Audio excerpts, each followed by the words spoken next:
Chapter 1. The Catastrophic Beast. The first appearance of the monster occurred in Chancho City, a locale in Huaxia, where this colossal, unidentified creature was dubbed Gomez. By the nation, tanks, aircraft, and missiles were deployed, and after an arduous 3-day battle, it was finally vanquished. Subsequently, a type of gigantic plant emerged in Huaxia City. The local forces utilized a dual assault of flames and carbon gas to eradicate it. Following that, a beast known as Pajira unleashed a freezing gas that plunged the entire Suzhou city into a new ice age. It was only after a certain female scientist discovered its vulnerability that the military succeeded in its extermination. From that point onward, these creatures were designated by the higher authorities as S-class beings, catastrophic beasts.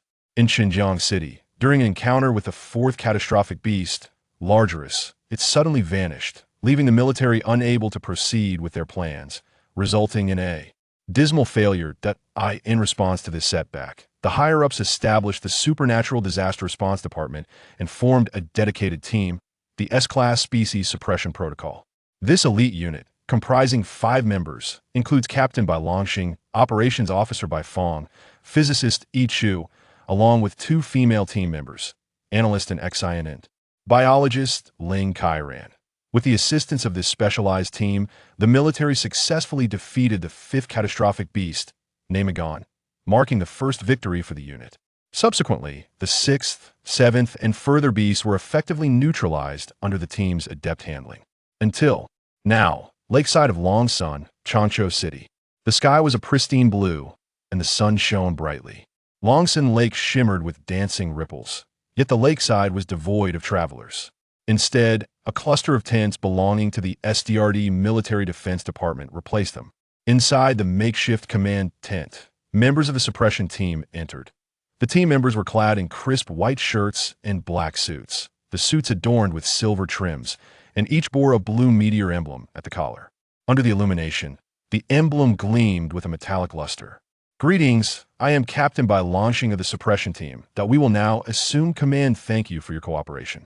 The captain, with a rugged visage, appeared in his 40s but wore his suit impeccably. His sharp brows exuded charisma, and his round eyes sparkled with intensity. His sun-kissed skin and broad shoulders lent him an air of gravitas. The 4 team members settled into positions within the tent, each activating their operational computers. According to eyewitness accounts, there were unusual and massive waves on the surface of Longsun Lake this morning. The head of the Military Defense Department conveyed, handing a small stack of documents to Bai Longxing. Infrared thermal imaging confirms the presence of a colossal, unidentified creature beneath the lake. Bai Longxing accepted the documents, but after perusing just 2 pages, a deafening roar of crashing waves and frantic shouts erupted from outside the tent. The group hurriedly exited the tent. Not far off, the azure surface of the lake was tumultuous, with immense waves crashing against the shore as if rain were pouring down. Moments later, a colossal beast emerged from the depths of the lake, raising its head high. The monstrous creature was cloaked in a shade of deep blue-black, its back adorned with menacing spikes, while its abdomen bore a skin reminiscent of fish scales. Short forelimbs ended in sharp claws, and its cavernous maw was lined with a dense array of jagged teeth, flanked by 2 protruding fangs that lent it an unnerving appearance. Estimated height is around 50 meters, armored on the back, and no radiation detected. "Wait!" Captain Ling Kairan, cradling the combat computer, furrowed her delicate brows tightly together, her high ponytail swaying as she turned abruptly towards the beast. Strange energy readings detected within the creature, and they are increasing. There's a possibility it could convert this energy into an offensive ray. Ichu adjusted his spectacles, a keen glimmer flashing in his small eyes. "Shall we consider launching missiles? At this distance, DF won't miss." The analyst, Anshin, nudged the computer screen nestled in Ling Kairan's arms with her finger, her long hair dancing gently in the breeze. Her finely sculpted features combined with a serious expression rendered her captivating in a certain light. "The abdomen should be its vulnerable point," Bai Fong remarked, blinking as the wind tousled his fluffy black hair. A stray lock of bangs fell across his forehead, adding a touch of vitality to his appearance. His bright, sharp eyes, complemented by a straight nose and thin lips, formed a visage that was both refined and robust. "Understood. Focus fire on its abdomen." Captain, the drone's footage reveals a child by the lake. Ling Kairan abruptly interrupted by Langsing's command. The group turned to the monitor, which displayed a child sitting alone on a park bench by the lake, a backpack slung over their shoulder. Meanwhile, the monstrous creature was merely 500 meters from shore. Captain, he'll handle it. Bai Fong nodded to the leader and dashed off without awaiting a response. Eye in the lake. The beast roared as it approached the shore, the waves it stirred rising with the ferocity of an army charging towards the military camp. The once clear sky darkened ominously, thick, deep purple rain clouds rolling in like an advancing fleet of warships. The communicator crackled to life, the voice of the SDRD officer echoing in their combat headsets. S-Class Species Number 8 has been designated and is referred to as Bermuda. Copy that, Bai Longxing responded. Bai Longxing, why haven't you initiated the attack? We must not allow the creature to reach the shore. Do you understand? Commander Chun, we've identified a child who has yet to evacuate. I'm giving you 5 minutes for the evacuation task. If Bermuda reaches the shore, the economic reconstruction zone of Changsha City will be utterly devastated. Do you comprehend? Commander Chun Bai Longxing attempted to voice his concerns, but the communication was abruptly severed. Damn it! Bai Longxing cursed, furrowing his brow in frustration. Though the disaster response team had assumed command, they could not defy direct orders from the SDRD, for the disaster response team was merely a subsidiary organization under its wing. Ultimately, the project worth billions takes precedence. Sheen gritted her teeth, her hands clenched into tight fists. Meanwhile, Bai Fong had located the child, who was frozen in fear and was preparing to lead them to safety. At that moment, several missiles were suddenly launched, hurtling towards Bermuda.be. Careful. Years of experience working in the Ministry of Public Security prompted Bai Fong to instinctively clutch the child to his chest, drop to the ground, and shield the child with his own body. Several missiles sliced through the air, aimed directly at Bermuda's abdomen. However, contrary to expectations, the missiles did not explode upon striking the monstrous creature. Instead, after a fierce roar directed at the missiles, a surge of blue energy erupted from Bermuda's mouth, obliterating the incoming missiles entirely. The fragments of the exploded missiles flew towards the vicinity, with several embedding themselves into Bai Fong's neck. The rain clouds descended even lower, stealing the last vestiges of blue from the sky. A thunderous roar rolled over the surface of the lake, as layers of clouds churned ominously, followed by a silvery veil sweeping across the lake, with rain descending like arrows. It hasn't been 5 minutes. Who authorized this attack? Bai Longxing angrily grabbed the collar of the person in charge beside him. Though drenched from head to toe, the fury in Bai Longxing's eyes remained undiminished, his voice radiating a cold, authoritative sternness unfamiliar even to his team members. It was a direct order from SDRD. The official impatiently swatted Bai Longxing's hand away. If anything happens to my team, Bai Longxing clenched his fists, the bones in his hands cracking ominously. Captain, there is an object outside the atmosphere traveling at 12,000 kilometers per hour. The unidentified object is decelerating. It's coming this way. With Yu Chu's shout, a red glowing object burst through the thick cloud cover and plummeted into Longsun Lake Park, kicking up a cloud of dust and debris. The unidentified object has crashed nearby. No, it hasn't crashed, it's landing. It is moving. Ling Kairan, undeterred by the rain drenching him and hair sticking to his cheeks, furiously typed on the combat computer. Is a new monstrous creature? No, Captain, its shape appears to be humanoid. As the rain and mist mingled, the giant's blurry silhouette began to materialize. Chapter 2. Ultraman. A brilliant flash of lightning illuminated the scene, transforming everything into a cinematic reel. Roar. Bermuda and Longsun Lake let out a fierce roar, its massive tail crashing against the water's surface, generating towering waves. Immediately after, a beam of blue energy surged forth from its mouth. The ray, akin to a blue dragon, struck the giant with a fierce whoosh. The intense heat of the ray evaporated the rainwater around it. Even the air seemed to solidify, becoming unyielding. The giant facing it did not flinch, allowing the blue light to gnaw at its chest, steadily advancing through the smoke towards Bermuda. As the dust settled, the onlookers finally discerned the giant's form. The giant was tall and slender, its toes slightly pointed, and its skin shimmered with a silvery sheen. Deep gray patterns adorned its ankles, hips, chest, and wrists. Its mouth bore a semblance of a smile, while bright white light radiated from its eyes, and a fin-like structure crowned its head. Realizing that its beam could not harm the giant, Bermuda turned and retreated towards the center of the lake, seeking refuge once more beneath the water's depths. This moment. The wrist and chest of the silver giant emanated a faint blue glow. In the next instant, the silver giant abruptly crossed its arms in a X formation, unleashing a burst of light blue particle rays that erupted forth in a split second. Within merely half a second, the rays traversed hundreds of meters, resembling a sacred sword forged from blue particles, plunging directly into the armored back of Bermuda. Then came a thunderous explosion. The explosion intertwined with the sounds of rolling thunder, transforming the lake's surface into what seemed like a tempestuous sea, surging with towering waves. The tumultuous waters crashed against the shore, demolishing the pier and sending wooden debris soaring high into the air. The immense shockwave caused the tents along the shoreline to sway violently, compelling everyone to quickly drop to the ground to evade the onslaught of flying debris. Once the shockwave subsided, a few individuals rose to their feet, gazing towards Bermuda and the giant. Bermuda had vanished without a trace, leaving only the silver giant standing by the lake's edge. Was it a light wave thermal beam just now? Ichu's eyes widened to twice their usual size as he grabbed a combat computer to analyze the situation. High ion readings detected. The air has turned into plasma. Before the silver giant, the air still shimmered with faint blue static sparks. How many gigajoules of energy must that be? Ichu was at a loss for words, for this was the highest energy value he had ever witnessed in a beam. Bifin. Anshin's expression turned somewhat dazed, murmuring absent-mindedly. The silver giant tilted its head, seemingly glancing at something, then propelled itself into the air with a powerful leap, raising both hands. What?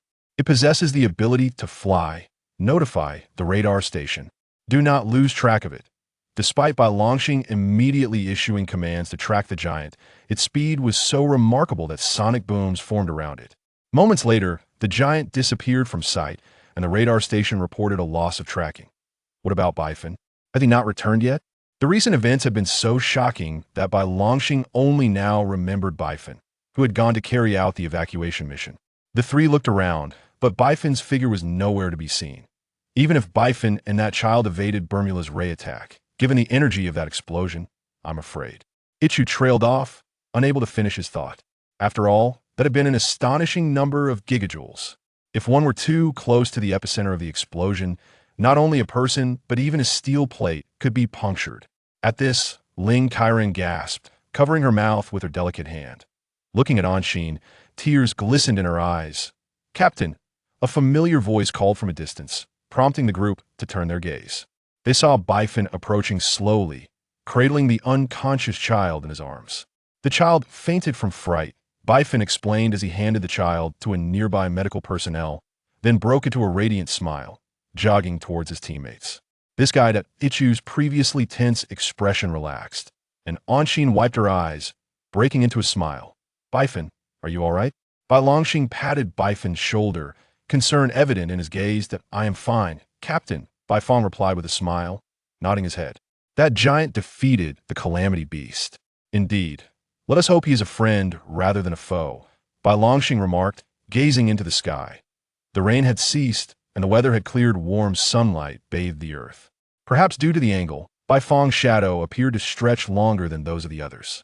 Let us return. This report is bound to be a headache, he added. Yes, came the reply.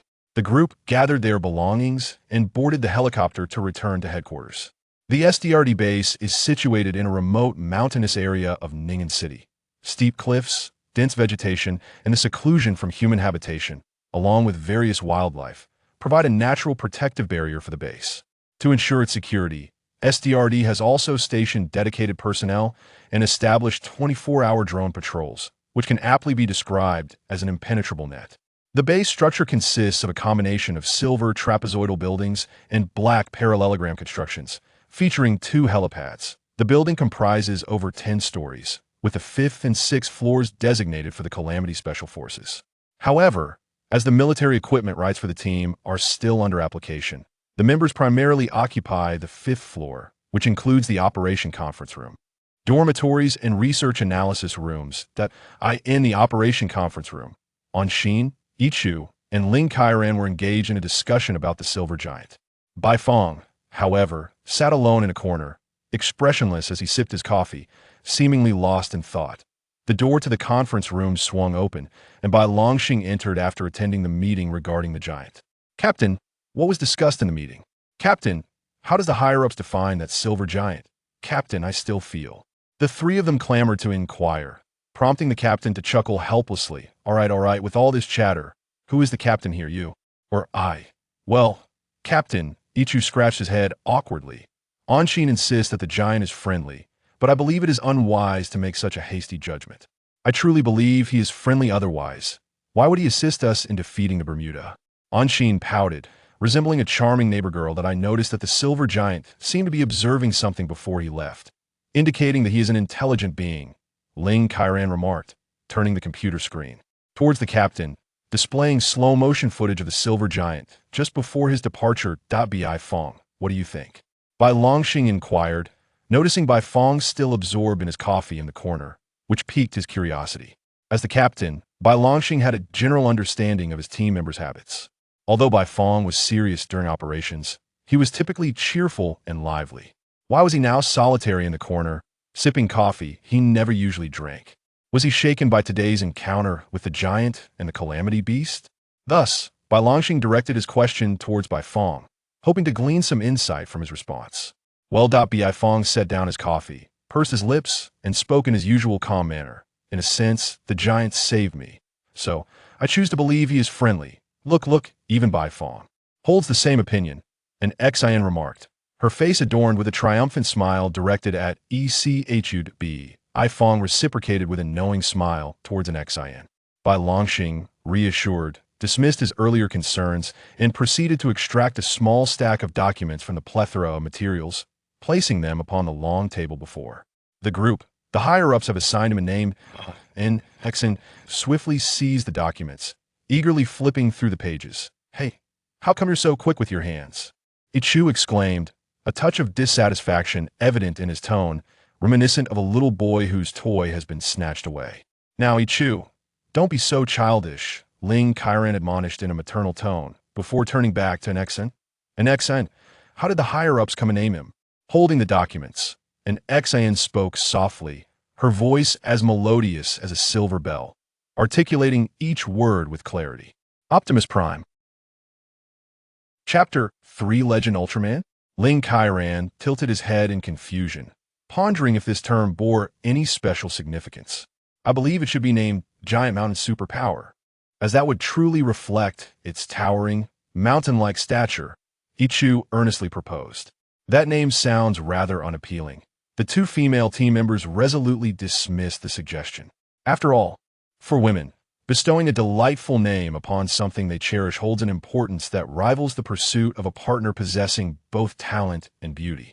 Ultraman, a name derived from the Tao Ping Shanhai Ji, refers to the legendary giant of light, does it not?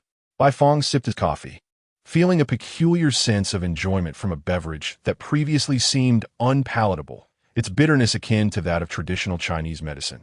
Indeed, Bai Fong is correct, Bai Longxing remarked, casting an appreciative glance towards Bai Fong.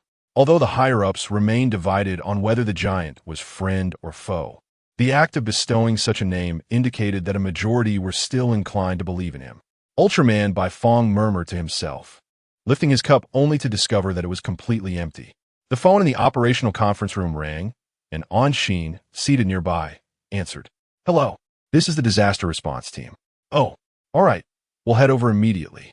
After hanging up, Anshin's expression turned grave.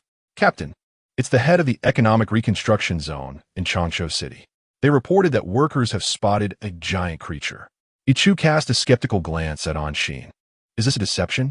According to the disaster probability theorem, the likelihood of 2 disaster beasts appearing within 6 months is virtually zero, which defies logic.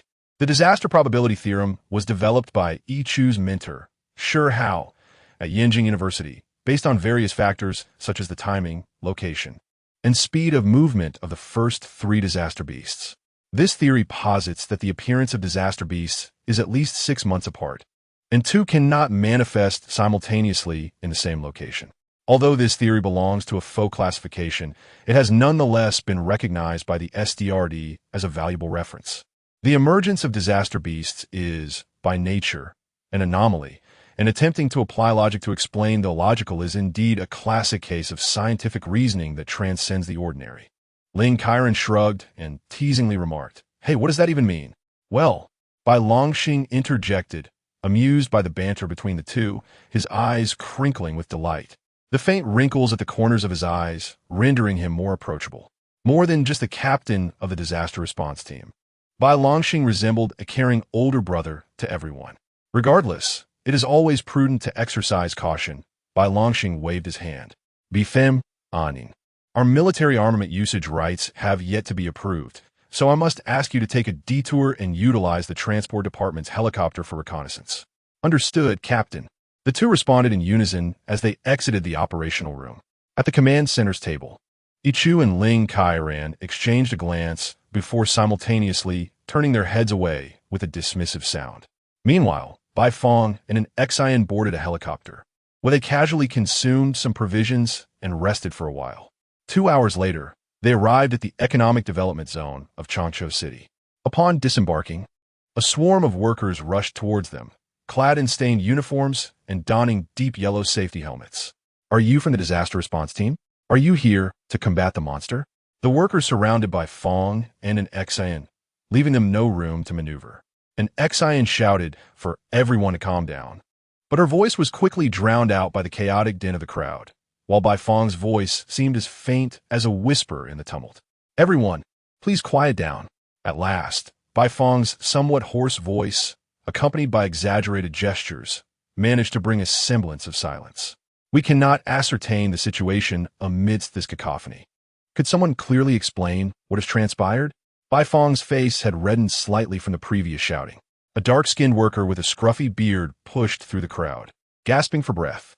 I know. It's Ndongla." "Ndongla?"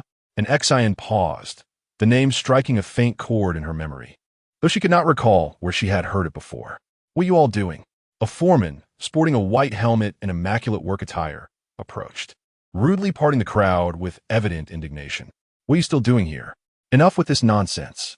Bai Fong was taken aback by the foreman's fierce demeanor and cautiously cleared his throat to inquire, could you please enlighten us about Ndongla?" Before the foreman could respond, the bearded worker interjected. "It is said that a monstrous insect has been suppressed by the geomancy of these mountains. However, due to our excessive development, we have disrupted that balance, hence, enough." The foreman barked impatiently, leaving Bai Fong and an Xian's head spinning. "You all depend on this work to support your families, do you not? So stop spouting nonsense about excessive development and monsters.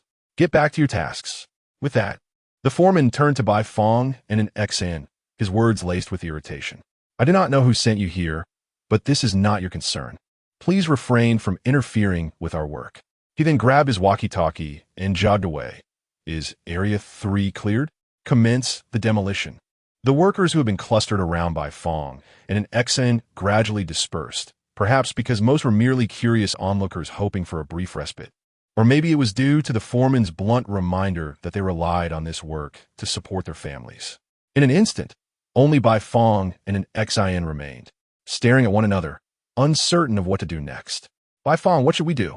"We should report to the captain first. After all, we lack an investigation order, and it could be troublesome if they file a complaint against us." "Yes, indeed." As she picked up her phone with a sense of calm, a sudden and thunderous explosion echoed from a nearby hillside, causing her to lose her grip and drop the device onto the ground. Bai Fong bent down to assist her, retrieving the phone and gently brushing off the dust from the screen with utmost care. Fortunately, the screen remained intact, otherwise, given our salaries, replacing it with an original screen would have cost nearly half of it. An Xian stifled a soft laugh, a strand of long hair catching the sunlight and revealing a faint blush. Suddenly, another explosion resonated from the hillside, but this time it was deep and muffled, as if emanating from the very bowels of the earth. "Who the hell is responsible for this reckless blasting? Show yourself," the foreman bellowed, his anger palpable. Wait, Bai Fong abruptly froze, his senses seemingly transcending hundreds of meters, penetrating deep into the hillside, where he discerned the ominous growl of a monstrous creature. What is happening? He tilted his ear, furrowing his brow, trying to decipher the sound. What is wrong, Bai Fong? An XIN inquired, her gaze filled with concern. Is something amiss? Bai Fong remained momentarily dazed, but as clarity returned, he shouted urgently towards the workers. Run. Almost simultaneously, the ground nearby began to crack, the fissures slithering like serpents, twisting and spreading outward. With a resounding crash, the earth collapsed, revealing a pair of gigantic, scythe-like jaws. Chaos erupted on the construction site as everyone scrambled in a frantic bid to flee from the monstrous jaws that had emerged. The once cherished tools of the trade, the cutting machines, excavators, and cranes, were abandoned in an instant, for in that moment, the only thought occupying the workers' minds was survival. A shrill cry pierced the air as the owner of those colossal jaws revealed its true form. Chapter 4. Is it a deity? The ground caved in, and various mechanical instruments, temporary structures, vehicles, cranes, plummeted into the abyss-like chasm that had opened up. The pit widened, mirroring the insatiable and unfathomable desires that dwell within the hearts of mankind. Suddenly, a monstrous creature resembling a beetle emerged from the depths, brandishing a pair of enormous mandibles that snapped open and shut like iron pincers. Its pure white eyes bulged on either side of its head, filled with a densely packed array of compound lenses, while its slate-gray exoskeleton shimmered under the sunlight.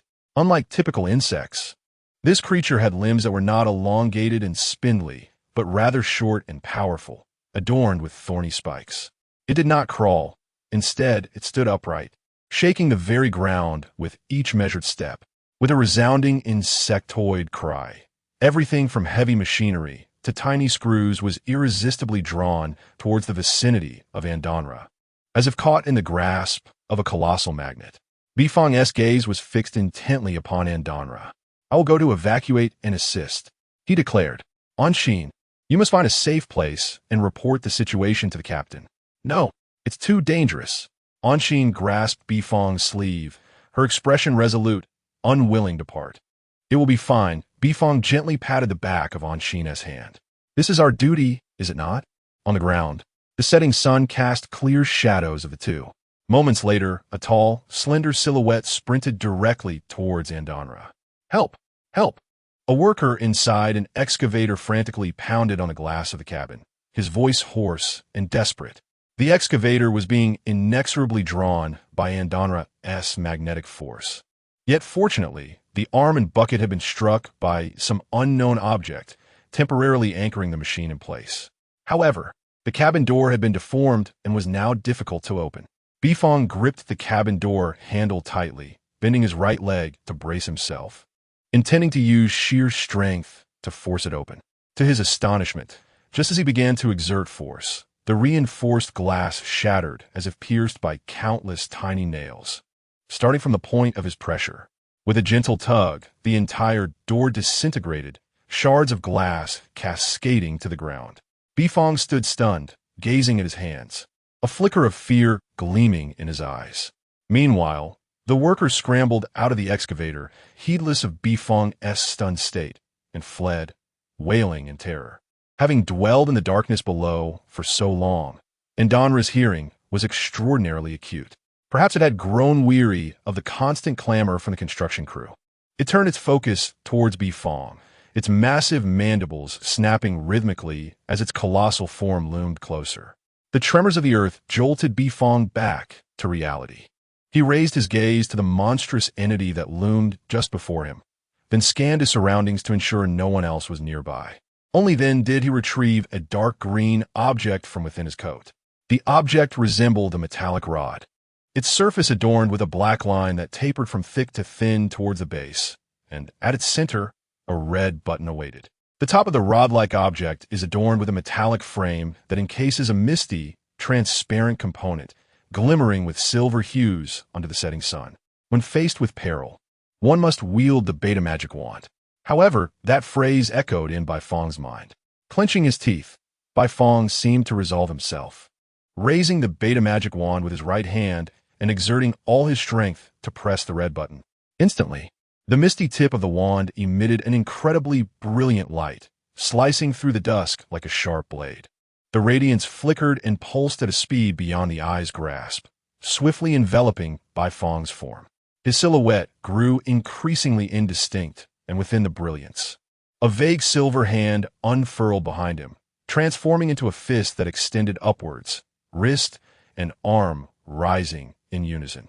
The pulsating light transitioned from blinding white to an intense crimson, casting a scarlet hue across a 5-mile radius, staining the fiery clouds on the horizon with a vivid blood-red shade. An Exiant, who was communicating with headquarters from a small earthen mound not far away, was suddenly struck by a blinding light that rendered her unable to open her eyes. Unseen, what is happening? Came Bai Longxing's anxious voice from her phone. Captain, a powerful light has just appeared. As the glow receded, an Exiant slowly lowered her delicate hand that had shielded her eyes, her elegantly long lashes fluttering as she struggled to open her brown eyes. Captain, that is... A colossal figure, adorned in red and silver, emerged, its right fist raised high towards the heavens while its left hand was clenched near its head, standing majestically between earth and sky. Unlike its initial appearance, this giant was more imposing, with formerly deep gray patterns now transformed into vibrant red.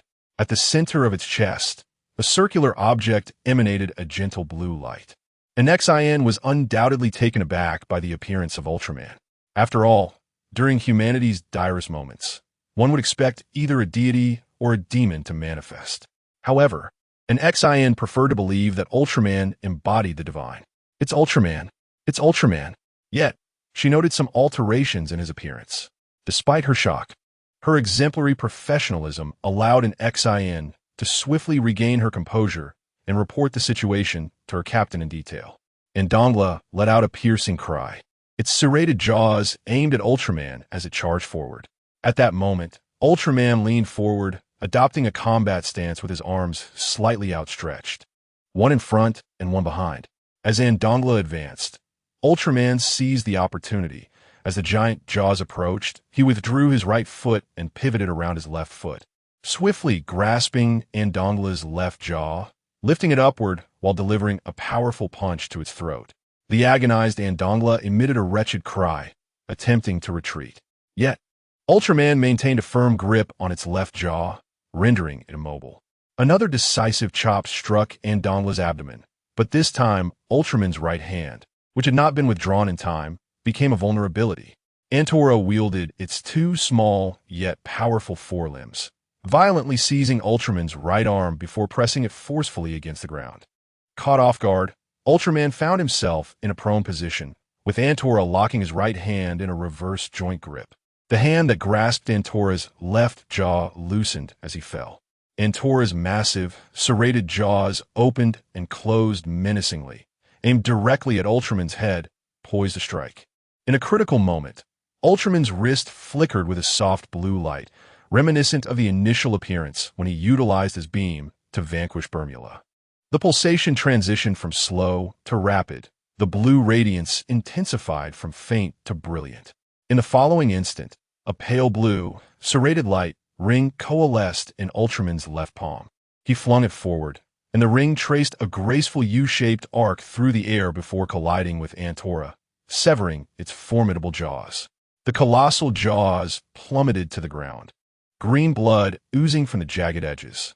Ultraman pivoted to shove away the howling Antora, rising to his feet. His appearance had undeniably transformed. Was this evolution? What was the nature of Antora's magnetic force? What was the principle behind that light ring? In the operations conference room, White Lang stared intently at the screen, his expression grave, while Ling Kairan and Ichu each focused on their respective points of interest. Due to Antora's overwhelming magnetic force, the Military Defense Department was unable to intervene, and no contingency plans had been devised. In that moment, Ultraman became the embodiment of hope for all. Chapter 5.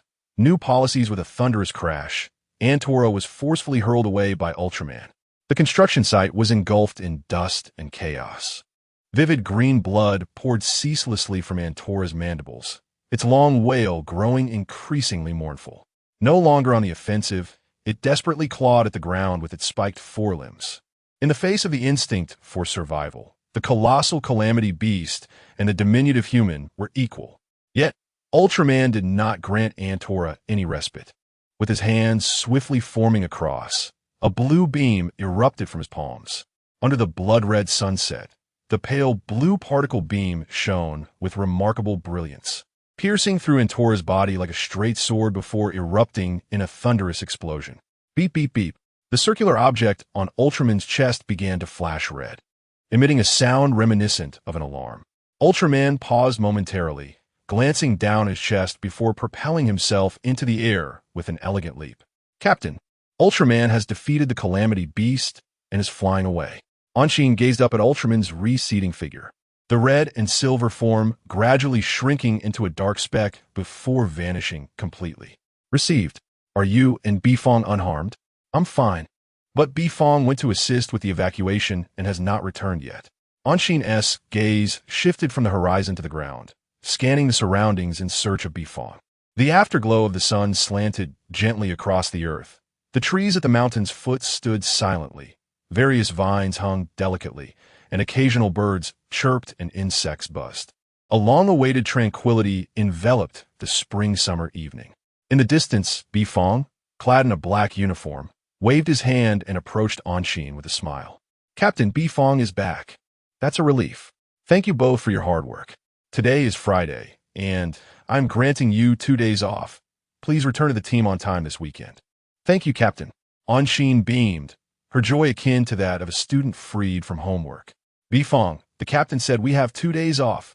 Bifong ran his fingers through his tousled black hair. Yours still the same. It's just like when the teacher announced a break.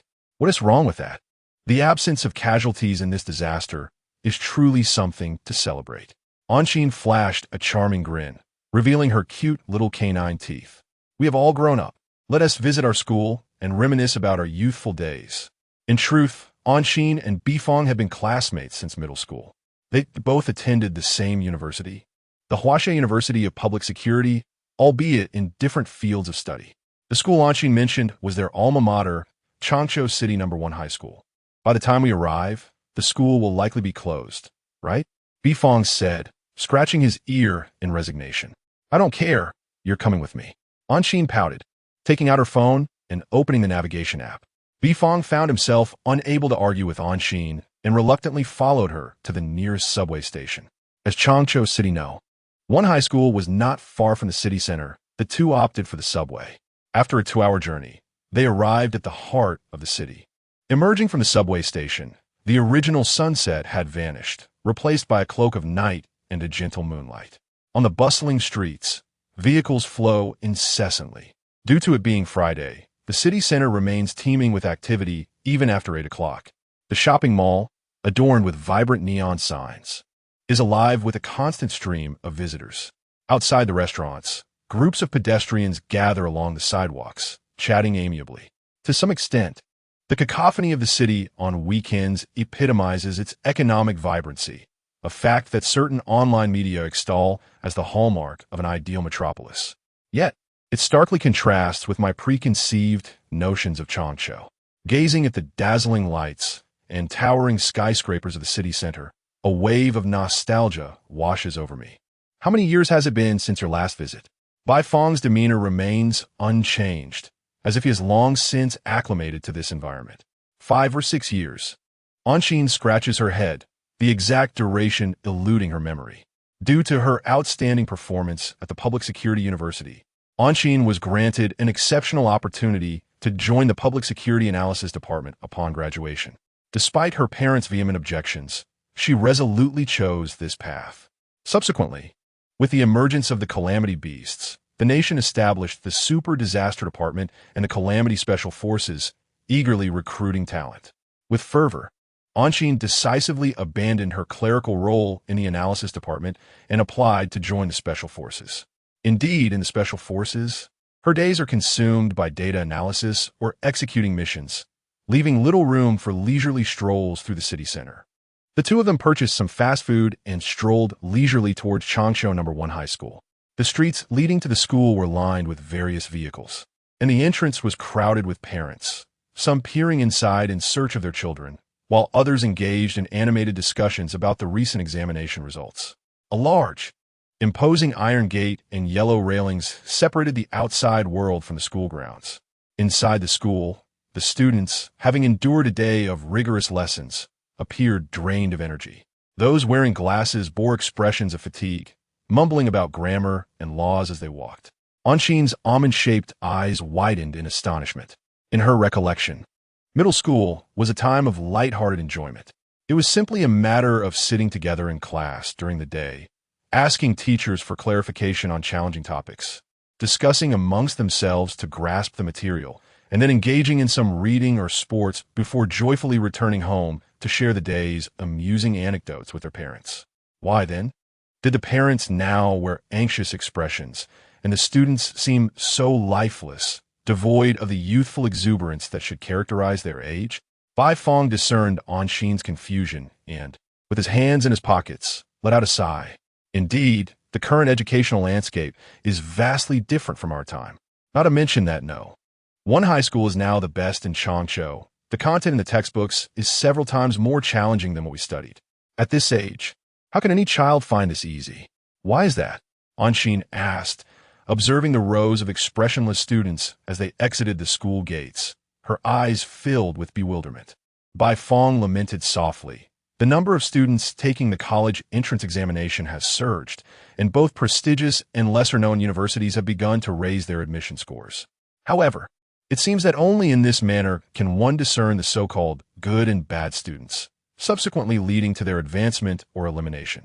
The clock has struck 9 in the evening, yet the number of parents awaiting their children has not diminished.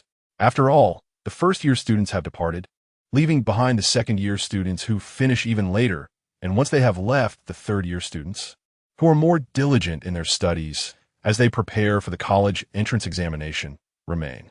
The students emerging from this establishment resemble a series of unthinking machines, continuously produced and dispatched from this so-called prestigious institution. Have you heard? There are new policies regarding childbirth. It is challenging to raise even one child. How could the meager subsidy suffice for families like ours to nurture 3? It seems only the wealthy celebrities can afford such a family. Yet, with the introduction of the 3-child policy, will the competition for exams not intensify? Upon returning home, I must enroll the younger ones in additional classes. We cannot allow our children to fall behind at the starting line. After merging with Ultraman, Bai Fong has experienced a remarkable enhancement in all capacities, including auditory perception. Amidst a cacophony of sounds, this particular dialogue strikes Bai Fong as particularly jarring. What are you planning to do? Junior, could you lend some money to the seniors? Of course, if you can't give money, then offering something else would suffice. Ha ha ha. A more grating conversation follows, prompting Bai Fong to abruptly turn around in search of the source of the sound. What's wrong, Bai Fong? Come with me. In a narrow, dimly lit alley piled with cardboard waste, a girl from the first high school, with shoulder-length hair and round glasses, huddles in a corner, shivering while clutching her backpack. Chapter 6. The invasion after destruction in a secluded alley. 3 ruffians surrounded a girl clad in a school uniform, carelessly draped over their shoulders or cinched at their waists. Her delicate hair concealed her eyes, and she nervously clutched either a cigarette or a toothpick between her lips, resembling a character from an early Hong Kong film. I have no money, the girl trembled, her lips quivering with fear and trepidation. Didn't I tell you?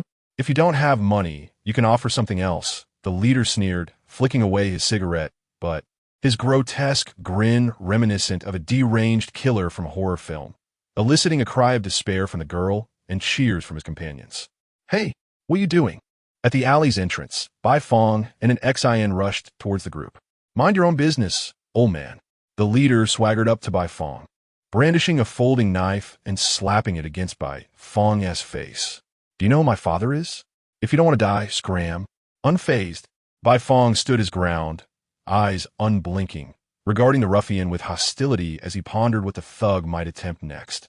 When the boy's gaze shifted from Bai Fong to an XIN, igniting with a fervent greed, Bai Fong could no longer restrain himself.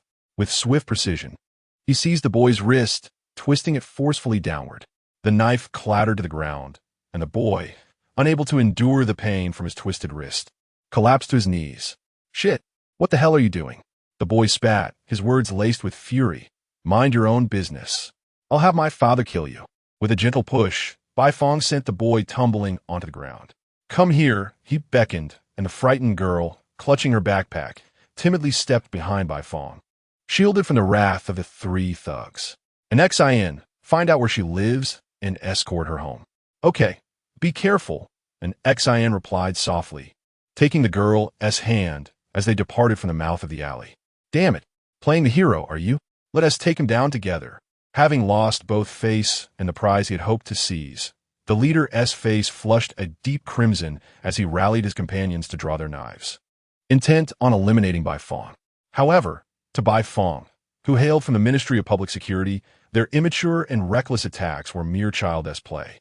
With a few deft dodges and joint locks, he disarmed the thugs, seizing their knives effortlessly. You're from the Special Forces, aren't you? Just wait." Although the boy's bravado persisted as he glimpsed the insignia on Bai Fong's chest, his retreating steps hastened, and he fled the scene with his companions in haste. Bai Fong did not pursue them, but instead reflected inwardly on the scene he had just witnessed. Even the esteemed first high school harbored such scum. Did the so-called educational system of meritocratic elimination truly fulfill its intended purpose? To parents, the notion of their children toiling diligently to secure a place in a prestigious school was a source of pride. Yet was it not lamentable that their passions were extinguished and their dreams shattered? Coupled with the newly enacted policies, Bai Fong sighed deeply, unable to pass judgment or critique, for this was simply the reality of the era. As Bai Fong contemplated turning back to search for an XIN, a shadow emerged at the mouth of the alley. "Hello, I shall address you by the name you bear on this planet, Ultraman." The shadow stood approximately 10 meters from Bai Fong, yet its mechanized whisper resonated in his ears like thunder. "Who are you?" Bai Fong, with keen perception, utilized his Ultraman telepathy to sense the surroundings and, upon confirming the absence of others, exhaled slightly in relief, casting a wary glance at the shadow. "I hail from Baltan Star, situated in the M240 star system, 200,000 light-years from the solar system. Our planet faced a catastrophic population explosion, leading to a nuclear war over resources that obliterated Baltan Star. Consequently, we drift through the cosmos in search of a new home. What brings you to Earth? We seek vital diodes necessary for the repair of our spacecraft. When do you plan to leave? We have no intention of departing. After a year of observation near Earth, we have determined that this planet is suitable for our habitation. We wish to reside here and hope that, as a fellow extraterrestrial, you will refrain from interfering." "A year?" Bai Fong was taken aback. The Baltan Star spacecraft had lingered near Earth for an entire year, and yet Earth's radar systems had detected nothing. The technological disparity was staggering. Had Ultraman not arrived on Earth or merged with him, they might have already launched a forceful attack. "If you reside on Earth, how many of you are there?" 7,300,000,000, the shadow intoned, the staggering figure punctuated with pauses. "Are you jesting?" Bai Fong's gaze sharpened, akin to a hawk. The Earth population had already reached 7.8 billion. If you inhabit this place, what fate awaits humanity? We can offer technology to facilitate human relocation to Mars, or utilize genetic machines to shrink humans so that we may coexist. "I cannot agree to that." Bai Fong's expression grew increasingly severe. Their reckless disregard for others' safety amounted to invasion. "Regrettably, Ultraman, the negotiations have failed. I do not wish to incite war. It seems I must regard you and the people of Earth as adversaries." With that, the mechanical voice ceased, and the shadow vanished without a trace. "Damn it!" Bai Fong quickly retrieved his phone to report the situation to his captain, then hurried to rendezvous with an XIN, who was dropping off a girl at the entrance of the school. The once crowded school gate, filled with students and parents, was now deserted after over 2 hours of evacuation led by the police, Bai Fong, and an XIN. However, distant screams and unrest echoed from the city center, indicating that evacuating such a large population in a matter of hours was, perhaps, overly optimistic. The evacuation efforts in the city remained incomplete. An XIN gazed anxiously towards the city center. Will they launch their attack? Bai Fong shook his head in resignation. I do not know. The headquarters has received their threats, and the captain is currently deliberating on defense strategies. An XIN sighed, her mood turning somber. Is our technology truly so backward that we cannot even detect an impending enemy assault? Beside her, Bai Fong fell silent once more. Disregarding the fact that the spacecraft from Baltan Star has been orbiting Earth for an entire year undetected, the mere technology enabling their travel from the M240 galaxy, located over 100,000 light-years away, significantly surpasses humanity's technological advancements by centuries. Thus, should the Baltans indeed initiate an invasion, it would be akin to a dimensional assault upon the inhabitants of Earth. Bai Fong, feeling a tumult of emotions, touched the beta magic wand nestled within the inner pocket of his chest. Must he once again rely on the power of Ultraman? Yet, a piercing air raid siren suddenly erupted, echoing throughout the city like the anguished wails of tormented spirits. All citizens are urged to seek shelter indoors immediately. All citizens are urged to seek shelter indoors. The jarring announcement blared. Mere hours prior, the bustling and harmonious streets had vanished, replaced by a chaotic throng of people, heedless of direction and rushing from all corners. Police cars, ambulances, and fire trucks raced down the thoroughfares. A cacophony of roars, shouts, and cries melded into an overwhelming symphony of distress. Individuals jostled and pressed against one another, akin to a swarm of ants frantically relocating before an impending storm. What is happening? Anshin felt a surge of anxiety. Had they launched their assault? Bai Fong's brow furrowed in concentration as he pointed towards a prominent structure in the city center, the towering 300-meter news media building. Look over there. Anshin raised her gaze, and upon glimpsing the object hovering atop the edifice, she trembled involuntarily, beads of cold sweat breaking forth from her forehead concealed by her bangs. Atop the Azure building, above the slender, sharp lightning rod, hovered a silver craft. The flying object, disc-shaped, silently and motionlessly floated in the air like a specter. Its hull featured elongated, pale blue windows, while a faint yellow glow emanated from both sides, resembling a pair of eerie eyes observing everything below. Chapter 7. The Battle We Cannot Afford to Lose Under the Night Sky. The Barton spacecraft hung silently, resembling a ghost that emitted no sound. In the city, the hurried SDRD and law enforcement personnel exerted themselves to maintain order during the evacuation, soothing the anxious citizens. Is everything all right with the evacuation? The police reported that it has been completed. Captain, what shall we do next? The Special Forces and the SDRD military unit established their positions 500 meters from the spacecraft, a line of tanks and armored vehicles stationed on the empty streets. Their cannons aimed squarely at the alien vessel, poised to strike at a moment's notice. Karen, what is the United Nations saying? Bai Longxing set down the military telescope he had just used to observe the spacecraft, his eyes reflecting an endless tension. Despite being the captain of the Special Forces and having encountered various supernatural beings, this was his first confrontation with extraterrestrial invaders. Moreover, the stakes of this battle were exceedingly high. Failure could spell disaster for humanity. They indicated that employing nuclear weapons is our only option. If we do not bring down the Barton Ling, Kairan's expression was troubled. He clenched his teeth and continued, if we cannot down the Barton, the United Nations will delegate the use of nuclear weapons to the U.S. What? Those present were taken aback. Bai Longxing, usually the epitome of grace, slammed his hand on the table in anger, exclaiming, how can we evacuate 5 million people? He suggests using nuclear weapons without hesitation and assigns the U.S. to do it. Damn it. Do they think we are unaware of their ulterior motives? Bai Fong felt the veins at his temples throb, not only in anger towards the United Nations demand for nuclear strikes, but also in despair at the seeming inevitability of such a choice, coupled with the anxiety that even nuclear weapons might not suffice against the Barton, given the vast technological disparity and humanity's current technological lag. Damn it. Ichu gazed at the spacecraft in the night sky, tugging at his hair in frustration. If only Ultraman were here. Initially skeptical of Ultraman's existence, Ichu's perspective shifted, placing all his hopes upon the hero. Throughout history, this has been the case. For most, the need for a savior to rescue them from peril is paramount, regardless of who that savior may be. Even if Ultraman is not here, we must win this battle. Bai Longxing inhaled deeply. We cannot afford to lose this fight. Bai Fong, if we initiate an aerial assault on Xin clutched the combat computer, eager to discuss strategies with Bai Fong. Yet when she turned around, Bai Fong had vanished from her sight. On the rooftop of a building, Bai Fong stared intently at the distant spacecraft, slowly retrieving the beta magic wand from his pocket. The cool evening breeze tousled his hair, but he paid it no mind, gripping the wand tightly. The roar of the heavily armed SDRD forces on the ground contrasted sharply with the eerie silence of the Barton spacecraft overhead, akin to a painting torn asunder, reconstituted into two starkly opposing halves, yet seamlessly rejoined. When danger approaches, wield the beta magic wand. However, if we use it frequently, we shall be unable to part ways.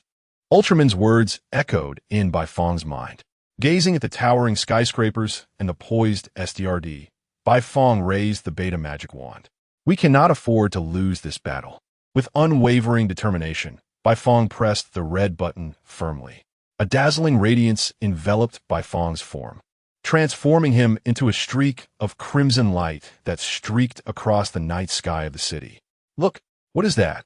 The sudden burst of light captured the attention of the onlookers, including the Huaxia team, who paused to gaze at the luminous streak. The light gradually expanded, outlining a humanoid silhouette. It was an Xian standing before the tent, her eyes like autumn pools, her lips slightly moving. Ultraman. As the brilliance dissipated, a colossal figure of red and silver floated atop the skyscraper, gazing down at the UFO before him. Leave Earth. The Baltan did not respond, but the UFO began to ascend rapidly, soaring to heights beyond the reach of human sight. Suddenly, a blue flash streaked across the night sky, and a gray silhouette erupted from small to large, plummeting down towards Ultraman. The two giant forms grappled as they fell from the height of the 300-meter building. With a series of thunderous crashes, the entire media building collapsed in an instant, the powerful shockwave reducing surrounding structures to ruins. All units, retreat 500 meters. No fire without my command. While Ultraman's appearance brought joy to all. In order to prevent the conflict between Ultraman and Baltan from endangering the SDRD or causing an excited team member to accidentally fire, Bai Lang issued this command. Amidst the steel ruins, Ultraman was the first to rise, assuming a battle stance. Before him, the now enlarged Baltan was slowly rising. Baltan's skin was a dark gray, and its face bore two asymmetrical bright yellow eyes. A pair of silver-gray pincers extended from its arms, while irregular armor draped from its hips to its knees, and slender legs ended in upward curving toes. Baltan, leave now. This is your final warning. Ultraman and Baltan stood opposed, with rows of tanks and armored vehicles not far behind. A colossal moon hung in the center of the night sky, separating Ultraman from Baltan. Moonlight spilled onto the ground, as if a thick frost had settled. The moonlight was rare and exquisite, yet no one had the leisure to admire it. Suddenly, Baltan's massive pincers opened wide, and thousands of white energy projectiles erupted forth, launching an assault on Ultraman like a swarm of fiery carnivorous white worms. Ultraman stepped back, swiftly crouching down while pulling his hands downward, conjuring a rectangular transparent barrier in an instant before him. The white projectiles relentlessly struck the transparent shield, and finally, a crack appeared, followed by a second, a third. Baltan intensified its assault, the white projectiles transforming into fiery destructive beams that gnawed and tore at the fragile rectangular barrier. Ground units support Ultraman. Target Baltan's head. With a command from Bai Longxing, dozens of shells soared through the air and hundreds of bullets erupted from gun barrels, slicing through the atmosphere with fiery brilliance, exploding magnificently upon impact with Baltan's head. Though staggered, Baltan sustained no significant injury. In a fit of rage, Baltan directed its massive pincers toward the SDRD's position. A crimson glow gradually ignited within the pincers, and just as the destructive beam was fully charged, Ultraman soared in from the side, striking Baltan squarely in the face with a powerful elbow. Reeling from the blow, Baltan fell to the ground, crossing its pincers to shield its face against Ultraman's lethal chop. Without hesitation, Ultraman seized both of Baltan's elbow joints with his left hand and swiftly summoned a blue serrated energy disc with his right, aiming it at Baltan's pincers. The disc spun, creating a dazzling arc of light, and with a resounding impact, Baltan's pincers fell to the ground. Ultraman's wrist and chest began to shimmer with blue light, signaling the imminent release of his powerful blue particle beam. At that moment, Baltan's yellow eyes flickered rapidly, but mere seconds later, they dimmed, its arms drooping lifelessly, and its body ceased all movement. Had it perished? Bai Longxing dared not lower his guard and inquired of the biologist Ling Kairan. Yet, Ling Kairan felt uncertain in assessing extraterrestrial life, merely shaking his head gently. Ultraman also hesitated, but in the next instant, a pair of pincers lunged from behind, clamping tightly around the back of his neck and forcing him to the ground with immense pressure. In an instant, the tide of battle shifted dramatically. He is rebirthing, akin to shedding a shell. Ling Kairan felt a chill of sweat soaking his back. Rebirth? Bai Longxing furrowed his brows tightly, suggesting that it meant he could not die. Ichu's fingers danced across the keyboard, eyes fixated on a series of readings on the combat computer. Perhaps it is some form of genetic replication technology. To put it simply, it seems likely. Baltan pinned Ultraman beneath him, one colossal pincer gripping his neck to restrain his movements, while the other unleashed a destructive beam aimed directly at Ultraman's lower back. Beep, beep, beep. The indicator lights began to flash red, and for the first time, Ultraman emitted a low, muffled groan. The onlookers were at a loss, and Bai Longxing dared not launch another attack recklessly. At that moment, one after another, duplicates emerged from Baltan's form. The duplicates gradually transformed from a virtual transparency to a solid dark gray, surrounding Ultraman entirely, as red beams of destruction rained down from all directions, striking him. Chapter 8. Striking the invaders. Ultraman is on the verge of collapse. Bai Longxing peered through the combat telescope, witnessing crimson beams searing Ultraman's skin. The exhaustion of strength and the depletion of energy caused the indicator light on Ultraman's chest to flicker increasingly rapidly, akin to a siren slicing through the darkness of night. Anshin, can we initiate an aerial assault? No. Anshin bit her thin lip, her eyes reflecting the myriad of data on the computer screen. If they failed to identify Baltan's weakness and launched indiscriminate attacks, not only would the aerial formation face annihilation, but the area of devastation would expand at least tenfold. Damn it! Are we truly to surrender to Mars? Bai Longxing's emotions grew more fervent, causing him to gasp for breath as he spoke. Mars? Mars? Upon hearing their captain's words, Ichu and Ling Kairan exchanged glances, a glimmer of hope illuminating their eyes. Ichu, do you recall the analysis report on Ultraman's beams? Indeed, 90% of the beams are composed of an element not found on Earth, Spatium-133 atoms. Hence, Headquarters has named this beam Spatium Beam. This element was discovered by Tian-1-3 on Mars last year. This could very well be the reason they are reluctant to migrate to Mars. It is also why Ultraman must undergo a metamorphosis when firing his beams. Precisely. This means that currently, the only one capable of defeating Baltan is Ultraman. After attentively listening to Ichu and Ling Kairan's analysis, Anshin's previously dim confidence in the battle was reignited. Captain, if we can ensure Baltan's demise once more, during the brief moments of its metamorphosis, we may create an opportunity for Ultraman. Excellent. At this moment, even the slightest hesitation could jeopardize humanity's future. Therefore, Bai Longxing ceased any further dialogue, seizing the intercom and bringing it to his lips. Ground Department, aim for the corporeal form of Baltan controlling Ultraman. Take care not to harm Ultraman. Bullets rained like droplets, and artillery thundered like a tempest. Fiery serpents continuously spewed from the muzzles of numerous firearms, while blazing dragons surged forth from several cannon tubes. Bullets, shells, and missiles erupted upon Baltan, creating dazzling displays of fireworks. Aerial Department, target Baltan for an offensive. The deafening roar resounded through the night sky. 6 Azure J-35s arranged in 2 columns one ahead and two behind, streaked past with fiery blue tails trailing behind them. Team 1, lock on target. Launch. Missiles have been fired. Missiles have been fired. Team 2, lock on target. Launch. Missiles have been fired.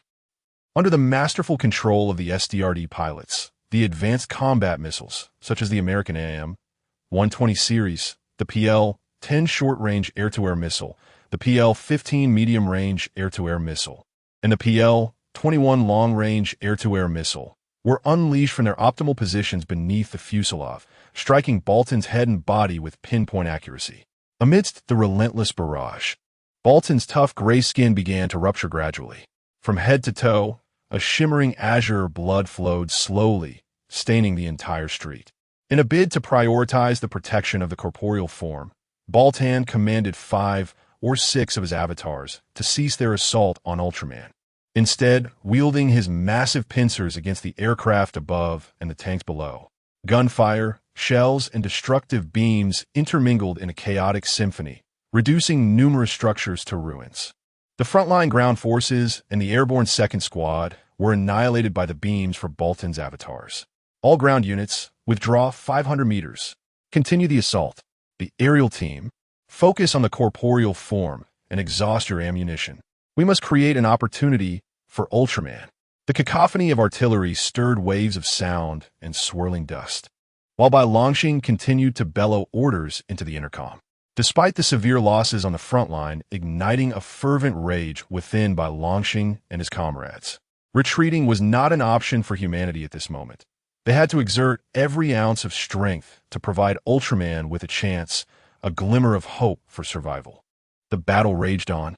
At last, Bolton's eyes began to flicker, and one by one, his avatar started to turn translucent. When those orange-yellow eyes extinguished completely, Bolton's body fell rigidly to the ground, and the avatars transformed into countless shimmering blue orbs, vanishing from sight. Cease all attacks. Stand up. Ultraman, now is your moment. Push through. Despite the excruciating pain coursing through him, Ultraman broke free from the grip of Bolton's pincers, pushing the weight off him. With hands firmly planted on the ground, he summoned every ounce of strength, trembling as he rose to his feet. A faint blue light coalesced around Ultraman's wrists, mirroring the rekindled hope of humanity. Moments later, Bolton began to shed his shell and undergo rebirth. His translucent skin rapidly transformed into a luminescent blue, then swiftly shifted to a dark gray. A red glow emanated from within his pincers, indicating that the destructive beam was charging. Just a second before Bolton's energy reached its peak, Ultraman crossed his hands with determination. The blue spatium beam erupted from his palms, bursting forth with countless particles and arcs of electricity, striking precisely at Bolton's chest. The high-energy beam melted the skin of Bolton's torso, triggering a cacophony of explosions from within as countless spatium atoms reacted. Blue flames engulfed Bolton's form, causing his skin to crack from the inside out, radiating dazzling blue light from the fissures. In front of the temporary command center, the spatium beam's readings on Ichu's computer screen surged dramatically, as the figure soared to nearly double that of the previous defeat of Bemular, reaching 500,000 degrees. A tremendous roar accompanied Bolton's explosion, scattering countless fragments across the surrounding ruins. Beep, beep, beep. The alarm emitted from the energy indicator on Ultraman's chest intensified, ringing out in a relentless cadence. After enduring a fierce battle, Ultraman steadied his noticeably swaying body and exchanged a glance with the nearby crisis team before propelling himself into the sky with powerful leaps. The night sky resembled a tranquil oil painting, as if nothing had transpired. A full moon hung high, accompanied by a few scattered stars.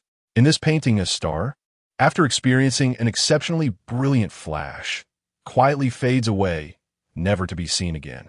We have triumphed. There is no need to journey to Mars. The members of SDRD rejoice in their victory over the extraterrestrial invaders. Yet, as he gazes upon the surrounding ruins, ablaze and crumbling, Bai Lang's expression is one of profound gravity. The search and rescue team promptly mobilizes to locate any undiscovered victims. Bai Lang, with a heart laden with complexity, issues his commands. This battle has unveiled the stark disparity between human technology and that of the aliens, and has revealed a hellish battlefield that had long been absent from his experience. Ichu and Kai Ran returned to prepare their analytical reports, while Bai Fong and an Xian. As Bai Lang glances back, he realizes that Bai Fong is nowhere to be found. In the encompassing darkness, Bai Fong slowly opens his eyes. Around him, there is an eerie silence, akin to death itself. Chapter 9. In the depths of darkness, Bai Fong advanced into the abyss of unending darkness, an overwhelming sense of unease enveloping him. After traversing an unknown distance, a crimson orb of light emerged at what seemed to be the terminus of the shadows. Who could it be? No response came forth. Yet Bai Fong felt a warmth gradually enveloping his entire being. Delicate beams of light emanated from the orb, growing ever more resplendent. Gradually, the light transformed from a few strands into a myriad of threads, warm yet not blinding, akin to the radiance and hope bestowed by divinity amidst the stifling despair of darkness. Ultraman? The light was tantalizingly close, as if within his grasp. Bai Fong reached out toward the illumination. Bai Fong, you are awake. In the special ward on the 8th floor of SDRD. Bai Fong lay on a pristine white hospital bed, clad in a patient gown, while an Exan, weary from a night of vigil, sat beside him. Despite her fatigue, an Xian radiated joy and excitement at Bai Fong's awakening. Is there anywhere you feel discomfort? She inquired, retrieving a thermos from the bedside and pouring a cup of warm water, which she gently offered to Bai Fong. He propped himself up with effort, his body sore and achy, likely a remnant of the fierce battle with Baltan, as if his bones had been disassembled and hastily reassembled. Bai Fong accepted the paper cup and drank deeply, the warm liquid soothing his chapped lips, infusing a hint of color into his pallid complexion. Much better. Bai Fong managed a signature radiant smile. What became of Baltan? Utterly vanquished by Ultraman. You cannot imagine how formidable he is. With a single blast of the spatium beam, he defeated Baltan. An Xian animatedly recounted the scene, her gestures lively, mimicking the sound of the beam with playful bayou sounds. Bai Fong leaned back against the headboard, his tousled bangs falling over his forehead, his eyes gleaming with mirth. And you, what were you thinking? An Xian pouted, casting a reproachful glance at Bai Fong. You, a combat analyst, running off to the front lines without conducting a proper assessment. Do you have any idea of the casualties on the front? We were all terribly worried about you. If you do this again, next time we... Bai Fong sheepishly scratched the corner of his mouth, responding with a nervous chuckle. After all, he could not seriously admit, actually, I am Ultraman. Whether or not anyone would believe him was beside the point. The likelihood was that he would be promptly dispatched to the medical department for psychological treatment following combat trauma. I swear, I will remain steadfast in my duties next time. Bai Fong vowed, raising 3 fingers of his right hand earnestly, prompting an Xian to finally cease her admonishments with satisfaction. Since you are well, I shall return to sleep, she said, stifling a yawn behind her hand as she rose to leave. You should rest some more. If you need anything, just call the nurse. With an Xian's departure, Bai Fong found himself alone in the ward. Perhaps it was the soothing conversation that alleviated his physical and mental strain. Or perhaps the extraordinary self-healing abilities acquired from merging with Ultraman were mending his body, but the once intense soreness had diminished considerably, and some color had returned to his cheeks. Seeking to pass the time, Bai Fong retrieved the remote control from the bedside table and switched on the LCD television mounted on the wall opposite him. The television program was continuously switched until it finally settled on a news channel. According to the latest report from the Department of Supernatural Disaster Response, the extraterrestrial invaders known as the Baltan aliens, who appeared in the heart of Changzhou City yesterday, have been confirmed to be eliminated by a giant codenamed Ultraman. The true identity of Ultraman and whether he is a foe or an ally has sparked much speculation among the public. Our station will invite the captain of the disaster response team, Bai Longxing, to clarify these matters for the audience in a special program this weekend. Bai Fong raised his eyebrows in mild surprise. It was quite novel for him to see his captain on television, especially since the captain would be publicly representing the SDRD's stance on Ultraman, which, in a sense, reflected Bai Fong's own views. This only heightened his curiosity and anticipation. The news report continued, but the next item made Bai Fong's heart race. According to the latest reports, Chancho City's first high school was destroyed during yesterday's battle. However, this morning, citizens discovered a large number of suspected chains, restraining devices, and stun guns amid the ruins of the school, and relevant authorities have stated that an investigation is underway. Chains, restraining devices, stun guns? Bai Fong's mood turned somber as he began to understand the true reason behind the students' apathetic expressions. They were not pursuing their futures through education. Rather, they were confined within the school, coerced by force to perpetually complete exercises. It was no wonder that nearly all students at First High excelled academically. They were seen as good children by their parents and exemplary students by their relatives. And the educational model of First High had become a template for many other institutions to emulate. Yet, no one knew that the children might have long since lost their own thoughts, unknowingly becoming mere tools for the school to collect exorbitant tuition fees. Perhaps only those few delinquents still possessed their own capacity for critical thought. But was that not an even more tragic reality? Bai Fong recalled that the original school was not like this. In his memories, teachers would tailor their teaching and communication methods to the individual characteristics of students, nearly achieving Confucius's ideal of teaching according to the needs of the learner.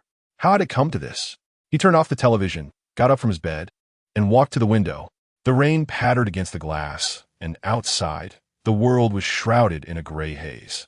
The leaden clouds rolled in from a distance, resembling a colossal beast descending upon the city. The sky darkened further within minutes, the murky atmosphere pressing down, making it hard to breathe. Bai Fong, are you feeling better? The door opened, and his captain, Bai Longxing, entered. Captain? Bai Fong felt a bit flustered by the captain's arrival and hurriedly grabbed his uniform jacket from a nearby coat rack, donning it as a sign of respect. There's a piece of news regarding First High that you might not be aware of. I've seen it, Captain. The Public Security Bureau came to see me, saying they hope we can assist in the investigation. We? Bai Fong questioned. But theoretically, the disaster response team can only mobilize in the event of supernatural disasters. Could it be?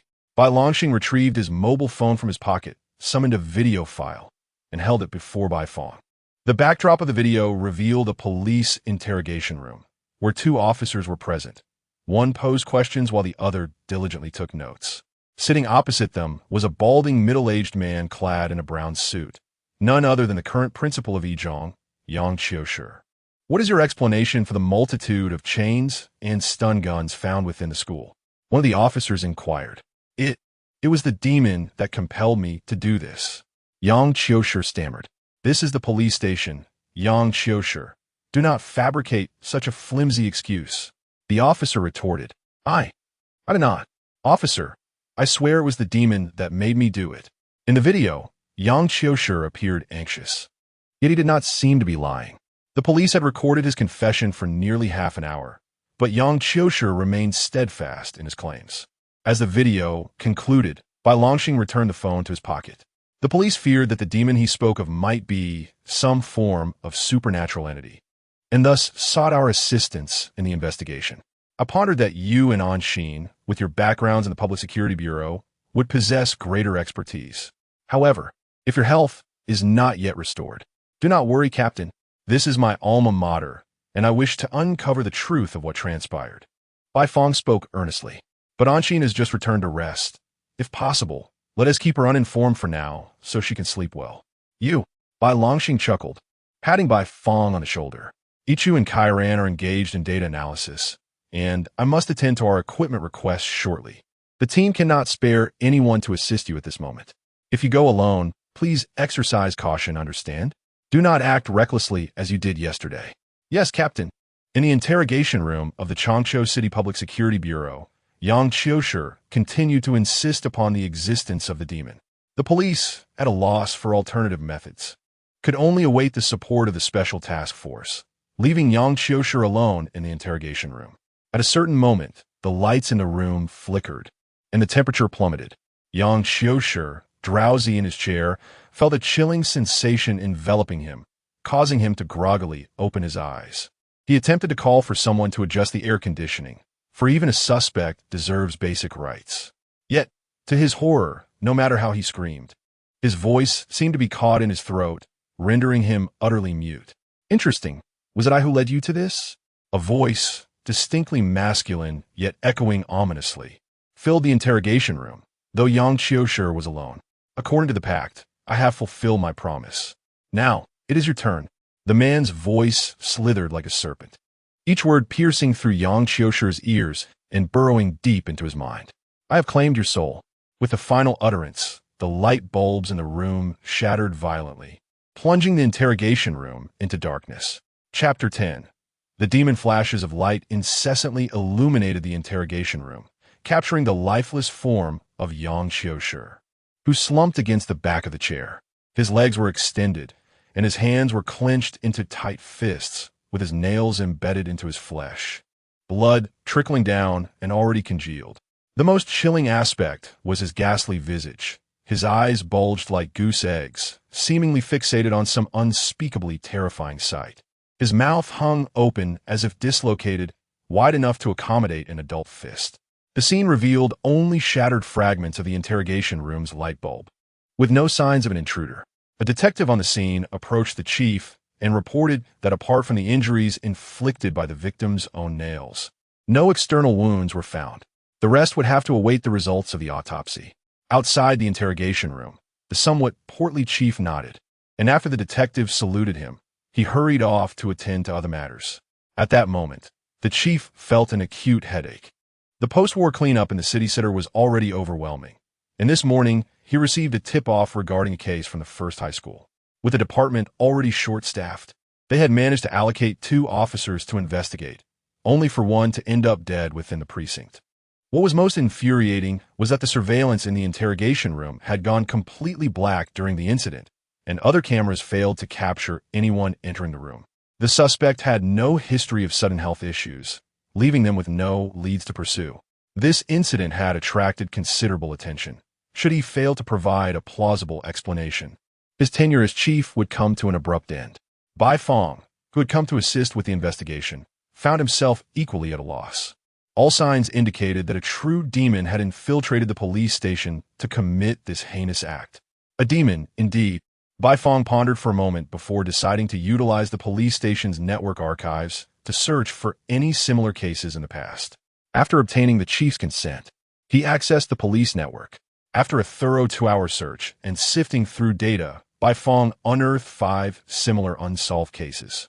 The timelines and locations varied significantly, with the earliest case occurring 6 years prior and the most distant case taking place in a small border town between Huaxia and Eros. However, the commonality among these cases was that the victims had all died in a state of extreme terror, each having experienced a sudden windfall on a particular day. Upon further examination, Bai Fong discovered that each case recorded a consistent piece of information, either from the victim's family or friends. The deceased had engaged in close interactions with a mysterious man clad in a black suit. With this breakthrough, Bai Fong intended to consult the chief to inquire whether Yang Qiushi had any associations with a similar individual. Yet, just as he stood up, a uniformed female officer called out to him, "Are you Bai Fong from the Special Operations Team?" The officer had a sharp bob haircut, her fair complexion slightly flushed, and she lowered her gaze, unable to meet Bai Fong's eyes directly.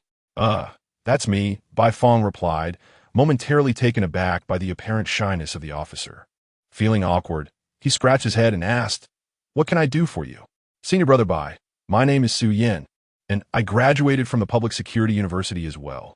Su Yin whispered softly, "I have made some new discoveries regarding this case. Would you be so kind as to follow me?" Men often find themselves defenseless against a beautiful woman with a sweet voice. Perhaps Bai Fong, driven by a desire to gather more information about the case, followed closely behind Su Yin.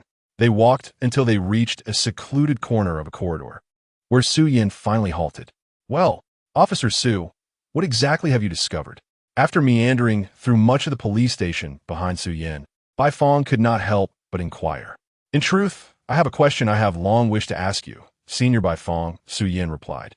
Her back turned to him, her voice as melodious as before. "Are you an extraterrestrial or a denizen of Earth?"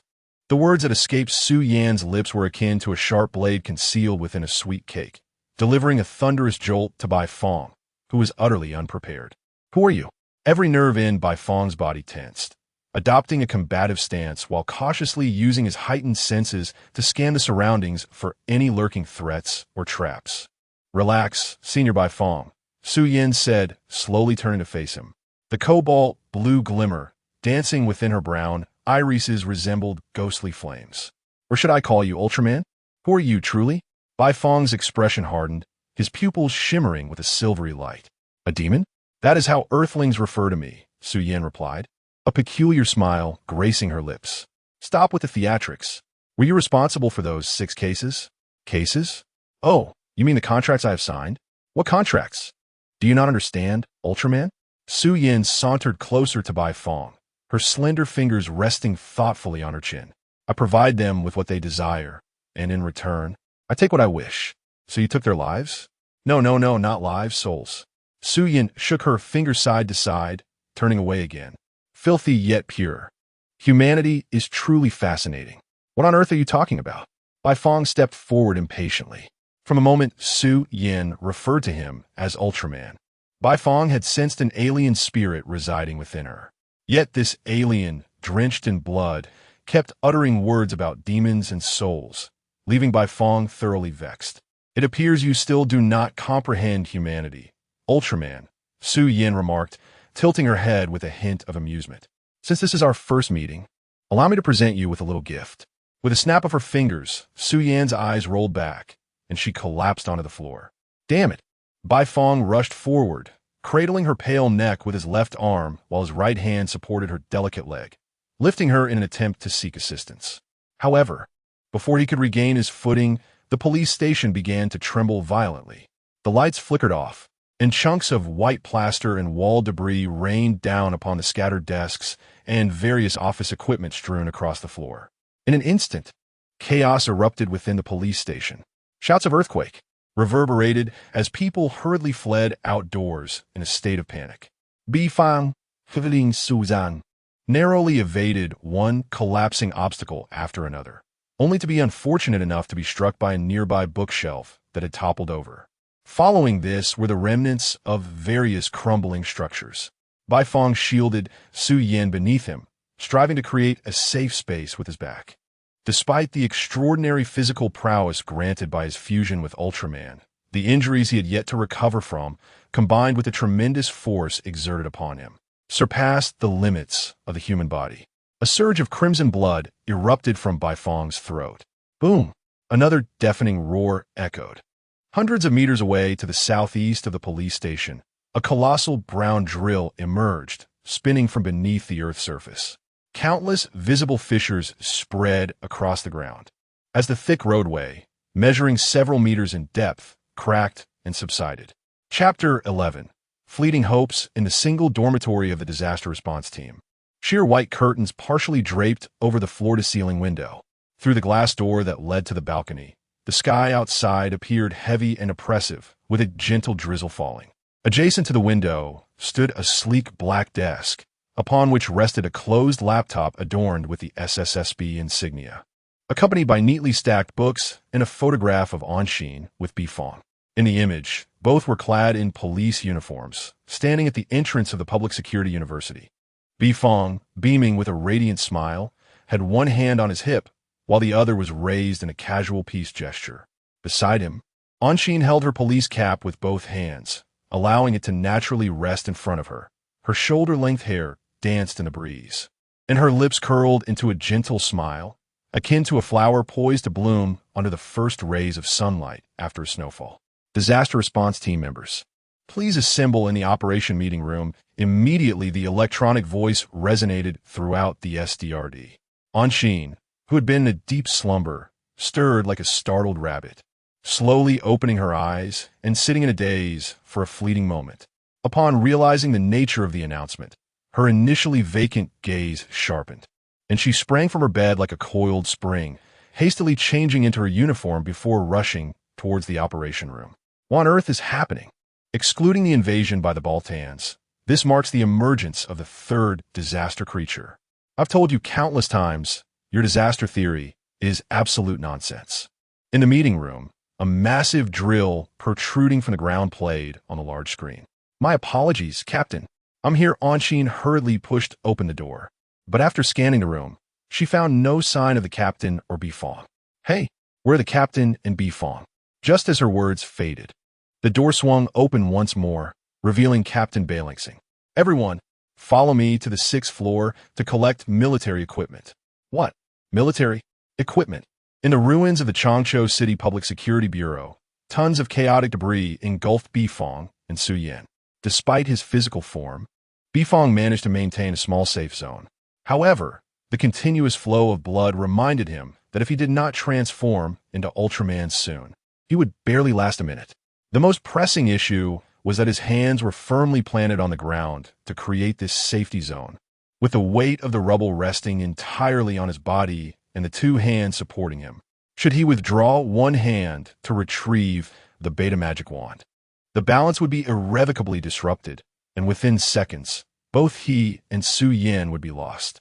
Where is this? Beneath him, Su Yan gradually regained consciousness.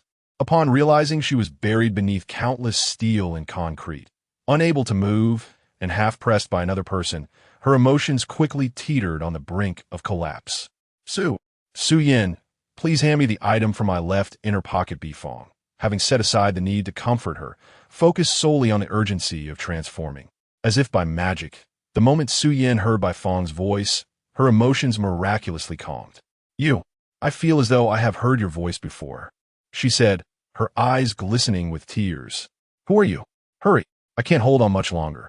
Bifong gritted his teeth, refraining from answering her question. It was not that he wished to remain silent, but rather that all his energy was devoted to resisting the ruins around them. His eyes were bloodshot, and his gums were stained with the blood that surged from his throat. For reasons unknown, Su Yan felt a peculiar familiarity with the man behind her, accompanied by an inexplicable sense of trust that blossomed within her heart. Thus, she ceased her inquiries. Lying prostrate on the ground, she reached back with her left hand, struggling to delve into Bifong's inner pocket, from which she extracted a cylindrical object. Is this it? Su Yan held the Beta Magic Wand aloft behind her head, ensuring Bifong could see it clearly. Yes. Press the button with my left thumb. Then close your eyes. Retracting her hand, Su Yan placed the Beta Magic Wand next to Bifong's left hand and forcefully bent his thumb to press the red button. Almost immediately after Su Yan closed her eyes, the top of the Beta Magic Wand erupted in a brilliant radiance. The light was so dazzling that even with her eyes shut, she could still perceive a blaze of white illuminating before her. A sense of panic enveloped her, not merely due to the unusual brightness, but also because she felt something supporting her as if she were ascending rapidly in an elevator. Accompanied by a burst of light that pierced the heavens, countless bricks and debris scattered in every direction. As the light transformed into a humanoid silhouette, it gradually faded. Between the somber sky and the vast ground stood a colossal figure, resplendent in red and silver. It was none other than Ultraman. After placing Su Yan, who he held in his palm, gently on the nearby ground, Ultraman soared toward the drilling apparatus that had broken through the earth not far away. As he lunged forward, his hands deftly grasped the base of the drill, and with a powerful twist of his waist, he executed a forward roll. Utilizing the momentum from the roll, Ultraman successfully completed a 360-degree turn while uprooting the lurking monster from beneath the earth, hurling it forcefully toward the distant open ground. Following a flawless parabolic arc, the colossal creature crashed violently to the ground, sending tremors through the earth. In the air, 2 SDRD Halo 30 transport helicopters approached from afar. Upon spotting the multitude of police officers below, the pilots maneuvered the helicopters to descend slowly in their vicinity. The rear cabin doors swung open, and 4 armored vehicles along with over 100 armed personnel disembarked in an orderly fashion, including members of the Special Operations Team donning full combat gear for the first time. The team members wore dark blue multi-functional helmets equipped with transparent visors, adorned with a white and blue meteor emblem at the center. Their black protective vests and body armor were meticulously donned, and tactical belts featuring holsters and magazines were fastened securely at their waists. Although the team members had undergone combat training prior to joining, it was merely a series of superficial tests involving blank ammunition and simulated battlefields. the moment they donned their complete gear and found themselves on the front lines. Their sentiments transformed entirely. This particular beast of calamity was codenamed Gabra.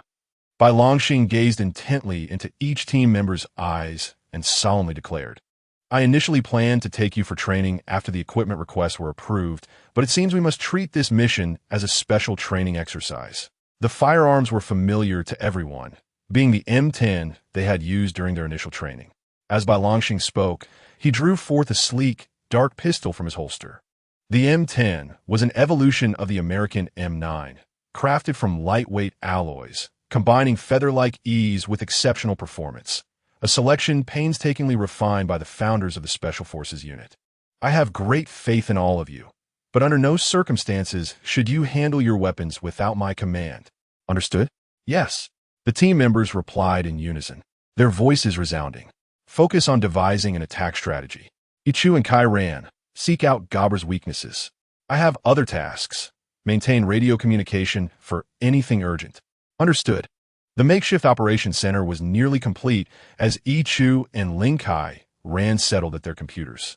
Anshin surveyed the surroundings, and upon confirming that Bai Fong was absent, she inquired, "Captain, where has Bai Fong gone?" Bai Longxing, in the process of returning his gun to its holster, visibly trembled at her question. In fact, during their journey, Bai Longxing had already contacted the officers seeking refuge in Changzhou City to inquire about Bai Fong's status. The response revealed that he had vanished alongside a female officer. Upon witnessing the ruins of the Changzhou City police station, Bai Longxing's heart ached, an instinct whispering that Bai Fong and the female officer lay buried beneath the rubble. Given the extent of the collapse, the probability of survival for anyone trapped beneath was virtually non-existent. Yet, he found it hard to believe, or perhaps he was unwilling to accept, that his team member might already be lost despite the inherent dangers of their profession. Clinging to a flicker of hope that perhaps Ultraman had saved them, Bai Longxing resolved to continue the search. "Rest assured, Bai Fong will return shortly." Nodding toward Anshin, Bai Longxing turned and boarded the helicopter once more. In the distance, the full form of Gabra, having been unearthed by Ultraman, came into view. Its head was a constantly rotating dark purple drill, its body adorned with earthy gray scales, and its forelegs were equipped with robust, sharp claws. Additionally, two whip-like dark purple drills spiraled on its back, extending from the neck down to the waist, thrashing and striking the ground. A blue glow ignited at Ultraman's wrist as he swiftly conjured the spatium beam, launching it toward Gabra's head in a straight trajectory. Chapter 12. The matter of mourning the spatium ray, a formidable weapon wielded by Ultraman, is an energy-concentrated, serrated ring crafted from the compression and condensation of power within his palms. Theoretically, its might can surpass the intensity of light by 4 to 5 times. However, the singular flaw of the spatium ray lies within the circular aperture at its center, where the spatium material is least concentrated, rendering it the most vulnerable point of the weapon. By chance, as Gabra's drill-like head tilted aside, the ray effortlessly slipped into the opening. With a sudden flick, it soared toward a passing horizon, 30 aircraft. Fortunately, the pilot's swift reflexes and adept skills allowed him to maneuver the craft to the right, causing the ray to graze the underside, leaving a scorched mark before vanishing into the sky. Ultraman had missed. Witnessing this, Ichu felt a surge of anxiety for the crew aboard the aircraft. Due to the classification of the current disaster as a kaiju threat, the higher-ups refrained from granting the crisis response team the authority to deploy jet fighters, unlike their previous encounter with Baltan. Frequent mobilization of military aircraft would inevitably draw the attention of the United Nations, opening a door for scrutiny from the United States. While their rationale was sound, history has shown that the righteous often find themselves ensnared by the caprices of the unruly. Furthermore, the abruptness of the incident meant that most tanks and armored vehicles were still undergoing repairs, with the few remaining units being dispatched across provinces for enhanced security. Consequently, the only armed vehicles accompanying the team were 2 transport helicopters and 4 armored vehicles equipped with artillery and machine guns. The lack of firepower significantly heightened Anshin's concerns as she formulated an attack strategy. Although Ultraman was engaged with Gabra, Past experiences fighting Baltan reinforced her belief that only through the collaboration of humanity and Ultraman could they truly harness their collective strength. Ichu, does Gabra emit any energy radiation? Anshin inquired, adhering to protocol regarding energy radiation. The presence and type of energy radiation within a kaiju dictate the feasibility of artillery engagement. Please hold on, I'm analyzing. Ichu's fingers danced rapidly across the keyboard, various metrics and graphs beginning to take shape. On the battlefield, Ultraman and Gabra remained locked in a tense standoff. Upon witnessing the near-miss incident involving a human aircraft, Ultraman resolved to prioritize melee combat. However, before he could advance, Gabra propelled itself forward, leveraging the two whip-like drills on its back to launch into the air. Its colossal form and the spinning dark purple drills charged directly at Ultraman's face. Ultraman could have evaded the attack, yet he chose to withstand it head-on. Behind him lay an expansive, vacant area where he had previously discarded his cigarette.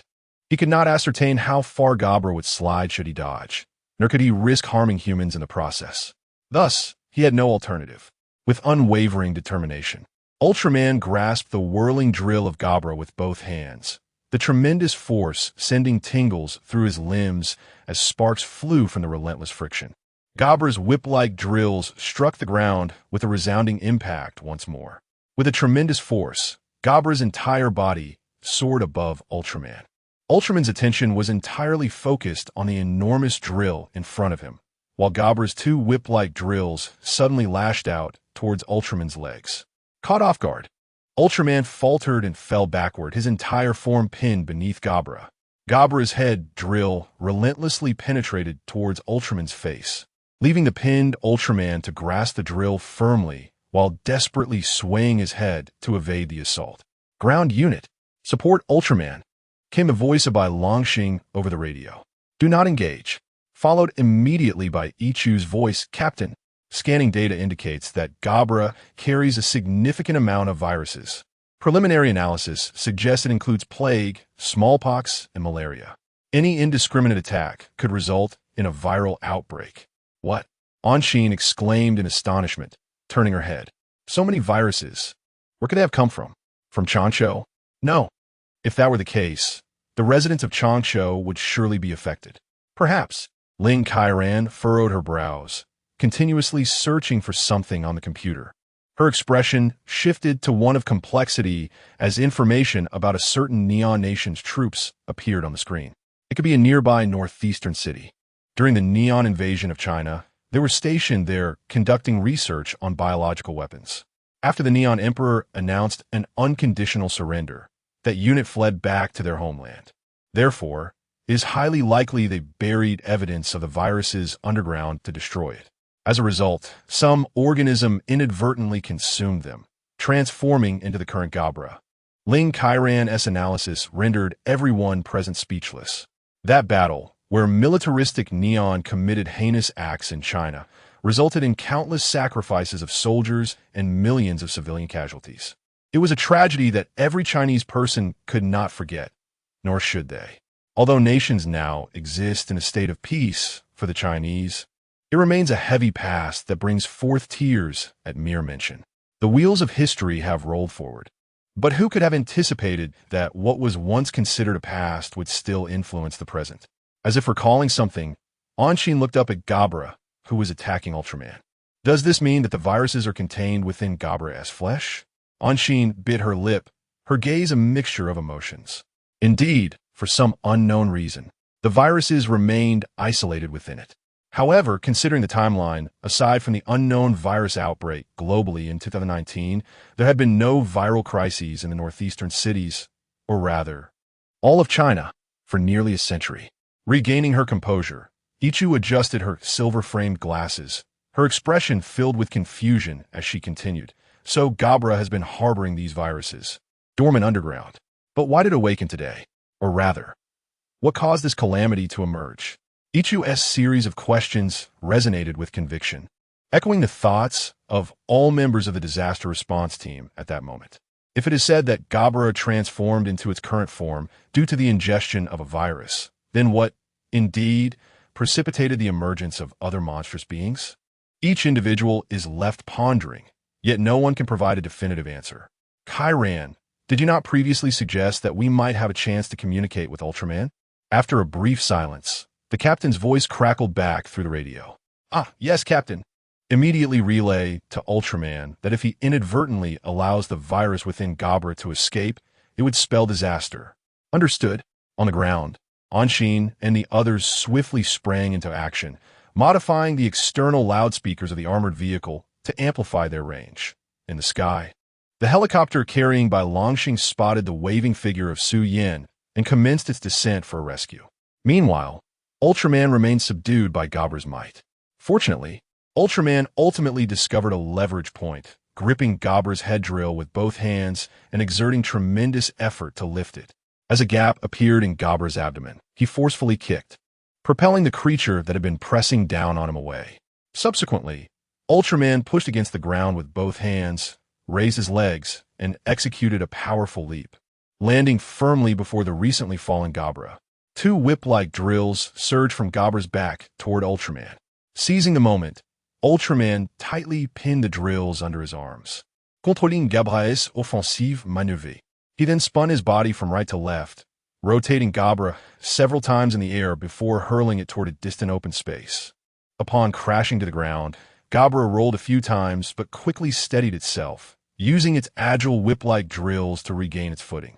With a deep, resonant roar, Gabra's head drill began to spin at an ever-increasing velocity, ultimately unfurling like a demonic blossom, petals spreading outward.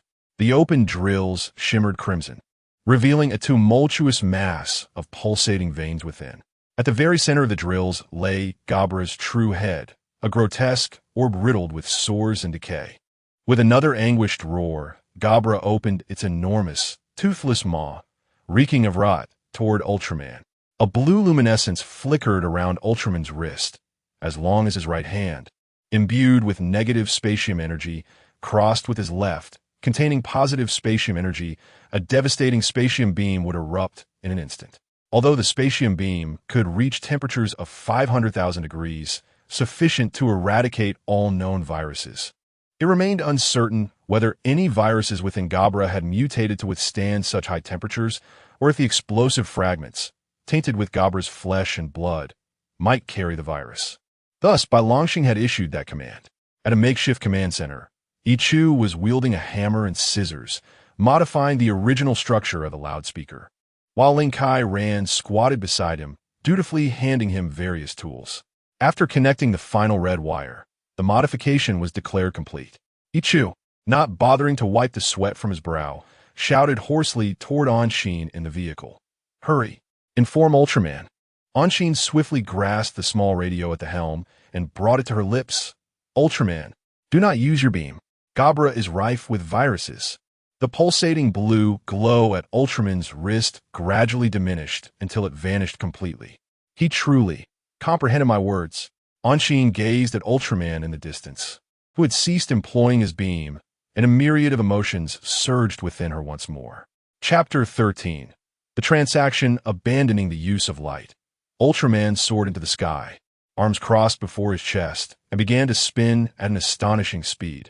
The spatium energy released with each rotation of Ultraman culminated in a series of yellow, ring-shaped light locks. These locks sped towards Gabra, perfectly encircling its head, neck, back, and tail. As Ultraman's spinning intensified, the grip of the light locks tightened. The overwhelming sensation of suffocation transformed Gabra's fierce roars into feeble gasps. After a brief struggle, Gabra succumbed to unconsciousness. It was only then that Ultraman ceased his rotation. Notably, at the moment Ultraman halted, the light locks constricting Gabra noticeably thinned and dimmed. Ichu observed this phenomenon and promptly retrieved a combat computer to document the observation. The capturing light rings weakened as Ultraman stopped spinning. Ultraman descended beside Gabra, his hands reaching beneath the beast. With formidable wrist and arm strength, he effortlessly hoisted the colossal creature, weighing over 20,000 tons, above his head. After giving a slight nod to the members of the disaster response team, Ultraman propelled himself skyward with a sonic boom. Indeed, he was capable of communicating with Ultraman. Ling Kai ran, thrilled by the validation of his thoughts, joyfully punched Ichu on the back.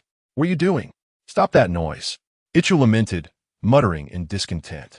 However, casting a fleeting glance at the handgun holstered at his waist, Ichu expressed a hint of regret, saying, "Although I felt a bit apprehensive when I first donned this uniform, not having to use the gun. Well, it's fortunate there were no casualties." Steadying himself against the car door, he slowly exited the vehicle, adding, "So, you might as well abandon your dreams of being a sharpshooter." Nearby, on the makeshift helipad, a Horizon 30 transport aircraft descended gradually, its propellers stirring a whirlwind of air and noise. The cabin door opened, revealing Captain Bai Longxing and Officer Su Yan. "Your colleagues are over there. Hurry up." Bai Longxing pointed towards the Eastern Rescue Station and whispered a few words to Su Yan before striding towards his team. Captain, where's Bai Fong? Is he still recuperating at the base?" The trio approached eagerly, with Anshin impatiently inquiring about Bai Fong's condition. "Oh, a familiar voice called from behind. They turned to see Bai Fong approaching, having remained absent throughout the operation.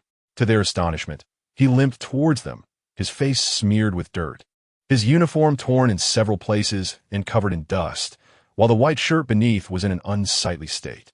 This appearance suggested he had just battled Gabra. "Bai Fong," Anshin gasped, rushing forward to support him, fearing he would collapse at any moment. "What on earth happened to you? Why aren't you resting in the infirmary? How'd you end up like this?"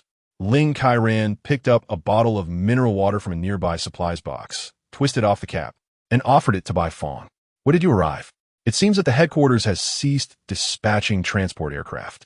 Only Ichu, with a uniquely sharp focus, looked at Bai Fong with a puzzled expression. Bai Fong did not respond to the questions posed by the others. Instead, he simply smiled foolishly and nodded at Bai Longxing, saying, "Captain, regarding Yang Qiushu's case, I will board the plane first." Bai Longxing, as always, patted Bai Fong on the shoulder, instructing him to return for a checkup and to recover before discussing work. Thus, the disaster response team returned to the base.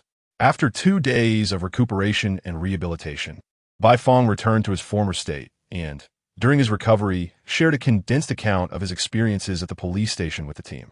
Bai Longxing promptly reported the matter to his superiors, only to receive the response that, in order to prevent public panic, the incident would remain confidential, and the higher-ups would handle it accordingly. Soon after, the long-awaited weekend arrived. The team members gathered in front of the large screen in the conference room, shouting praises about how handsome their captain was while watching Bai Longxing express his firm belief on a program that Ultraman was protecting humanity. However, their leisurely days were soon interrupted, not by the emergence of another disaster creature, but rather by the decision from the higher-ups to appoint Bai Longxing as the chief instructor, leading them into a year-long intensive training regimen.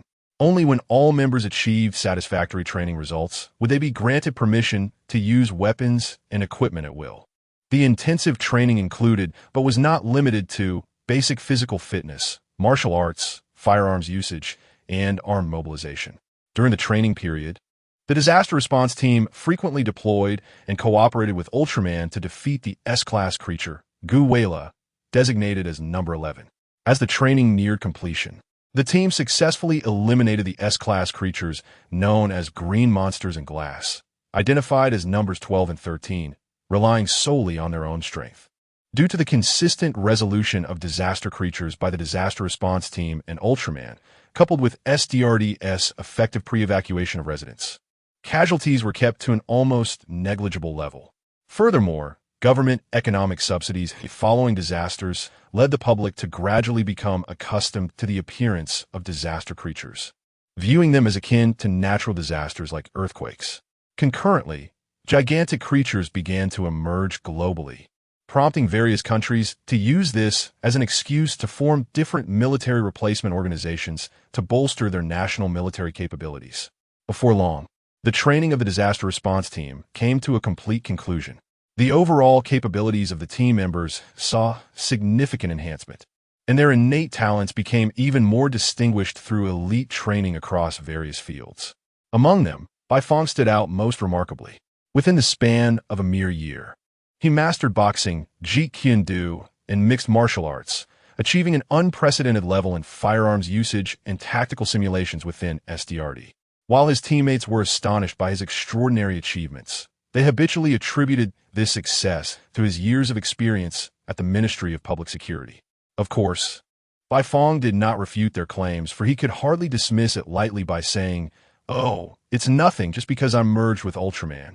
As days passed, the recent absence of disruptive disaster creatures rendered life particularly serene.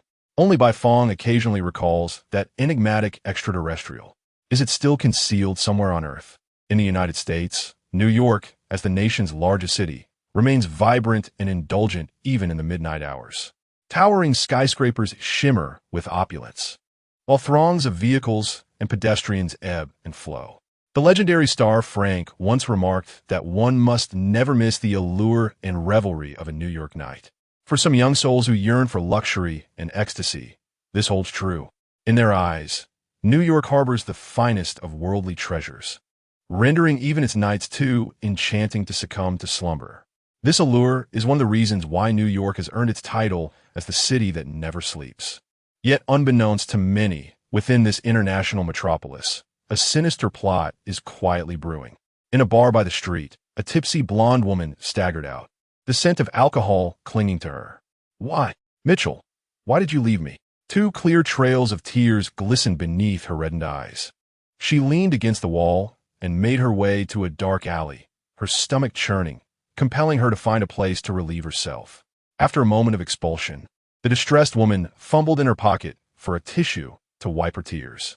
Silently, a hand holding a tissue extended towards her. "Here, SA tissue, beautiful lady." The sudden male voice startled her, causing her to tremble against the wall behind her. "Who are you?" She did not take the tissue, her hands clutching her trench coat tightly, eyes reflecting a blend of caution and fear as she regarded the man who had appeared beside her. "Madam, I mean no harm." The man, clad in a black suit, bore an Asian visage but spoke with a distinctly authentic New York accent. He smiled and produced a business card from his inner pocket, offering it along with the tissue. The woman cautiously accepted it, casting a glance at the card. "Mephiles?" Mephiles nodded, his voice exuding refinement. "If you desire your beloved to return, we could arrange a transaction." Before he could finish, a male voice echoed from the depths of the dark alley. "Mephiles, let us make a deal." Chapter 14. Trust in the operations conference room, with his eyes tightly shut. Ichu lay sprawled over the table, snoring thunderously. This fellow Ling Kairan, who was immersed in data analysis, could no longer contain his irritation. He stormed over to Ichu's side and delivered a sharp slap to the back of his neck. "Ugh! Hey!" Ichu, awakened abruptly, clutched his reddening neck, looking as aggrieved as a child. "With such a raucous snore, I could truly wonder if you're even human." Ling Kairan shot him an exasperated glance before returning to his seat, continuing his scrutiny of the data. "Isn't life a bit too tranquil these days?" Ichu grumbled, stretching languidly. "Though tranquility is indeed a blessing, it leaves us with little to occupy ourselves." Anshin, sitting beside Ling Kairan, nodded gravely indeed. "When was our last mission?" "It was that time we responded to a report of a sighting of a spaceship." Ichu pondered, stroking his chin. Rumor had it that similar aerial phenomena had been observed in New York. Perhaps it was the work of those from the United States. Let us not jump to conclusions. After all, we never located that spaceship. Bai Fong set aside the book he had been perusing, thinking wildly, and joined the discussion. Just as they indulged in reminiscing about their recent lives, the conference room door was suddenly thrust open.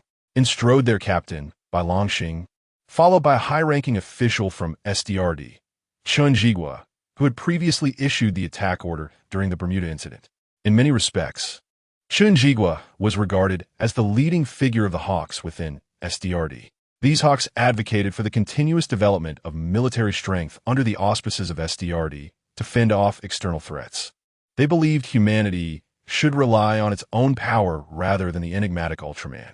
Consequently, when Bai Longxing publicly expressed his trust in Ultraman during a television program, Chun Jigua seized the opportunity at a meeting to question Bai Longxing and the entire special operations team regarding the correctness of their convictions. This was the root of the team members' disdain for Chun Jigua. With a scowl, Chun Jigua entered the conference room, as if the special operations team owed him something. Let me show you what your cherished Ultraman has been up to. The team members were momentarily taken aback, completely baffled by the dark-skinned advisor's words. After exchanging bewildered glances, they turned their seeking eyes toward Bai Longxing. This morning, the United Nations received a document. It contains accusations from the United States against Huaxia. Bai Longxing stated in a somewhat subdued tone, "Accusations against us? To the United Nations?" Anxin scoffed, a hint of disdain flickering in his eyes. What baseless claims are they making this time? Bai Longxing remained silent, solemnly inserting a USB drive into a computer and connecting it to the large screen. The screen flickered to life, revealing an unnamed video file. At the beginning of the video, a black eagle emblem dominated the center of the frame, beneath which the words Level SSS were inscribed in English. Upon witnessing this, the team members were momentarily taken aback, for it signified the utmost secrecy of the military of the United States. To dare share such sensitive information with the United Nations indicated that the accusations from the U.S. were far from mere verbal slander. As the video commenced, the backdrop revealed a military base of the United States. However, the vehicles and armaments within the base were obscured to varying degrees, with only a handful of soldiers clad in camouflage being discernible. What on earth is this? The pervasive blurring seemed almost absurd. Bai Fong initially intended to alleviate the tense atmosphere with a jest. Yet, upon the subsequent scene's emergence, he was utterly frozen. At that moment, Bai Fong wished fervently to press his wide-open eyes against the screen and replay the footage hundreds of times to ascertain whether he was hallucinating. The footage displayed a colossal figure, resplendent in red and silver, descending from the heavens. As the giant landed, a cataclysmic explosion erupted at its epicenter, instantaneously transforming the entire base into a sea of flames. In this harrowing frame, the team could distinctly witness the soldiers who could not evacuate howling in agony amidst the blazing inferno, only to be consumed in the next moment, reduced to charred remains. The video concluded with a giant glancing toward the military camera. It was Ultraman. As the video ended, the team collectively gasped in disbelief. They could hardly fathom that the very giant who would fight valiantly for humanity could commit such a heinous act, even against a nation that had historically opposed China. Is this a deception? Ling Kairan swallowed hard in disbelief, his eyes wide with shock. Even the methodical and articulate Yi Chu stammered, unable to articulate a coherent thought. Now, the United States contends that Ultraman is a weapon of mass destruction developed by China, demanding that the United Nations impose restrictions on our military capabilities and revoke our status as one of the 5 permanent members along with our nuclear arsenal. Chen Zhihua pounded the conference table repeatedly, his furious words grating like nails on chalkboard. It is crucial to understand that although nations have signed a peace accord, this does not imply they have relinquished their armaments, especially for major powers like the 5 permanent members. They often justify the continued development of military forces under the guise of resisting threats and maintaining global order, albeit with slight moderation. Smaller nations, like Japan and South Korea, also possess their justifications, self-defense, industrial energy research, and so forth, quietly advancing their military technologies behind the scenes. Thus, the so-called peace accord has essentially become an empty promise. In fact, it is quite the opposite. Tensions among the current great powers could be likened to a drawn sword. If at this juncture, China's military strength were to be curtailed and its status as a permanent member along with its nuclear capabilities revoked, it would spell a catastrophic blow to the entirety of China. But on what grounds do they claim that Ultraman is a military weapon? Do they possess evidence? Indeed, how can the Americans assert such a thing? Precisely, this is defamation. We can certainly bring them before the international court, anxious yet defiant. The retort broke the earlier tension, prompting Ling Kairan and Yi Chu to echo in agreement. I believe it is due to the captain's remarks on television. Bai Fong lowered his head, his gaze obscured by a few strands of bangs, rendering his expression inscrutable. After all, to humanity, Ultraman is an entity of mysterious origins. When a highly reputable national institution publicly expresses support for such an unfamiliar being, it inadvertently aligns itself with that entity. Much like how people rarely place complete trust in a stranger they have only encountered a few times, even if that stranger has offered some assistance. Thus, the most plausible rationale for bestowing complete trust upon an alien species is that this creature was, in fact, created by them. Furthermore, the fact that Ultraman appears solely within the borders of Huaxia only amplifies the skepticism from the United States. Bai Feng's words stirred an inexplicable bitterness within everyone, including himself. Indeed, when did the act of granting trust become a matter that requires such caution and justification? And when did trust morph into a double-edged sword that could inflict harm upon oneself? However, this does not imply. Just as an Xin was about to articulate further thoughts, he was abruptly interrupted by Chen Jigua's coarse, gravelly voice. The director will personally come to inquire shortly. You all manage it as you see fit. Chen Jigua clasped his hands behind his back, turning away without a backward glance as he slammed the door. Inside the conference room, the atmosphere became palpably oppressive, as if they were submerged in the depths of the ocean, weighed down by a massive boulder pressing upon their chests, leaving the team members gasping for breath. Chapter 15.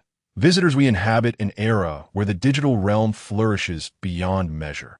Regardless of the attempts to suppress information, individuals can invariably unearth relevant content online. The news of the destruction of a military base in the United States, unsurprisingly, reached various domestic websites. A significant number of netizens hailed Ultraman as a heroic figure, proclaiming sentiments such as Ultraman is a champion against the United States, Ultraman enacts justice, and Ultraman's triumph over the United States is worth celebrating. Conversely, a minority began to question whether Ultraman's existence posed a threat to the security of our nation. But could it truly be Ultraman? With a click, Anshin closed the web page and turned her attention back to the video file, slowing the playback speed to a tenth of its original pace, scrutinizing each frame meticulously. It was peculiar, the final image. After watching the video repeatedly, Ling Kairan voiced her uncertainty, suggesting it appeared as though Ultraman intended for us to witness the devastation he had wrought. Nevertheless, this incident had already stirred considerable turbulence across the globe. Ichu leaned back in his chair, removing his glasses and rubbing his forehead wearily. Everyone is present. The door to the conference room swung open once more, revealing the director of SDRD, Ren Pingchuan. Ren Pingchuan, appearing to be in his 50s, bore a kind visage beneath his graying hair. His blue suit subtly accentuated a slightly protruding abdomen, rendering him more approachable. Director Run, everyone, please take a seat. As Ren Pingchuan approached Beilangsing, he gestured for everyone to settle down, assuring them not to be anxious. I merely wish to inquire about your opinions regarding that entity, the Ultraman who destroyed the American military base. His cheerful tone starkly contrasted with the earlier agitation of Chen Jigua, making him seem less like a superior seeking answers and more akin to an elder engaging his team in light-hearted conversation. Director, I believe something is amiss. I concur. There must be deeper implications at play. Perhaps this is merely a self-directed performance by the Americans. Aside from Beilangsing and Bai Feng, everyone expressed their views. Is that so? Ren Pingchuan squinted playfully as he turned his gaze to Beilangsing. Captain Bai, what is your perspective? I believe that is not Ultraman. Beilangsing met Ren Pingchuan's gaze with unwavering conviction. Director, since the Bermuda incident, Ultraman has repeatedly aided us in vanquishing the threats posed by monstrous beings. We have substantiated that he comprehends human thought and language. He fights alongside us, even if some among us harbor doubts or question him. Yet, Ultraman has never committed any act detrimental to humanity. Take Gabura, for instance. Without Ultraman's assistance, we would have struggled to contain the virus within it. He is akin to a comrade, and thus, I harbor no skepticism towards him, just as I steadfastly believe in my team. Beilangsing surveyed each team member, his eyes reflecting a trust akin to the tranquil surface of a lake. I understand. Ren Pingchuan placed his hand on Bai Longxing's shoulder, a faint smile gracing his lips. Captain Bai, actually, suddenly, the lights on the ceiling of the conference room began to flicker and extinguish, accompanied by the faint crackling sound of the fluorescent tubes. In the next moment, the The large screen behind Bai Longxing and the notebooks of the team members all transitioned to a black screen, while sparks erupted from the keyboards. "Hey!" Ling Kairan exclaimed in astonishment, pounding on the keyboard. No. All the data I analyzed today hasn't been saved." Alas, the computer remained unresponsive, even emitting a wisp of smoke. "What's going on?" "Captain, I'll check the master control unit." Ichu dragged his swivel chair over and illuminated the master control unit with a flashlight. After inspecting the entangled mess of over 100 data cables, he slumped helplessly against the back of the chair. "All the data to date has been destroyed." Ling Kairan inhaled deeply, gritting his teeth as if he were about to strike someone. Which imbecile failed to back up the data? I truly wish to punch him squarely in the face. Cough. Cough, cough. Rin Pingchuan cleared his throat awkwardly. Could someone check if it's the main switch?" "Who is it?" The conversation was abruptly interrupted by Bai Fong, who stood up with his gun drawn from his waist. The beam of Ichu's flashlight directed towards the gun's muzzle, revealing a figure clad in a long black robe, their face obscured by a black hat, standing at the entrance of the conference room. "Apologies, this is my fault," the robed figure said, their diminutive stature accompanied by a voice reminiscent of electronic synthesis. "You have encountered extraterrestrial life, so there is no need to panic." "Who are you?" Bai Fong gripped his gun tightly, his index finger poised on the trigger guard. "My name is Zerub, a visitor from another celestial body, much like Ultraman." Zerub lifted their head, revealing a pair of eyes that emitted a faint blue glow, resembling luminous dots. "How did you get in here?" Bai Longxing exclaimed, reaching for his gun, only to be restrained by Ren Pingchuan beside him. "This is a secret. I wish to communicate directly with you, hence my visit." Zerub raised their right hand, holding a smartphone. "I have implanted a translation device within your type of tool, enabling me to understand and articulate your language. I apologize for the high-energy electromagnetic waves that accompany my appearance. It is not my intention. I will assist you in repairing your instruments."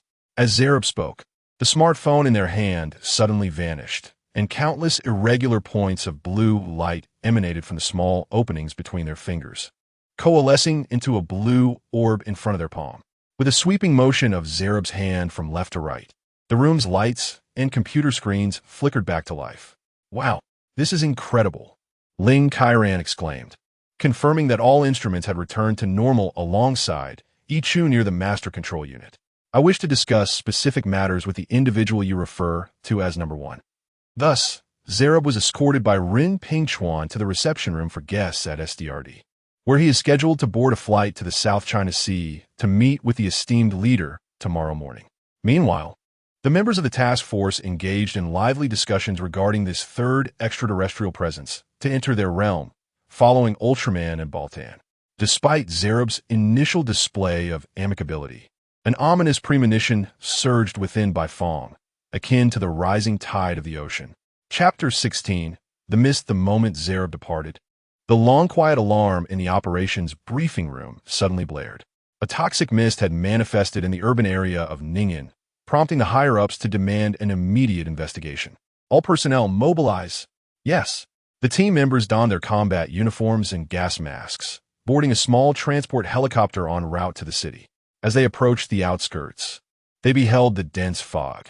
Its color was an ethereal white, reminiscent of freshly fallen snow illuminated beneath a cerulean winter sky. Yet, unlike snow that glitters under sunlight, this mist, though pure and luminous, refracted no light.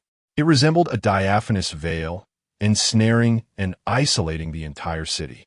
The helicopter descended slowly, halting 50 meters away from the fog. The team, fully equipped, ventured forth into the obscurity.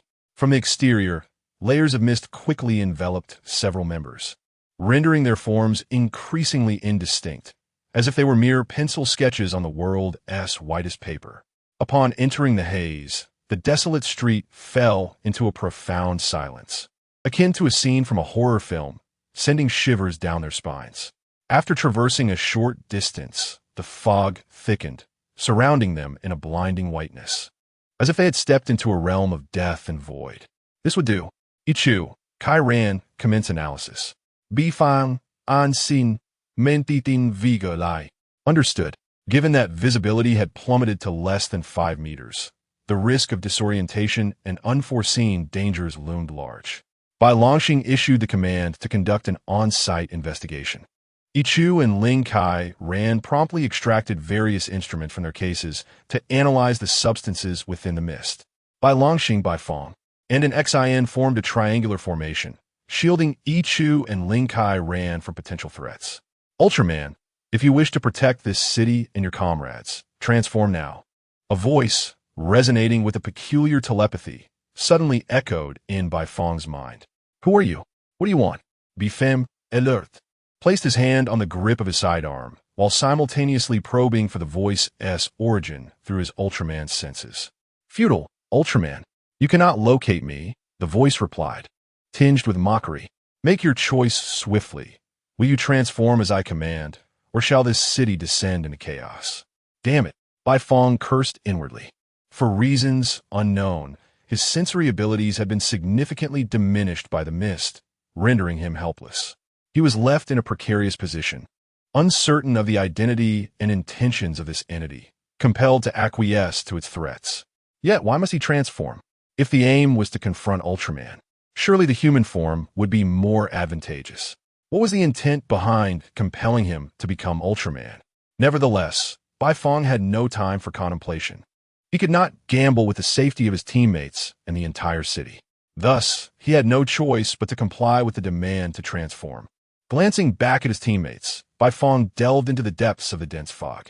The mist enveloped the sky as before, obscuring the brilliance of the beta magic wand. Captain, preliminary analysis suggests that the fog contains chlorides, fluorides, and nitrogen oxides. Ling Kairan began, only to abruptly notice that his instrument screen appeared to be smudged. He cautiously touched it with a gloved finger. What is this? Ling Kairan mused, rubbing a layer of dust between his fingers, and then cast a glance at his combat suit. Captain, our clothing is also. Yet before Ling Kairan could finish, Yichu interjected, Captain, the fog seems to be dissipating. Wait, is that Ultraman? Ultraman? The group followed Yichu's pointing finger, and amidst the mist, a colossal figure stood between the towering buildings. Has Ultraman dispersed the toxic fog? Anshin inquired, for to her, Ultraman was akin to an omnipotent deity. No, the one dispersing the fog is I. The voice belonged to. The group turned to see a figure clad in a black robe and top hat. Standing behind them, Zalabu, who was supposed to be at the base.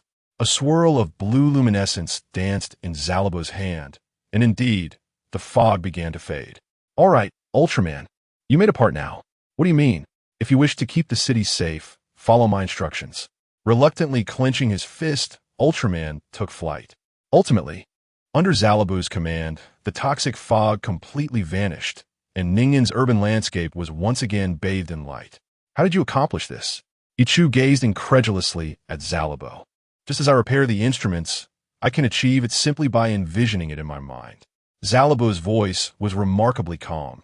My abilities reside within my bodily organs. But I'm afraid this knowledge cannot be imparted to you. Then what about Ultraman just now? Anshin queried, perplexed.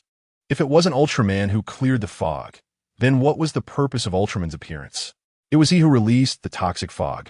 Zalabu's tone remained serene, yet his words detonated like thunder in the hearts of all the team members, including Bai Fong, who had just returned to the disaster response team. Ultraman had always been a savior of humanity. However, if Zalabu's assertion were true that Ultraman had unleashed the toxic fog, it would not only indirectly confirm that Ultraman was also responsible for the destruction of the Meifeng base, but would also cast Ultraman as a complete adversary to humanity. Consequently, Huaxia would face repercussions due to Bai Lang's public statements on television proclaiming Ultraman as friendly. As for Bai Fong, a tumult of emotions surged within him. He was enraged, furious at Zalabu for his deceit, distorting truth and falsehood. Yet he also felt a sense of relief, for this confirmed Zalabu's identity as an enemy.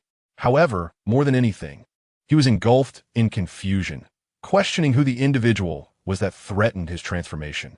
Although the dense fog had diminished his Ultraman perception, he could still distinctly sense that the aura of that person was entirely different from Zalabu, standing before him.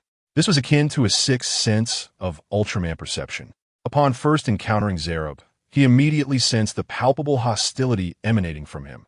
In stark contrast, the earlier individual had exuded an elusive aura, akin to mist, vague and inscrutable. It felt as if he had experienced a similar sensation before, yet the source eluded his memory.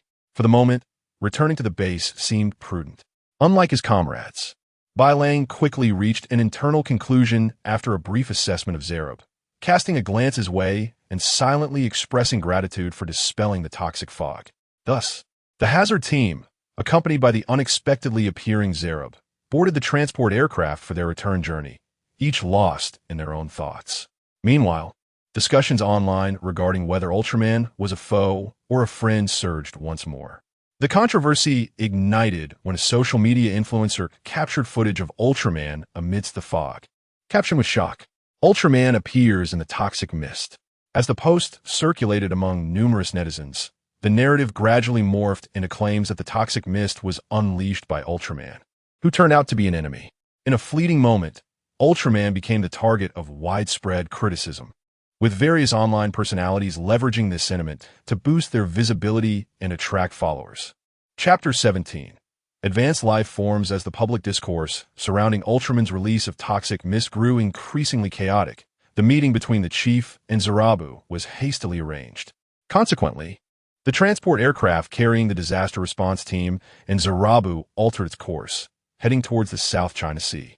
Upon arrival, Zerabu was escorted by designated personnel to the International Reception Hall for his meeting with the chief, while the disaster response team returned to SDRD headquarters on a separate aircraft. Left in uncertainty, Ling Kairan rested his head on one hand, the other deftly twirling a ballpoint pen, his expression clouded with worry. "I still believe Ultraman is innocent," he remarked, his brows furrowed in concern.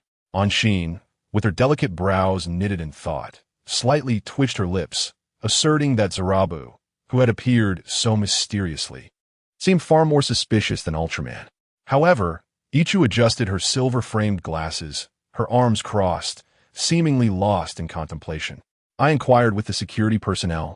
Surveillance indicated that Zerabu vanished from his room shortly after the toxic mist manifested in Ning'an. Therefore, the operations meeting room fell into a heavy silence. No one wished to believe that this hero, who had risked his life for humanity, could commit such vile acts, yet they found no evidence to vindicate Ultraman. This left even the most astute analysts among the team grappling with their thoughts. Nearby, Bai Fong, who had been searching for information on his phone, accidentally clicked on a news link, which redirected him to a post about Ultraman. The content of the post featured a blogger urging everyone to maintain rationality and not to be swayed by sensationalist media. However, as Bai Fong scrolled to the bottom of the comment section, he encountered a barrage of aggressive and insulting remarks reflecting in his eyes. In truth, the earliest claims that Ultraman had released the toxic mist surfaced half a minute after Bai Fong's transformation, predating Zerabu's statements to the disaster response team. The netizen who disseminated this information did so with a playful mindset, fabricating a narrative based on a blurry photo of the mist, which ironically gained acceptance among the majority of internet users and became a sensational topic for various bloggers seeking to boost their visibility. In this era, such occurrences seemed all too common. As time ticked away, Bai Fong's expression grew increasingly rigid, his pupils seemingly veiled in a thin mist. Each team member was absorbed in their own thoughts, leaving no one to notice his unusual demeanor. Yet, Bai Longxing observed Bai Fong intently, as if scrutinizing him for something. The meeting room remained hushed, with the evening sun streaming through the partially drawn floor-to-ceiling windows, casting light upon everyone present. However, due to the curtains drawn 1/3 of the way, only half of Bai Fong's face was illuminated, while the other half remained shrouded in darkness. Rubbing his eyes, Bai Fong turned off his phone and placed it face down on the table. Why? Why is this happening? Why does everyone think it was me? What am I truly fighting for? From the moment he entered the public security university, Bai Fong had etched the notion of serving the people deep within his heart. Regardless of whether he worked at the Ministry of Public Security, joined the Special Forces, or transformed into Ultraman, he fought for this initial purpose. Yet now, his conviction wavers. He begins to question, perhaps questioning himself, perhaps questioning the world around him.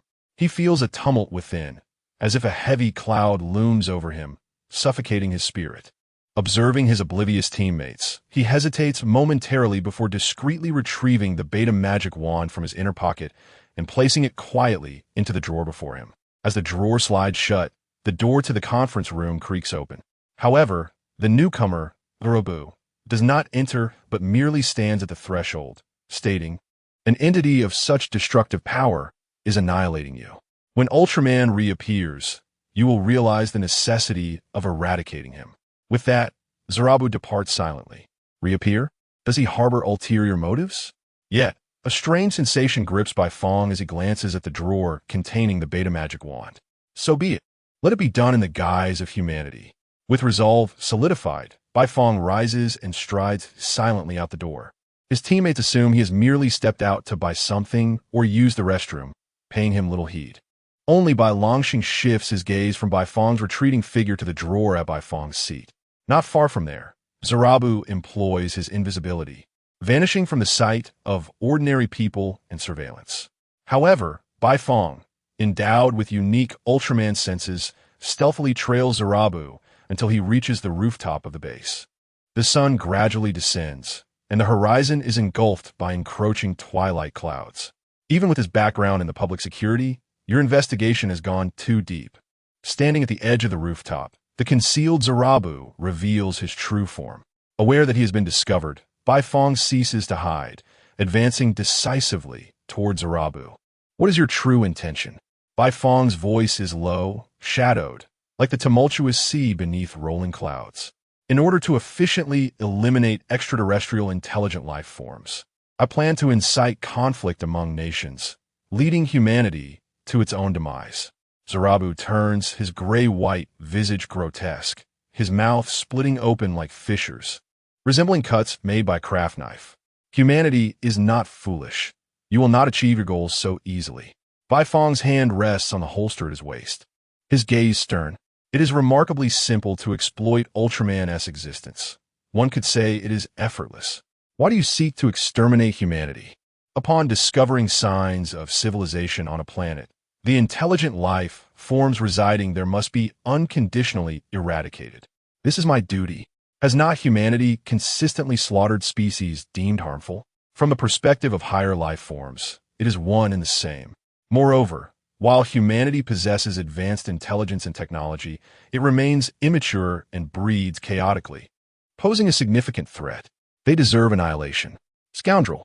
Baifeng drew a gun from his waist, aiming it at Zerob's head, trampling upon the sanctity of life.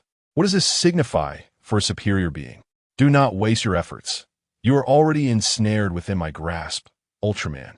Zerob appeared unperturbed by the ominous muzzle of the gun as he advanced step by step towards Baifeng.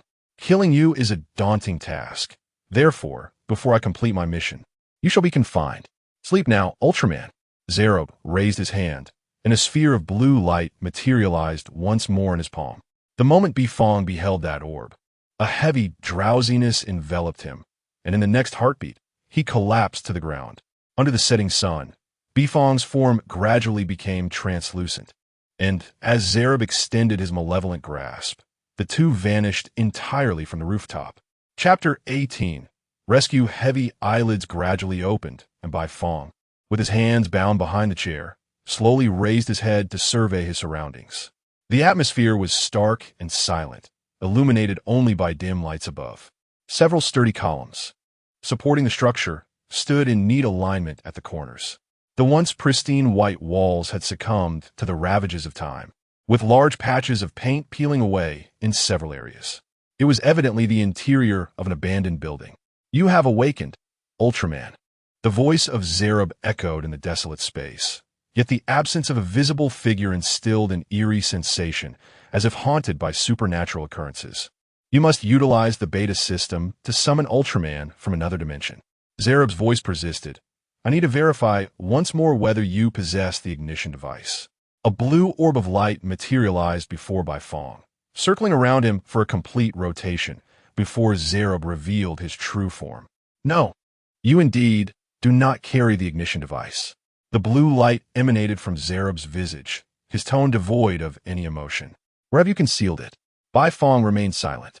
His once cheerful countenance hardened like glacial ice, his pupils radiating a fierce intensity akin to that of a spear. The two stood in confrontation, the stillness of the air charged with a palpable tension that suggested an imminent explosion of violence. Very well. You can no longer transform into Ultraman. That is sufficient. Zareb retreated, his form becoming transparent once more, vanishing within the confines of the derelict building. SDRD headquarters. SSSB Operations Conference Room. Ultraman was wreaking havoc in the western district of the city. Rin Pingchuan regarded Bai Longxing with a grave expression. Do you understand, Bai? Yes. Bai Longxing nodded. We must combat the entity disrupting the order, regardless of who it may be. Turning to his team, he commanded, all personnel mobilize. As they made their way to the transport area, team members questioned their captain about why they were not waiting for Bai Feng's return. Bai Longxing, holding a black briefcase, replied nonchalantly, he has another mission. After instructing them to maintain radio communication, he boarded another transport aircraft destined for the incomplete buildings in the Western District. Bai Longxing donned his headset, retrieving his phone to reveal a map of Ning'an City. 5 white dots flickered incessantly, for were clustered at the same location, while the solitary that was distinctly positioned in the Western District. Ning'an City, Western District. The wailing of air raid sirens intertwined with the roar of military vehicles' engines, resonating throughout the streets of the Western District.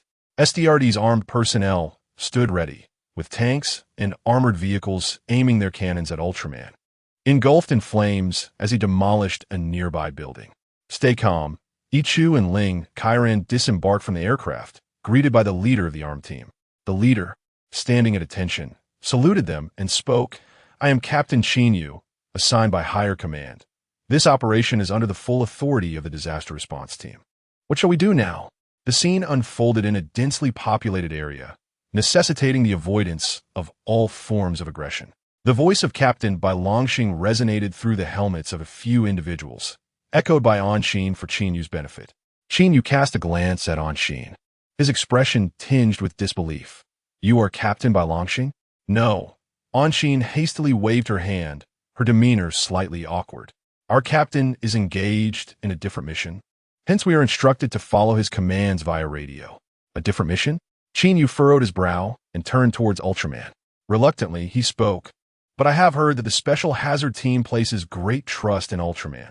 So are you planning to let him go? Not at all. Before Bai Longxing could respond through the radio, Anshin interjected. For Ultraman, even an anti-ship missile would not inflict the slightest harm. Therefore, we must wait for our captain and Bai Feng to complete their task. I am confident that what they are undertaking is undoubtedly related to stopping Ultraman. Inside an abandoned building, Bai Feng was bound and struggling to break the chain that ensnared him with sheer force.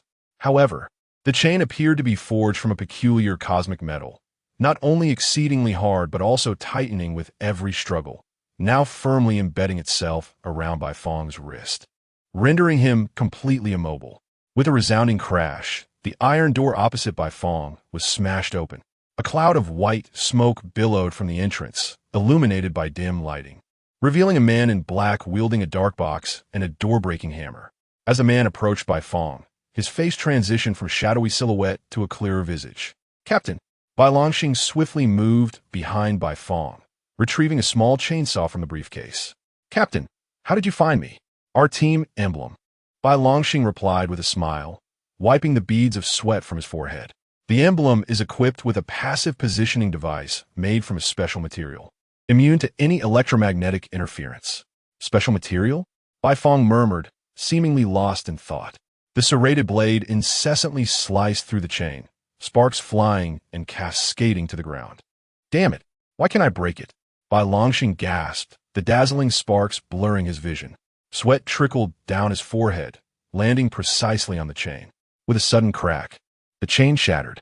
Bai Feng hurriedly rose from the chair, shaking his sore, reddened hands. Bai Feng donned the combat suit. Bai Longxing handed over the black briefcase. We must swiftly thwart that impostor. No sooner had he spoken than a colossal silver hand shattered the wall, grasping Bai Longxing before retracting. Captain, Bai Feng instinctively reached for his chest, only to remember that his beta magic wand lay in the meeting room drawer, while his sidearm had been confiscated by Zareb. Damn it! Bai Fong panicked, kneeling on the ground, frantically rummaging through the briefcase in search of a weapon to mount a counterattack. What is this? His fingers brushed against a cylindrical object, a sensation he would never forget. A cylindrical object was retrieved by the creature known as Bai Fong, its deep green body and silver top glimmering with an enigmatic sheen. The captain, the grayish-white plaster began to peel away, while thick cracks rapidly ascended and blossomed across the load-bearing column. What is that? Qin Yu peered through his binoculars. Could it possibly be a person? Ichu also raised his night vision goggles to his eyes, and within the verdant view, a figure resembling Ultraman was unmistakably struggling to rise.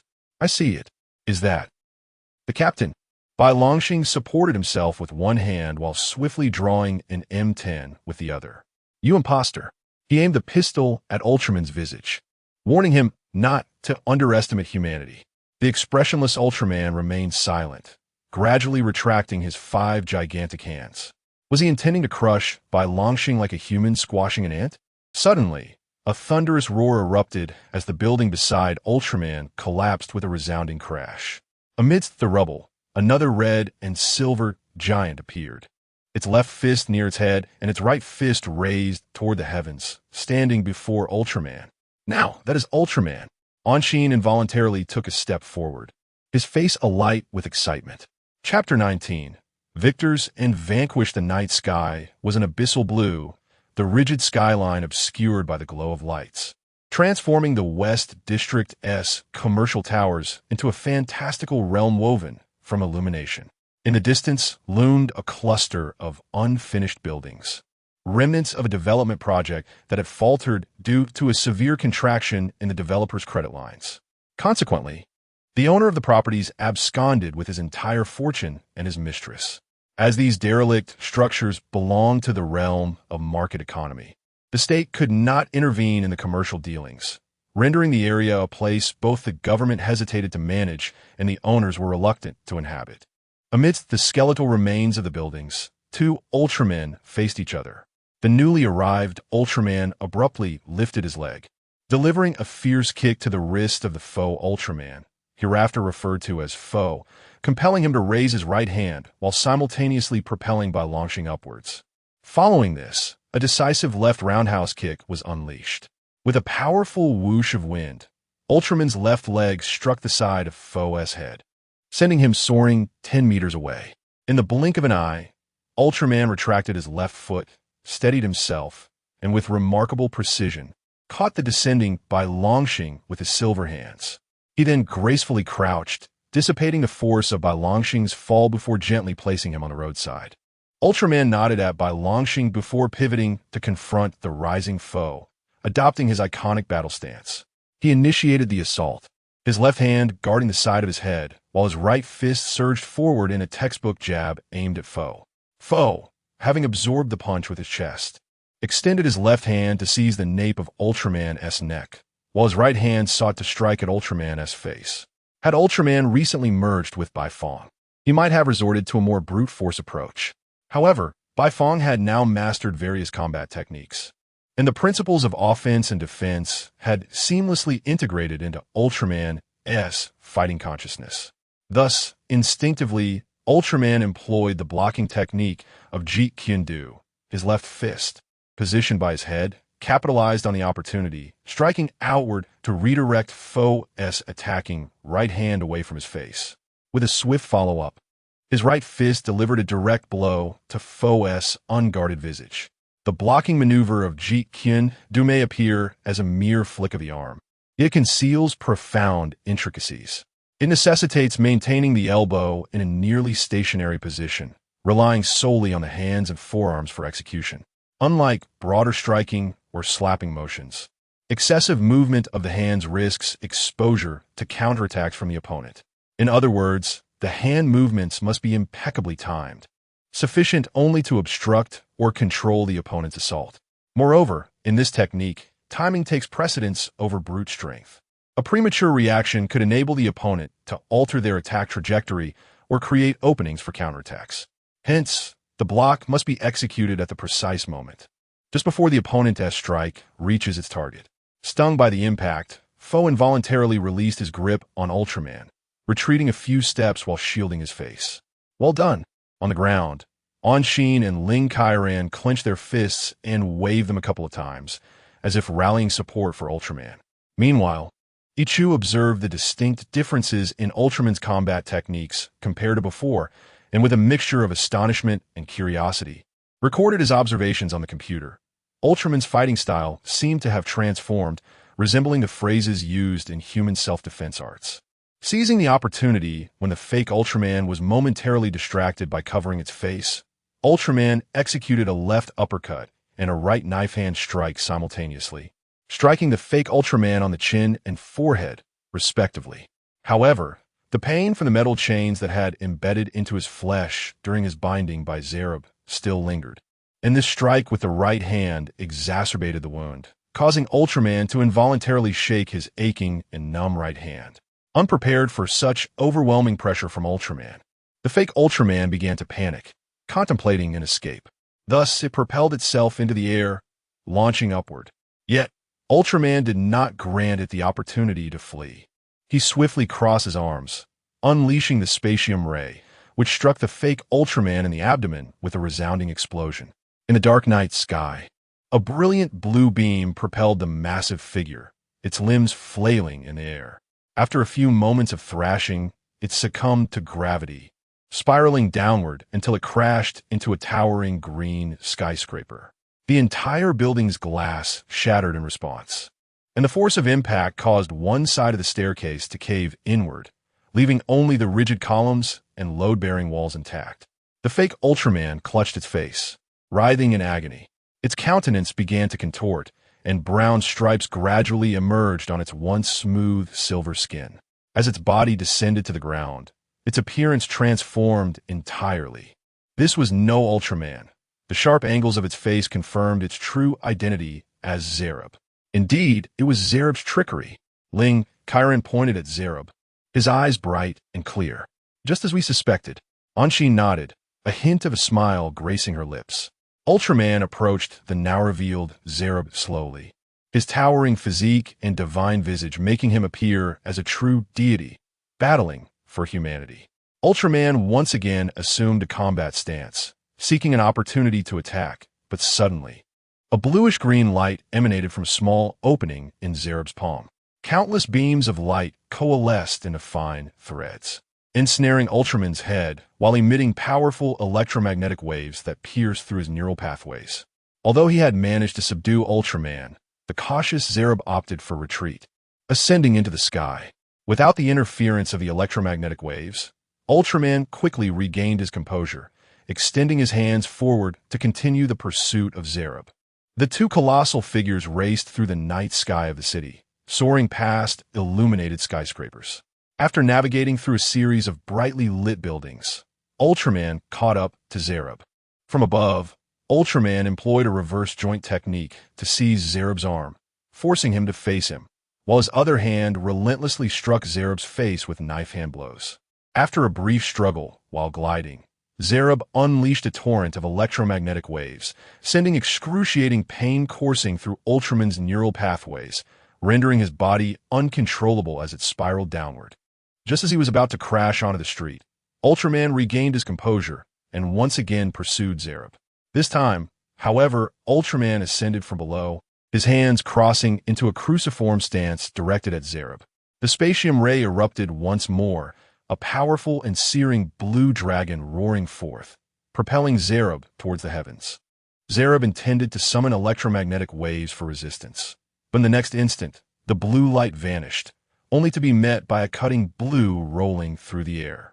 With a sharp slice, Zerub's body was cleaved in two, the spatium-infused light, while causing both halves to explode in a resounding blast within half a second of the rupture. The crimson flames burst forth like a magnificent firework, illuminating the night sky of the city.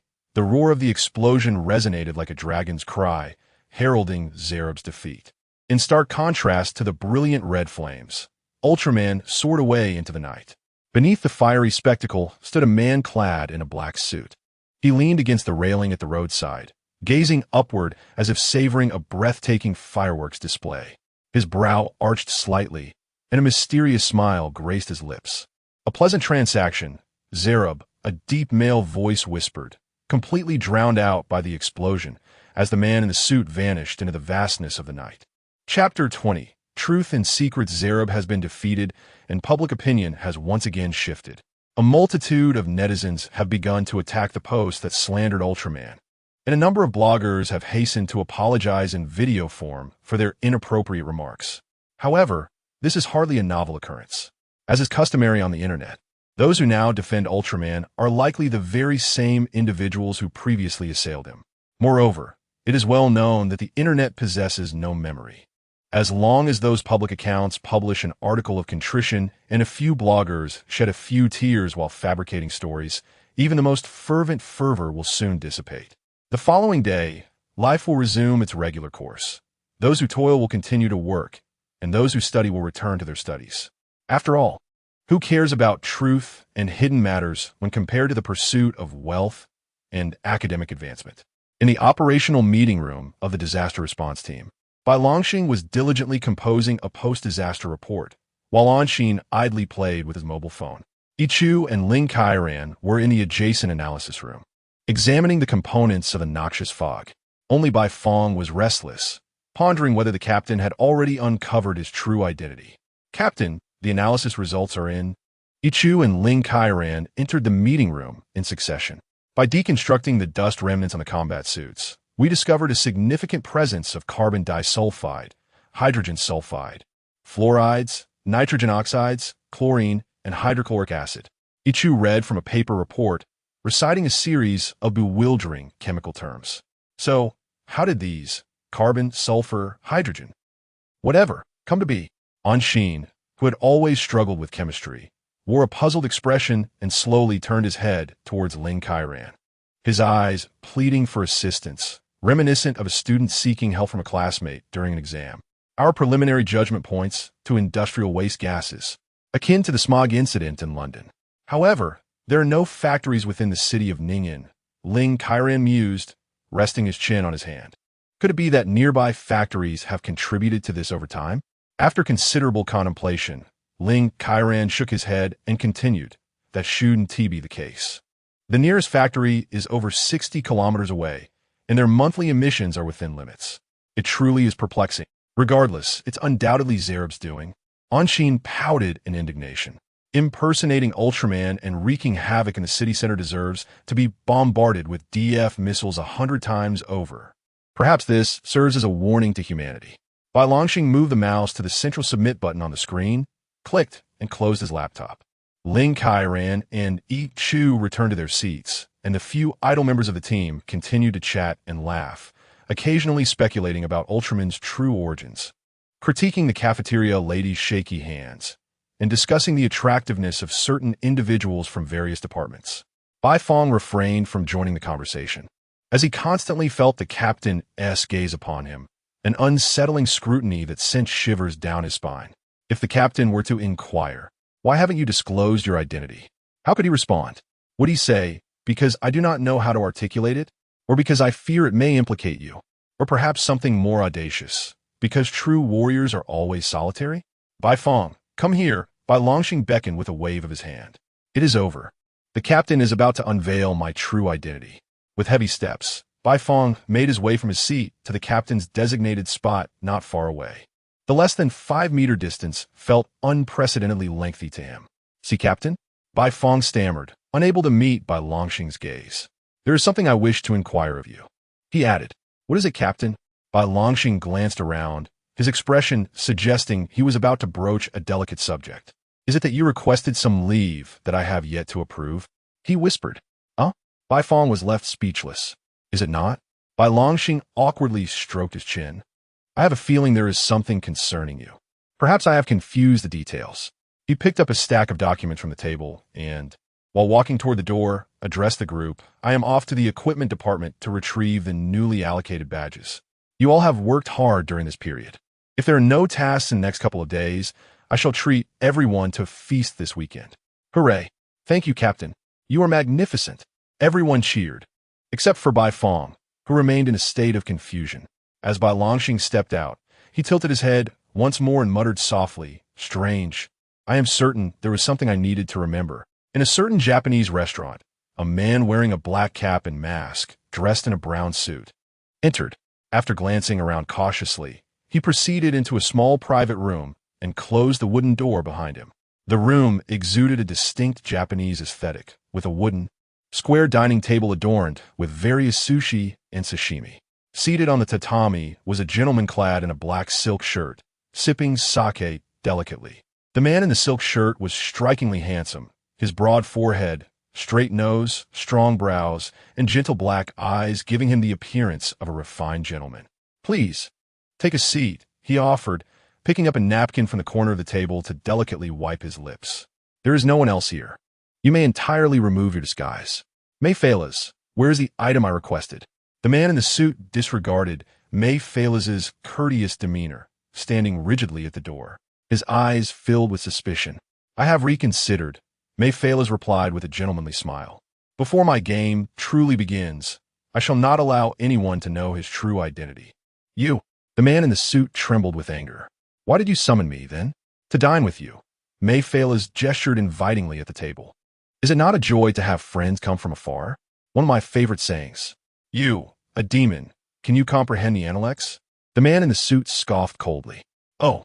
Mayphalas smirked, glancing at the man. "Have you forgotten that your beloved SDRD has come this far largely due to my influence?" Though it was merely a fleeting glance, the cobalt light flickering in his dark pupils compelled the man in the suit to kneel involuntarily, trembling with fear.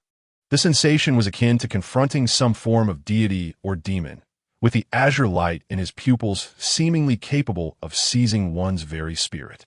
However, it must be acknowledged, I was the one who breached the contract first. Mayphalas retracted his fearsome gaze and continued to delicately savor the sushi in his hand. "As a form of recompense, I am willing to acquiesce to 2 of your requests.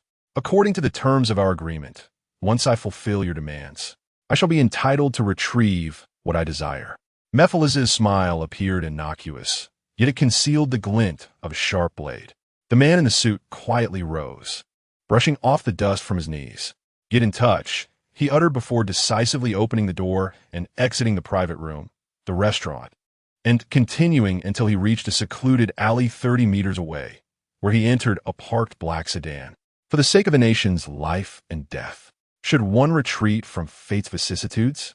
The man removed a 3-inch photograph from the dashboard, depicting a youthful boy clad in military attire. "Chinar, this is what you told your father," he murmured, tenderly caressing the image as tears welled in his eyes. "In comparison to your wish, my life is of no consequence." Within the private dining room of the Japanese restaurant, the sake in Mayphalas's hand had inexplicably transformed into red wine, the crimson liquid lingering at the corners of his mouth. "Life?" Mayphalas licked his lips with a subtle smile. "That is not how the contract is worded." Chapter 21. The Millennium Mummy. I have heard that the newly opened Japanese restaurant is quite splendid. What is the allure of raw meat? In my opinion, nothing beats a hot pot. It is filling and lively. How delightful. I also find Western cuisine appealing. It is elegant and atmospheric, perhaps accompanied by a live piano performance. In the conference room, everyone was engaged in a heated debate over where to dine the following day.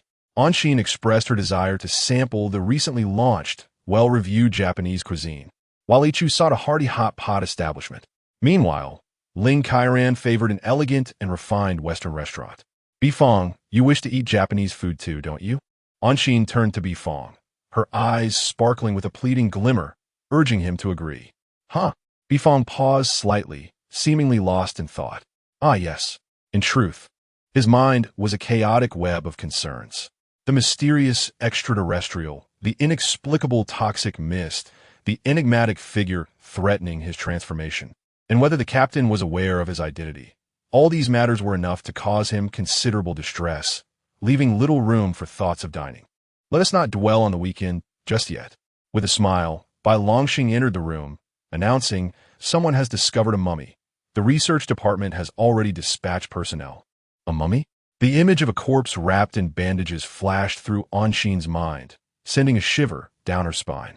"Yes, it is said to be a millennium-old corpse." Bai Longxing nodded. "The research department hopes we can send someone to assist them in the investigation." "Huh?" I don't want to go. Anshin shook her head vigorously. The mere thought of being in proximity to a corpse made her skin crawl.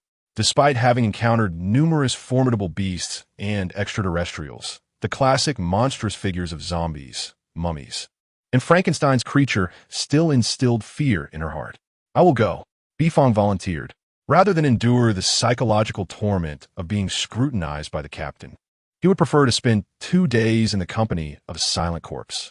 Anshin, you can accompany me to report to the director. Bai Longxing looked toward Ling Kairan. You will go with Bifong. Huh? Captain, why isn't Tiichu going? Ling Kairan pointed at Ichu, who was engrossed in scrolling through Mate 1, his face expressing discontent.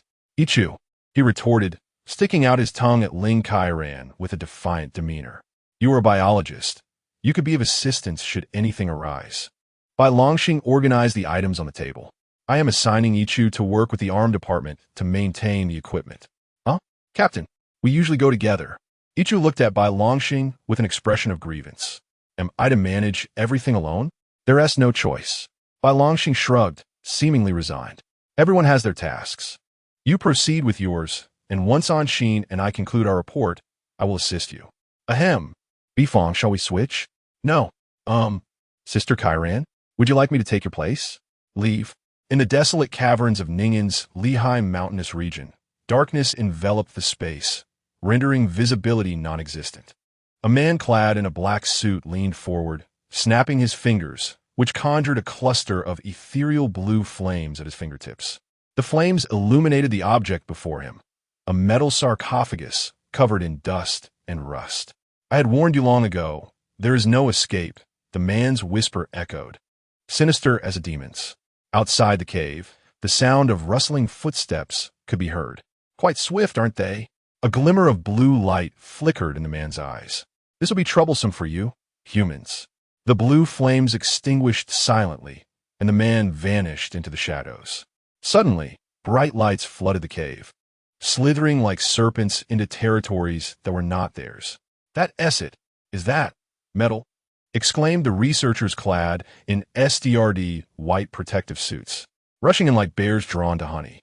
However, considering the potential damage to the artifacts, only a few leaders cautiously approached the sarcophagus while others examined the surrounding environment, discovering numerous prehistoric inscriptions and murals etched into the stone walls.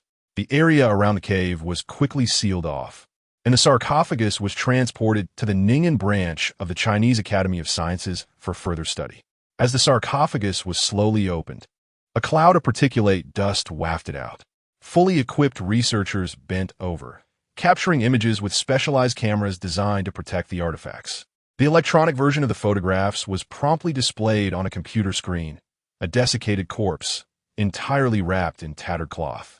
The fabric had yellowed with age, and varying degrees of damage revealed a brownish body that resembled a withered branch, yet showed no signs of decay. Higher up, the wrappings around the head had completely disintegrated, lying at the bottom of the coffin. The face was sunken and dry, the eye sockets hollow, and within the cracked mouth resided a rust-stained spherical object. Inside the isolation research lab, researchers busied themselves, while through thick glass, Bai Fong and Ling Kairan peered in with curiosity, although they remained unaware of the individual's identity. Preliminary tests indicated he indeed dated back 5,000 years. It seemed the person on the phone had not been exaggerating. Unbeknownst to them, a woman had appeared behind them, with deep-set glasses resting on her nose and flowing gray hair cascading over her shoulders. She wore a blue suit complemented by loose trousers. "Are you academician Yin?" Ling Kairan exclaimed, shaking her hand as if in competition with someone. Yin Wen, a member of the Chinese Academy of Sciences, a prehistorian and paleobiologist, had frequently assisted the military in studying ancient beasts, seeking their weaknesses, and had even been awarded a national biological medal by the chief commander himself. She had long been Ling Kairan's idol. "Hello," Yin Wen greeted, gently shaking Ling Kairan's hand. "You must be the Special Operations Team. Your efforts are truly commendable." "Academician Yin, did you just mention that someone called to inform you?" Bifeng inquired. "Indeed." Yin nodded slightly, but found it peculiar that the operator mentioned the caller hung up promptly after providing the location. "When we arrived, there was no one lingering at the scene." "Is that so?" Bethink Bondern Kotfali. 5,000 years without decay. What an astonishing feat of ancient wisdom. Ling Kai Ran cast another glance at the sarcophagus in the laboratory, marveling at the unimaginable ingenuity of the ancients. Bai Fong, who held little interest in this aspect, nevertheless feigned agreement, while secretly contemplating the identity of the caller. Logically speaking, if someone were to discover prehistoric artifacts or ruins, their first instinct would typically be to alert the authorities, who would then notify the relevant departments for investigation. However, this individual chose to contact the SDRD, the Supernatural Disaster Response Department, indicating an awareness that this was no ordinary corpse. Moreover, for an average person, encountering such an object would undoubtedly spark curiosity. One would expect them to take photographs or guide the professionals upon their arrival. Yet, this person simply vanished. Strange, indeed, there's something amiss here. However, upon further reflection, if they were in a hurry or simply disinterested in the ancient tomb, one could never be certain. How vexing that so many unusual occurrences have arisen lately. Bai Fong scratched his head absent-mindedly, casting a weary sigh toward the heavens. Chapter 22. The resurrected mummy. A long sigh from Bai Fong resonated oddly within the usually serene confines of the research institute, drawing the attention of several staff members. My apologies. I was just experiencing a bit of a cramp. Bai Fong smiled awkwardly at those around him, the weight of his earlier embarrassment deepening his sense of desolation. Opposite him lay the lounge, where he would be troubling the others this evening. Yanwen smiled and nodded discreetly to the two, stating, "I have some research to attend to, so I shall take my leave." In truth, ensuring the safety of special materials was the responsibility of the security department under Chenjigua. However, since military personnel were scheduled to arrive for duty the following morning, Chief Chen deemed it unnecessary for the security team to mobilize for a mere overnight task. Thus, he decided to send a couple of members from the Special Operations team to add a bit of excitement to the evening. This led to Bai Fong and Ling Kairan being assigned the task of safeguarding the mummy for a single night. As twilight descended, the bustling activity within the Research Institute dwindled to a few scattered individuals, ultimately leaving only a handful of security personnel and Bai Fong and Ling Kairan, who were engrossed in a game of chess. A colossal moon gradually ascended beyond the floor-to-ceiling windows, casting its silvery light within, akin to the tide gently lapping at the shore. Inside the laboratory, the mummy, removed from its coffin, lay languidly within a specially designed glass chamber, enveloped in the cool, ethereal glow of the moonlight. Without the sound of a door or window opening, a figure silently emerged before the glass chamber, clad in a deep black suit, with a burgundy handkerchief tucked into the breast pocket and tousled dark hair partially obscuring his eyes. He possessed cobalt blue eyes that shimmered with intrigue. With the elegance of lifting a piano lid, Myphilus gracefully opened the door of the glass chamber and delicately withdrew the rusted spherical object from the mummy's mouth, half wrapped in the handkerchief. This, indeed, was the key's core. The spherical object, as it turned in Myphilus's fingers, was moved beneath the moonlight, revealing a faint golden glow through its layers of rust. As the object gradually faded from view, Myphilus strolled beside the glass chamber, casually resting his arm upon it, gazing at the mummy with the familiarity reserved for an old acquaintance. Dirty yet pure, foolish yet tinged with wisdom. At some unknown moment, a goblet appeared in Myphilus's hand, the liquid within creating ripples of crimson hue. "Ultraman, it seems your understanding of humanity remains rather limited," he remarked, taking a delicate sip of the red wine, his expression shifting to one of subtle complexity. "Then allow me to present you with another gift." With a crisp snap of his fingers, Myphilus vanished from sight. Under the flowing moonlight, the mummy within the glass chamber slowly sat upright, a vivid crimson light igniting from the depths of its sunken eye sockets. "General, I have one." In the lounge, Bai Fong was engaged in the 6th round of chess with Ling Kairan. Indeed, he was accompanying Ling Kairan, and it was indeed the 6th game. Initially, the two had intended to play a single match to pass the time, but unexpectedly, merely 10 minutes into the game, it concluded with Ling Kairan being checkmated by Bai Fong's dual cannons. At the persistent urging of Ling Kairan for another round, the two finally played their way to the present moment. Ultimately, in the sixth game, whereby Fong relinquished a carriage and a horse, a figurine, and a pawn, Ling Kairan emerged victorious. Watching the 3-year-older Ling Kairan celebrating with fervor, Bai Fong couldn't help but recall the earlier instance when she insisted on having him accompany her back to school to reminisce about their youth. It seems that the notion of men remaining youthful until death may also apply to women in certain respects. Leaning back against the chair, Bai Fong, with a sense of resignation, joined in the applause, celebrating Ling Kairan's inaugural victory. Tulp, tulp, tulp. The rhythmic sound of footsteps echoed in the corridor. Yet the noise was so faint it resembled someone walking on a sponge. Bai Fong glanced at the wall clock, which read 3 in the morning. Who could be wandering the halls at such a late hour? Could it be the patrolling security? It seemed unlikely. Why would they tread so softly? Moreover, the footsteps were accompanied by a cracking sound, akin to brittle branches snapping. Who could it be? Approaching the door, Bai Fong twisted the doorknob and peered outside. In the pitch-black corridor, a figure resembling a withered branch was slowly making its way toward the staircase. Who could it be?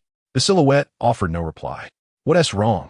Just then, the patrolling security officer arrived on this floor. However, when the beam of his flashlight illuminated the emaciated figure, his heart seized abruptly, nearly coming to a halt.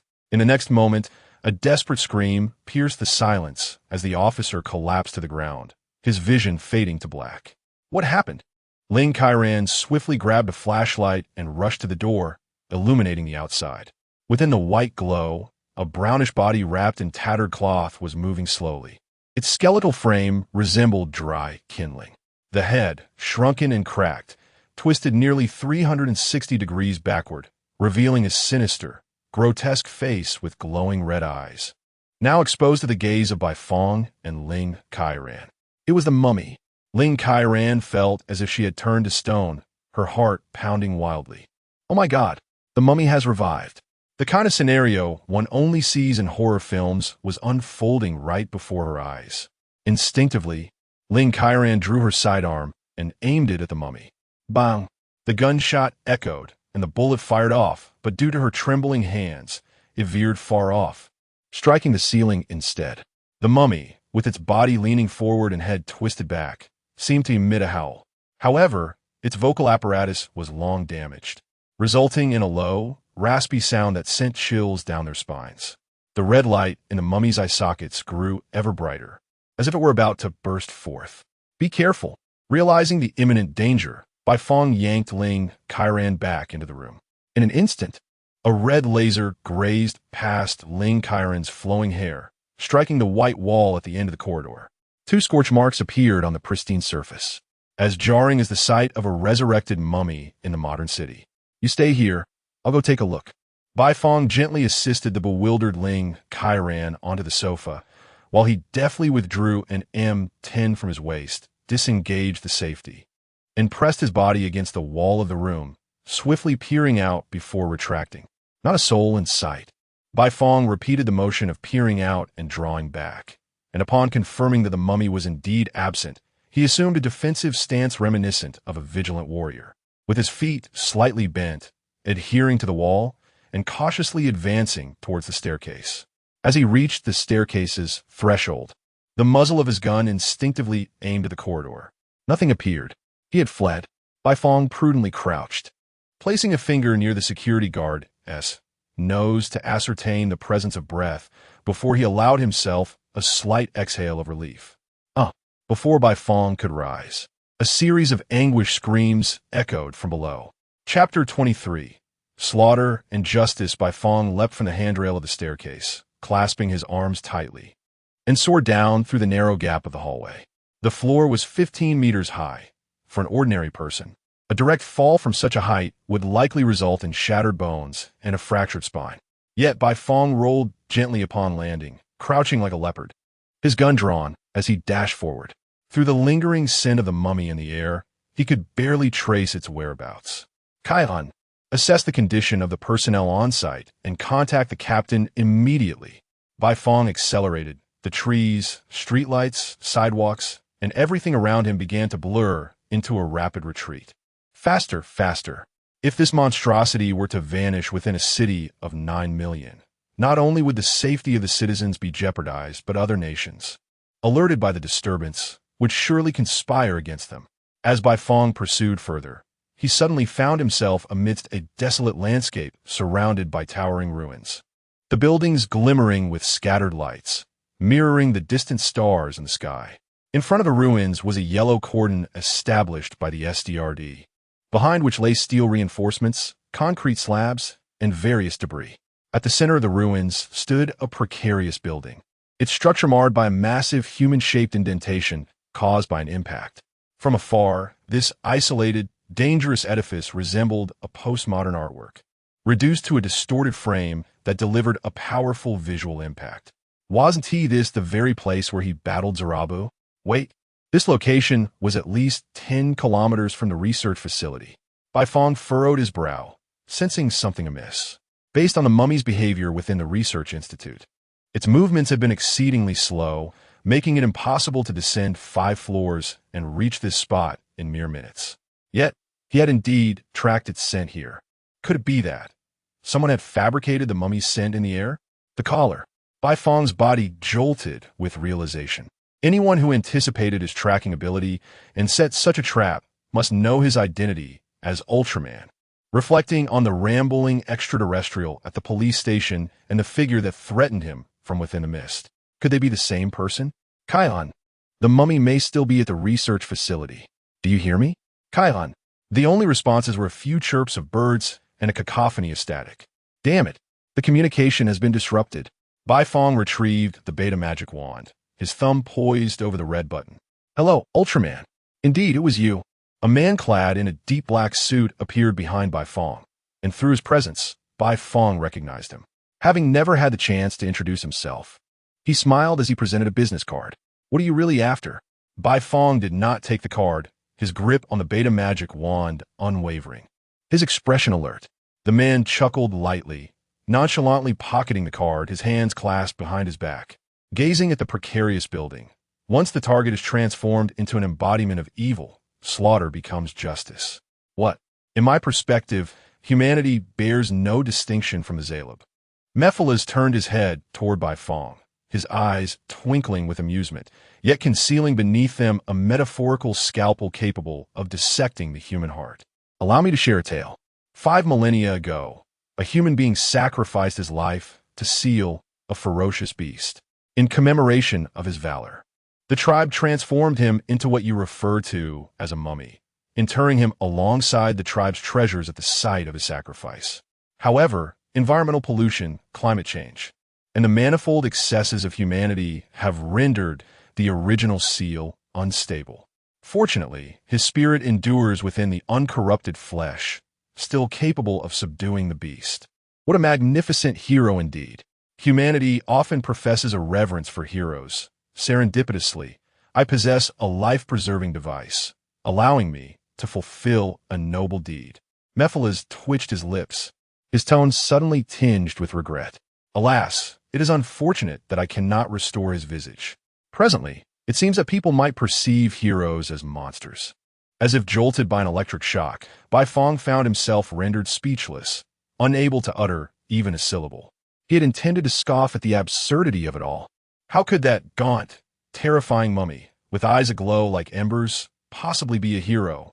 Yet, this is his appearance after 5,000 years. Who decrees that a hero must retain a polished and dignified appearance, even in death? Not to mention, those who have once graced the battlefield, surviving warriors, often bear disfigured faces as well. He wished to counter with the incident involving the mummy attacking the security guard. However, upon reflection, it was the guard who had fainted at the sight of the mummy. It was quite possible that the guard's screams from below were merely reactions of fright, devoid of any evidence to suggest that the mummy had assaulted him. He contemplated asserting that the mummy had unleashed a lethal beam upon him. Yet, upon closer inspection, it was Ling Kairan who had fired first. In the face of an unknown entity attempting to harm him, retaliating is not an act of aggression, but rather self-defense. Ultimately, his perception of the mummy as a monster stemmed solely from its appearance, or rather, from its non-human visage, prompting him to instinctively regard it as an adversary. But perhaps he truly was, as Mephiles suggested, once a hero. Even if he were not a hero, he was undeniably human. After 5,000 years, witnessing his own body decay into a mere skeleton, surveying the unfamiliar surroundings, and facing the onslaught of his own kind. The despair he experienced was akin to drowning in the ocean's abyss, suffocating in hopelessness. His hand gripping the beta magic wand began to tremble as Bai Fong gazed at it, panic flickering in his eyes. "What troubles you, Ultraman? Are you racked with guilt? Guilt for having misjudged a good soul?" Mephiles smirked, his lips curling into a devilish smile once more. "You need not feel remorse. Those who are not of my kind will have different hearts is one of the maxims I most wholeheartedly endorse. However, I am compelled to inquire, Bai Fong." Mephiles leisurely approached Bai Fong, bending down to whisper softly in his ear, "Are you truly a terrestrial being, or are you an extraterrestrial?" This marks the second occasion Mephiles has posed this question to him. Initially, he regarded Mephiles as merely a threat, his heart harboring nothing but vigilance. However, upon being questioned once more, he felt an insistent chill creeping in, akin to a blade poised to carve out his very soul. Am I of this earth or a denizen of the cosmos?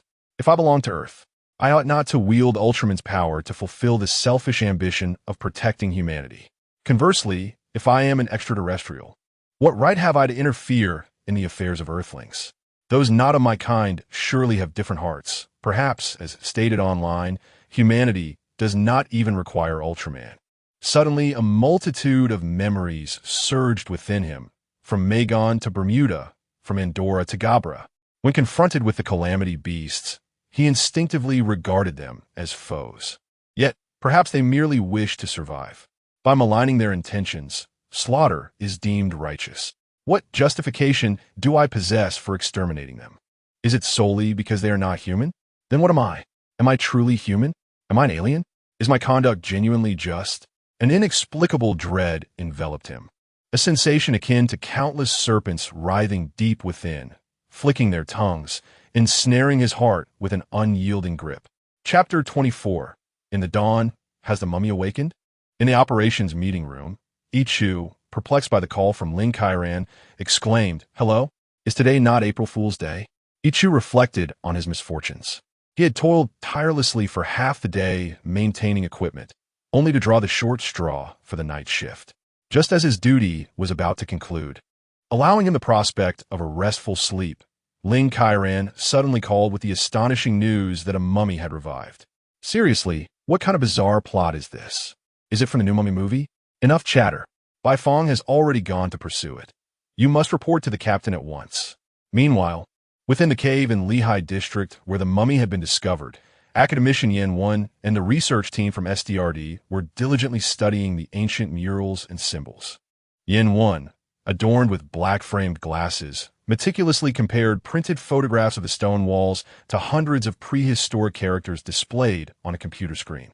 Translating these ancient scripts into modern language typically necessitates a team of experts laboring together for months or even years to yield a rough translation of merely a fraction of the content.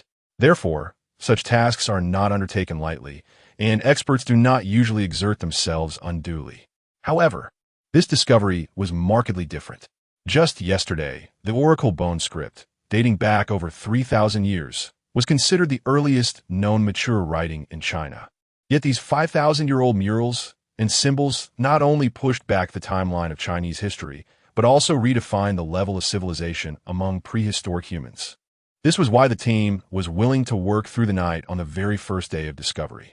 Academician Yen, we have received an anonymous document purportedly concerning the interpretation of prehistoric texts, announced a researcher in a white uniform, stepping forward to present a freshly printed, warm sheet of paper to Yenwen. Interpretation?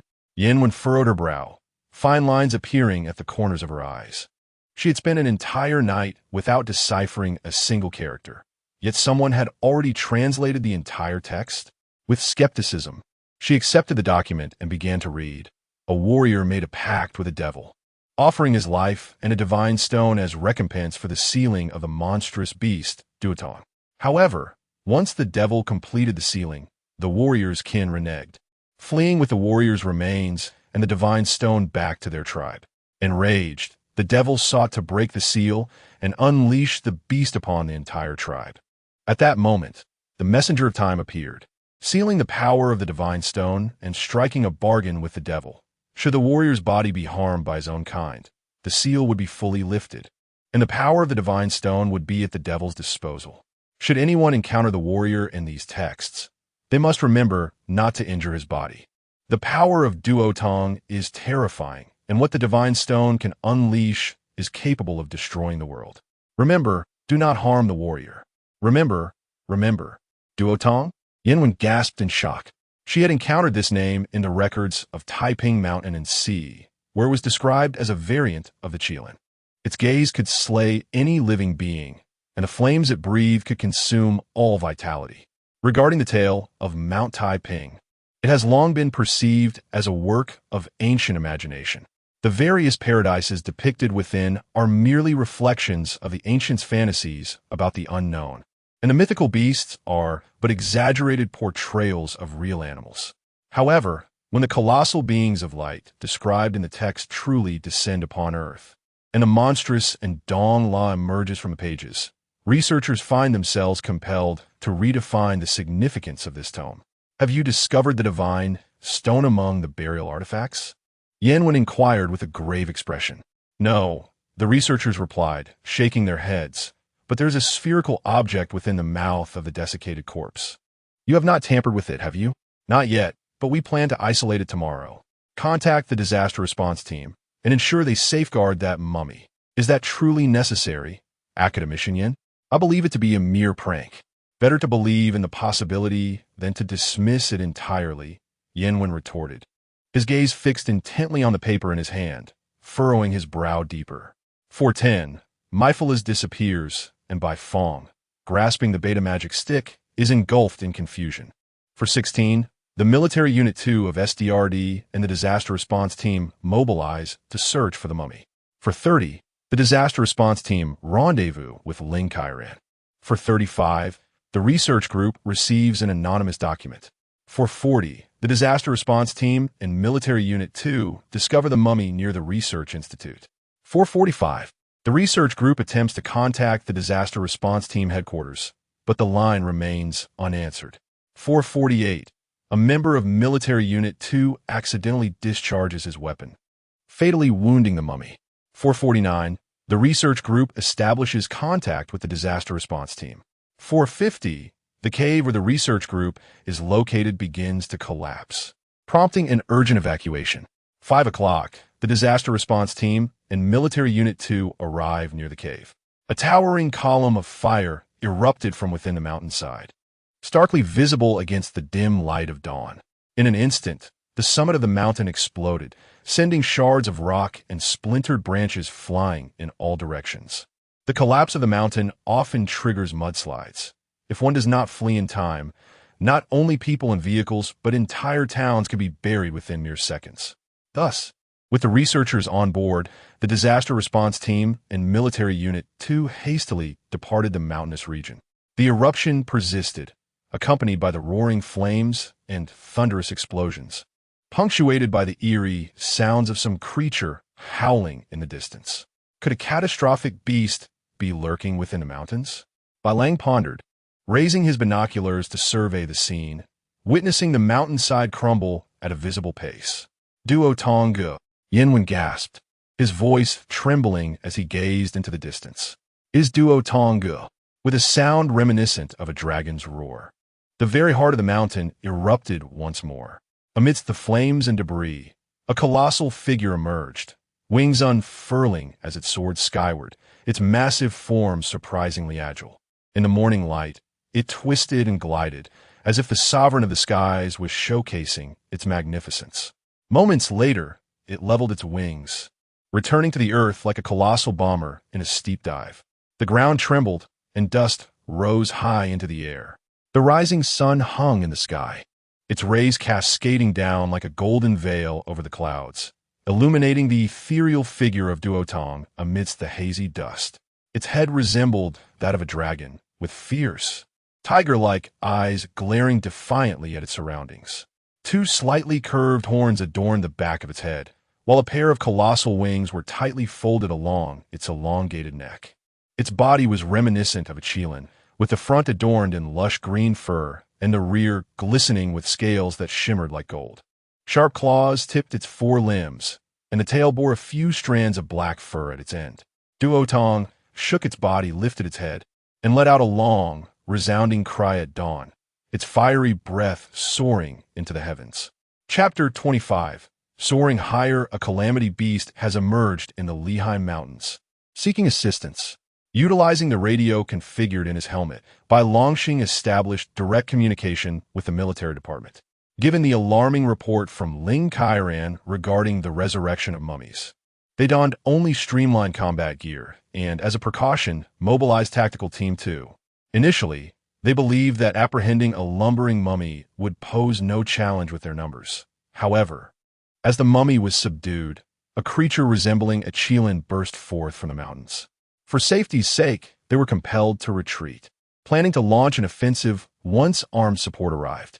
The formidable fangs of the calamity beast, Duotong, exuded warmth, suggesting that a mere bite could effortlessly pierce and dissolve any matter in existence.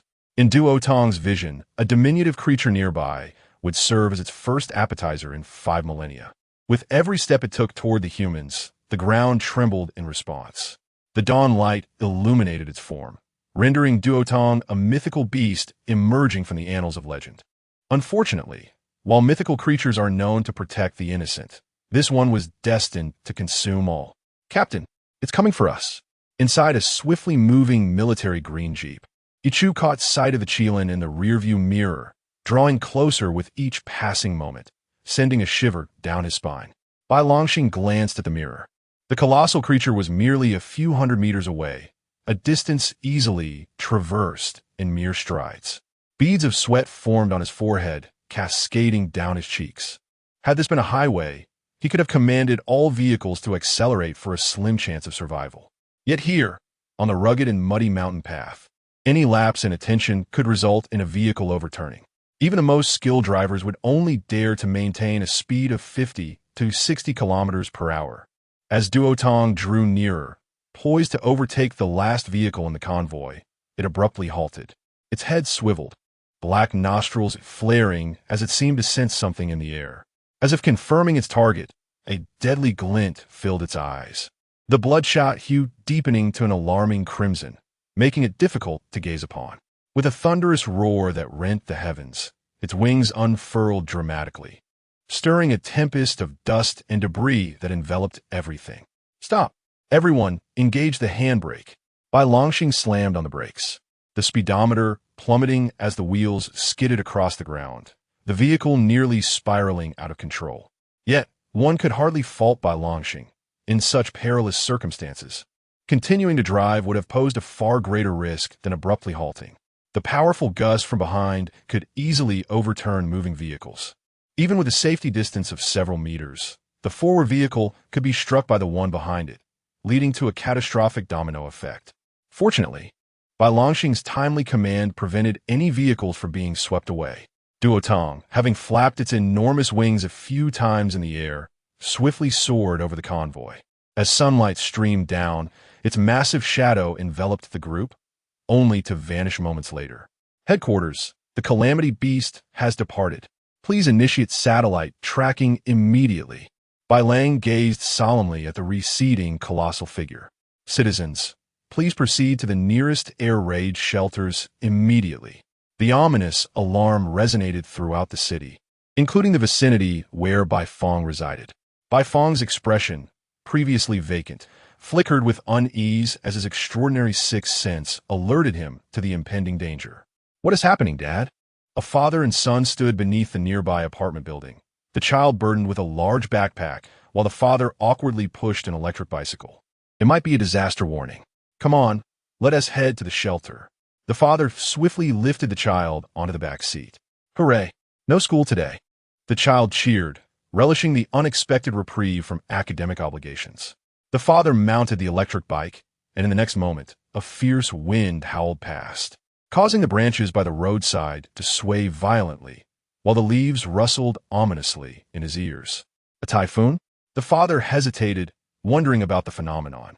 In the sky, a dark dot approached with alarming speed, closing in within mere seconds. It's a monster! The child shouted in panic, and the father's face turned ashen. The colossal beast was descending, its size threatening to obliterate them in an instant. The beta magic wand lay in Bai Fong's grasp, yet his thumb hovered over the button. Paralyzed by hesitation, inadvertently, he turned to glance at the father and son. Time seemed to elongate under some unseen force, allowing Bai Fong to observe every detail. The father's face contorted in anguish, tears streaming down as he turned to cradle the wailing boy in his arms. His back arched protectively, enveloping the child in a desperate embrace. The slow-motion moment revealed every nuance, including the man's expression of utter despair. They were mere seconds from death. As the beast approached with a fearsome impact, ordinary individuals were rendered powerless.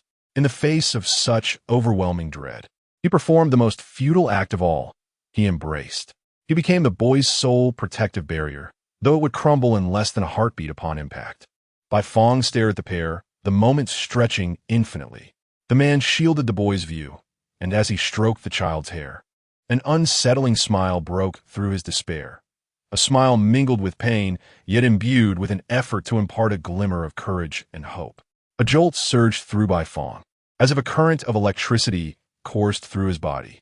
He felt an uncontrollable impulse, and his thumb pressed down firmly on the red button. A blinding light erupted, blossoming like the dawn.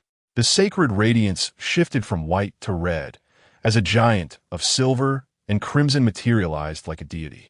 Ultraman surged upward, locking his arms around the neck of the monstrous entity, exerting all his strength to redirect its trajectory, soaring into the heavens. The beast writhed, and upon realizing its inability to escape, it unleashed a torrent of flames from its maw. In a mere 0.1 seconds, flames enveloped the entirety of Ultraman's head, a searing sensation overwhelming him, as an instantaneous agony plunged the consciousness of the fused Bijiao into darkness. A vivid image surfaced in Bijiao's mind. Beneath the blinding sunlight, his father, clad in a police uniform, embraced him tightly, his chest stained with blood. The sight of the bullet wound was harrowing, crimson fluid gushing forth, staining the pristine white shirt beneath the uniform. Though his father's complexion was ashen, he still managed to offer a grotesque yet radiant smile. The pain persisted, yet Ultraman remained resolute, his ascent with Duotong continuing at an accelerated pace. Higher, higher. It was imperative to distance them from that father and son. Chapter 26. Aerial battle. The intense heat distorted the thin air, and the sunlight, coupled with flames, scorched the skin. At last, they reached an altitude of 10,000 meters. And Ultraman forcefully propelled himself away from the abdomen of the monstrous Motongo. The creature's massive wings flapped vigorously, quickly stabilizing its seemingly cumbersome body in a high altitude.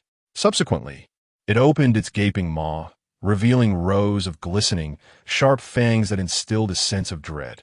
Even more terrifying was the inferno that surged from the abyss of its mouth, erupting forth with its thunderous roar.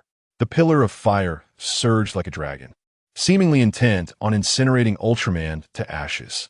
In a swift motion, Ultraman raised his right hand, conjuring an ice-blue light wheel that was rapidly hurled forward. The wheel rolled towards the fiery dragon, its serrated edges slicing through the air, creating an ethereal howl. The spatium wheel, though appearing frigid, bore a temperature several times greater than that of the orange-yellow dragon.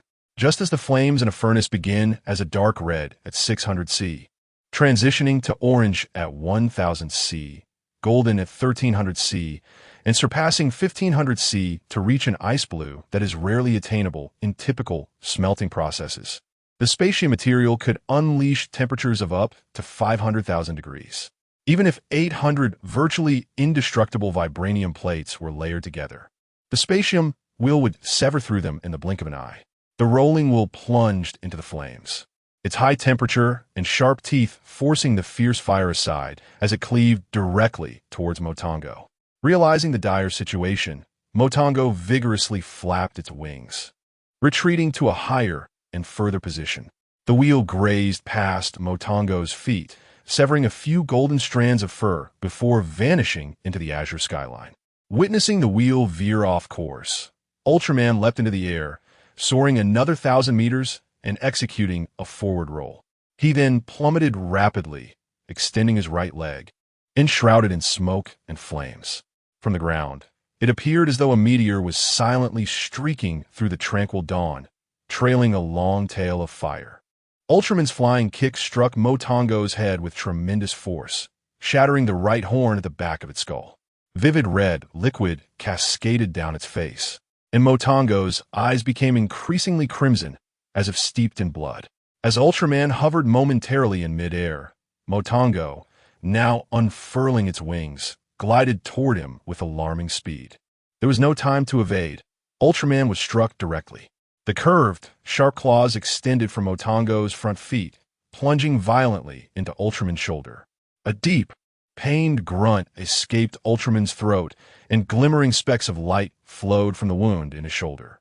These luminescent particles trailed behind them, forming a golden ribbon that was swiftly whisked away by the powerful gusts of wind. This cannot continue.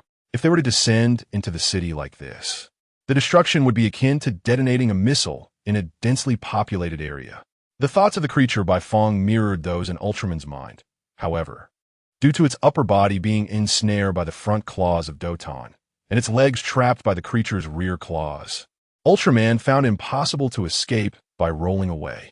With a determined effort, Ultraman's body ascended, his hands deftly grasping Doton's elongated neck. Yet, as this action was executed, the sharp claws inevitably pierced deep into Ultraman's shoulders, inflicting excruciating pain.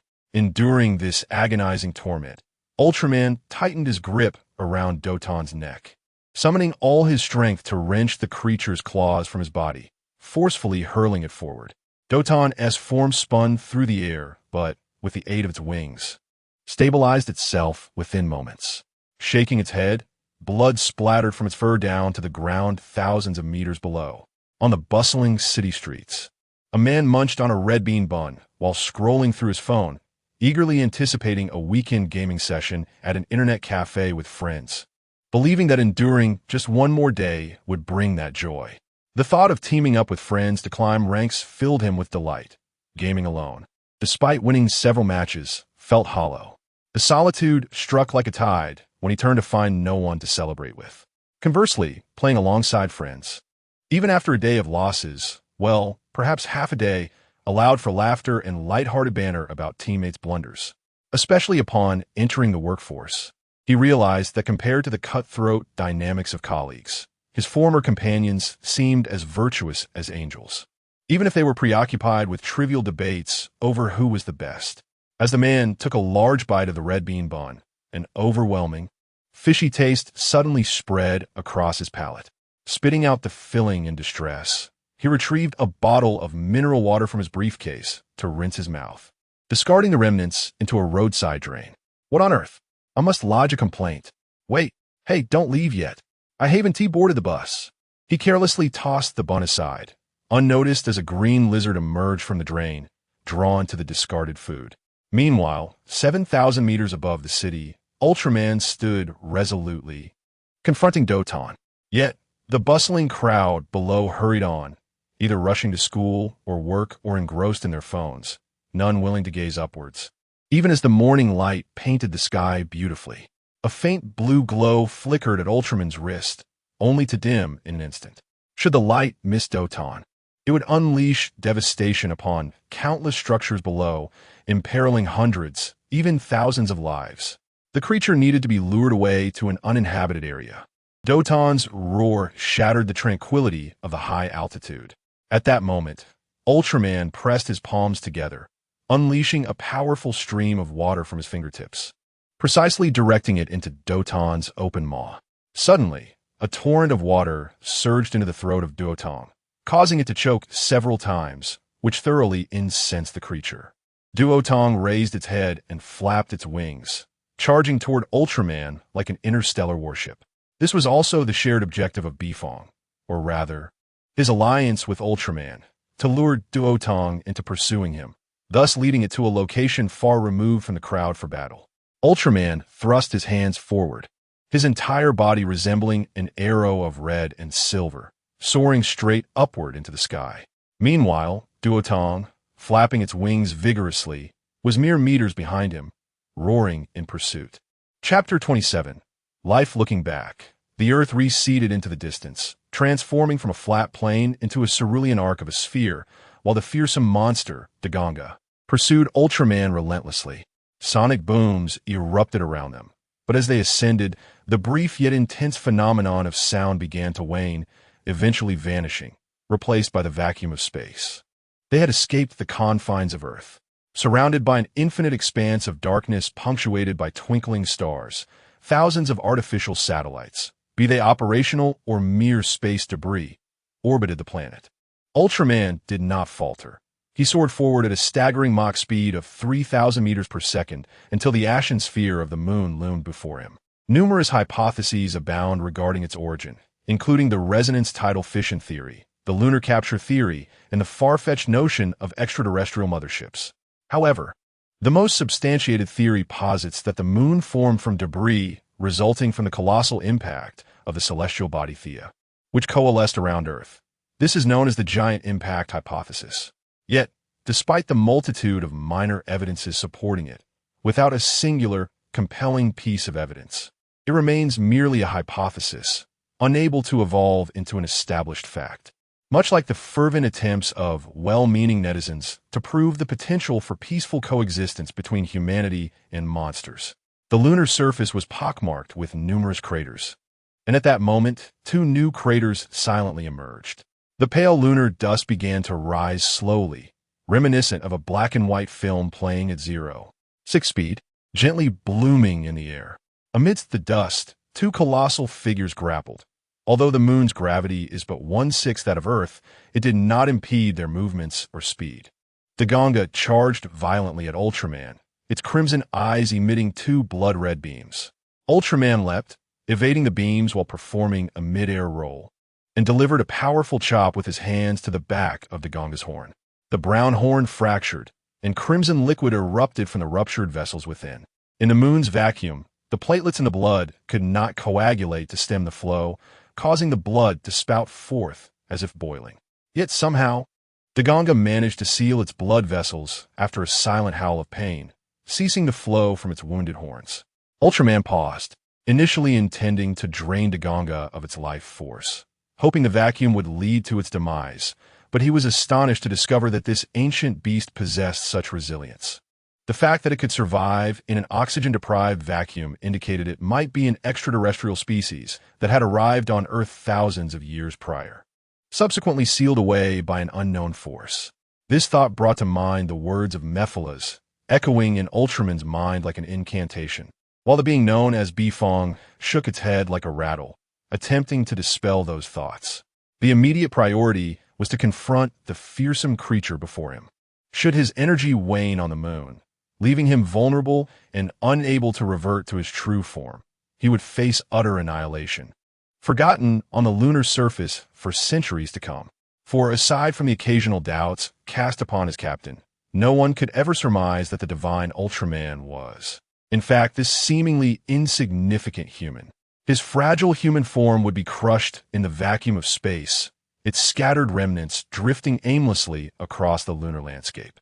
Even if his true identity were to be unveiled, and astronauts were dispatched to the moon to search for his remains, all that could be retrieved would amount to mere fragments of skin.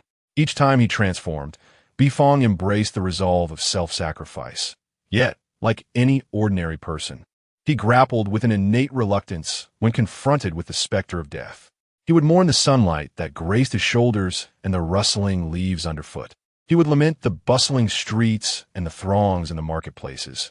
He would yearn for the morning cup of coffee and the evening's box of milk.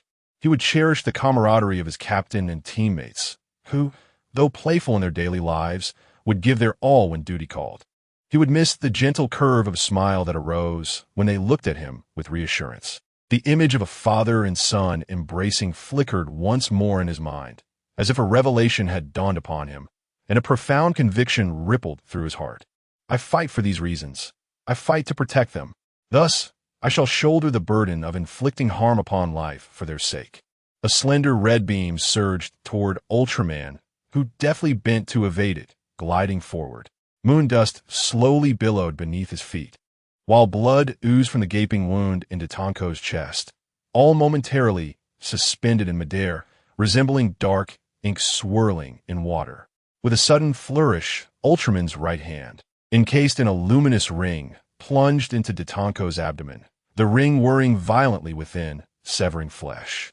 Ultraman's body spun violently, the light ring trailing a blinding arc as blood splattered in a circular spray. Ditanko howled in agony, yet the vacuum rendered his cries mute. He flapped his wings, retreating into the sky, his green fur thoroughly stained crimson. A relentless stream of blood gushed from the neatly sliced wound beneath his fur, mingling with the moon dust.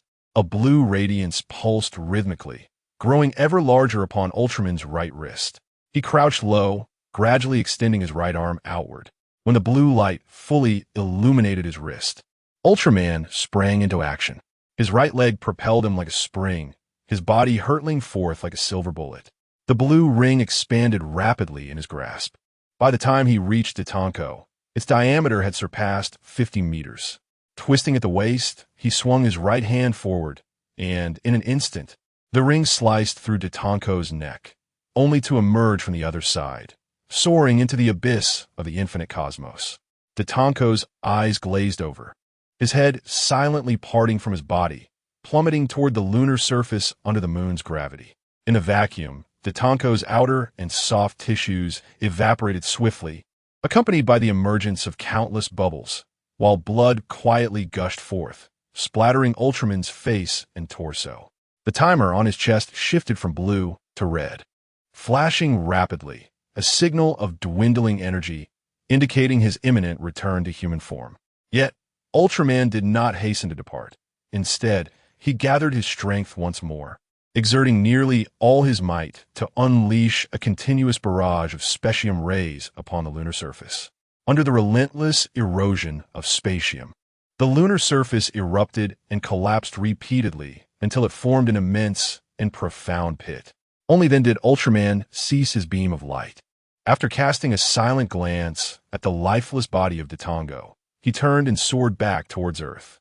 In the stillness, Ditango's head and body gradually descended, piercing through layer upon layer of disturbed lunar dust, until they softly and quietly fell into the vast chasm.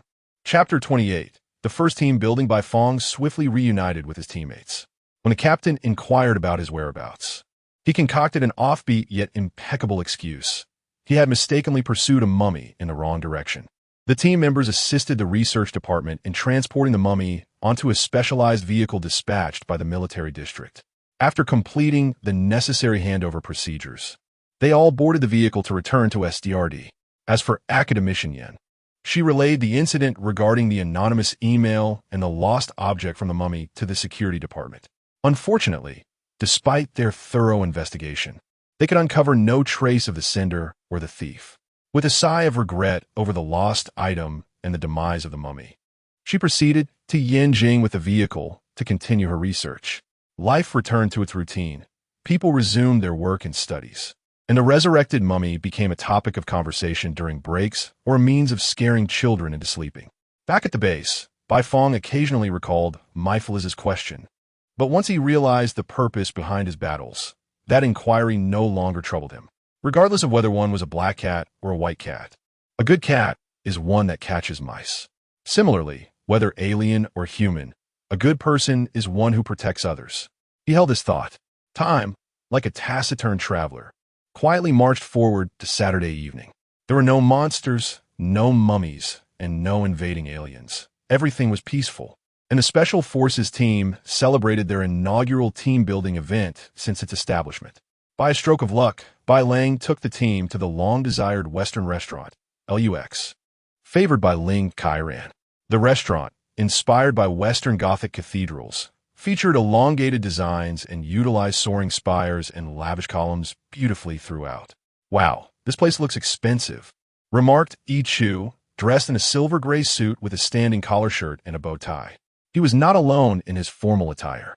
Everyone donned their most elegant casual wear, not out of a desire to show off, but because the globally renowned restaurant enforced a strict dress code. The captain was indeed generous. Bai Fong gazed at the opulent restaurant, marveling at its grandeur. He wore a pair of patent leather casual shoes, a simple black suit paired with a white shirt, and a narrow tie that felt somewhat uncomfortable. "I say, Anshin, this tie you gave me feels so awkward," he complained, tugging at it. But Anshin quickly swatted his hand away. "What do you know? This is fashion," she retorted, her long, fair hands repositioning the tie at his chest. The current popular stars wear ties like this. Anshin was clad in a minimalist white jacket of Japanese style, her long hair cascading like a clear spring over her shoulders, while her light blue skirt and black stockings perfectly accentuated her curvaceous figure. "Our captain is undoubtedly the best and the most handsome in the world," exclaimed Ling Kairan, displaying a hint of excitement. Her long hair was intricately braided and fashioned into an elegant bun atop her head, while she donned a minimalist moon-white silk blouse paired with a deep black suit. The striking contrast of her luminous, slender legs imbued her with a commanding presence. Bai Longxing, basking in the compliments, approached the waiter with a cheerful demeanor, his black striped suit fitting him impeccably. "Hello, we are a party of 5. May I inquire if there is a table available?" Bai Longxing nodded at the waiter. "Do you have a reservation?" The waiter replied with a smile. Reservation? No, we do not." Bai Longxing shook his head. "Might you be a member?" The waiter continued to smile. "No, not at all." Bai Longxing appeared somewhat flustered. "I apologize, but we only accommodate guests with reservations or members." The waiter's expression remained unchanged. "You may opt to pay a membership fee of 20,000 yuan or make a reservation for next month." 20,000? Next month? Bai Longxing was evidently taken aback. To treat his team to this meal, he had prepared a budget of 30,000 yuan, yet he had never anticipated that this restaurant required a month's notice for reservations, nor that an immediate entry would necessitate a hefty membership fee. This. Bai Longxing's face reflected his unease. "What is the matter, Captain?" Noticing their captain lingering at the entrance, the others approached him. "They require a month's notice for reservations. Otherwise, we must pay a 20,000 yuan fee." Bai Longxing admitted awkwardly. Then perhaps we should forego the meal," Ling Kairan suggested, glancing apologetically at Bai Longxing. "Could we not indulge in hot pot instead?" A gleam sparkled in Ichu's eyes. "It's a rare occasion to treat the captain. Why not enjoy it?" Anshin licked her lips in anticipation and then turned to the waiter, rattling off a series of numbers. After a brief interaction with the machine, the waiter bowed to the group and gestured, "My apologies, Missin, for the wait. Please follow me." "What on earth is happening? Anshin, are you a member here? Are you wealthy?" Ichu's eyes widened in astonishment. "Wealthy? That is quite an unflattering term," Anshin smirked, although reluctant to mention her father. It was indeed true that he was a diamond member of LUX. The restaurant interior was remarkably spacious, with aged elmwood flooring underfoot and a magnificent crystal chandelier overhead. Round tables, covered in white linens, were strategically placed apart to ensure conversations among guests remained undisturbed. In the center of the restaurant, a generous area of over 40 square meters was reserved for live musical performances.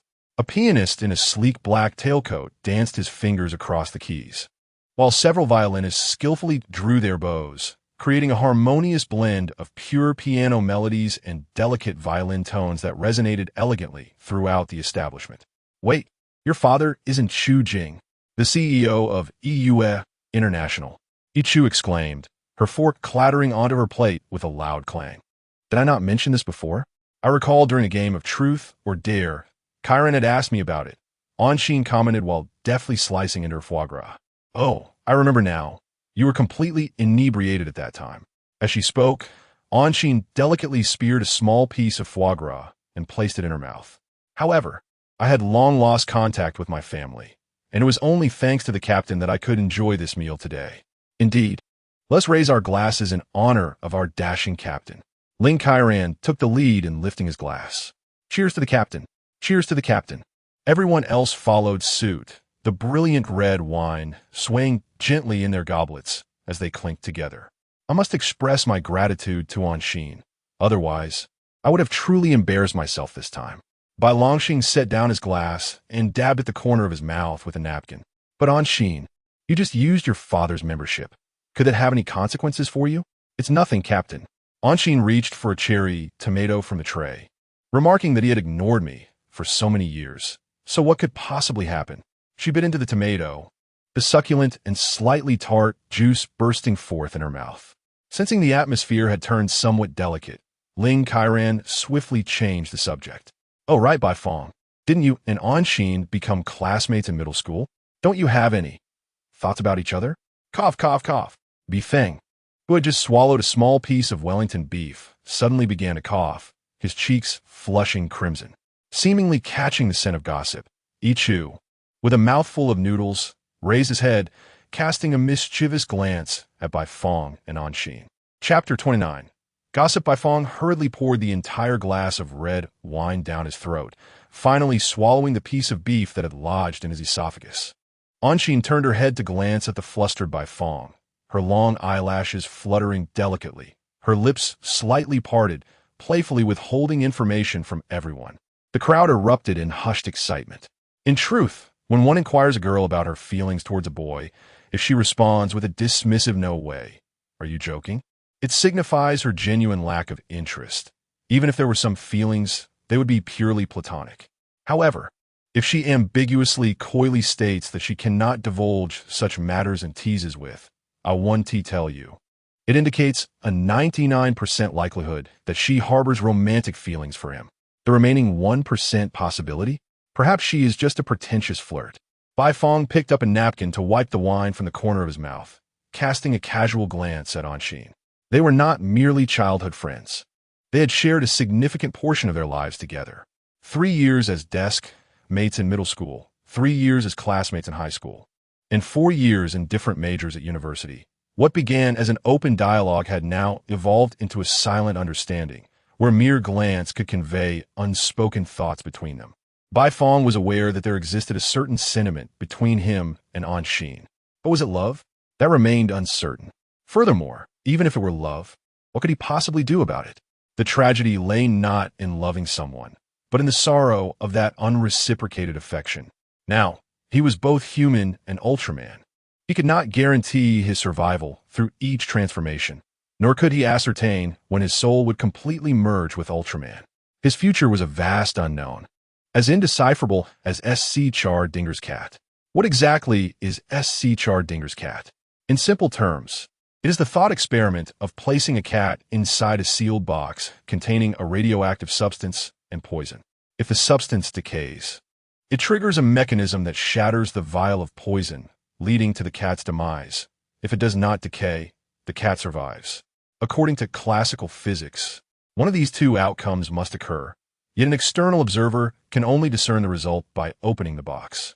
Although this hypothesis has led to discussions of life, death, and parallel universes, these remain unverified concepts, devoid of practical answers. Bai Fong found himself akin to that cat, with his future presenting two potential paths.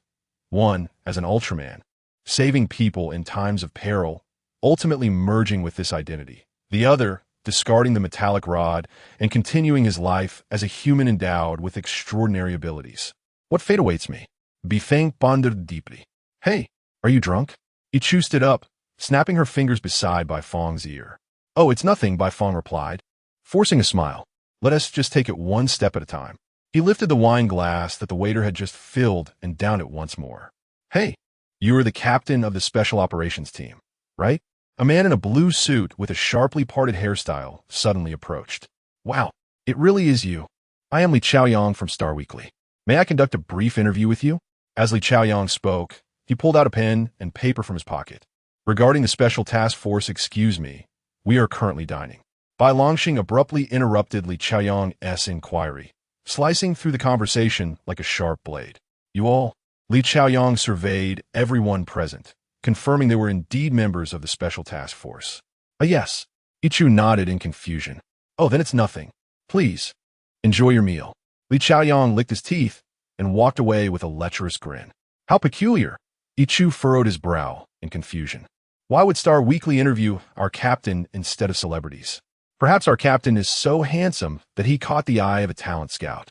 Ling Kairan's cheeks flushed, evidently under the influence of alcohol. Li Chaoyang, that name, seems familiar, Anshin murmured as she opened her phone and began searching. The page swiftly transitioned, revealing an overwhelming number of gossip posts about celebrities, all credited to the editor-in-chief, Li Chaoyang. I remember now. He is that unscrupulous editor who distorts the truth. Anshin exclaimed, awakening from a dream. Many of the scandalous tales of artists were fabricated by him. Therefore, when he asked us if we were all members of the Special Task Force, it is highly likely he intended to concoct something outrageous. Ichu's voice rose in pitch, and her expression turned frantic. Click! A flash of white light appeared in the distance. Li Chuyang, several meters away, was taking photos of them with a camera. Hey! Ling Kairan stood up, exclaiming, what are you doing? Her voice drew the attention of many guests. Li Chaoyang, legs crossed, smugly sipped his wine, declaring, is it not worth documenting public officials dining in such a high-end establishment? This is an invasion of privacy. Ling Kairan seethed with indignation. Yet the alcohol made her words stumble, her tongue tripping over itself. TSK, a member of the esteemed Special Task Force drinking in public. What a disgrace. Li Chaoyang intentionally raised his voice a few octaves, ensuring that the surrounding patrons could hear, thus furthering the public opinion he sought to cultivate. They are indeed the Special Task Force. Dining here, their salary must be quite substantial. They slay monsters. What's wrong with a higher salary? However, I wager they're using public funds. The guests around them began to whisper, and some even took out their phones to record. Ling Kairan bit her lip in anger. Anshin looked around in dismay. Ichu set down her fork, which had speared a large piece of grilled chicken wing, while Bai Fong clenched his fists, contemplating whether to confront Li Chaoyang. Only Bai Longxing remained composed, quietly sitting in his seat, slowly sipping from his wine glass. The atmosphere grew increasingly bizarre, until the guest conversations completely drowned out the band's music, prompting the restaurant manager to approach and inquire about the situation. Good day. May I ask what has transpired? The supervisor slightly bowed his body to inquire with Bai Longxing. He, in a state of heightened emotion. Ling Kairan was about to voice her grievances against Li Chaoyang when she was interrupted by Bai Longxing, who had previously remained silent. I apologize for the inconvenience caused to the restaurant, Bai Longxing said with a slight nod. Please settle the bill. We shall take our leave shortly. Captain? Ling Kairan wished to express more, but Anshin beside her gently tugged at her, signaling her to refrain from further comments. Soon, the supervisor approached with the POS machine and the bill. Your total expenditure is 23,700 yuan. Here is your bill for verification. He handed it to Bai Longxing. After a brief glance to confirm its accuracy, Bai Longxing produced a bank card and presented it to the supervisor, entering a 6-digit password. The POS machine then displayed a successful transaction message. Here is your card. Thank you for your patronage. The supervisor returned the card to Bai Longxing, but remained standing by their table, implicitly conveying that they were the source of the disturbance, and he needed to observe their departure. Let us leave and not create any further trouble for them, Bai Longxing said with a smile to his team, then cast a sidelong glance at Li Chaoyang, who was seated a few tables away. Mr. Li, I personally covered this meal. Our outings are always sanctioned by the organization. With his hands tucked into his pockets, he locked eyes with Li Chaoyang and added, by the way, I would like to share a phrase I hold dear. A lie repeated 1,000 times will never become a truth. With that, Bai Longxing led his team out of the restaurant, yet the discussions within the establishment did not cease. Patrons continued to engage in vivid speculation about the events they had just witnessed. Li Chaoyang shoved a medium-rare steak into his mouth. What is real or fake? It matters not to the audience, he thought, chewing incessantly as a stream of red liquid dribbled from the corner of his mouth. Chapter 30. Public opinion. To a certain extent, the power of public opinion surpasses that of nuclear weapons. It can swiftly unite countless executioners who, in silence, orchestrate the demise of individuals, all the while believing themselves to be harbingers of justice. The Special Task Force indulged in an extravagant meal at a high-end restaurant, racking up expenses exceeding tens of thousands. The following day, a post by Li Chaoyang went viral online, garnering immense clicks and swiftly securing a spot among the top trending topics. A fervent call for the prosecution office to investigate emerged. How could a mere dinner cost such an exorbitant sum? What a grand display! A thorough investigation is imperative to expose these parasites draining the lifeblood of the nation. These sentiments were echoed by the internet trolls Li Chaoyang typically enlisted. Huh, did they really devour our wages for several months in one sitting? Their wealth surely is ill-gotten. Indeed, a friend of mine was present and claimed their table overflowed with dishes. Look at those two women, dressed as if they were in a brothel. This crowd is certainly up to no good. These were the voices of netizens. Bai Longxing, what were you thinking? Taking your team to such a lavish place? Did you not find anything amiss? In the operations meeting room, Chun Jigua slammed the conference table repeatedly, seething with rage, while the team members remained silent in fear. Chief Chun, that was a legitimate establishment. I saw nothing inappropriate, Bai Longxing replied, unwavering under Chun Jigua's furious gaze. You are a public servant. Public servants must avoid any appearance of impropriety. Do you understand that? Chief Chun, I spent my own money. Why should I need to avoid suspicion? Do you have any idea how the public opinion has spiraled out of control? There are over 100 complaint letters sitting in the management department's inbox, demanding your dismissal. Do you realize that? Chief Chun, A gentle cough from Ren Pingchuan broke the stalemate in the argument. We trust your character, but those netizens do not know you. They only see you frequenting high-end venues. Ren Pingchuan stepped forward, speaking earnestly. Netizens are always like this. Take a break. I'll grant you half a month off, he added, patting Bai Longxing on the shoulder. It's a good time for you to return home. But Director Ren? Bai Longxing rose, tears glistening in his eyes. This is all my fault for suggesting we dine there. Ling Kairan sobbed, tears welling up. The atmosphere in the meeting room turned somber, enveloped in a cool silence, only interrupted by the ticking of the clock. It's all right. Director Ren is granting me leave. Not dismissing me, Bai Longxing said with a smile as he approached the door, his eyes slightly reddened. Everyone, please heed the director's arrangements. We shall reconvene in half a month. Bai Longxing exited, his footsteps gradually fading away. During Bai Longxing's absence, I will temporarily assume the role of captain of the Special Task Force. Chief Chun, Bai Longxing glanced back at Chun Jigua. Please check on the public relations team. We cannot afford any mistakes this time. Chun Jigua did not linger with words. After casting a brief glance at the seated team members, he stepped outside. Ren Pingchuan pulled over Bai Longxing's chair and sat down slowly, curiously feeling the cold, hard fabric of a seat. This position is rather uncomfortable. It's so rigid. Why? Why would they believe such fabrications? The captain had done nothing wrong. Why must he bear their malice unjustly? Ling Kairan lowered her eyelids, tears silently streaming from her eyes, each drop falling softly.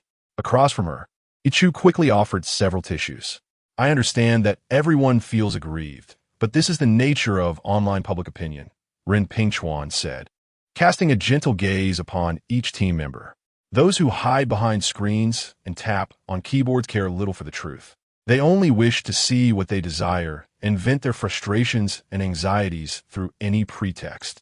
The truth and the identity of their targets matter not to them.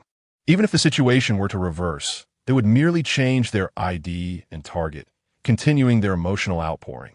Yet, this is profoundly unfair. Why must we unjustly endure their malice? They say the captain is selling himself. Ling Kairan sobbed, her eyes glistening with tears, her pallor heart-wrenching. Anshin also lowered her head, tears of grievance flowing down her cheeks. For women, such a level of defamation is the utmost insult. The atmosphere grew increasingly oppressive. In the silent meeting room, one could hear a pin drop. Suddenly, the phone on Ren Pingchuan's desk rang, breaking the heavy silence as he pressed the speakerphone without a second thought. Hello, this is the disaster response team. I am acting Captain Ren Pingchuan. Old Run, have you prepared the speech and the documents for the press conference? We've worked through the night without food or rest to get this done. You owe us a raise. Nonsense. What do you mean through the night? It has only been 3 hours since I assigned the task. Regardless, you must treat us to a nice meal. We're not asking for anything extravagant, but you can't keep feeding us ladies dumplings as a ruse. All right then. Hurry over to collect it. I need to take a nap soon. The oppressive atmosphere was abruptly shattered by this humorous exchange. The team members thought it remarkable that he called the director Ultraman. How audacious to speak to the director in such a manner. And what was this press conference they mentioned? Director Run, what exactly is this press conference you just mentioned? Befang tentatively inquired.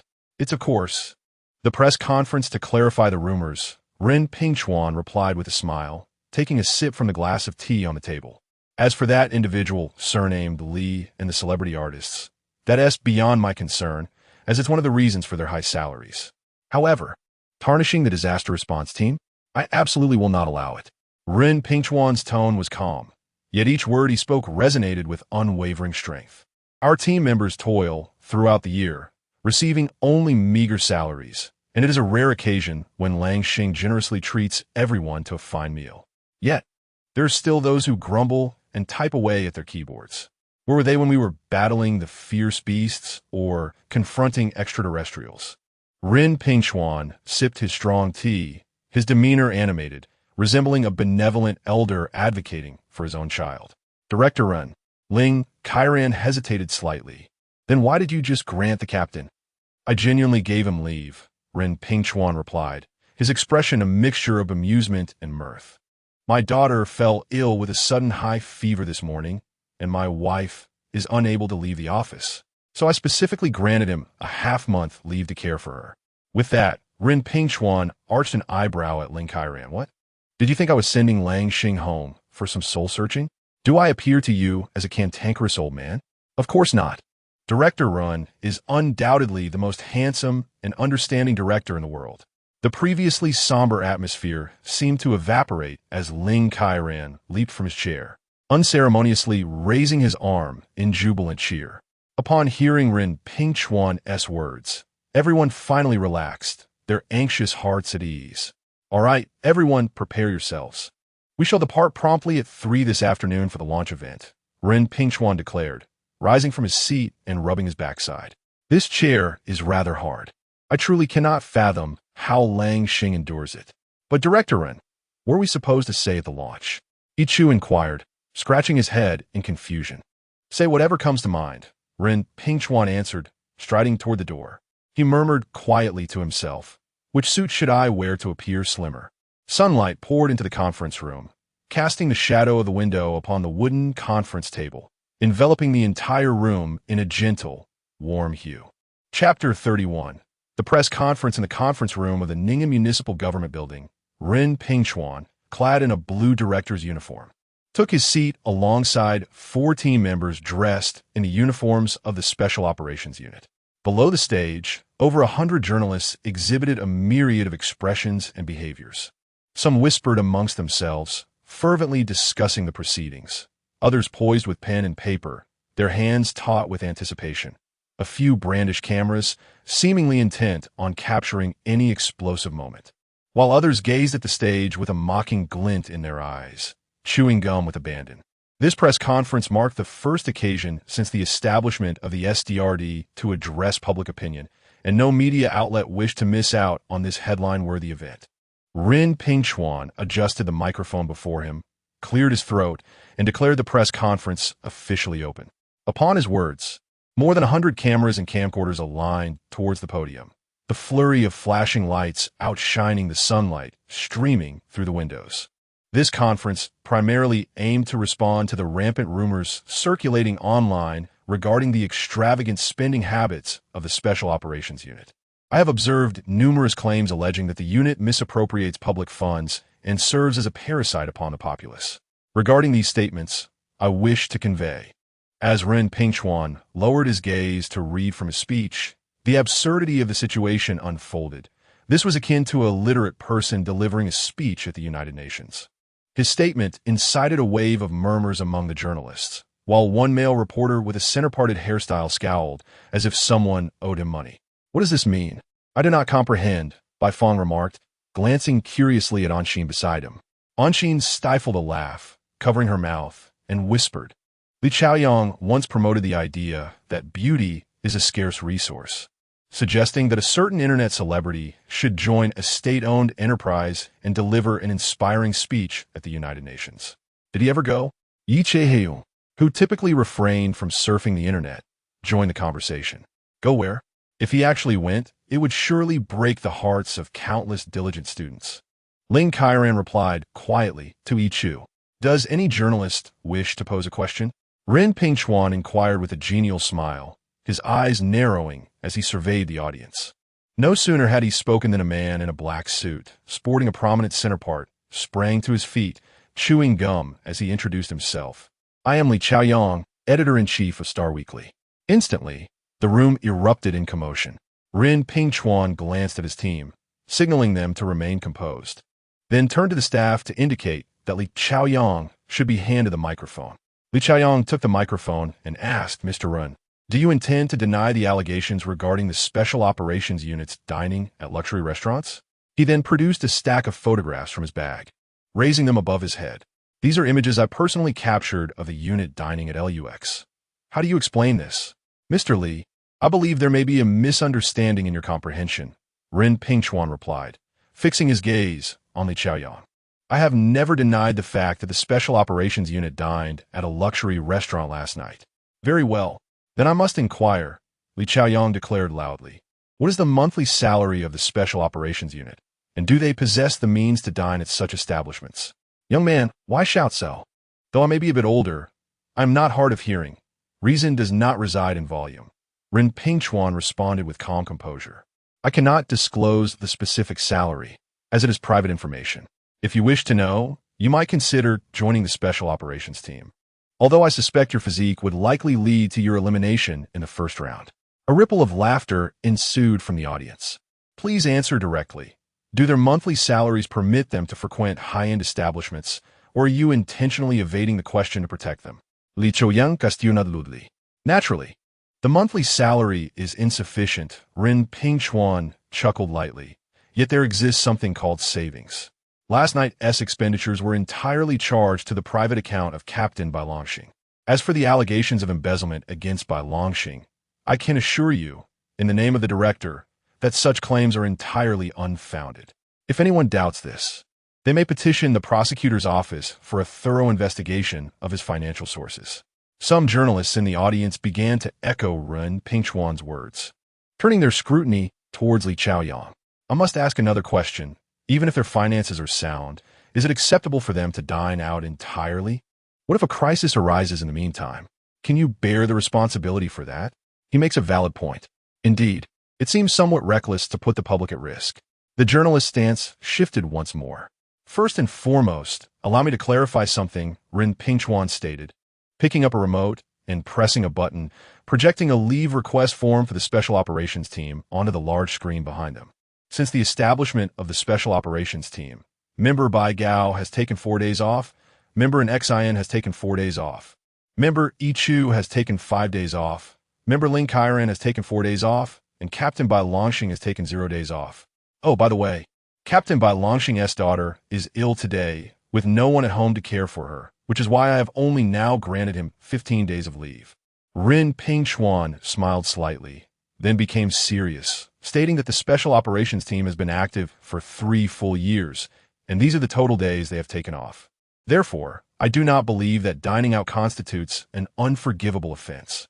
Returning to your earlier concern about the potential emergence of crisis, our SDRD, aside from a Special Operations Team, has an armed execution division, whose capabilities are equally commendable and ready to step onto the battlefield whenever the Special Operations Team lacks combat readiness. Ah, I see. Only a few days off in 3 years. Such hardship, such hardship. The sentiment shifted yet again, but they were making a scene outside, and dressed in such a manner. This tarnishes the image of our national agencies. Li Chaoyang exclaimed, exasperated. What do you mean by our attire? Ling Kairan, infuriated, attempted to stand and confront Li Chaoyang, but an Xian firmly grasped her arm, pulling her back into her seat. Staff, please cease the video. Ren Pingchuan snapped his fingers, and the surveillance footage from LUX restaurant was projected onto the screen. Please observe this footage carefully. A subtle pressure emanated from Ren Pingchuan's gaze. If you claim my team members are inappropriately dressed, then I believe 99% of those present, including yourself, would fall short of the standards. If you claim that my team members are causing a commotion, I must apologize. From beginning to end, I have not perceived any impropriety in their conduct.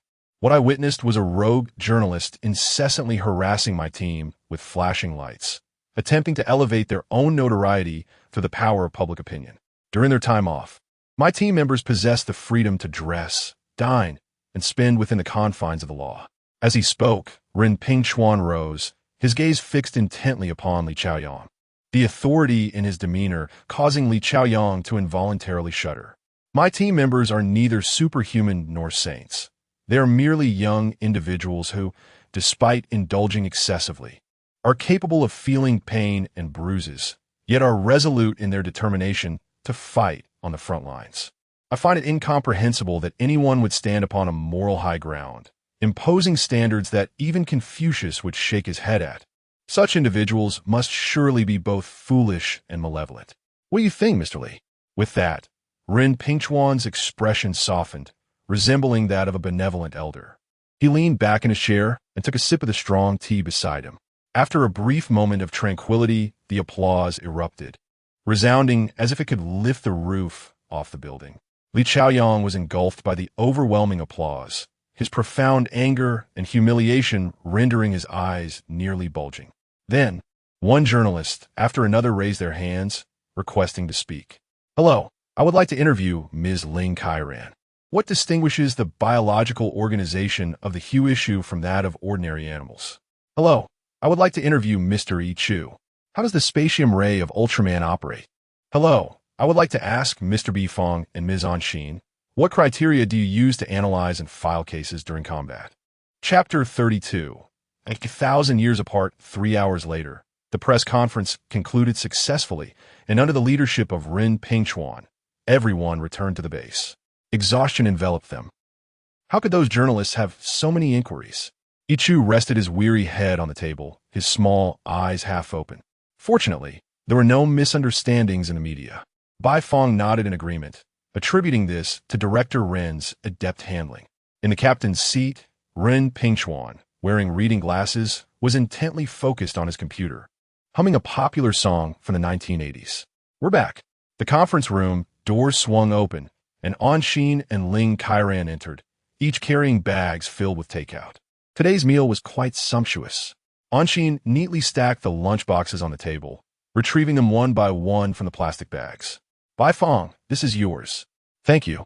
Bifong replied, opening the lid of his lunchbox, a delightful aroma of vegetables wafting towards him. Inside were scrambled eggs with tomatoes, shredded pork with green peppers, stir-fried meat, accompanied by a generous portion of rice. Though simple and homely, these were dishes Bifong had cherished since childhood.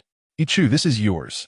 Ling Kairan handed a lunchbox to Ichu, then took another to Ren Pingchuan. Director Ren, this is for you. You've truly gone out of your way. Ren Pingchuan said, accepting the lunchbox with one hand while continuing to maneuver his mouse with the other. I usually prefer dining in the cafeteria, but today this contraption has been particularly stubborn. I must conquer it. What are you playing? Ling Kairan curiously leaned in, noticing the screen displayed a stone frog, which was incessantly spewing colorful beads onto the surrounding track. Zuma? Seeing Director Ren engrossed in a game from over 50 years ago, Ling Kairan was taken aback. Don't mind me. You all enjoy your meal. Ren Pingchuan was evidently in high spirits, the vibrant, continuously moving beads reflected in his glasses. Ling Kairan decided not to disturb the director's enthusiasm and returned to his seat, engaging in light-hearted banter with his teammates. In the heart of Ning'an City's downtown, as the last remnants of twilight were swallowed by the horizon, streetlights and various neon signs illuminated the city center, rendering the night exceptionally vibrant. At the core of the urban area stood a newly opened shopping mall, EU International, which had replaced the former shopping complex. EU International sprawls across nearly 400,000 square meters.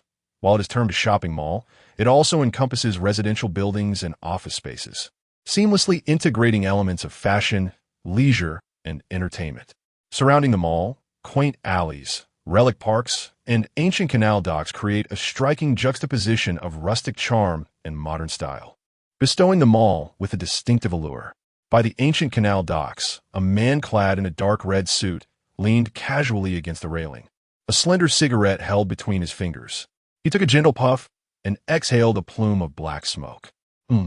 I still cannot comprehend why humans are drawn to such things. The man flicked the cigarette, but from his fingers. It arced gracefully before plummeting into the water, creating ripples that drifted downstream. Hey, what are you doing? Littering incurs a fine of 200. Behind him, a woman clad in a yellow vest and adorned with a red armband approached. However, she was not an official. She had merely purchased this outfit online some time ago, and, having tasted the sweet fruit of impersonation, had taken up residence here, often resorting to deception and trickery. I am Myphilas, the man said, pulling a card from his pocket and extending it towards her. I care not who you are. You refuse to pay the fine, do you? The woman shouted, swatting the card from Myphilas' hand and seizing his collar. Come with me to the police station. I shall inform you that the chief there is my son-in-law. This was a ruse she had learned from a wise mentor. If her target hesitated to part with their money, she would adopt a troublesome demeanor, invoking the supposed authority of the police station behind her. Generally, those who fear trouble would opt to pay her off to avoid further conflict. Of course, if she encountered someone undeterred by threats, she would flee while screaming of impropriety. For the rope of mischief tends to snap at its weakest point, and one must always seek the softest fruit to squeeze. Thus far, her road tactics had never failed her. Myphilas twitched at the corner of his eye. His smile gradually faded, replaced by a visage devoid of joy, tinged with an unsettling desolation. An eerie cobalt light flickered within his eyes as he tilted his head, his lips curling into a sinister arch goodness. A ghost, the woman wailed, releasing her grip and bolting towards the road by the dock. Myphilas licked his lips and snapped his fingers. The woman suddenly froze, her body rigid, maintaining the posture of the previous moment, motionless. Evidently, there remained much that eluded my comprehension. Myphilas snapped his fingers once more, and the woman crumpled to the ground, her eyes wide open, breath escaping her. He turned his gaze back to the canal, where, from its depths, a crimson mist began to surge forth, spreading ominously. With agility, Myphilas leapt onto a 10-centimeter-wide iron railing, balancing precariously on the heel of his shoe, suppressing his weaponry. In the darkness, a figure perched upon the railing toppled into the water with scarcely a splash, plunging into the ancient canal's depths. A fish-like shadow swam through the murky waters, and upon reaching the riverbed, littered with mud, plastic bottles, and various beverage cans, a rust-covered spherical object formed in his palm. A faint yellow light flickered amidst the object's corroded surface. Myphilas released it, and the object floated motionless in the water. In the next moment, seemingly drawn by an unseen force, the spherical object darted along the riverbed at great speed, with Myphilas trailing closely behind, stirring up a cloud of silt. The object's velocity increased, and the yellow light within pulsed more frantically until it hovered in a fully illuminated state, the intensity of its glow causing the rust on its surface to flake away completely. It became clear and radiant, casting a bright yellow glow upon the riverbed. Myphilas halted, watching as the glass orb slowly sank, drawing near to the muddy floor before vanishing entirely within it. After a brief pause, a muffled sound resonated from the riverbed, followed by the grinding of gears and vibrations. The sediment at the riverbed seemed to dissolve and disperse in the water, revealing a colossal bronze bust with a human face. It was indeed called a human likeness due to its discernible features, including facial contours and distinct facial features, though these features appeared almost alien. For instance, the fin-like structure atop its head, the vertical line of its nose, and the oval eyes flanking that line. The statue's neck was remarkably elongated, adorned with several intricate patterns between the shoulders and neck, while a yellow orb was embedded in its chest. Myphilas pressed the orb, causing a spiral opening to emerge at its center. He inserted his index finger, feeling a slight sting as black blood was drawn into the orb. With a sudden pop, the orb dimmed and ejected from the bust, and Myphilas swiftly caught it. Reluctantly, he glanced back at the bronze figure, and then, as if pixelated, his body disintegrated and reformed on the opposite bank of the dock. With his hands plunged into his pockets, the moisture enveloping him evaporated visibly, drying him rapidly. Indeed, my blood had effectively been erased. Mephiles gritted his teeth, the veins in his neck pulsing slowly. Yet, you might not have anticipated that after a millennium, your kind would return to serve as the guardians of these foolish creatures. On the opposite bank, a cacophony erupted as an ambulance screeched onto the scene, and paramedics struggled to weave through the crowd of onlookers to retrieve the body of the deceased woman on a stretcher. Chapter 33. The water monster of the heavenly lake, the azure sky, appeared as if washed by water, with mist swirling like an ethereal realm. Gazing into the distance, the layers of mixed coniferous and broadleaf forests undulated gracefully in the wind, resplendent and vibrant like a tapestry of neon hues. The rising sun cast its gentle light evenly upon the encircling mountain range, while a warm breath spread through the valleys. When this warmth mingled with the crystalline waters embraced by towering peaks, it transformed into delicate wisps of mist that danced upon the lake's surface. In stark contrast to this picturesque scene stood a group of 10 or so residents on the western slope beside the lake, their voices raised in a cacophony. They surrounded 3 young individuals clad in formal uniforms, each expressing their opinions fervently, while the suited young people helplessly attempted to soothe their agitated emotions. This location is the Chongbai mountain range in Unta County, Jilin Province, and the expansive body of water is none other than the world-renowned Heavenly Lake. The Chongbai Mountain Heavenly Lake is the most well-preserved polygenetic composite volcano of the Cenozoic era within the borders of China, encircled by 16 steep peaks. The lake itself boasts an elevation exceeding 2,000 meters, resembling a celestial pool that touches the heavens, which is precisely why it is named Heavenly Lake. Now, let's turn our attention to the 3 young people who find themselves surrounded and at a loss. Dressed in identical formal uniforms, the star-shaped badges at their collars gleamed brightly. One young woman patiently elucidated something to the residents. Her innocent and charming appearance was reminiscent of a neighborly girl or a school beauty, with cascading long hair gently framing her shoulders, subtly glowing with a faint blush in the light. Another woman, tall and graceful, possessed delicate features, her long hair tied back in a high ponytail, and her legs, smooth and elegant, exuded an exquisite fluidity in the soft glow. The lone male had a radiant smile upon his face, slightly bending forward as he earnestly spoke to the surrounding residents, though his bright and clear eyes betrayed a hint of helplessness. "Listen to me," Bifeng exclaimed, waving his arms as he raised his voice, his silly gestures contrasting amusingly with the seriousness of his suit. "Our special investigation team is here to clarify this matter." Bai Fong felt a sense of exhaustion, not from physical exertion, but from mental strain. He regretted that during the lottery to determine who would conduct the investigation, he had not drawn another name. He lamented even more that he had not taken the loudspeaker from the aircraft's cabin upon disembarking. "You are surely deceiving us. You haven't even brought any equipment. How can you conduct an investigation?" "Exactly. You still do not believe us. There truly is a water monster. How can you all be so thick-headed?" The residents' outcries descended upon the 3 team members like a torrential downpour, echoing around them. "We truly have brought equipment. It is just quite lightweight." Anshin pointed once more to the iron box in Bai Fong's hands. She had lost count of how many times she had defended this point. Fatigue enveloped her both physically and mentally. After all, they had received the notification to investigate at Chongbai Mountain before finishing their dinner the previous night.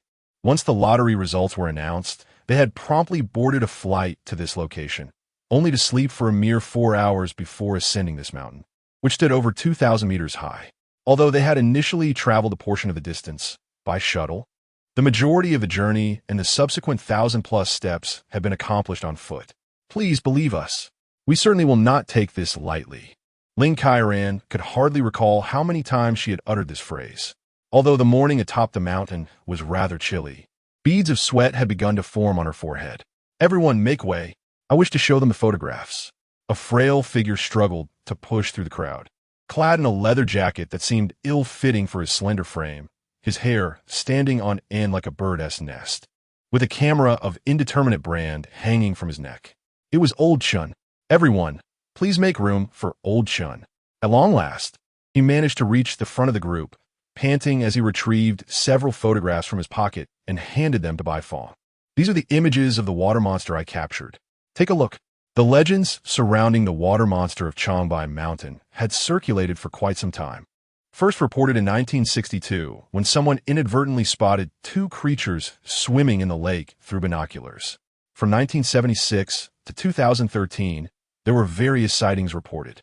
Witnesses described a fearsome creature with a dark, bristly coat, occasionally revealing a large black spot resembling a head and sometimes displaying an elongated, torpedo-like shape akin to its spine.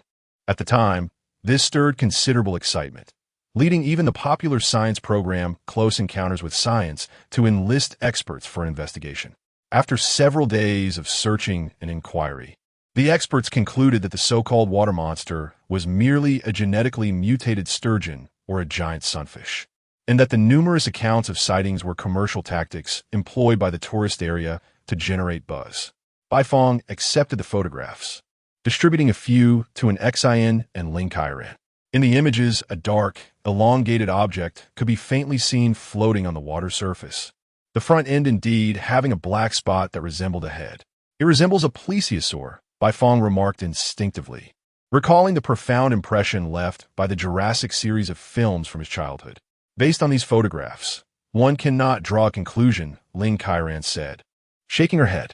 Her identity as a biologist compelled her to maintain a rigorous analysis. Perhaps it was merely a few rocks or a piece of driftwood. It is real, Old Chun insisted earnestly, gazing intently at the team members. Check the chronicles of Changbai Mountain and the records of Feng Tian. Our ancestors would not deceive us. Indeed, the residents echoed, their fervor rising like the waters of the lake. If the water monster were to appear like the mythical beast, we would have no time to escape. The distressed emotions of the inhabitants surged forth. We understand your feelings. Ling Kairan raised her voice, her tone becoming somewhat hoarse. Now that we are here, we shall certainly provide an explanation. Yet, with everyone gathered, it was impossible to conduct a proper investigation. Please trust us. Please believe in us. As the saying goes, sincerity is the ultimate weapon. Despite the residents' clamor, their concerns stem from a desire for the safety of themselves and their families. For years ago, who would have paid heed to legends of wild men or water monsters? They were merely tales to frighten children. However, with the emergence of mythical beasts and the threat of alien invasions, everything had become possible.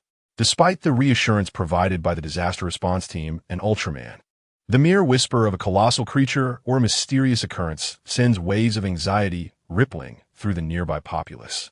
One cannot fault the common folk, for they merely wish to safeguard their dearest loved ones and lead tranquil lives, nothing more. Let us disperse, let us depart. Let this be our final act of faith. The crowd gradually dissipates, leaving only the anxious old Chun standing before the team members, akin to a child awaiting examination results. The team members return the photographs to him, exchanging bittersweet glances. In truth, they are aware that the equipment at their disposal is inadequate for uncovering anything substantial. A thorough investigation of the entire waterway would necessitate the deployment of large-scale biological detection devices from the equipment department, perhaps even the dispatch of a diving team for underwater operations. However, the higher-ups have merely provided them with this small box, signifying they have been informed and must send someone, but it is merely a formality. After all, creatures like the Changbai Mountain Water Monster are as elusive as the wild men of Shenangjia. Ling Kairan lets out a soft sigh. She had hoped to utilize the weaponry more effectively to conduct a thorough investigation, but the higher authorities have already made their stance clear. To oppose them would be somewhat imprudent. Just then, as if recalling something, Old Chin pulls out a rolled-up piece of paper from the back pocket of his gleaming jeans. These are transcriptions passed down from my ancestors, he exclaims, eagerly thrusting the paper roll into Baifeng's embrace. The aged sheets appear somewhat time-worn, their yellowed pages adorned with inked titles, Chronicles of Changbai Mountain and Chronicles of Feng Tian. Baifeng takes the roll, gradually unfurling it. Chronicles of Changbai Mountain, a creature resembling a water buffalo appeared, its roar deafening, as if it were about to pounce, instilling fear in the hearts of all, leaving them pale and helpless. Yu hastily took his gun and fired, but the creature ceased its advance. The entity lingered, seemingly poised to devour you. He then drew a 6-shot revolver and prepared to strike again, but the creature let out a long, resonant roar, submerging itself in the pool. Chronicles of Fengtian in the White Pool. An entity emerged from the water, golden in hue, its head as large as a vat, with a square top bearing horns and numerous long whiskers, swaying its head as though drinking. The crowd, filled with trepidation, ascended the slope halfway when suddenly a thunderous sound echoed, and upon looking around, they saw nothing, believing it to be a dragon. Bai Fong selected a few passages to read aloud to an Xian and Ling Kairan, but when he pulled out the next page and glimpsed the title, he was momentarily taken aback. Chronicles of Taiping Mountain. Chapter 34. Secrets. Bai Fong's expression turned grave as he held the paper at an angle visible to all three, reading each word deliberately. A brilliant pearl emerged from Mount Buxian, immense in size, resembling a jade plate, its color a deep crimson with swirling black, falling into the heavenly pool. Amongst it, a being emerged, no taller than 3 feet, with eyes like stars, yet could not speak. The people regarded it as a saint and came to pay their respects. Subsequently, a beast arose from the water, elongated and scaled, resembling a dragon. It exhaled clouds, unleashed thunder, and breathed fire, bringing great joy to the people, who believed it to be an auspicious sign. However, to their dismay, the creature feasted upon humans and livestock, wreaking havoc upon the populace and calamity upon the world. Fortunately, a divine being, towering to great heights and radiating light, vanquished the beast and then departed. Upon finishing the reading, Bai Fong, along with the others, fell into a contemplative silence. The content described in this brief page, with just over 100 words, was profoundly significant. Initially, a UFO resembling a jade plate made its appearance, followed by the emergence of an extraterrestrial being, which the people mistook for a saint. Then, a dragon-like creature appeared, capable of spitting thunder and fire, leading the populace to believe it heralded good fortune. Yet, unexpectedly, this creature preyed upon both humans and livestock, causing distress to the community. Ultimately, a towering divine figure appeared, illuminated and triumphant, defeating the monstrous entity before vanishing. Bai Fong pondered for a moment and turned to Old Chun, asking, "Is this a complete excerpt?" This single page not only contained abundant descriptions, but also left numerous unanswered questions. Where did the extraterrestrial originate? Why did it descend upon the heavenly pool? Was there a connection between its arrival and that of the beast? And where did it ultimately go? Furthermore, the depiction of the towering divine being bore an uncanny resemblance to Ultraman, although the name Ultraman is derived from a chapter in the classic of the mountains and seas. At that time, everyone regarded the entire text as mythological. Today, many of the fearsome creatures emerging closely resemble those chronicled in the classic of the mountains and seas, prompting a re-evaluation of whether this book is merely a fabrication of ancient storytellers or a historical account from antiquity. Old Chun, with a sincere gesture, admitted, "I do not know, but I'm certain there are indeed monsters in that pool." Bai Fong contemplated for a moment before turning to Ling Kairan, saying, "Sister Kairan, please contact the director and inform them that there's indeed something peculiar beneath the heavenly pool. Let us see if we can mobilize additional personnel and equipment." He then addressed Anshin, instructing Anshin, "Reach out to the scenic area and see if we can temporarily seal off this location." Bai Fong returned the paper and photographs to Old Chun, stating, "We'll take care of the rest. It's cold on the mountain, so you should head back soon." Old Chun cradled the materials as if they were treasures, tucking them into his garment, and asked, half in disbelief, "Will you truly investigate thoroughly?"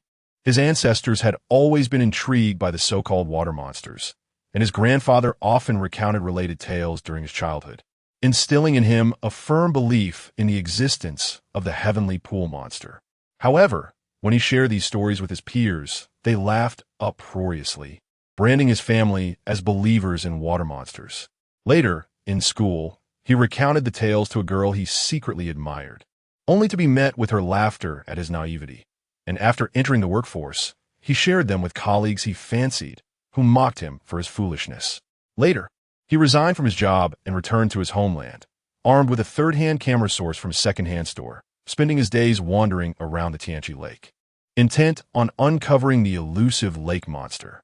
This endeavor was not merely for amusement. It was to validate his own assertions, to affirm that his grandfather was not mistaken, nor were the generations before him. "Rest assured, this is indeed our mission," remarked Ling Kairan, who approached with a subtle smile towards Old Chun after concluding a phone call. "Well then, I entrust this to you," Old Chun replied, turning away as his camera swung gently against his neck. "What did the director say?" Bai Fong inquired with urgency. Ling Kairan watched Old Chin's retreating figure, shaking his head in resignation. "The director is powerless," the higher-ups stated. "The lake monster is mere nonsense. There's no need for excessive fuss." Those were their exact words. The implication was clear. Their presence was merely to maintain public confidence, not to expend resources on an entity that did not exist. No need for excessive fuss? Then why were we dispatched here overnight? Are we simply idle? Bai Fong inhaled deeply to steady his nerves. What does Anshin say about the tourist area? He pressed, hoping that the tourist site might temporarily close, thus sparing them the chaos of a throng of visitors during their investigation. Bai Fong cast an eager glance at Anshin, who, however, shook her head despondently. The tourist area has stated that it is peak season, and closing now would lead to significant economic losses, she pouted. Indeed, how could the tourist site relinquish a fortune for the sake of investigating a nebulous yet sensational lake monster? Moreover, with the arrival of the disaster response team, could this be the true reason for their deployment? Bai Fong furrowed his brow, gazing into the crystal-clear waters of the lake, where wisps of mist danced ethereally. The deep Tianqi appeared like a pristine mirror, shrouded in fog, evoking a sense that it harbored untold secrets. Checking his watch, he noted it was already 8 in the morning. "Let us return to the inn," he declared, lifting the case filled with investigation equipment at his feet.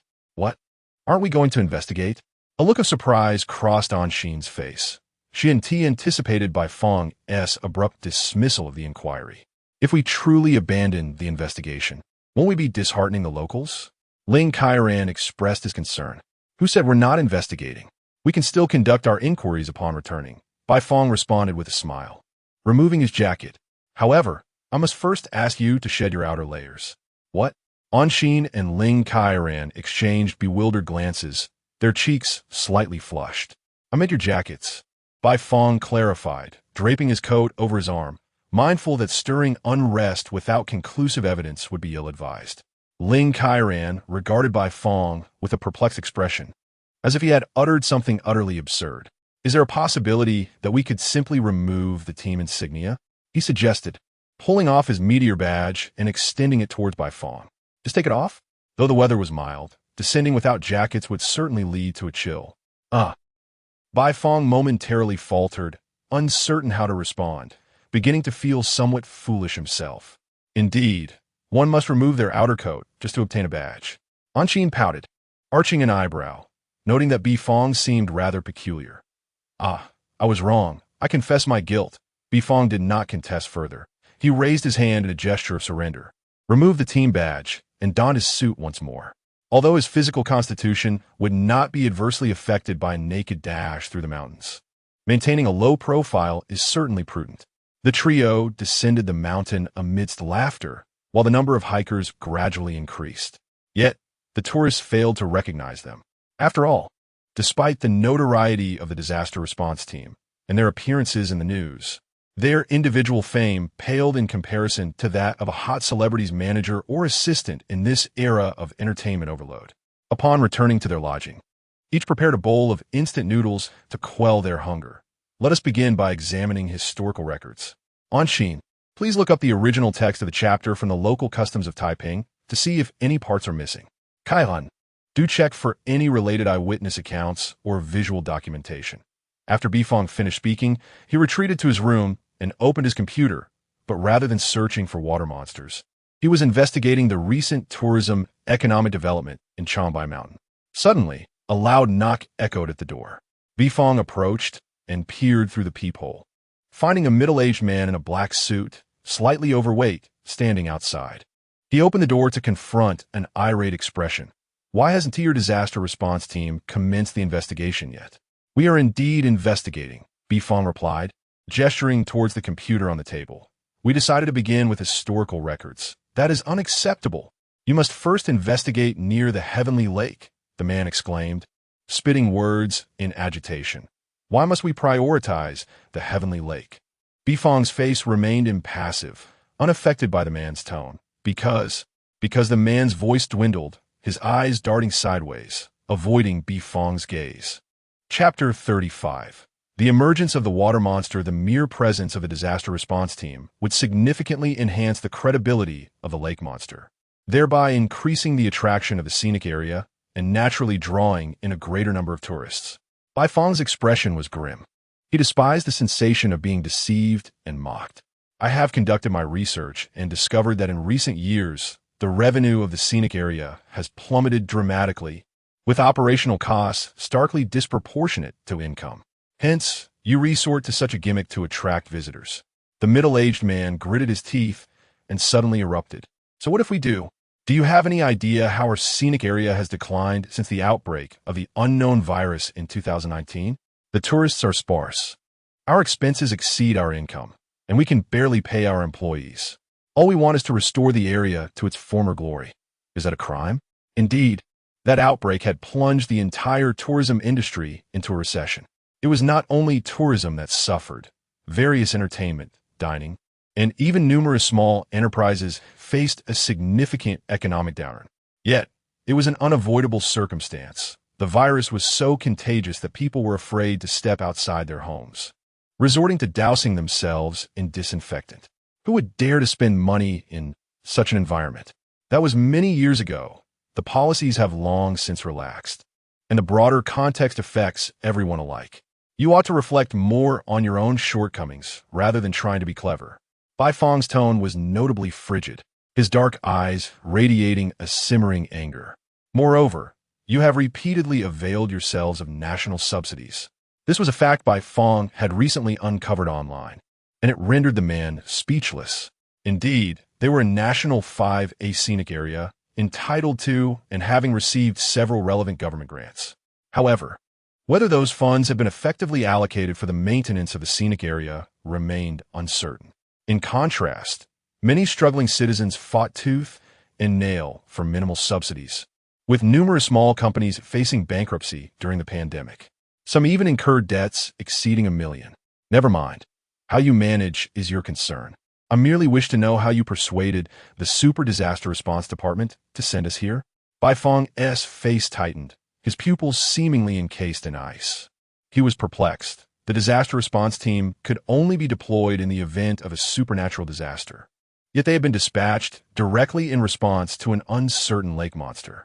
This implied that headquarters tacitly acknowledged something unusual within the lake. However, the oddity lay in the fact that if they conceded there was something amiss, why would the higher-ups refuse to allow them to deploy equipment for a thorough investigation? Even dismissing the notion of the lake monster as absurd was akin to slapping oneself in the face. The man faltered under Bifong's piercing gaze, stammering, "No, I don't know." Suddenly a man appeared, claiming he was willing to make a deal with us. A man? A deal? Bifong was momentarily taken aback, his expression shifting to one of astonishment within mere seconds. Could it possibly be him again? Who is that inexplicable, enigmatic extraterrestrial? Bifong suppressed the tumultuous waves of emotion surging within him, his voice trembling slightly as he inquired, "Did he give you his business card?" The middle-aged man nodded, retrieving a slip of paper from his suit pocket.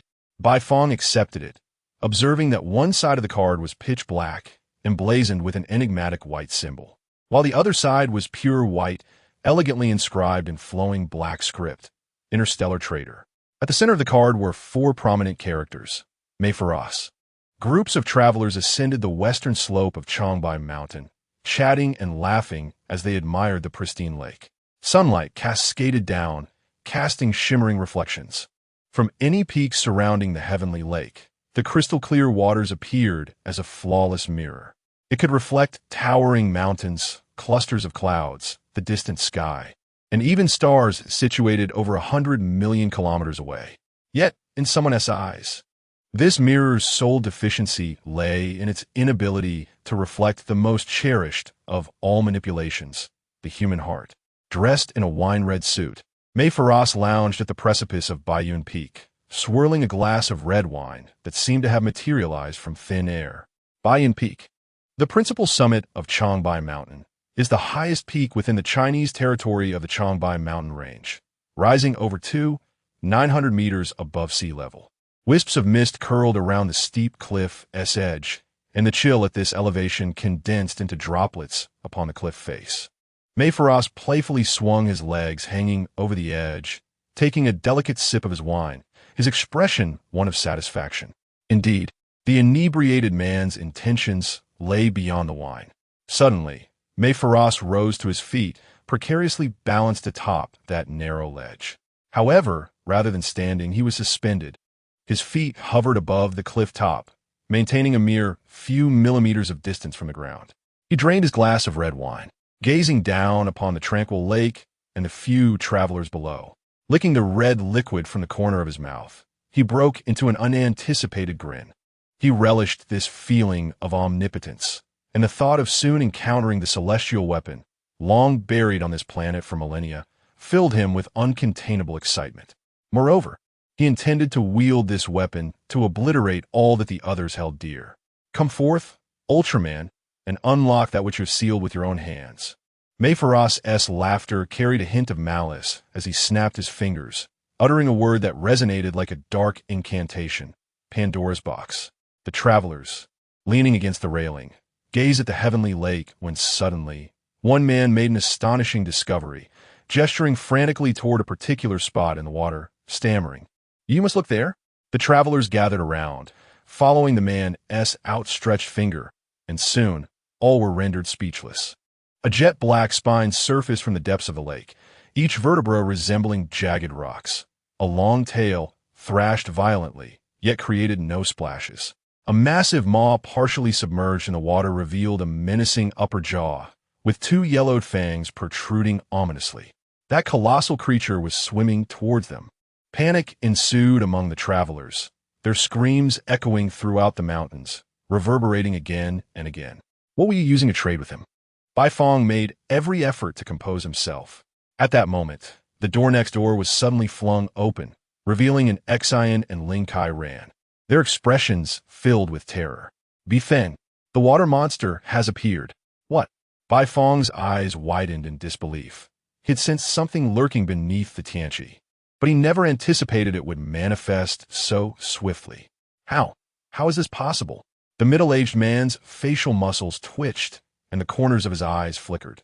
That is merely a gimmick of the scenic area. Get a vehicle, and let us ascend the mountain. Bai Fong shouted at the man. Yet the man stood there in a daze, muttering incessantly, "Impossible. Absolutely impossible." "Hey, hey!" Bai Fong delivered a sharp slap across the man's face, leaving 5 distinct fingerprints. "Quickly, find a vehicle to take us up the mountain." Chapter 36. Irrelevant to you, the heavenly pool was enveloped in a thick, misty haze, causing visibility above the water to plummet dramatically. The entire pool resembled a cauldron bubbling with fervor, the surface constantly churning and frothing, exuding steam as dense as milk. On the western slope by the pool, the travelers who once gathered had vanished without a trace, leaving only a man clad in a burgundy suit, leisurely leaning against the railing. With his eyes closed and chewing gum, a faint smile of enjoyment graced his lips. "Hey, it's dangerous over there. Quickly move away." At the stone steps of the western slope, Bai Fong and his companions arrived in haste. Seeing someone still seemingly unperturbed by the danger, Bai Fong urgently raised his voice to shout. Yet, strangely, as a thick wisp of fog rose from the pool and shrouded him, it dissipated moments later, revealing that the man had inexplicably vanished, as if a pencil mark had been erased with an eraser. What? How could this be? Anshin. Kairan. Even more perplexing was the sudden absence of Anshin and Ling Kairan, who had been right beside him just moments ago. "Long time no see, Ultraman." A familiar, magnetic voice resonated behind Bai Fong. In a swift sequence of actions, he drew his gun, turned, and aimed, completing the motions in an instant. This time, he did not rest his index finger outside the trigger guard as he usually did. Instead, he placed it directly on the trigger. With eyes sharp as a blade, Fong glared at the man before him. Mephiles, where have you taken my teammates? Mephiles smiled, pulling a pack of gum from his pocket. Care for peace? Fong remained silent. In truth, had it not been for the mysterious disappearance of Anshin and Ling Kairan, his first instinct would have been to empty the magazine into Mephiles. Unfazed, Mephiles returned the gum to his pocket, then produced a black handkerchief from his chest pocket, covering his mouth as he discreetly spat out the now tasteless gum. No matter how wonderful and perfect something may be, once you possess it long enough, it will inevitably become tiresome. Mephiles strolled casually under the gun's muzzle to the other side, tossing the gum-wrapped handkerchief into a metal trash bin. Just like this gum. Sweet and intriguing at first, but becomes increasingly bland as time goes on. He clicked his tongue, sauntering back in front of Fong. After all this time, are you still not tired of playing the role of protector? I demand to know the whereabouts of my teammates. Fong raised his hand, pressing the cold barrel of his gun against Mephiles' forehead. Come now, we both know the power of such primitive weapons is pitifully small. Mephiles placed his hands in his pockets, exuding an air of indifference. Let's make a deal. With a playful tilt of his head, Mephiles continued, I assure you, your two lovely teammates will be safe and sound. Fong's expression shifted abruptly, his eyes momentarily losing focus before a glint of silver flickered within them. Mephiles, you are in violation of the Interstellar Accord. Fong lowered his hands that held the gun, his demeanor seemingly indifferent, yet an overwhelming aura of pressure emanated from him. Oh, now, this is getting interesting. Mephiles raised an eyebrow, letting out a derisive laugh. Are you referring to that agreement that has long since become void? And what of your unauthorized fusion with the Earthlings? Does that not contravene the laws of the Light Star? Fong remained silent, either unable to retort or lacking the means to do so. Let me clarify, I have not violated the Interstellar Accord. Stretching languidly, Mephiles rested his hands behind his head. I have never harmed the Earthlings. I merely engaged in transactions with them. This was indeed factual, for the regulations of the Interstellar Accord stipulated that higher life forms must not indiscriminately destroy or torture lower life forms. Although he had awakened the calamity beasts, mummies, and the water monster from the celestial pool, those were not directly connected to him. Thus, to some extent, the destruction was wrought by them, not by him, the extraterrestrial. Furthermore, his repeated extraction of human souls qualified as private transactions, substantiated by contracts, and therefore fell outside the jurisdiction of the Interstellar Accord. The incident involving the corpse-laden street and the elderly woman was merely a consequence of the dealings between her and Mephiles. Her failing memory, due to her advanced age, had led her to entirely forget the contract she had signed with him. Guam, a biological weapon utilized by the people of the Disaster system to alter Earth's atmosphere and imprison its inhabitants, would automatically transport any human appearing nearby into its internal confinement. Mephiles pointed toward the celestial pool behind him, mockingly gazing into Fong's eyes. What? He hasn't mentioned it to you? I recall he was once an observer of Earth. Fong remained unresponsive to Mephiles, yet he understood precisely whom Mephiles was referencing. I have always been curious. Has he never alluded to his disappointment with these creatures? Mephiles continued to smacking his lips, embodying greed, arrogance, envy, and aggression. I truly fail to comprehend why you choose to act as their guardian. That is of no concern to you, Fong replied, his tone as calm as a still lake. Yet his authority loomed like a mountain. Then so be it, Mephiles feigned indifference. I merely advise you, and that Fong, with the limits of a human body, one cannot endure more than 30 minutes within it. If you wish to save them, you must act swiftly. With that, Mephiles gradually leaned in closer to Fong's ear, teasingly whispering, Why not tend to my business, O Savior? Without warning, Fong launched a punch toward Mephiles' face. Mephiles tilted his head back, retreating like an eagle, hands clasped behind him, soaring into the air. Fong cast a glance at Mephiles before disregarding him entirely, drawing forth the beta magic wand from his cloak and dashing toward the celestial pool. He leapt with agility akin to a cheetah, vaulting over the fence and striking toward the water surface like a falcon targeting its prey. His arms were pressed tightly against his sides, facilitating a swifter descent. The air howled past his ears dense fog enveloped him, and a wave of heat surged toward him. With a slight movement of his thumb, he pressed the red button. A radiant brilliance enveloped his body, the light shifting from white to red, pulsating rapidly. In the midst of it all, a colossal silver hand reached out to grasp him. In the blazing radiance, the being known as Bai Fong merged with the master of the colossal hand, who was none other than the true form of Ultraman summoned from another dimension by the Beta Magic Wand. Like a cannonball, Ultraman plunged into the seething waters, splashing the lake and creating countless ripples. Suspended in midair, Mephiles had unknowingly moved to the railing's edge, casually leaning against the rusted iron bars while producing a piece of gum to pop into his mouth. The sweetness of sugar unfurled on his tongue as he gazed down upon the heavenly pool, chewing with abandon. Very well, let me behold this spectacle. Let me witness how the true Ultraman clan engages in battle. In the heavenly pool, Ultraman emerged partially from the shallows, while opposite him, Goam raised its serpentine neck akin to that of a dragon. The dark green scales opened and closed rhythmically along its neck, producing a cacophony of metallic clinks. Its golden pupils narrowed slightly before gradually widening, revealing a mouth filled with sharp teeth resembling a cluster of daggers. Chapter 37 Crisis. Guamu extended its long neck, gazing down upon Ultraman. The waters of Tianchi boiled with increasing intensity, reaching temperatures nearing 50 degrees, hot enough to dissuade even the most ardent bathers. Numerous fish leaped from the depths, desperate to escape this infernal furnace. Yet regardless of their struggles, they ultimately succumbed, floating belly up to the surface, motionless. All of this was a consequence of Guamu's awakening. As a biological weapon of the Disaster star system, its armored scales emitted extreme thermal energy when activated. The Disaster beings, known for their bloodthirsty and brutal nature, had installed a special device within Guamu's containment to regulate the temperature of its internal observation chamber, gradually raising the temperature in the confinement area. This allowed them to relish the torment of their captives, a source of amusement for them. Those prisoners who perished from the heat would be repurposed directly into fuel for atmospheric modification, elucidating Mephiles' assertion that humans could not endure more than 30 minutes within Guamu.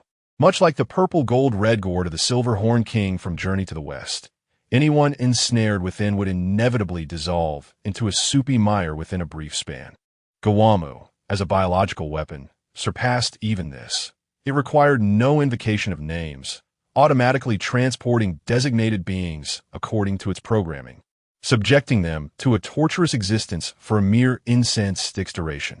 Inside Guamu, the air was thin, the temperature steadily rising, and a dim red glow flickered in the surroundings. A wall of cosmic metal separated the captives from the control room on the other side. Ling Kairan and Anshin were comforting the other 5 travelers who had been ensnared while contemplating their escape. Anshin, can we establish contact with the outside? Ling Kairan gently patted the back of a lady beside him. No, there's absolutely no signal, Anshin replied, shaking her head, her brow glistening with sweat as it trickled down to her cheeks, her white shirt beneath her suit thoroughly soaked. Sister, are we going to die? In a corner, a small girl curled up, her large eyes shimmering with unshed tears. With Ultraman here in the Disaster Management Department, we will be fine, Anshin assured, gazing steadfastly into the girl's eyes. Disaster Management Department, Special Task Force Operations Room Director. Bai Fong and the others have lost contact. Why haven't we dispatched anyone yet? Ichu stood before Ren Pingchuan's desk, her tone bordering on accusation. Ren Pingchuan took a deep breath, his once affable visage twitching slightly.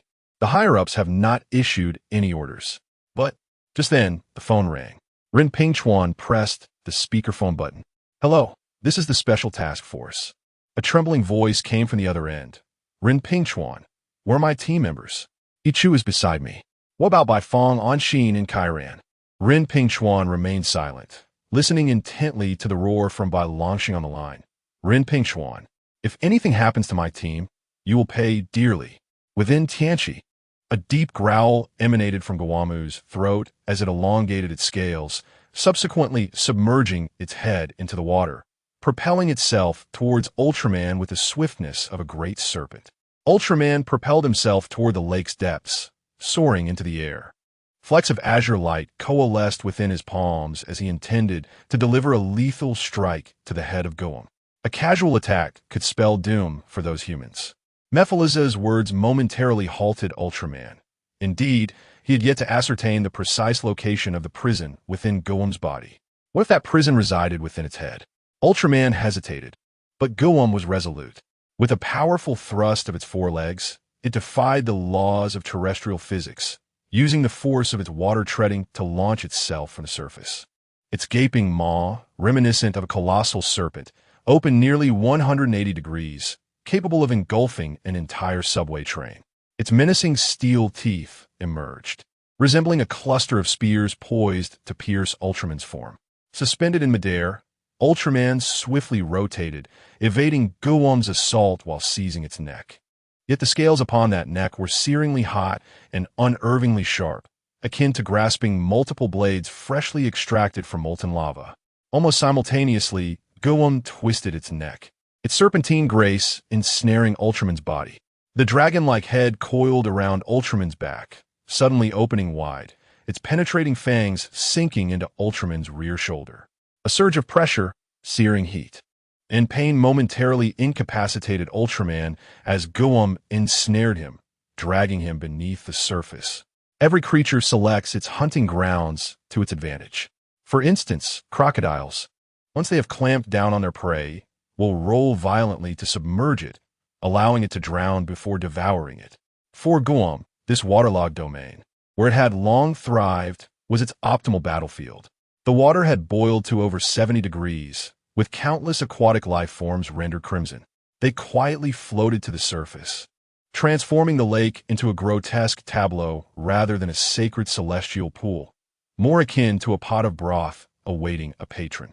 Ultraman was relentlessly pulled into the depths, his upper body ensnared by Goem's elongated neck, while his legs were bent in an unnatural manner, firmly pinned by Goem's hind limbs. He was utterly subdued. The temperature within Goem continued to rise, the air growing increasingly sparse, and several travelers teetered on the brink of unconsciousness. Just hold on a little longer. Sitting beside the little girl, the suffocating feeling of oxygen deprivation rendered her powerless, yet she could not afford to surrender, nor could she succumb to despair. No matter how dire the circumstances, she must not allow the child to be engulfed by unending fear. It was unbearably hot. Ling Kai ran her fingers through her damp hair, which had become matted with sweat. She contemplated removing her suit, but when her fingers inadvertently brushed against the team emblem, the captain's words echoed in her ears. Those words had been spoken after the Zareb incident when the captain presented them with new insignias.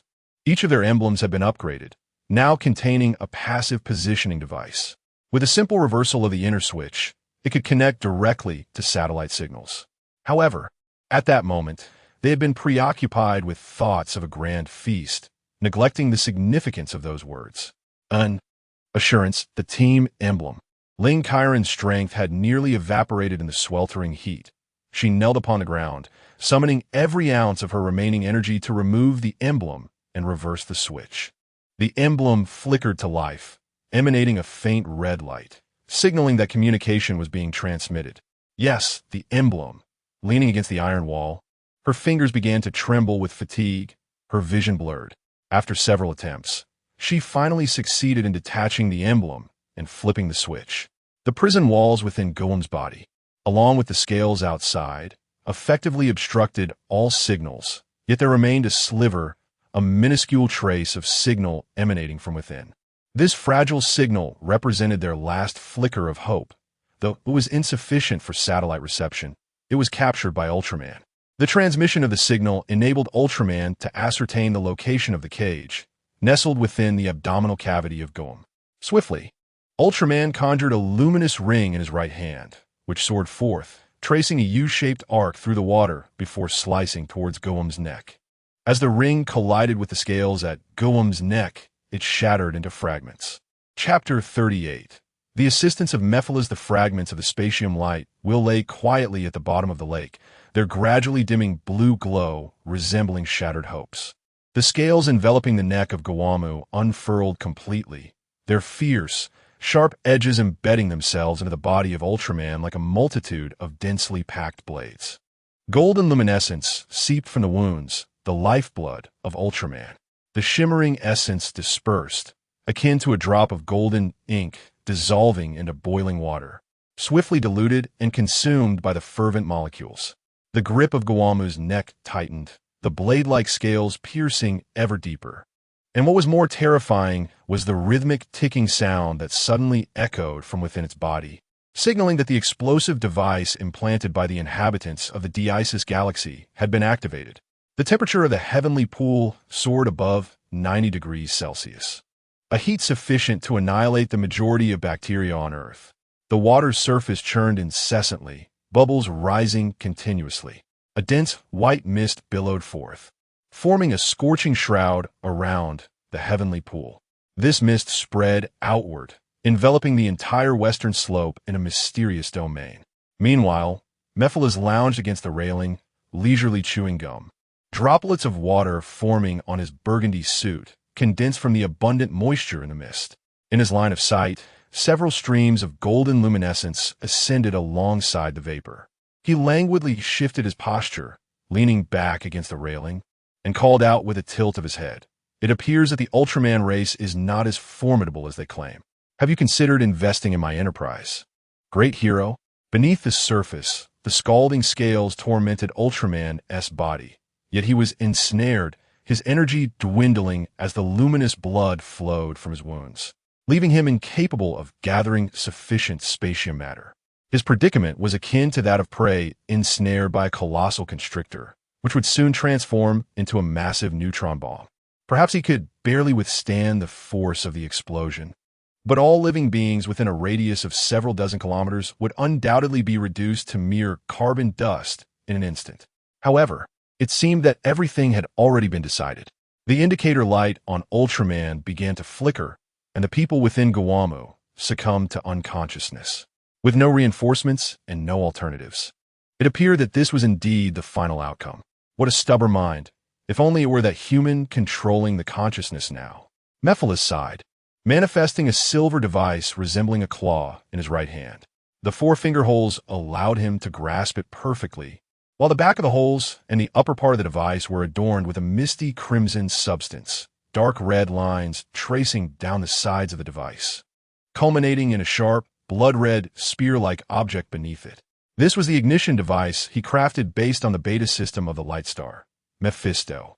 Enough, enough. You cannot perish. Mephiles turned to face the heavenly pool, removing the gum from his mouth and casually affixing it to the railing before him. If you die, how will my game continue? A cobalt blue shimmer ignited in his eyes, and he smiled faintly as he pressed the misty red button atop Mephisto. Light flared forth, bright as fresh blood. Amidst the oppressive smoke, a colossal figure emerged, swaying its neck with a series of ominous cracking sounds emanating from its skeletal frame. Below the surface, the indicator light on Ultraman's chest flickered erratically, signaling the relentless depletion of energy within him.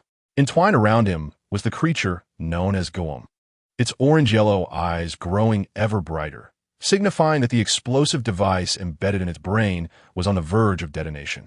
When that moment arrived, the Changbai mountain range would collapse, engulfing the vicinity in flames and devastation. Yet, Ultraman found himself at an impasse. It was not that he lacked the formidable abilities to extricate himself from Guam's grasp. Rather, the catastrophic consequences of unleashing such destructive powers would assuredly claim the life of the human trapped within the creature. However, should Guam explode, the scale of the ensuing disaster would be unimaginable. Before Ultraman lay a moral quandary akin to the trolley problem, to choose 7 humans or countless lives. In many minds, the choice of countless lives would seem the more pragmatic option. Yet life is not a commodity, and one cannot assess value in such terms. The dilemma was between 7 individuals and myriad souls. But what if the choice were instead between 99,999 lives and 10,001? Each life is unique, imbued with its own significance and worth. This understanding is what compelled Ultraman to defy the laws of the Light Star upon witnessing the willingness of the divine bird, Bifong, to sacrifice itself for the sake of a child, choosing to merge their essences as one. Is this not the savior of humanity? How has it come to this? A voice laced with mockery drifted from his side. Ultraman struggled to turn his head, only to find the true form of Mephiles standing before him. Cloaked in an inky hue, Mephiles possessed slender limbs, with skeletal carvings adorning his chest and neck. His face bore no discernible features, save for a pair of elongated ears that curved from the sides of his head down to his chin, etched with horizontal lines. The obsidian expanse of his forehead obscured half of his visage, while a sleek, pale blue luminescence adorned his brow, imbuing the figure. Reminiscent of a stealthy ninja lurking in shadows, with a hint of cyberpunk flair. Ultraman offered no response, and Mephiles did not falter in his advance. Sensing the approach of a threatening entity, Goem swiftly relinquished its hold on the barely conscious Ultraman and turned to confront Mephiles. With a furious roar that reverberated through the water, the creature's bellows sent ripples cascading outward. Mephiles, standing resolute, summoned Mephistopheles from behind his back. As Goem charged toward him, Mephiles executed a sudden pivot, swinging Mephistopheles with precision. In a mere 0.2 seconds, a spear-like entity glowed crimson beneath Mephistopheles and, within the same brief span, extended into a luminous blade over 20 meters long. The blade cleaved through the water, casting a vivid arc of red light, as if parting even the boiling depths. In the blink of an eye, the blade severed Goem's skull from its neck. Green blood mingled with dark mechanical fluid as Goem's limbs went limp, its massive form gradually collapsing into the depths below. Yet its skull retained a visage of grotesque fierceness, with an orange-yellow light still flickering in its eyes. I have resolved your significant predicament.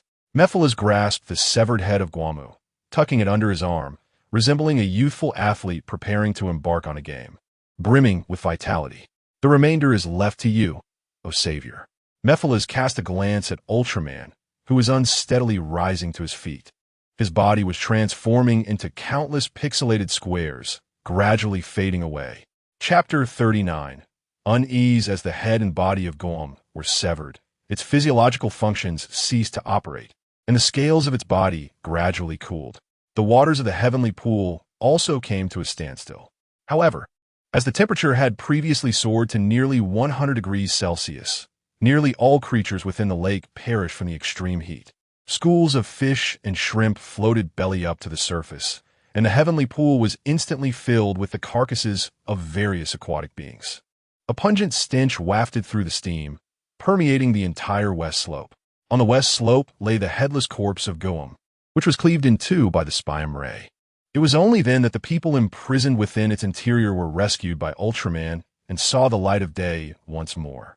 Anshin, Ling Kairan, and several other travelers lay sprawled upon the ground, while beside them was the exhausted Bai Fong, who had reverted from Ultraman to human form due to a lack of energy. Leaning against the remains of Goem, Bai Fong sat on the ground, drenched in cold sweat. His complexion pale. Ever since Mephiles proposed a transaction, his body had been entirely beyond his control. He could see, hear, and even feel everything with clarity. Yet he was no longer the master of his own body. This time, unlike previous battles, Ultraman held complete dominion over everything, from consciousness to action. He felt like an observer, anxiously watching events unfold while being utterly powerless to intervene. When he realized that Ultraman was destined to fail this time, he genuinely wished to agree to Mephiles' proposal immediately. All notions of demons and irreconcilable foes vanished in that moment. He simply could not bear to witness the annihilation of living beings, nor could he stand by as Anshin and Ling Kairan perished before his eyes. Yet at that moment, he found himself utterly impotent. Ultraman's overwhelming mental force had pushed his minuscule human consciousness aside, a sensation akin to the host being devoured by the parasite. Though he knew he should not harbor such thoughts towards Ultraman, that feeling filled him with deep unease, even frustration.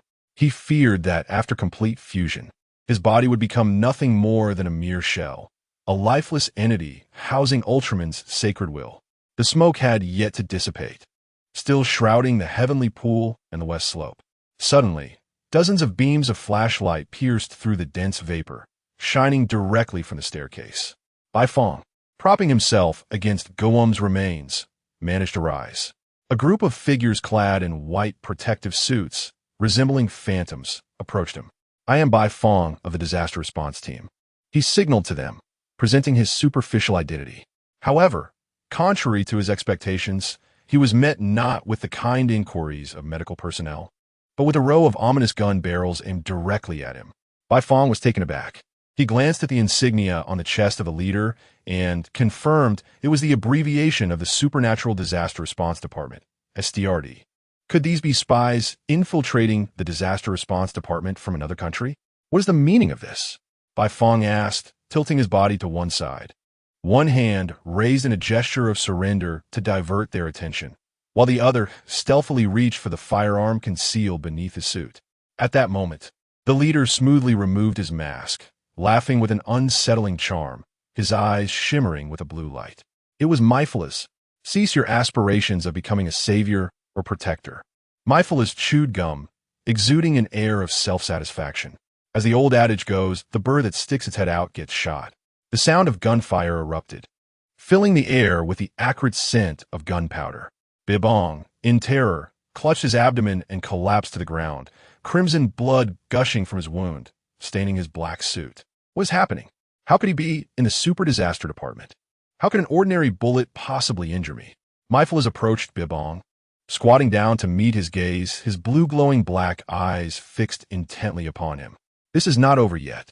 Myphilus raised a finger and gestured, causing the row of guns behind him to swiftly pivot, now aimed at the fallen Anshin. No, the sound of gunfire rang out, jolting Bibong awake as he sat up in his hospital bed, gasping for breath, wiping the cold sweat from his forehead. It was a dream. Bibong let out a long sigh. The morning sun streamed through the window, warming him gently. He was clad in the blue and white striped hospital gown of the Super Disaster Department, covered by a pure white cotton blanket now damp with sweat. And foredrip delivering nutrients was inserted into his left hand. However, given his body's self-healing abilities, the nutrient solution seemed somewhat redundant. Bibong removed the four, donned a uniform jacket at his bedside, and stepped into a pair of disposable slippers. Outside the ward, a low murmur of voices could be heard. "So you intend for my team to become guinea pigs?" Beilangsing's brows furrowed, his face a mask of fury, veins throbbing in his neck. "This is a hospital. What are you making such a racket for?"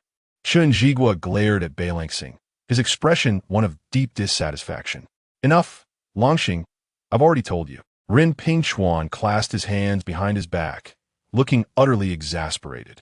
"Captain?" Bibong opened the door, and the group fell silent, the only sound being the soft thud of Bibong's slippers echoing down the hospital corridor. Beilangsing hurried to his side, grasping him with both hands, fearful that he might falter in weakness. "Director, advisor." Bibong nodded in acknowledgement to Ren Pingchuan and Chun Jigua. "Bibong, we..." Longxing. Just as Beilangsing began to speak, he was abruptly interrupted by Ren Pingchuan's solemn expression. Ren Pingchuan regarded Bibong with concern, akin to an elder addressing a younger relative. "How is it that you are out and about, Bibong? Are you feeling any discomfort?"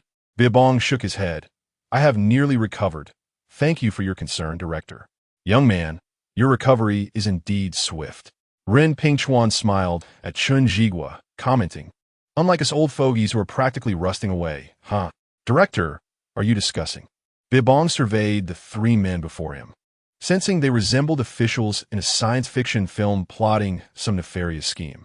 "Bibong," Ren Pingchuan paused, raising his gaze to meet Bibong's. "It's not that we wish to withhold information from you, but rather that there are certain matters beyond your purview.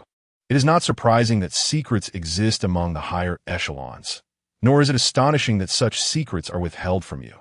However, what is perplexing is the icy gaze that Ren Pingchuan, once amiable and approachable, now casts upon Bai Fong, instilling a chill deep within his heart. Rather than mere eyes, it feels more like a menacing warning, a silent threat urging him to refrain from further inquiries and a caution against saying too much. Bai Fong timidly nods in response. Yet his mind is already swirling with curiosity and confusion regarding the topic they had just broached. "Captain, are they all right?" He wonders. Perhaps it pertains to the military's development of new weaponry, He muses, deciding against wild speculation. Oh, they're suffering from moderate heat stroke and have yet to regain consciousness. But they're no longer in danger. Rin Pingchuan gestures toward the end of the corridor, indicating room 836, where an Xian and Ling Kairan are situated. He places a reassuring hand on Bai Fong's shoulder. We have matters to attend to. We must take our leave. You all should rest well. Understood. Bi Fang deeply. As they enter the elevator, just as the doors are about to close, he distinctly perceives a flicker of remorse in the captain's eyes. What could this mean? Could the earlier discussion be connected to them? With a sense of trepidation, Bai Fong approaches the door of room 836, gently knocking. There is no response from within. Unseen. Kairan. He turns the handle and slowly pushes the door open. Sunlight floods the room through the expansive floor-to-ceiling windows, illuminating a slender girl clad in hospital attire, who stands at the windowsill, gazing upward in the morning light, her dark hair cascading like a waterfall. She stretches her body, as if shedding the weight of exhaustion. The silhouette against the dawn, with each graceful curve, evokes the image of a flower in full bloom. The bathroom door swings open, and an Xian emerges, her long hair tousled and cascading freely. The oversized hospital gown hangs loosely on her frame, with two buttons undone at the collar revealing her fair skin and striking figure. Kairan. An Xian strides toward Ling Kairan, inadvertently glancing toward the doorway, where she spots Bai Fong, partially concealed behind the door. An Xian freezes momentarily, and upon lowering her gaze, she realizes that the hem of her gown offers no concealment for her long, porcelain-like legs. Pervert.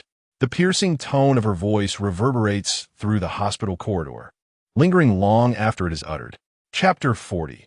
The bloody marathon. Bai Fong stood in the corridor, leaning against the doorframe of room 836, his arms crossed in contemplation.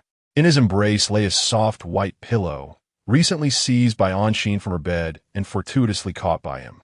Bai Fong, is there something amiss? Ling Kairan inquired as she opened the door.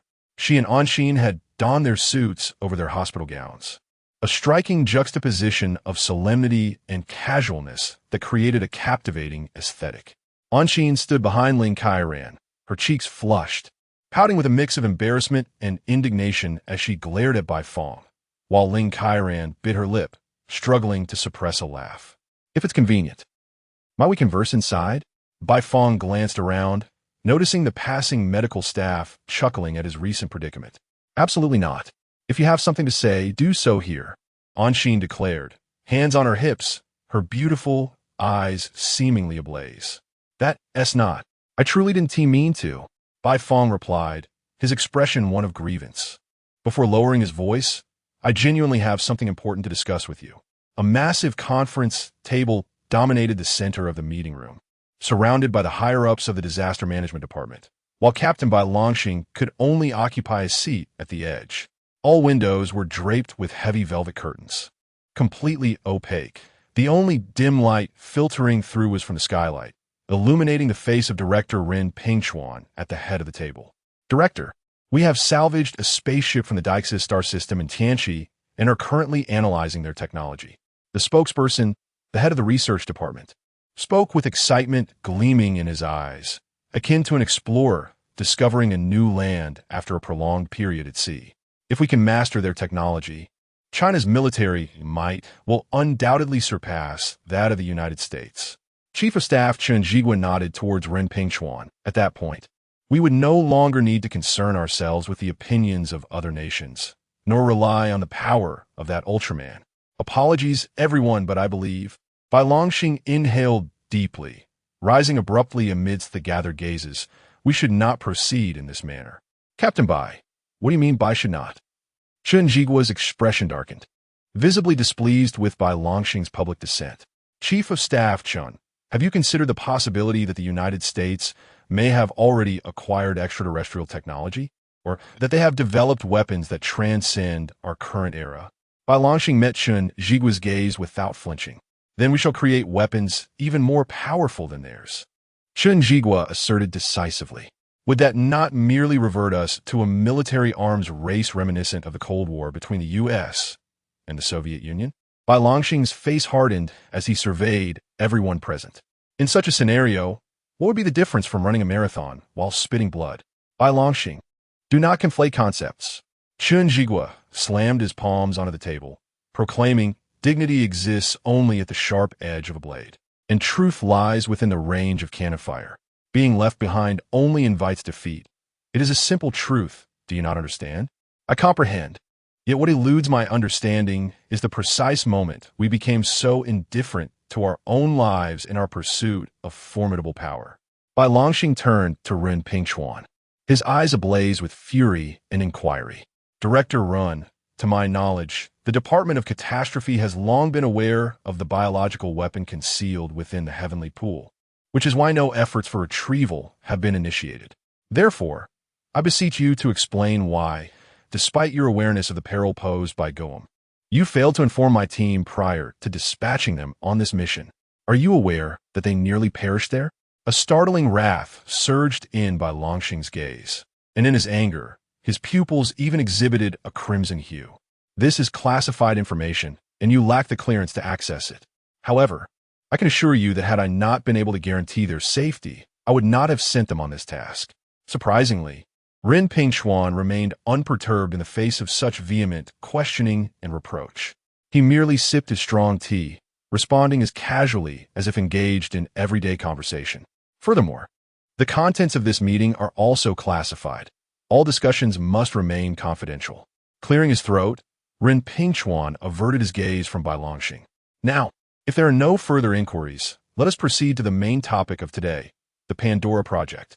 In the hospital room, Anxin and Ling Kairan sat cross-legged on the bed, listening intently as Bai Fong recounted a series of observations from the corridor. I can't shake the feeling that the Department of Catastrophe is concocting something. A perilous plan? Bai Fong leaned against the floor-to-ceiling window, his expression fraught with concern. Perhaps you're overthinking it, Ling Kairan suggested, adjusting a few strands of hair by her ear. Given the nature of the Department of Catastrophe, it is entirely plausible that they are devising some sort of plan, and if we were to speak of danger, the threat posed by the Disaster Beasts and extraterrestrial invasions is far more pressing. Wouldn't you agree? Indeed, Anxin nodded, casting a mildly reproachful glance at Bai Fong. You must be letting your imagination run wild. It has clearly begun to affect your behavior and judgment. Yet, Bai Fong failed to grasp the essence of Anxin's words, scratching his face in uncertainty. I hope that is the case. At the heavenly pool on the western slope of Changbai Mountain, various carts draped in black cloth were being transported by personnel in white protective suits onto a massive transport aircraft. Concealed beneath the fabric were the remnants of Goem. Meanwhile, the headless corpse of Goem was impaled by 4 enormous steel hooks, which were then suspended from robust steel cables attached to 4 large transport planes, gently hoisting it aloft. Hey, come take a look at this. A crew member aboard a retrieval vessel called out to his companions, who emerged from the cabin, following his pointed finger. On the deck lay a diminutive creature, entirely shrouded in dark gray, measuring 1.2 meters in length. Its small body was short of legs, yet its arms were elongated. Its hairless, spherical head was supported by a slender neck, resembling an upside-down pear. Almond-shaped eyes dominated a significant portion of its face, while a flat nose rested beneath them, and a narrow mouth appeared as a seam sliced by a blade. Quick, contact headquarters. Yes. The leader of the salvage mission crouched down, leaning closer to the extraterrestrial for a meticulous examination. Headquarters has requested that you take the call. It has arrived. The leader cast one last glance at the alien before turning and entering the ship's cabin. Unnoticed by anyone, the seemingly slumbering extraterrestrial subtly twitched the 4 fingers of its hands as a purplish-red glow gradually illuminated its disproportionately large eyes, reminiscent of a bloodthirsty bat awakening from its slumber. Chapter 41. The Peculiar Caller at 10 o'clock in the evening in the Shizu police station of Ningen City. A female officer clad in a dark blue 99-style uniform sat at her desk. Her shoulder-length hair was impeccably neat, and her bright, clear eyes sparkled with intelligence. With a high nose and full lips adorned with a subtle pink gloss, she had recently been transferred to Ningen from a different precinct. The beast of misfortune codenamed Gabra, had wreaked havoc at her previous station, causing her to lose a significant portion of her memory and narrowly escaping death. Consequently, her parents believed that remaining in her hometown was detrimental to her safety and career. After consulting a fortune teller, they were informed that the provincial capital of Jiangsu would be auspicious for her development, where she would encounter benefactors, one of whom might even become a romantic interest.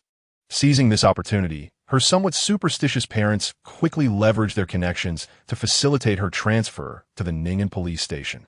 However, whether this move would prove advantageous or detrimental remained uncertain. Suyin, I'm stepping out to grab a late-night snack. Would you like anything? Another on-duty officer donned his casual attire. It was a common practice among officers to avoid wearing their uniforms when not on duty to evade unnecessary troubles. In recent years, there have been numerous complaints against officers for dining and shopping while in uniform. And once donned, the uniform represented more than just the individual. It embodied the entire force. Thus, officers adhered to the unspoken rule of minimizing exposure unless absolutely necessary for duty. No need. I'm on a diet, Su Yan replied with a smile, returning to her organizational tasks. However, prolonged periods of looking down had left her shoulders and neck sore. As she lifted her head to relieve her muscles, she was startled by a man who had mysteriously appeared at her desk. The man appeared to have been gravely ill, his complexion ghastly. His eyes were bloodshot and clouded. A large mole marred the corner of one eye, and his disheveled hair clumped together as if it had not been washed in ages, rendering him incredibly haggard. "Hello, how may I assist you?" Su Yin inquired, bemused by his unkempt appearance, thinking to herself how scruffy he looked, as if his greasy hair could stand on end. She was relieved she had looked up when she did. Otherwise, she might have kept him waiting and potentially faced a complaint. "I have been dead for several days," the man uttered in a low, hoarse voice, devoid of any emotion, sending a chill down her spine even in the solemnity of the police station. "Excuse me?" Su Yin was momentarily taken aback. Any rational individual hearing someone claim they had been dead for days would likely be bewildered, and a more timid person might have fainted from fright. "I have been dead. I have been dead. I have been dead." Like a mechanical repetition, the man coldly reiterated the phrase several times. It must be a lunatic. Suzan Lain Tetin Wali, resting her forehead in her hand as she sighed at her unfortunate predicament. Initially, while engaged in her tedious office work, she inexplicably fainted, only to awaken in a hospital bed, her memories of the intervening period shrouded in a haze, mere fragments that eluded her attempts to piece together a coherent narrative. Subsequently, her parents sought the counsel of a fortune teller, expending a considerable sum to arrange for her relocation here. And what was the outcome? The promises of benefactors and romantic encounters turned out to be nothing but nonsense. After spending so much time here, her days were consumed by endless clerical tasks or responding to trivial neighborhood disputes. Far from encountering romance, she scarcely had a moment to enjoy a peach. Now, she found herself confronted by a lunatic. What was the number for the mental hospital again? As Su Yin mentally berated her circumstances, the man spoke once more. "I reside at Eua Bay, Building 9, Unit C301. He repeated this several times, his voice rasping and grating, reminiscent of a worn-out gear grinding into motion. After delivering his message, he turned and exited with a silent gait. "Hey, you." Su Yin was momentarily dazed by the peculiar man's behavior. Personally, she wished to avoid further involvement. All she desired was to fulfill her shift peacefully and return home for a good night's sleep.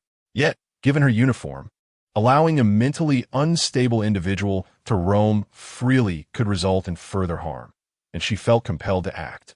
"Wait, don't go." Su Yin stood and pursued him, only to find that he had vanished without a trace, as if he had never existed at all. "What are you doing here?" Another officer, Wang Bin, returned just then, having brought back a feast of succulent pork skewers and a steaming portion of grilled noodles. "Wang Bin, did you see a disheveled man come out?" Su Yin vividly described the man's appearance and his strange utterances. Wang Bin shook his head, casually discarding a skewer into a nearby trash bin. "Just a prank, perhaps? With life being so comfortable now, many people consider us police merely a source of amusement." As they walked back to the station, Wang Bin recounted an incident where he received over 100 emergency calls from the same number within 10 minutes, only to discover it was merely two children engaging in a playful bet. After hearing Wang Bin's account, Su Yin dismissed the incident, attributing it to some idle social miscreant seeking diversion through the police. The two chatted and laughed until morning, at which point Su Yin remembered her unfinished paperwork. Fortunately, only one final registration list remained. However, when she opened the recent missing persons list issued by the Municipal Bureau, her eyes widened in disbelief. The first name on the list, Yang Xiyu, bore an uncanny resemblance to the strange man she had just encountered, although the identification photo showed him neatly attired. Su Yin would never mistake him, especially with that conspicuous large mole at the corner of his eye.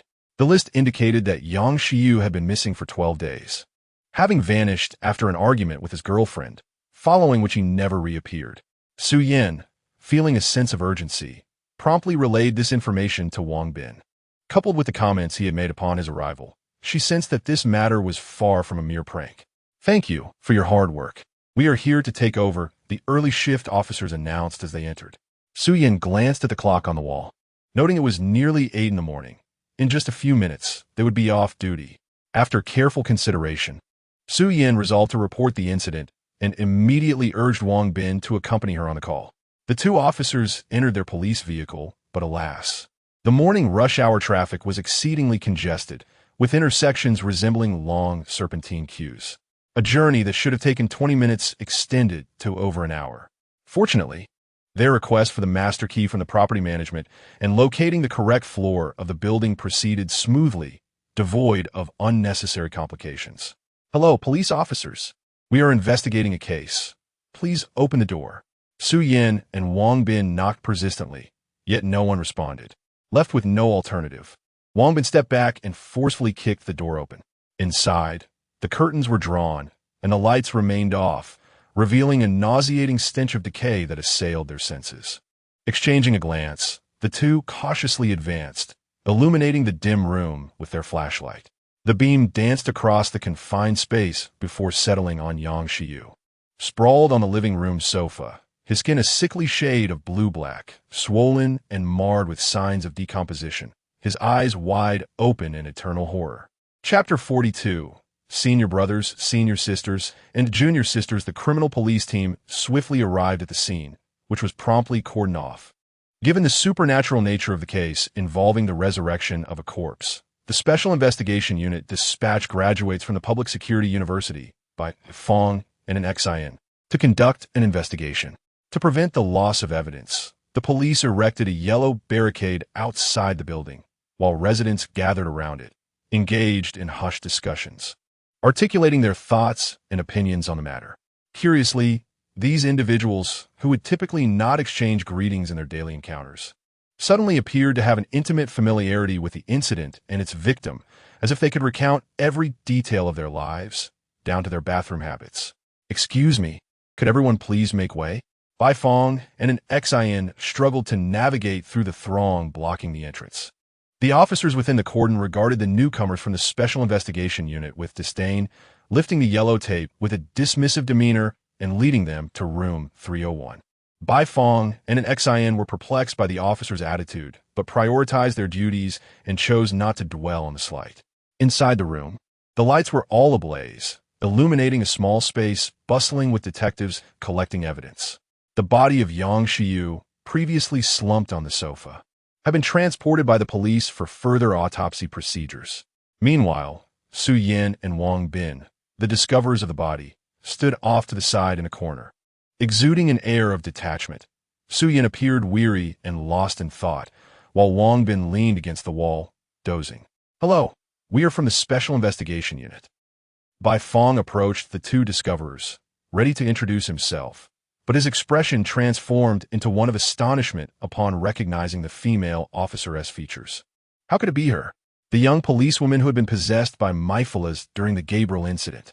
Bai Fong suddenly recalled how, when they were trapped beneath the rubble, it was she who had handed him the beta magic wand. Even if she hadn't seen his face at that moment, she had undoubtedly heard his voice. Not to mention, he had been practically beside her during her transformation. Bai Feng's expression froze, his tongue seemingly knotted in his mouth, unable to articulate his bewilderment. Xian, noticing his fixation, cast a curious glance at him and gently remarked, "Bai Feng, it is quite impolite to stare at a lady." She extended her delicate hand to shake hands with Su Yin and the still groggy Wang Bin. "We are from the Special Investigation Unit. May I ask if you, too, are the discoverers of the body?" "Yes," Wang Bin replied nonchalantly. After recounting the entire sequence of events to the criminal police, they were met with looks that suggested they ought to seek medical attention. However, this could hardly be blamed on the detectives, as every member of the criminal investigation team was a staunch atheist, believing solely in science and evidence.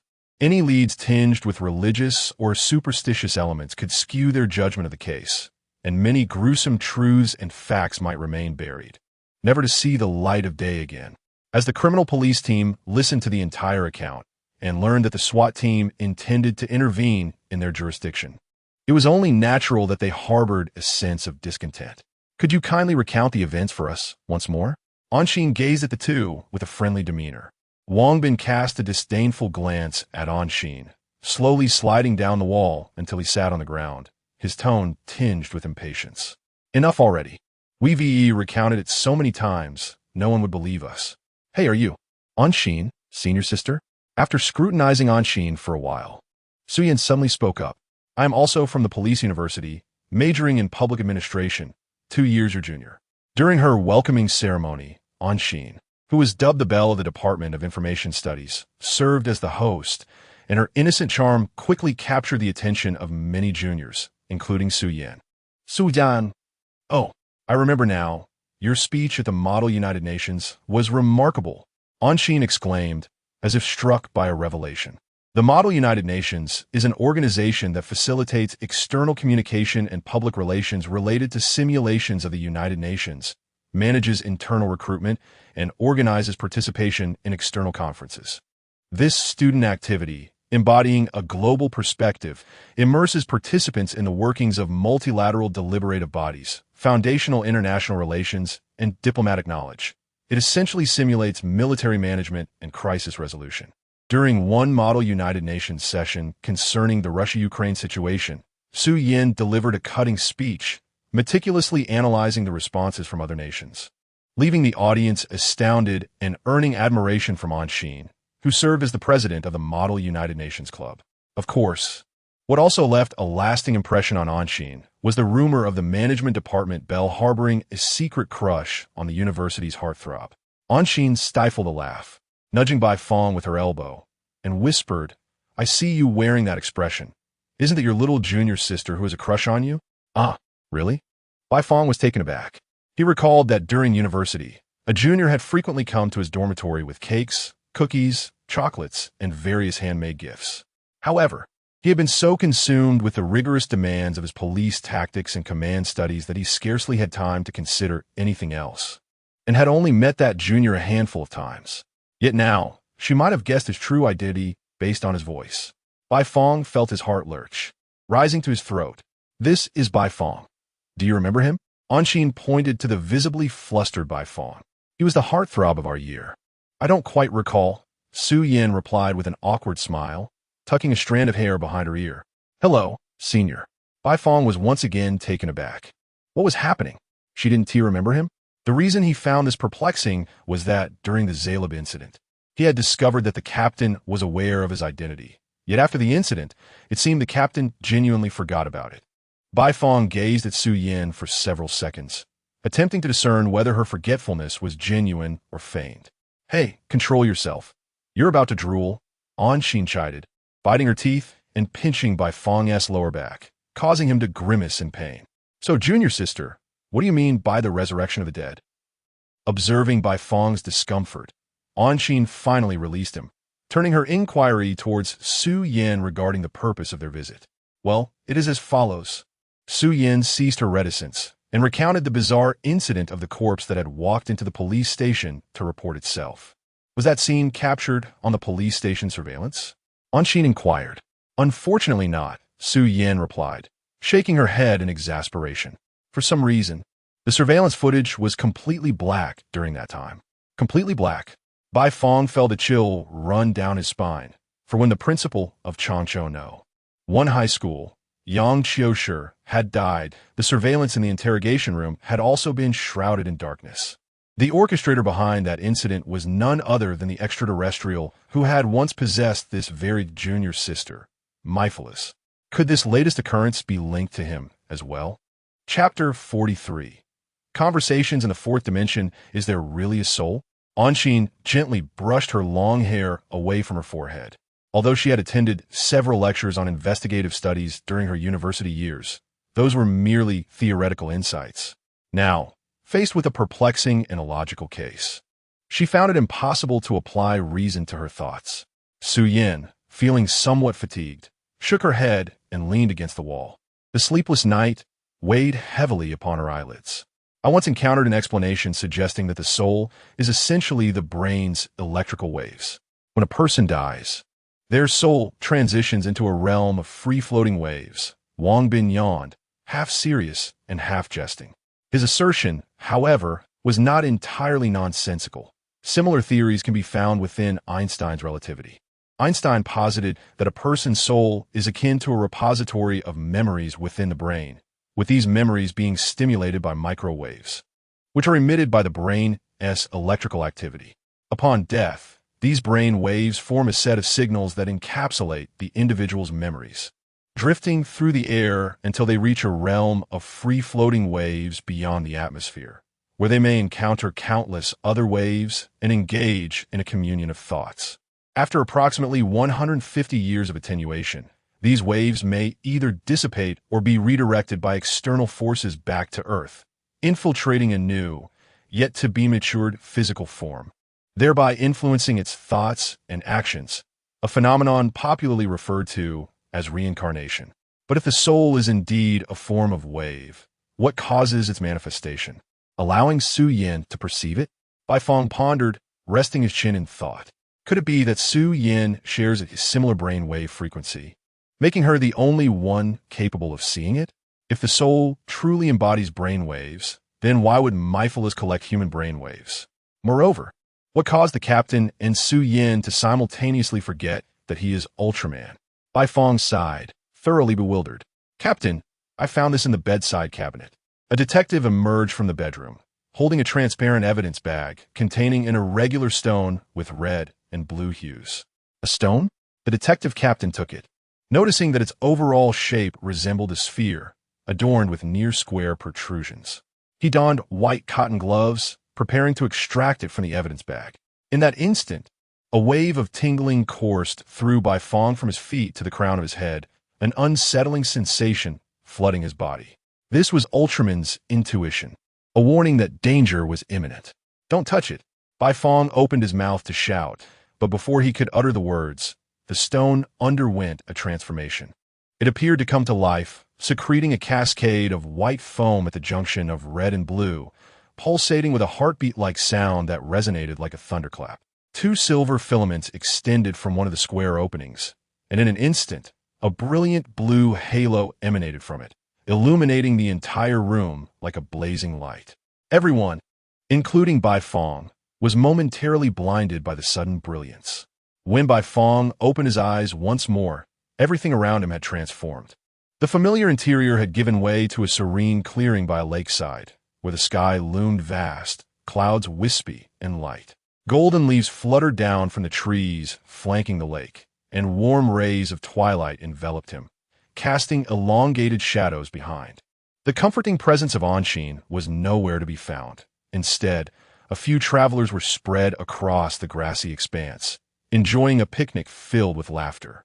The lake lay still and undisturbed, and a few distant skyscrapers shimmered in the sunset, creating a scene that radiated tranquility, even stirring a sense of emotion within him. Isn't it beautiful? Came that familiar male voice. Bai Fong instinctively reached for his gun at his waist, but a strong hand seized his wrist, rendering him immobile. The grip on the gun's handle slipping away. Don't be so quick to draw your weapon. Don't forget who came to your aid last time. Myphilus released his grip and adjusted his crimson suit. Is the matter at EUF Bay related to you? Aren't you tired? Myphilus turned to gaze at Baifeng, his expression reminiscent of an old friend long missed. You always think of others. Aren't you weary? He slowly sat on the grass, pointing into the distance. The vibrant twilight painted half the sky, while thin clouds resembled flowing neon streams. What scheme are you concocting now? Baifeng's hand slipped into his uniform pocket, firmly grasping the beta wand. This four-dimensional space would entirely shield his brainwave frequency. Myphilus reclined leisurely on the grass, his hands resting behind his head, crossing his legs casually, meaning he was oblivious to our conversation. Suddenly, Baifeng felt a slight pang in his heart. He frowned and coldly spoke. What do you wish to convey? You were completely under his control last time, weren't you? Myphilus closed his eyes, his demeanor unruffled as he gently swung his elevated right foot. That sensation, it was unpleasant, wasn't it? Like a sharp blade piercing his heart, Baifeng shuddered. In his battle against Guam, his body and consciousness had been entirely dominated by Ultraman. A feeling of helplessness that filled him with unprecedented fear and unease. Ultraman's purity was so profound that it affected Baifeng's ability to make choices. Consequently, he had yet to recover from that battle, dreading the prospect of witnessing death unfold before him in future encounters, powerless to intervene. Moreover, as far as I know, prolonged use of the beta igniter will ensure you two can never part ways again. Myphilus, with a piece of dogtail grass dangling from his mouth, bore a striking resemblance to a whimsical school friend, a stark contrast to his elegant Fendi suit. What does that have to do with you? Each of Myphilus's words struck at Baifeng's insecurities and vulnerabilities, leaving him feeling inexplicably irritable and angry, yet powerless against these truths. I have a solution. Myphilus stood up from the grass, brushing off the remnants of grass and dirt from his backside, and walked slowly toward Baifeng. I can help you eliminate his spiritual entity, allowing you to choose whether to continue as a savior or to live as an ordinary person. In exchange, after the spirit of Ultraman has completely vanished, accompany me to a certain place, and in return, transform and provide me with a drop of Ultraman blood, and we shall be even. What do you say? The proposition is quite advantageous, is it not? Myphilus, with his hands clasped behind his back, bore a smile akin to that of a merchant who never deceives his customers. Baifeng shivered palpably as he found himself unexpectedly swayed by the suggestion. He was not inherently destined to be a savior. He too had envisioned a future filled with dreams, one where he could hold hands with his beloved, never to part, where he could inscribe his love in ancient texts and conclude his poetry with a promise of eternal affection. Such thoughts alone could evoke a warmth that made one yearn for closeness. However, since the moment he fused with Ultraman, or rather, from the instant he chose to rescue that child, he was doomed to be estranged from such a life. In his attempt to save the child, the shrapnel from a missile had already severed his ties to existence. Were it not for his union with Ultraman, he would not have survived to this day. Therefore, the divergence from his ideal life was not the fault of Ultraman, and he ought not to harbor further desires or indulge in fantasies of a beautiful future. Yet, human nature is rife with greed. Individuals often seek more than they possess. Once they attain two, they yearn for three. Such is the essence of humanity. Consider this, great hero. Myphilus patted Baifeng on the shoulder and gestured toward a couple strolling by the lakeside. I suspect you too long for a future with that girl named Anshin. Do you not? A chilling breeze swept across the lake, brushing against the shore as leaves cascaded down like snowflakes in the wind. Chapter 44. Troubling individual, how beautiful it is. Myphilus extended his arms, enveloped in the twilight, as the soft light and shadow painted clear lines of contrast upon his visage. He turned, and a floating blue light ignited in his palm. Several threads of blue light intertwined, forming a three-dimensional star map. On the surface of a cerulean planet, a red light blinked incessantly. This is the coordinate I acquired through a transaction with Zerub, Myphilus stated calmly. Concealed within lies a spark weapon capable of annihilating the spiritual entities of the Ultra Clan. While the journey may be perilous, I would willingly undertake the risk to retrieve it for you, should you consent. Zerub? Baifeng felt as if struck by enlightenment, glaring at Myphilus. So was you who released the toxic mist and threatened me into transformation. Indeed, it was I, Mephiles nodded with pride, yet his demeanor bore the semblance of a humble sage. Ultimately, however, the substances in question were emitted by humanity itself. I merely extracted approximately 5% of the emissions from a nearby chemical plant utilizing Bruton's four-dimensional capabilities, then concentrated and released them. Bruton? What is that? Bai Fong regarded Mephiles, sensing an inevitable connection between Bruton and the phenomenon of reanimating corpses. You truly are? Mephiles narrowed his eyes, a vigilant glimmer flashing within his obsidian pupils. Trouble is approaching. Mephiles smirked, a mischievous glint in his eye. Ponder this well. I shall return to seek you out. With that, Mephiles' form dissipated like pixels being erased by a system, vanishing neatly and decisively, segment by segment. Instantly, the surroundings began to distort. The resplendent hues of the horizon blended seamlessly with the lake before him, akin to freshly applied oil paint on a canvas. The lawn behind him intertwined with a couple of travelers, their forms muddled in a bizarre green interspersed with vague flesh tones. The entire world swayed, as though a lang of colors coalesced into a singular entity. The liquid trembled and rippled, sending waves cascading forth, reconfiguring the amalgamated dark world, reminiscent of an artist revisiting a somewhat dissatisfactory piece. The surrounding realm unfurled like a canvas of water, as an invisible artist wielded an unseen brush, sketching outlines, filling in hues. After enduring an exceedingly abstract and dreamlike few seconds, Bai Fong found himself back in that small room. Anshin and Su Yin looked at him in confusion, while Wang Bin, leaning against the wall, was sound asleep on the ground. The detectives in the room all regarded him, evidently awaiting his response to the admonition of "do not touch it." That is a four-dimensional entity. Bai Fong stepped toward the captain of the detectives. Yet upon reaching him and beholding the stone, he was utterly dumbfounded. It was unmistakably a piece of pure, finely textured, and lustrous white jade, devoid of any biological characteristics. The captain of the detectives paid no heed to Bai Fong, merely casting a disdainful glance his way before placing the jade back into the evidence bag and handing it to an officer nearby. Inquire with the jewelry store that reported the theft some time ago. Ascertain whether this is the piece they lost. Perhaps the victim had some connection with that thieving gang. After speaking, the captain of the criminal police cast another glance at Bai Fong, mockingly muttering, "What a disaster squad. Perhaps they have lost their minds." Bai Fong, what is the matter with you? Anshin approached with concern, gently tugging at Bai Fong's sleeve. Bai Fong stood frozen, unable to comprehend how that creature, with its myriad of square holes, had suddenly transformed into a priceless jade. He could not fathom why it seemed that, apart from himself, no one recalled the creature that had just dazzled with a blinding blue light. Could it be that Mephiles had utilized a piece of jade to substitute for the peach, and employed Bruton to open a temporal rift, sending him back to the timeline preceding the discovery of that fourth-dimensional being? Bai Fong gasped in astonishment. If that were true, then Mephiles possessed the ability to traverse time. Such a narrative, often found in the realm of science fiction, would be utterly extraordinary in reality. Are you feeling too fatigued? Should I? Anshin's voice trailed off, suddenly weakened, her beautiful eyes fluttering shut as she began to fall backward. Upon noticing this, Bai Fong hurriedly stepped forward, supporting her neck with one hand while encircling her slender waist with the other, cradling her in his arms. However, the others were not so fortunate.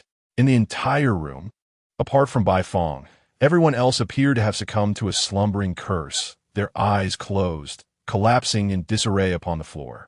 What is happening? Is danger approaching again? Why did his heightened senses fail him? Gradually, Bai Fong leaned Anshin against the wall and withdrew his firearm, cautiously advancing toward the corridor, scanning his surroundings. The corridor was eerily silent. Outside, the wind rustled through the verdant leaves, while gentle sunlight streamed in from the window at the end of the hallway, illuminating a tall figure within its glow. Who is that? Bai Fong gripped his firearm at an angle before him, acutely aware that the aura emanating from this individual was anything but terrestrial, yet bore no hostility, even evoking a sense of familiarity within him. It was akin to unexpectedly encountering an old friend in a foreign land. Lapia, you should not violate the edicts of the Star of Light. Stepping forth from the shadows was a man adorned with sunglasses and a leather hat. The dark brown lenses obscured his handsome features, and the sleeves of his denim jacket were slightly rolled up, revealing a delicate silver bracelet. He stood rigidly, his form resembling a spear firmly planted in the ground. Soft light casting a halo around his sharply defined cheekbones. Who are you? Despite the newcomer's seemingly amicable demeanor, Bai Fong remained on high alert. Why can I no longer sense Lapia's spiritual essence? What have you done to Lapia? A slight crack echoed from the knuckles of his clenched fists. The man erupted in fury, charging towards Bai Fong like a cannonball, delivering an elbow strike directly at him. Bai Fong was taken aback. How had the situation escalated so suddenly? Yet recalling that the unconscious individuals in the room were likely connected to this man, Bai Fong steeled himself and prepared to confront the challenge. Bai Fong initially sidestepped, evading the elbow strike while leaping into the air, delivering a powerful knee strike to the man's chin. Realizing his attack had missed, the man executed a backflip, swiftly retreating from the range of Bai Fong's knee strike. With his left leg bent forward in a slight stoop, he suddenly unleashed a fierce punch against the adjacent corridor wall. The astonishing scene that unfolded was nothing short of breathtaking. The wall shattered instantaneously, and at the epicenter of the emerging cracks, a dark green vortex materialized, expanding from a small point to envelop the entirety of the man's right hand.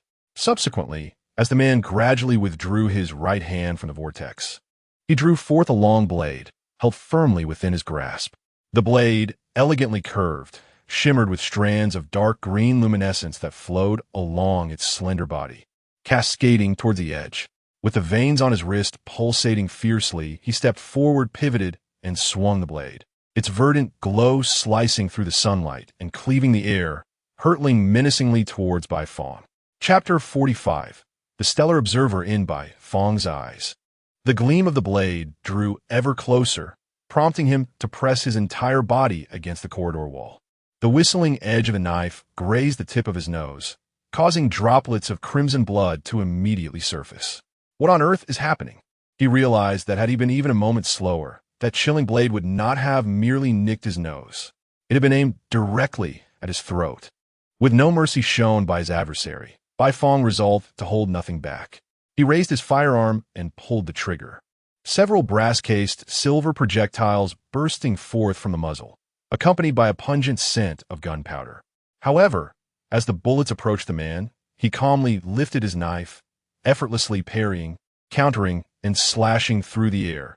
Such simple maneuvers sent a chill down Bai Fong's spine. The man had deflected bullets with a cold weapon. What misfortune had befallen him to encounter such extraordinary occurrences with increasing frequency? As Bai Fong fired while retreating, the man advanced slowly, skillfully wielding his long blade within the corridor, blocking bullets while seeking an opportunity to thrust his lethal edge at Bai Fong. Finally, with no path left to escape, Bai Fong found his back firmly pressed against the wall, the magazine of his firearm emptied. He could only rely on the extraordinary reflexes bestowed upon him by Ultraman to narrowly evade the chilling strikes aimed at him. The sounds of their struggle attracted the attention of the patrolling officers below, who hurried to the third floor.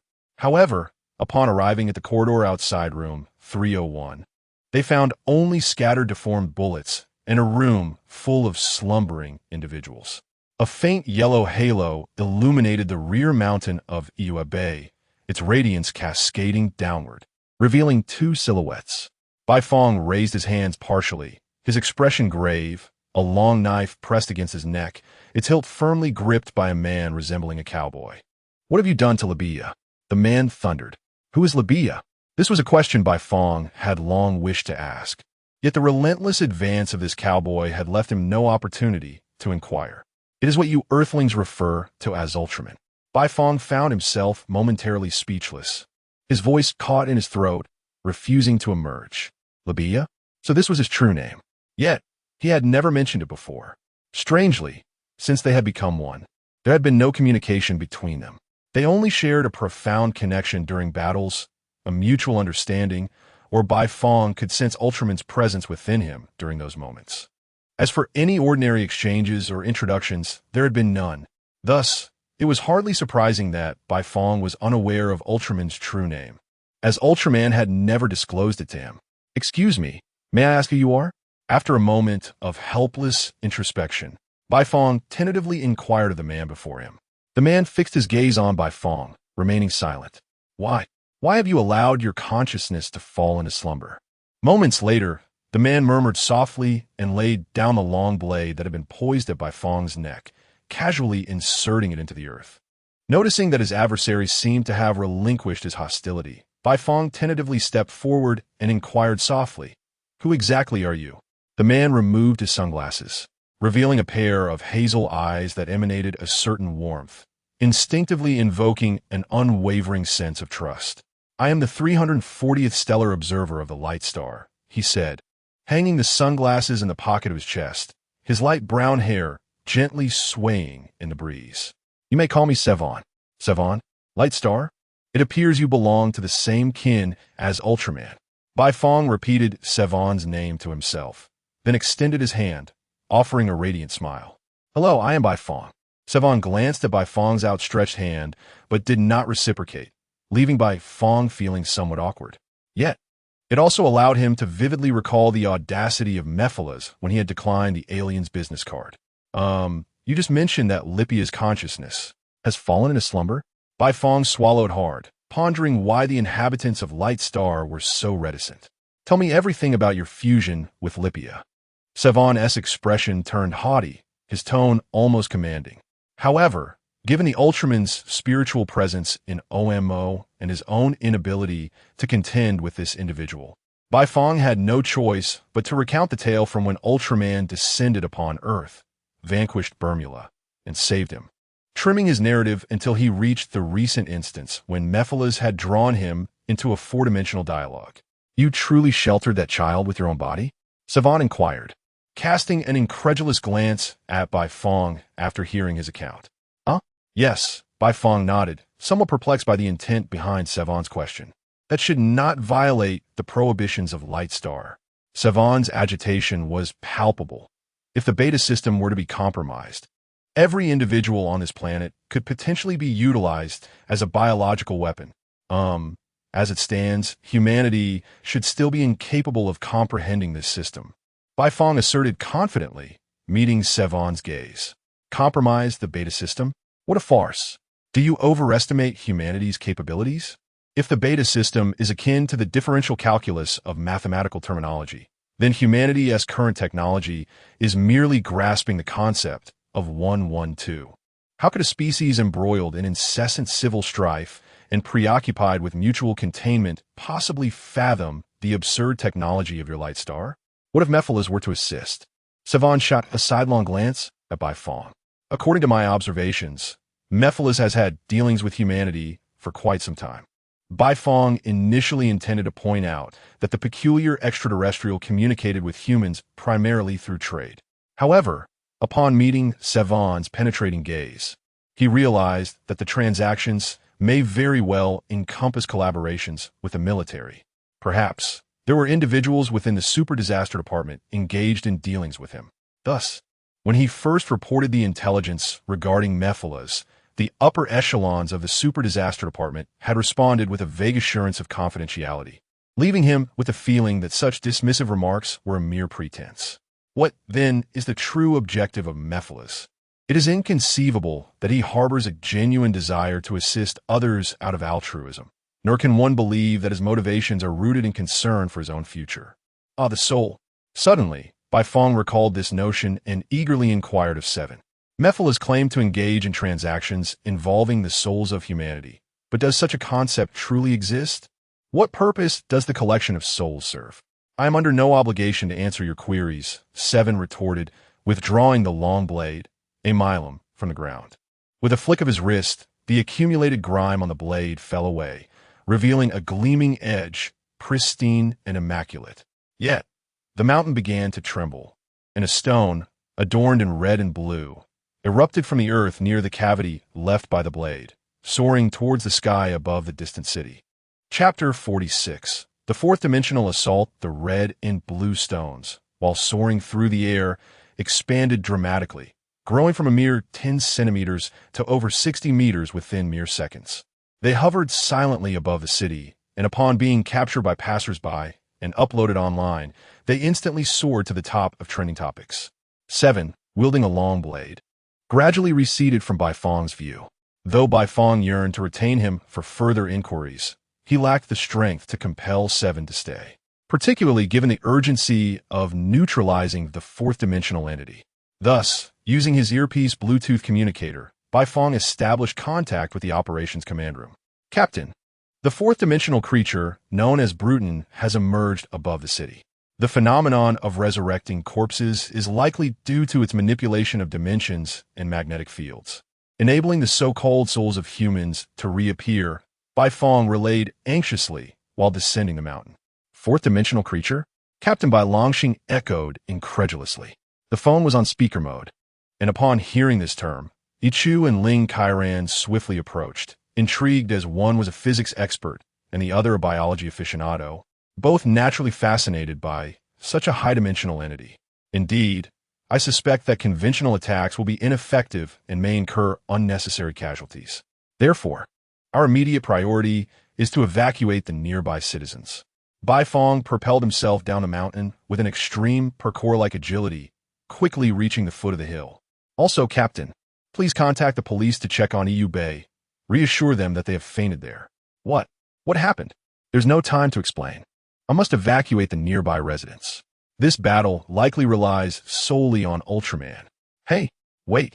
After Bai Feng concluded, he disregarded the captain's further remarks, deftly removing the communicator from his ear and retrieving the beta magic wand from his inner pocket, raising it high as he charged towards Bruton. In the conference room of the Special Operations Team, Yichu and Ling Kairan exchanged incredulous glances, unable to fathom that Bai Feng, who had always held the captain in high esteem, had so brazenly disconnected the call without a shred of deference. However, Bai Longxing was not perturbed. He had always placed his trust in this favored Ji whom he personally recruited from the Public Security Bureau.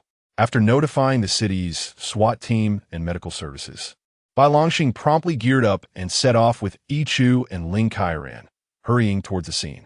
Amidst a blinding flash of white light, Ultraman manifested in midair, ascending with outstretched arms, heading directly towards Bruton.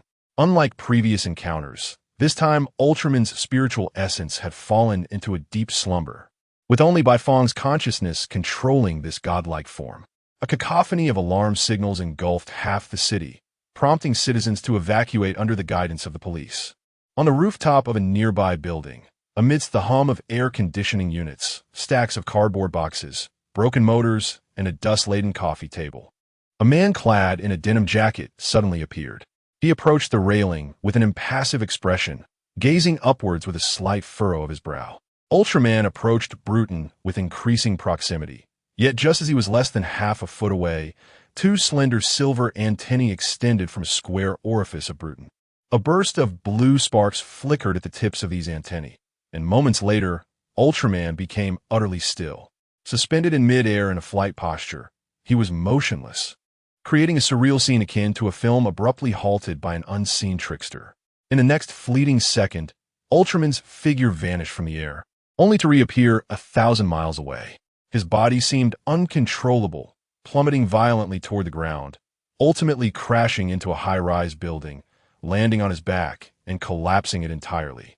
A cloud of dust swiftly ascended, and debris scattered in all directions, a sight both breathtaking and alarming. Struggling to rise from the ruins, Ultraman lifted his head and once again propelled himself forward with a powerful leap.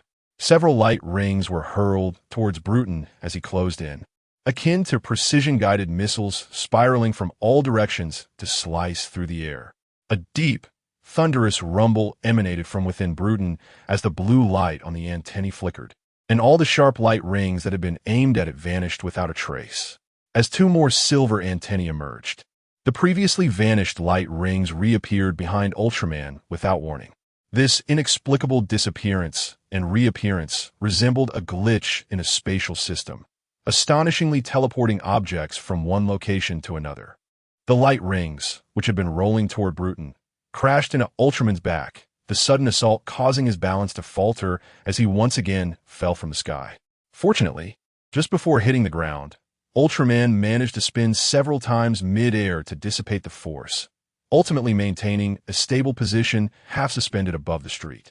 A radiant blue glow danced at his wrist while a series of serrated blue rings coalesced on one of Bruton's antennae. In mere seconds, as if lacking the need for a charge, a dozen light rings erupted from the tip of the antenna. Ultraman leaped into the air, evading the onslaught with an erratic flight path. Yet those rings pursued him with an uncanny persistence, catching up within moments. One by one, the rings ensnared Ultraman's head, binding him like a series of jagged ropes. The rings rotated at varying speeds, their serrated laser barbs continuously lacerating Ultraman's skin, inflicting excruciating pain akin to slow torture. However, the rings proved more fragile than anticipated. With a determined grit, Ultraman exerted a sudden force, shattering the rings into countless scintillating particles that dissipated into the air.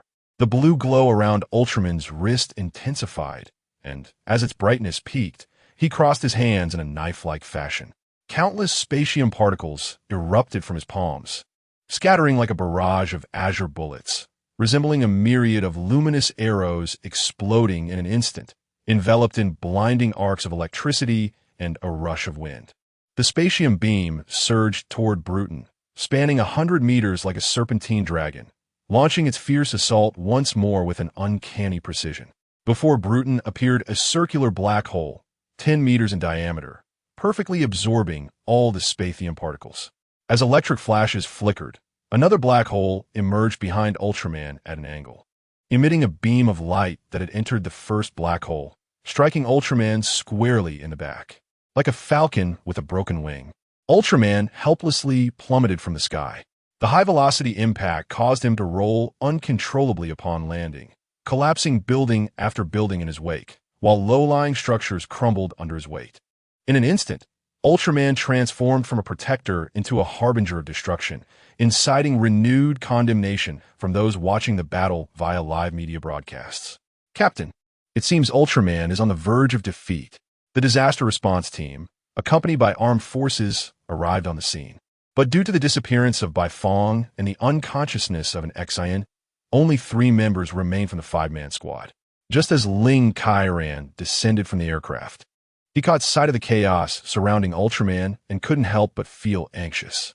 Ichu, what does it mean to be 4-dimensional? Bai Longxing inquired, looking at Ichu. The art of war states that knowing oneself and one's enemy ensures victory in 100 battles. Thus, to triumph over this 4-dimensional entity, we must first comprehend the essence of 4-dimensionality. Ichu glanced at the massive stone suspended in mid-air, then at the captain, swallowing hard. Generally speaking, 4-dimensionality is understood as a space-time that encompasses a timeline, a hypothesis of relativity. However, no one has delved deeply into its study, nor is it feasible to do so. The reason it is deemed unstudied is that humans, existing in a 3-dimensional world, cannot grasp the intricacies of 4-dimensional space-time. To illustrate, consider a cup placed on a table, illuminated by a beam of light. At that moment, a shadow appears on the table, and as the angle of light shifts, the shadow's form alters as well. For a 2-dimensional being, incapable of perceiving 3 dimensions, their shadowy realm would seem to fluctuate chaotically, leading them to believe that each transformation represents a different world. Yet, from our 3-dimensional perspective, it is merely the same cup casting a shadow, albeit with varying shapes due to the light's angle. Therefore, a 2-dimensional creature cannot comprehend that these diverse shadowy worlds are merely projections of the same 3-dimensional object, as they lack the capacity to understand the concept of a cup. Similarly, this analogy extends from 3 dimensions to 4. In this context, we may forever remain oblivious to the possibility that our world is merely a projection of a 4-dimensional reality, where 4-dimensional beings are already aware of all the shapes of shadows and can control their direction and transformation. So, it seems, we must rely solely on Ultraman? Ling Kairan gasped, biting his red lip. Chapter 47. Blinded by storms, why have you not initiated the attack, Bai Longxing? When the armed forces have been reassigned under your command, The reprimanding voice of Chun Jigua resonated through the communicator. Bai Longxing raised the device to his lips, replying, "Commander Chun, this calamity beast is a fourth-dimensional entity. An impulsive assault could yield disastrous consequences. Therefore, are you once again relying on Ultraman?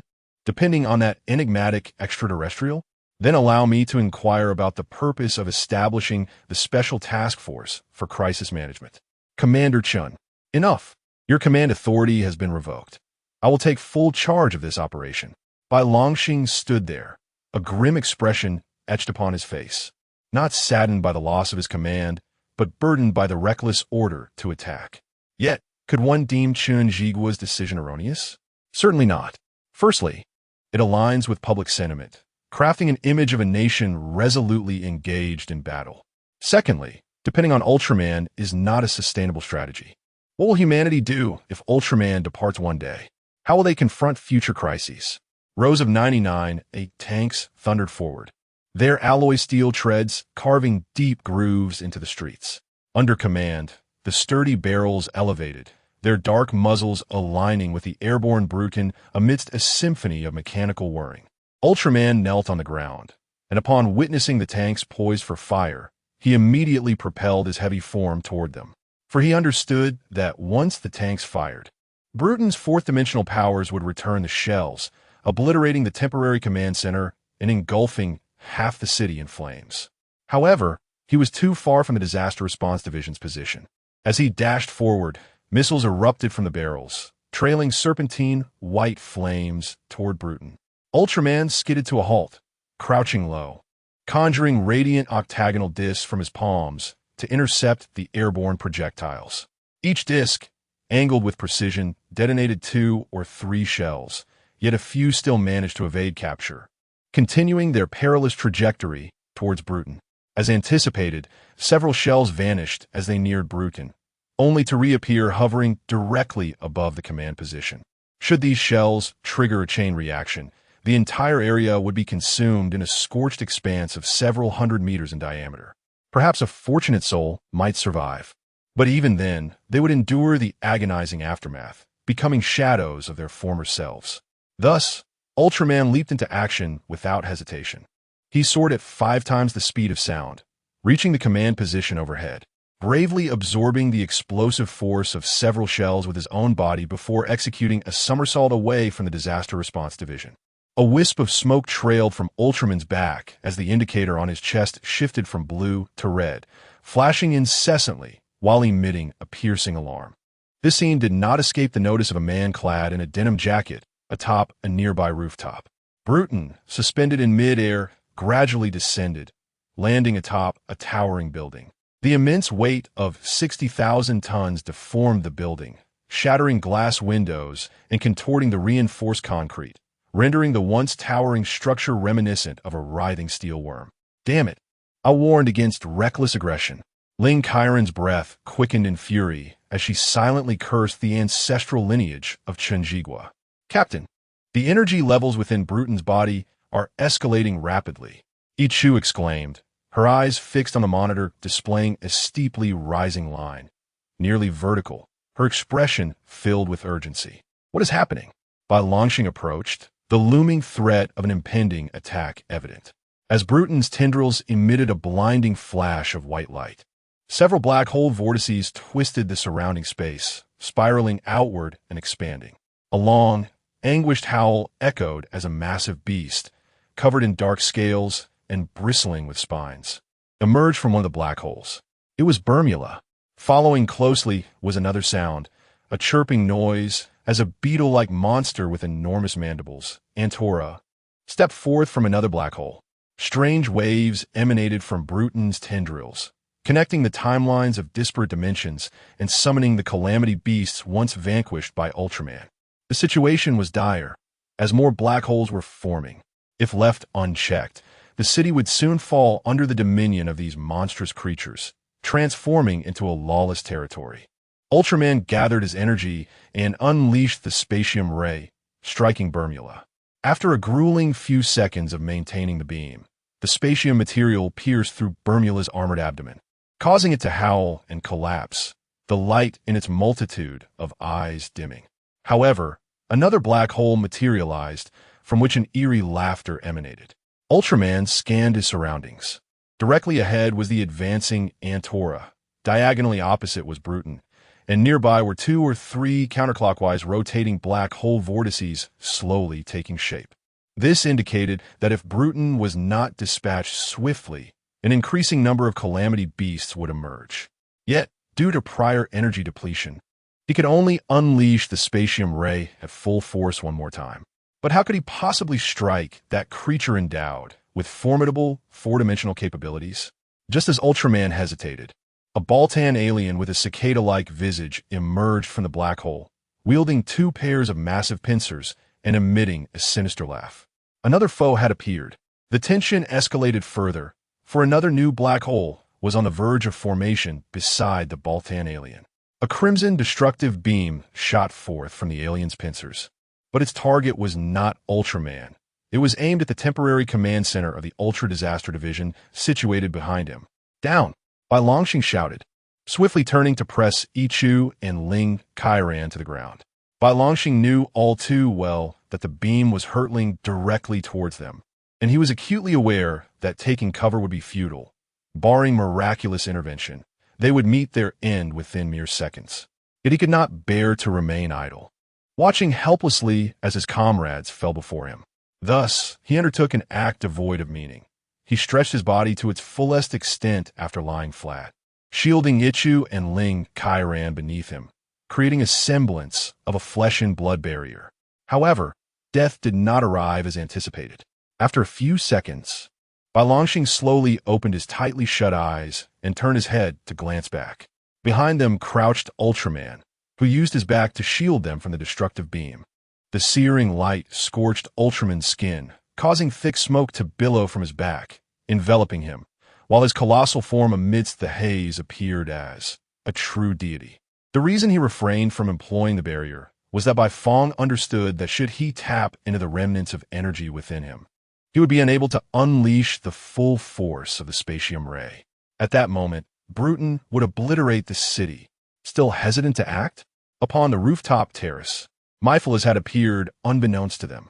He sat languidly with his legs crossed on a tattered red sofa patched with wear, gently swirling a glass of red wine in his hand. "Myphilas, what is your true intention?"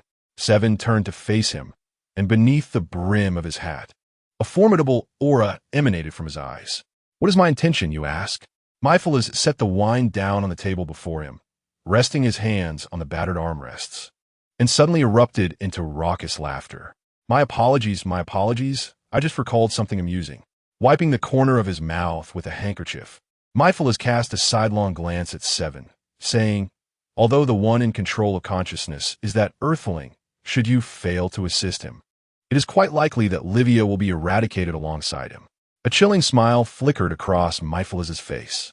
Seven narrowed his eyes and turned back to where Ultraman was being besieged by Antola and Baltan.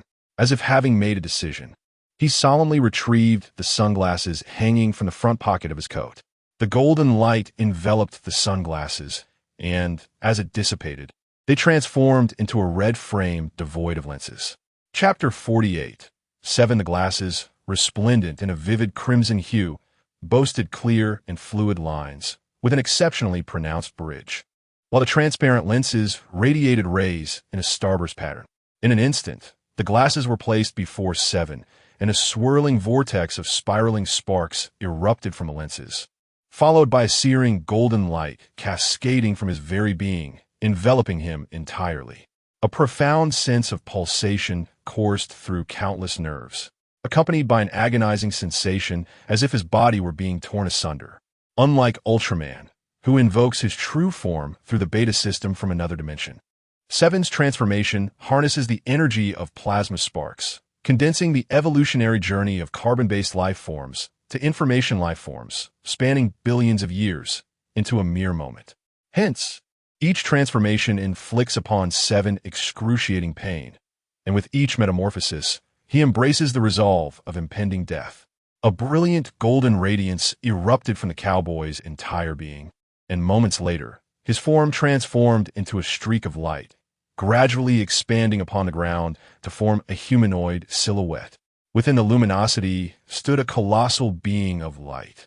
His physique was robust, adorned in a deep red body accentuated by two minimalist silver lines running from his chest to his ankles. Silver armor encased his chest and arms, interspersed with neatly arranged square energy blocks.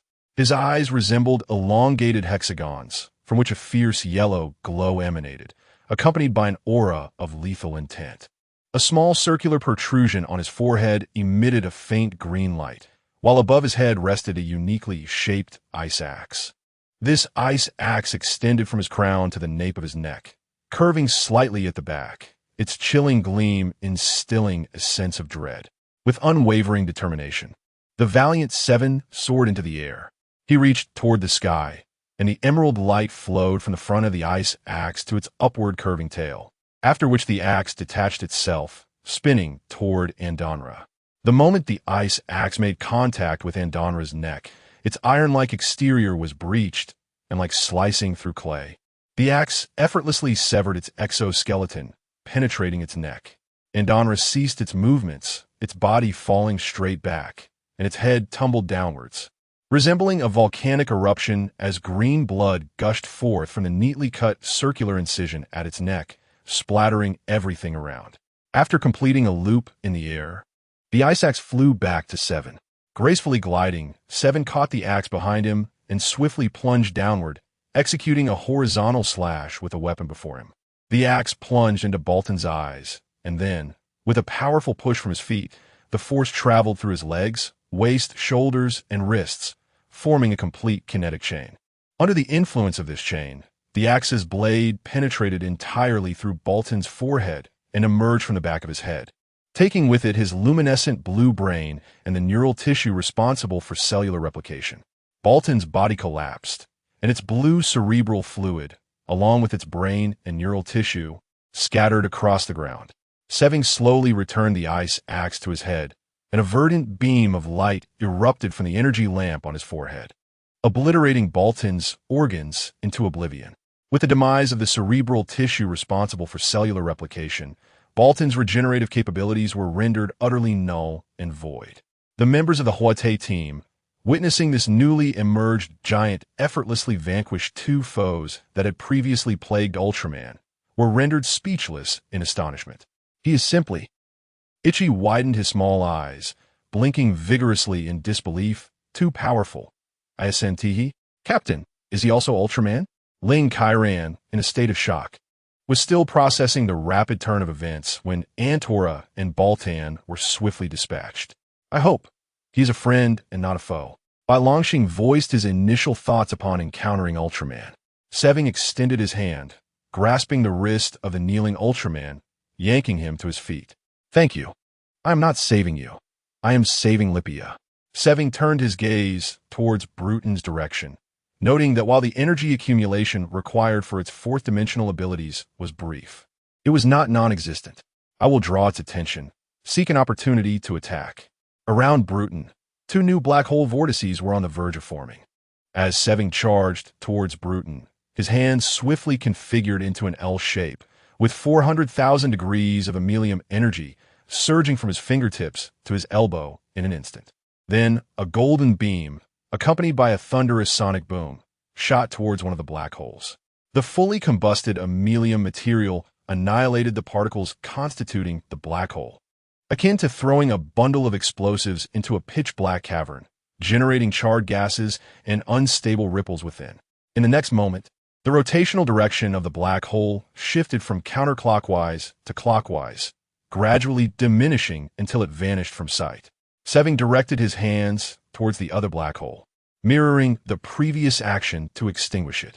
Bruton's cilia flickered with light, and as Seving approached, he was instantaneously transported high into the sky. Now, under the control of the fourth-dimensional energy, Seving plummeted from the heights, calling out to Ultraman. Ultraman crossed his hands powerfully, and within a second, the spatium ray erupted, striking Bruton with a force that spanned 100 meters. The intensely heated spatium substance melted Bruton's rocky exterior, penetrating through its entire form. A thunderous roar echoed in the air, and the high temperature caused debris and glass dust surrounding Bruton to expand, flying like sharp blades. Subsequently, a pillar of fire erupted from within Bruton, detonating him into countless fragments of stone.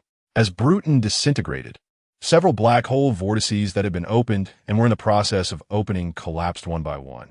However, the weary Ultraman and the members of the Huaxia team failed to notice a diminutive, disc-shaped spacecraft emerging from a black hole, quickly becoming transparent and vanishing.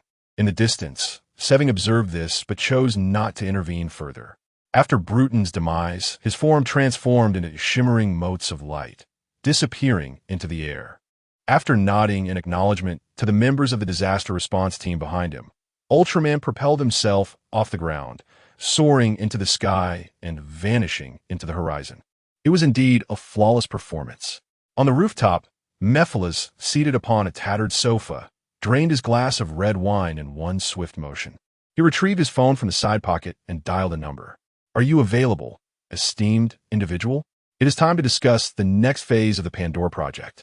Chapter 49. Disappearance of population. With a thunderous roar that shook the very foundations of the earth, the entire police station crumbled and collapsed. Beneath the rubble, Suyin wept and cried out in despair.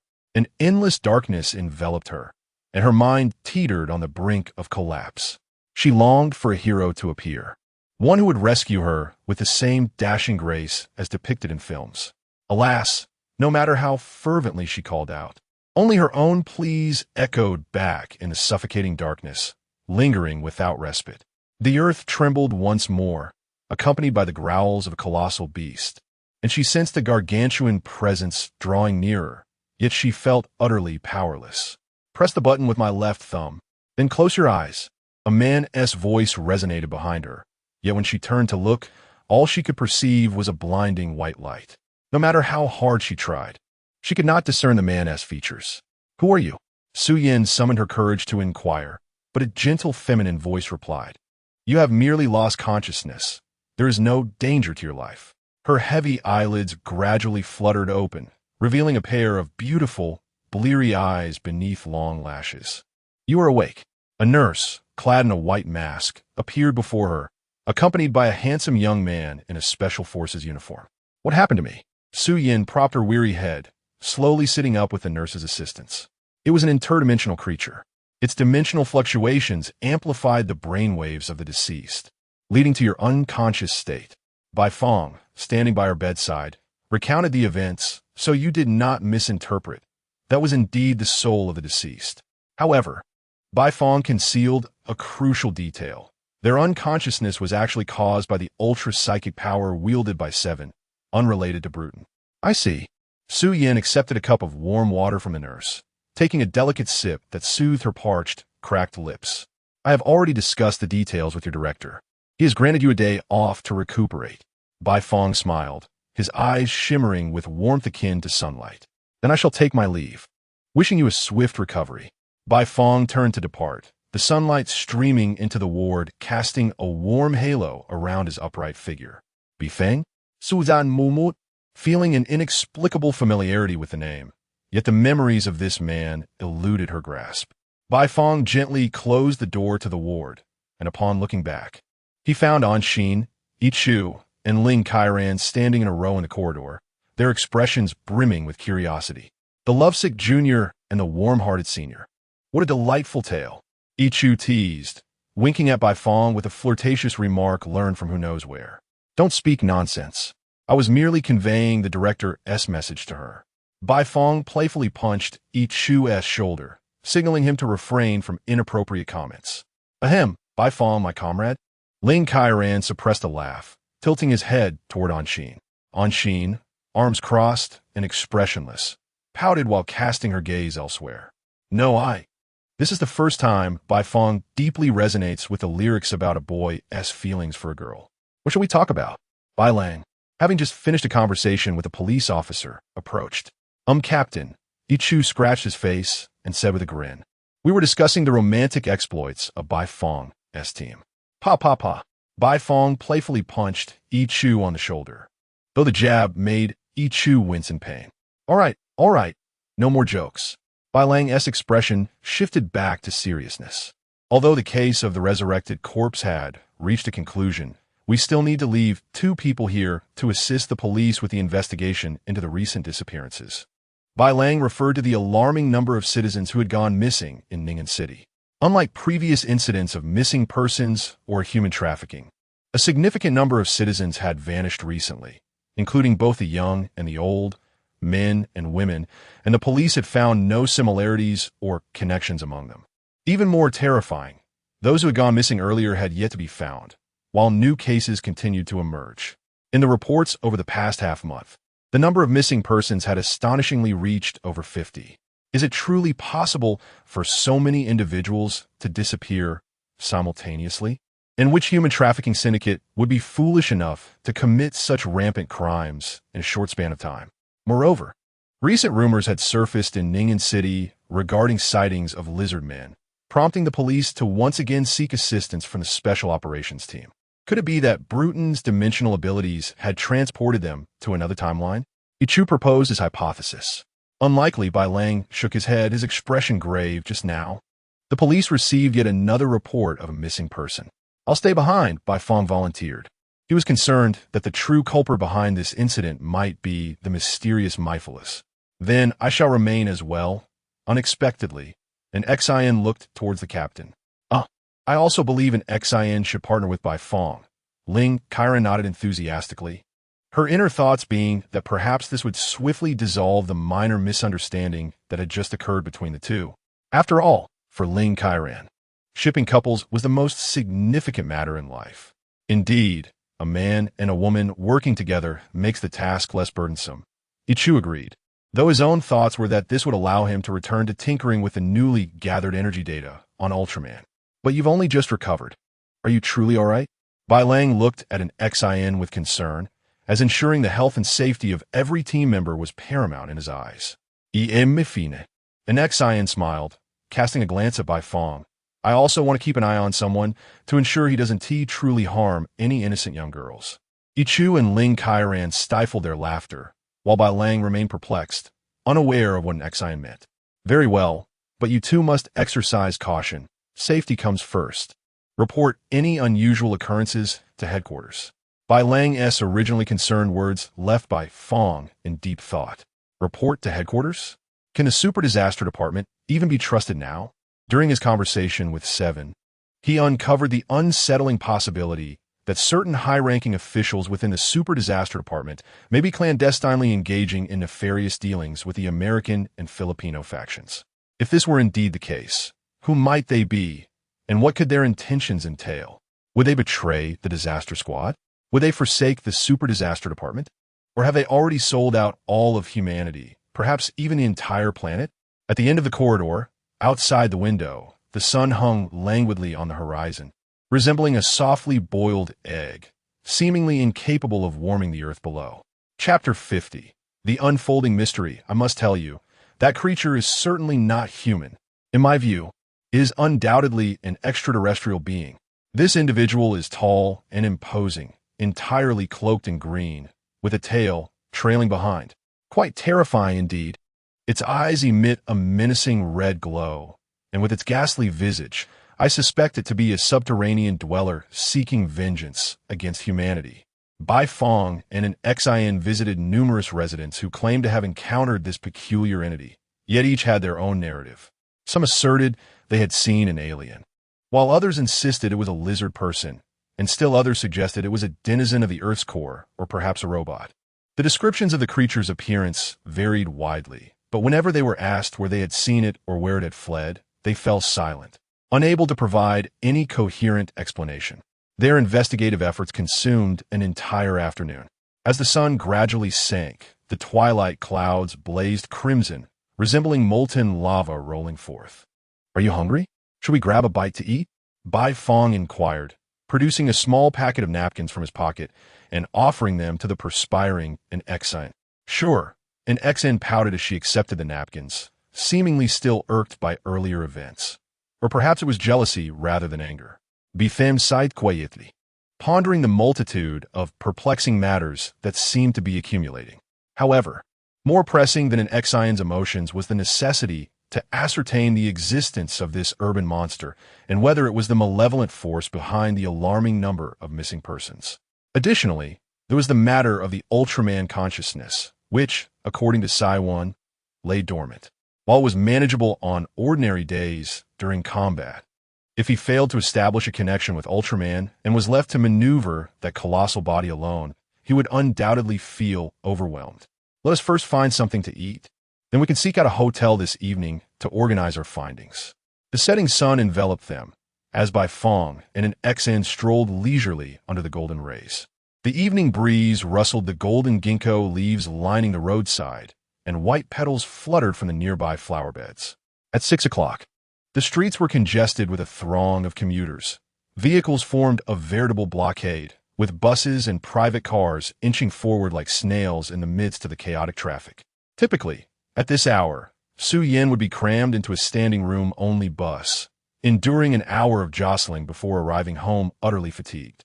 Yet today, she found herself fortuitously liberated. After confirming her lack of adverse symptoms, she had completed her discharge procedures early and rode a shared bicycle, enjoying the gentle breeze as she returned to her cozy abode. Her apartment, housed in a new building, featured European-style balconies and window frames that adorned each unit. Su Yan's residence faced south, basking in abundant natural light. Even in winter, on clear days, the warmth within was suffused, rendering heating unnecessary. A minimalist glass dining table rested beside the window, with twilight streaming through, casting a play of light and shadow across its surface, making it appear as a crystalline work of art. Carrying a steaming bowl of fried rice, Su Yin emerged from the kitchen and settled by the window. After a long day at work, she often finds herself utterly exhausted, leading her to settle for a simple dinner of instant noodles, prepackaged porridge, or a previously ordered takeout. Far more convenient than a bowl of fried rice adorned with eggs and ham. Rarely does she allow herself the luxury of preparing a meal, but today, Su Yin thought, why not indulge in some cooking? Unfortunately, having never learned from her family, she could only manage a simple stir-fry. Residing on the second floor, Su Yin had a clear view of the surroundings through her window when she spotted a girl around her age, blissfully holding hands with her boyfriend, accompanied by her parents. Tears silently streamed down her cheeks.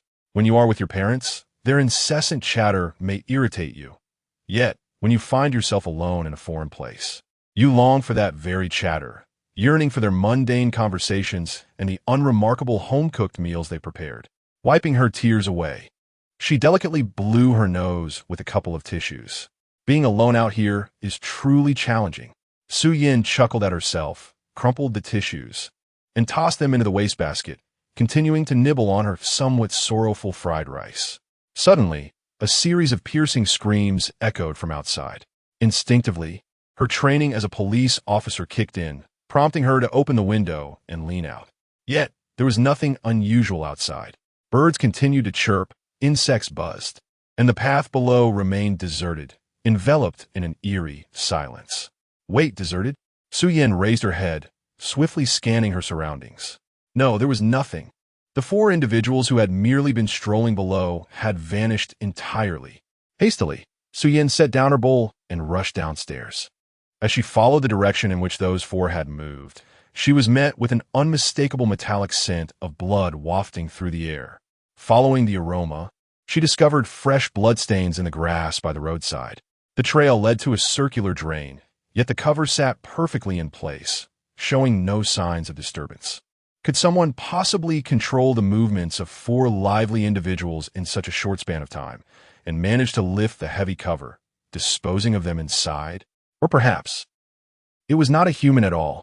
Suppressing her rising fear, Su Yin pulled out her phone, intending to report the incident to her superior. However, as she retrieved her phone, the visage of Bai Fong flashed in her mind. For reasons unknown, she felt an inexplicable urge to see him again, despite having no recollection of her past infatuation with him. After a few moments of contemplation, she dialed the number for the special investigation team. This is Bai Fong. What? Another disappearance? For people. While enjoying fried noodles at a nearby eatery, Bai Fong was startled by the call from a superior. Upon learning that four individuals had vanished simultaneously, he was so astonished that he momentarily forgot to chew his noodles. All right, we're heading over immediately. He quickly stuffed the remaining noodles into his mouth. Su Yin attempted several times to shift the drain cover, but it was sealed so tightly against the opening that even her fingernail could not fit through. Generally speaking, this type of manhole cover necessitates the expertise of professionals who employ fine steel rods or number 8 iron wires, inserting them into the 2 small holes on the cover to gradually pry it open. Once a gap forms between the cover and its rim, an object is inserted to prop it up, allowing the professionals to finally lift it by hand. Therefore, when Su Yin attempted to open the manhole cover with her bare hands, she momentarily doubted her own perceptions. However, upon glancing at the still fresh bloodstain, she trembled involuntarily, filled with a profound dread towards the non-human entity lurking within the sewer. "Hello, we are Huaxia." Bai Fong jogged over to Su Yin, and upon realizing he was once again in her presence, his expression inevitably shifted to one of surprise. Ahem. At the sound of Anshin's cough, Bai Fong quickly composed himself. He had no desire to add further burdens to his already troubled mind. Su Yin, did you witness the disappearance of 4 individuals? Bai Fong inquired solemnly. Yes. For reasons unknown, Su Yin felt her cheeks flush upon seeing Bai Fong, prompting her to turn away, seizing the opportunity to lead the 2 towards the sewer, anxious to conceal her embarrassment. The bloodstains extended this far. Yet it was inconceivable for an ordinary person to open it by hand within mere seconds. Before Su Yin could finish her thought, Bai Fong stepped forward, crouched slightly, and effortlessly inserted his index and middle fingers into the 2 small holes of the manhole cover, lifting it with astonishing ease. The simplicity of the act was akin to pulling the tab on a soda can. Su Yin stood in stunned silence, her mouth agape. But Bai Fong's expression darkened abruptly as he distinctly caught a whiff of the metallic tang of blood emanating from the sewer opening. Chapter 51. The Lizard Men, I shall descend first. Bai Fong retrieved a flashlight from his tactical belt, gradually descending the ladder into the sewage well, directing the beam deep into the tunnel. Initially, the tunnel presented a straight and wide path, illuminated by incandescent bulbs affixed to the walls at intervals. However, as Bai Fong ventured further, the tunnel structure became increasingly convoluted. Several long branches lay dormant in utter darkness, and the areas illuminated by his flashlight revealed a scene of dilapidation. The lights flickered out, the walls were crumbling, and the stench of decay, mingled with the metallic scent of blood, grew ever more pungent. Taking a deep breath, Bai Fong harnessed the formidable night vision bestowed upon him by Ultraman, enabling him to perceive his surroundings in the inky blackness. Yet the nauseating odor overwhelmed him, rendering him breathless. Following the bloodstains on the ground, he pressed onward, the sound of crunching beneath his feet echoing, as though he trod upon something exceedingly fragile. Glancing down, he discovered the path was enshrouded in a layer of insect remains, densely packed and countless. As he advanced, the remnants of insects gradually gave way to the corpses of various rodents, birds, and even cats and dogs. It became evident that this creature not only continued to grow, but also harbored an ever-expanding appetite. A rightward turn appeared before Bai Fong, and he cautiously drew his sidearm from his waist, making not a sound. Suddenly, he thrust his body around the corner, raising his gun. The sight that met his eyes sent an unprecedented chill down his spine. This was the terminus of the sewer tunnel, a space far more expansive than the path he had traversed, and within this vast area lay the remains of at least 20 to 30 human corpses. These were not mere bodies. They were remnants, with scarcely a complete form among them. Some are missing 2 arms or 2 legs. Others had their heads twisted off and discarded, while some had been violently torn in half. The rotting flesh and blood were overturned, exposing the jagged white bones within. This was no urban sewer. It was clearly the 18th level of hell. Above the sewer, what city was there? It was unequivocally the monster's buffet. Suppressing his profound nausea, Bai Fong took another step forward, only to halt again, for the entire space was filled to capacity with human remains, leaving him no place to step. Thud, thud, thud, as Bai Fong stood frozen, attempting to locate the 4 who had vanished. A rhythmic thumping resonated from above in the corner of the expansive space. He directed the flashlight upwards, revealing a dozen relatively intact human corpses fixed in place by some viscous liquid. Their abdomens had been meticulously excavated, and within the bloody organs lay a cluster of milky white oval objects. The oval shapes quivered gently, unmistakably harboring nascent life. Bai Fong cast another glance at the densely packed human corpses strewn across the ground, and a bold yet unsettling speculation took root in his mind. Although most of the bodies had been thoroughly devoured, a portion of the deceased, long since lifeless, bore only the marks of severed limbs or had been torn into segments, with scarcely any signs of predation. This suggested that the creature was not merely consuming humans as sustenance, nor solely using them as incubators for its eggs. Even more horrifying was the possibility that it derived pleasure from the act of slaughtering humans. What kind of being could possess such a perverse inclination? "Run! Dad! Honey!" A series of nearly strangled screams echoed from the opposite end of the tunnel. It was them. Bai Fong swiftly turned and sprinted away with all his might. Though the sounds were alarmingly close, the labyrinthine structure of the city's sewer system resembled a spider's web, necessitating numerous twists and turns to reach the other side. Fortunately, Bai Fong's perceptive abilities had transcended those of an ordinary human, and after navigating through a maze of bends, he finally spotted the group, along with a creature, a being adorned in an oily green hue. This was a bipedal entity, its back turned toward Bai Fong, its entire body encased in slick green scales. A robust, powerful tail whipped back and forth behind it, while its clawed feet scraped against the ground, producing a shrill and piercing sound. Before it stood a middle-aged man, desperately shaking his fists at the creature, with a middle-aged woman and a young girl, presumably his wife and daughter, cowering behind him. "Don't move. Everyone back away. Find a corner and huddle together," Bai Fong shouted to the three behind him. He raised his firearm, slowly retreating while attempting to draw the reptilian beast away from them. The creature narrowed its crimson, slit-like eyes as it turned to face the beam of light, a broad, thick, forked black tongue flicking in and out of its mouth, seemingly tasting the air for warmth and scent. Its appearance was eerily reminiscent of a character from a comic book Bai Fong had once read, the Lizard Man for Spider-Man. However, unlike the comics version, which retained human thought and characteristics, the creature before Bai Fong was devoid of humanity, a cold-blooded and merciless monster. The Lizard Man pivoted, appearing more intrigued by this newly presented prey. "Everyone back. Find a corner and crouch down," Bai Fong urged the trio behind him. He raised the barrel of his weapon, cautiously stepping back while engaging the Lizard Man in a deadly dance, attempting to lead it away from the others. The creature aligned its clawed fingers into a blade-like formation, lowering its body as it advanced slowly toward Bai Fong, signaling its intent to attack. From beneath its elongated snout, a bloodied tongue flicked out, and in an instant, the Lizard Man transformed into a youthful, fanged fiend hurtling toward Bai Fong. With determination, Bai Fong knelt, using the damp sewage of the tunnel to slide forward. As the creature leapt toward him, he leaned back, and when the Lizard Man's head came within range of his firearm, he fired several rounds. The orange flashes of gunfire illuminated the dark space, and the explosive sounds nearly shattered the eardrums of the three behind him, causing them to instinctively cover their ears and scream in terror. The inclination of Bai Fong's body grew increasingly pronounced until at last, he slid out from beneath the Lizard Man's grasp at a remarkably oblique angle, nearly touching his own heels. For Bai Fong, regardless of the length of the firearm, he wielded any weapon with utmost proficiency.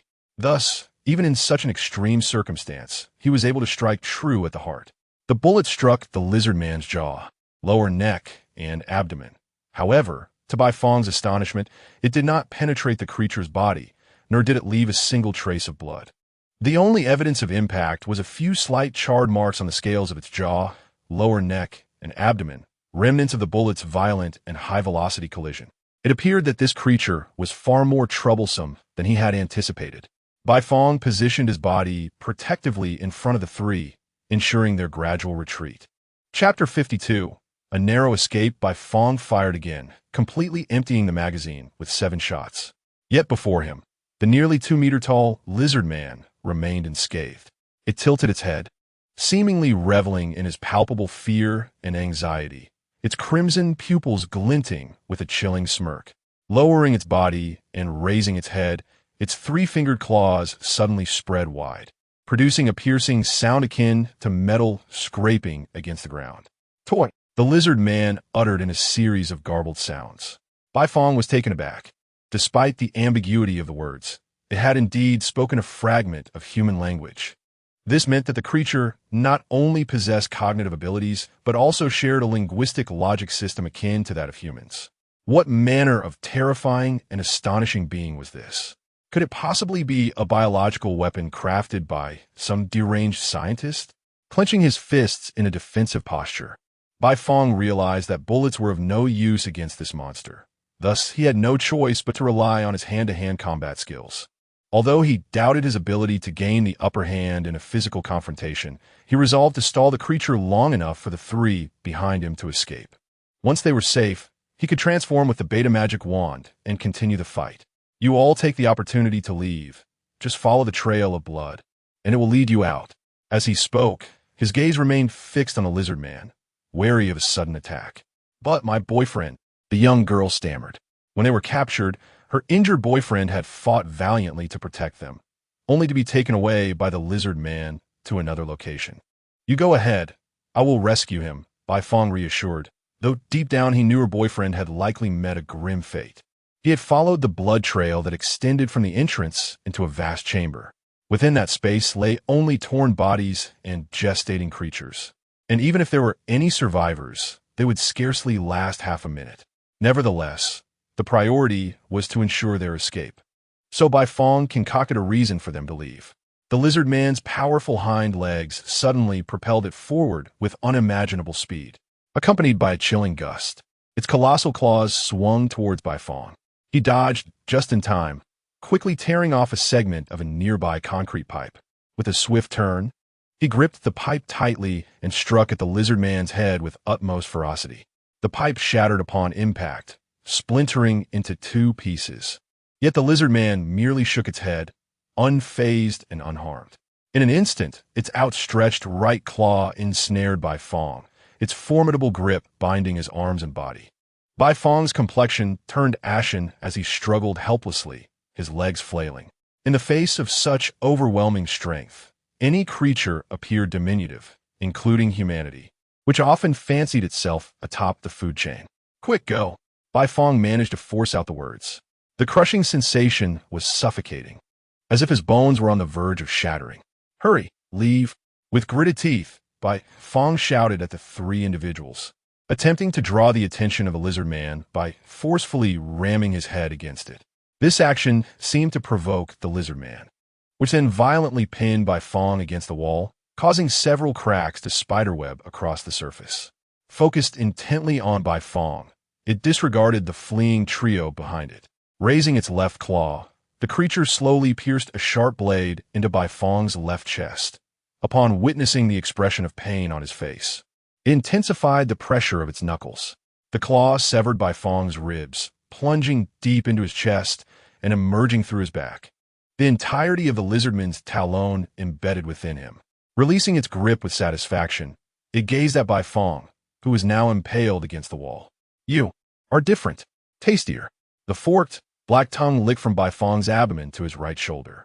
The fine barbs on the tongue effortlessly tore through his clothing and skin, causing his flesh to rend as blood mixed with cold sweat continuously oozed forth.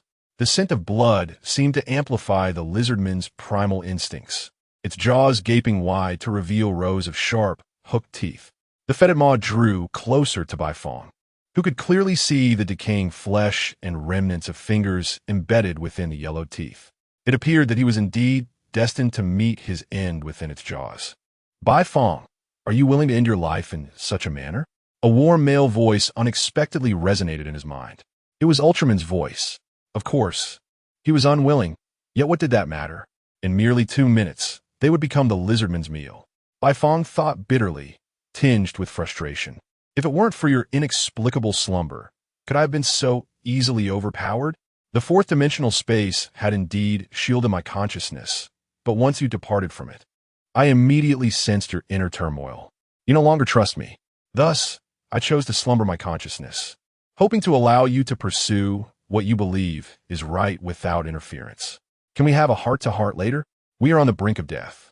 Bai Fong gazed at the gaping maw before him, feeling a profound sense of helplessness towards Ultraman's obliviousness to urgency. It's all right, he is here. He? Who? Yet. Judging from the recent struggle with the lizard man, whoever he was, unless armed with heavy weaponry like machine guns or rocket launchers, arriving alone would merely serve to feast the lizard man further. Suddenly, footsteps echoed through the tunnel, growing closer. The lizard man retracted its menacing mouth, turning its head to the side and flicking its tongue to probe the surroundings.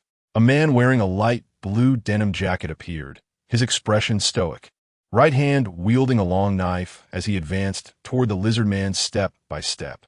It was 7. The lizard man hissed at him, releasing Bai Fong and charging in his direction. Bai Fong was flung several meters away, his body tumbling uncontrollably due to inertia. When the back of his head struck the wall at the tunnel's end, his eyes rolled back and he lost consciousness. Confronted by the advancing lizard man, 7 stood resolutely, calmly positioning his long blade before him. With a subtle twist of his waist, he deftly evaded the creature's assault. In a swift, decisive motion, the lizard man collided with the blade, resulting in the clean severing of its left forearm. A geyser of dark crimson blood erupted, splattering the surrounding walls and staining 7's cheeks. He rested the back of the knife against the crook of his left elbow, gradually withdrawing it and meticulously wiping the blood from the blade with his sleeve. Realizing the gravity of his injury, the lizard man emitted a desperate screech before retreating into a nearby subterranean passage, vanishing into the inky darkness. The long knife shimmered momentarily before disappearing into the verdant shadows as 7 approached Bai Fong, lifting him effortlessly into his arms. In truth, when he sensed Bai Fong's imminent arrival, he had utilized his instantaneous teleportation ability to arrive swiftly, not to shield Bai Fong, but to protect the intertwined fate of Lipia. He concealed his presence within the darkness, unwittingly witnessing the harrowing scene of a man sacrificing himself to save his beloved, only to be brutally taken and slain by the lizard man. Despite the scene shaking the icy core of his being, he held steadfast to the belief that, as a stellar observer, he neither should nor was entitled to intervene. However, upon witnessing the middle-aged man pulling his wife and daughter behind him in a protective embrace, he felt an ineffable complexity of emotions for these beings known as humans. After a moment of hesitation, a golden halo enveloped his form. Cradling Bai Fong, he proceeded towards the exit, the radiant golden light illuminating the entirety of the tunnel. At the sewer's entrance, a cluster of murmuring spectators had gathered, gesturing animatedly. After multiple unsuccessful calls to Bai Fong, Anshin anxiously reported the situation to headquarters, intent on descending into the depths to search immediately. Behind her, Suyin bit her lip in distress, overwhelmed by worry and confusion. She feared that Bai Fong had encountered a horrific creature and might be in grave danger. Yet, she was perplexed as to why she felt such a strong concern for a man she barely knew. A faint sound echoed from the depths below, prompting Anshin and Suyin to look on in anticipation. Emerging from the shadows were a young girl, just escaped from danger, and her parents, still shaken. The two assisted them back to the surface, and just as Anshin prepared to inquire about Bai Fong's whereabouts, the sound of climbing echoed once more from the well's mouth. Chapter 53. The unexpected Bai Fong struggled to emerge from the well, his uniform tattered and his body smeared with countless stains of blood. Bai Fong, are you all right? Why is there so much blood? Anshin, flustered, gazed at Bai Fong and nervously reached for her phone. I'll call for an ambulance. No, I'm fine. Bai Fong replied with a reassuring smile and a shake of his head. Just moments ago, the golden light emanating from Saiwan had miraculously healed his wounds. The tissues around his injuries regenerated swiftly, his heart rate surged, and his blood flowed with renewed vigor. Even the broken rib that had pierced his lung was forcefully extracted and repositioned, the fractured bone mending as if 2 pieces of steel were being welded together. Now, he only felt a profound fatigue coursing through his body, his head spinning, accompanied by a persistent buzzing in his ears. I need to contact the captain. There are indeed terrifying creatures in the sewer. I just lost my communicator. Fong panted as he sank to the ground. Excuse me, may I ask about my boyfriend? A young girl, who had just been clinging to her parents, approached Bai Fong, her gaze vacant, still recovering from the recent terror. Your boyfriend? Bai Fong hesitated, struggling to find the right words. How should he phrase it? Should he express his condolences, saying it was unfortunate that her boyfriend had been torn to pieces, leaving no remains? Or should he commend her boyfriend for his bravery, for having sacrificed himself for their sake? Yet, no matter how noble he was, it could not restore the valorous life he had lost. As Bai Fong pondered how to broach the subject, a faint sound emerged from the well. Could it be the lizard people pursuing them? Everyone retreat. Back, back. Bai Fong commanded, swiftly drawing On Shin's sidearm, kneeling to aim it at the well-less opening. He believed that if the lizard people reappeared, many lives would be at stake, which is why he spoke with such authority. However, the onlookers seemed undeterred by the danger, continuing to cluster together, with only a few stepping back. In fact, this phenomenon had been astutely analyzed long ago by a Mr. Zhou, who remarked that the tendency to revel in spectacle is an ingrained flaw of the Chinese people. Indeed, it was a cold-hearted era, where the populace remained unawakened and numb to their surroundings. Who could have anticipated that a century later, this flaw still lingered? It was as if it was part of human nature. Regardless of the circumstances, people felt compelled to peek at the commotion, as if by merely observing, they could gain something, even when fully aware that such curiosity could lead to peril. Before the eyes of the crowd, a figure emerged from the well. Indeed, it was a person, not the lizard creature Bai Fong had anticipated. A young man, with disheveled black hair and sharply defined eyebrows, appeared slender and almost fragile in his demeanor. Xinshu. Upon seeing the young man climb out of the well, the girl rushed into his embrace, her eyes reddening as she began to sob. I thought you were dead. Woo-woo. She clung to him tightly, as if holding onto her dearest love. Xiaoduan, are you all right?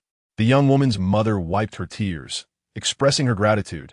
Thanks to you, our family owes you a life. However, Duan Xinshu appeared somewhat dazed, as though he were impervious to his girlfriend's worries and his mother-in-law's concern. Who are you? My head hurts terribly. It seems I cannot remember anything. With a rigid expression, Duan Xinshu stammered these words. Bai Fong looked at him, his face a portrait of astonishment. Amnesia? No, this is not a matter of memory loss at all. It is inconceivable that he could be alive. How could anyone who has been torn to shreds reappear intact? There are only two possibilities. Either he is a ghost, or he is a Deadpool. There could be no third option. Wait, could it be that he is actually? Bai Fong fell silent, for Ultraman had provided him with a definitive answer.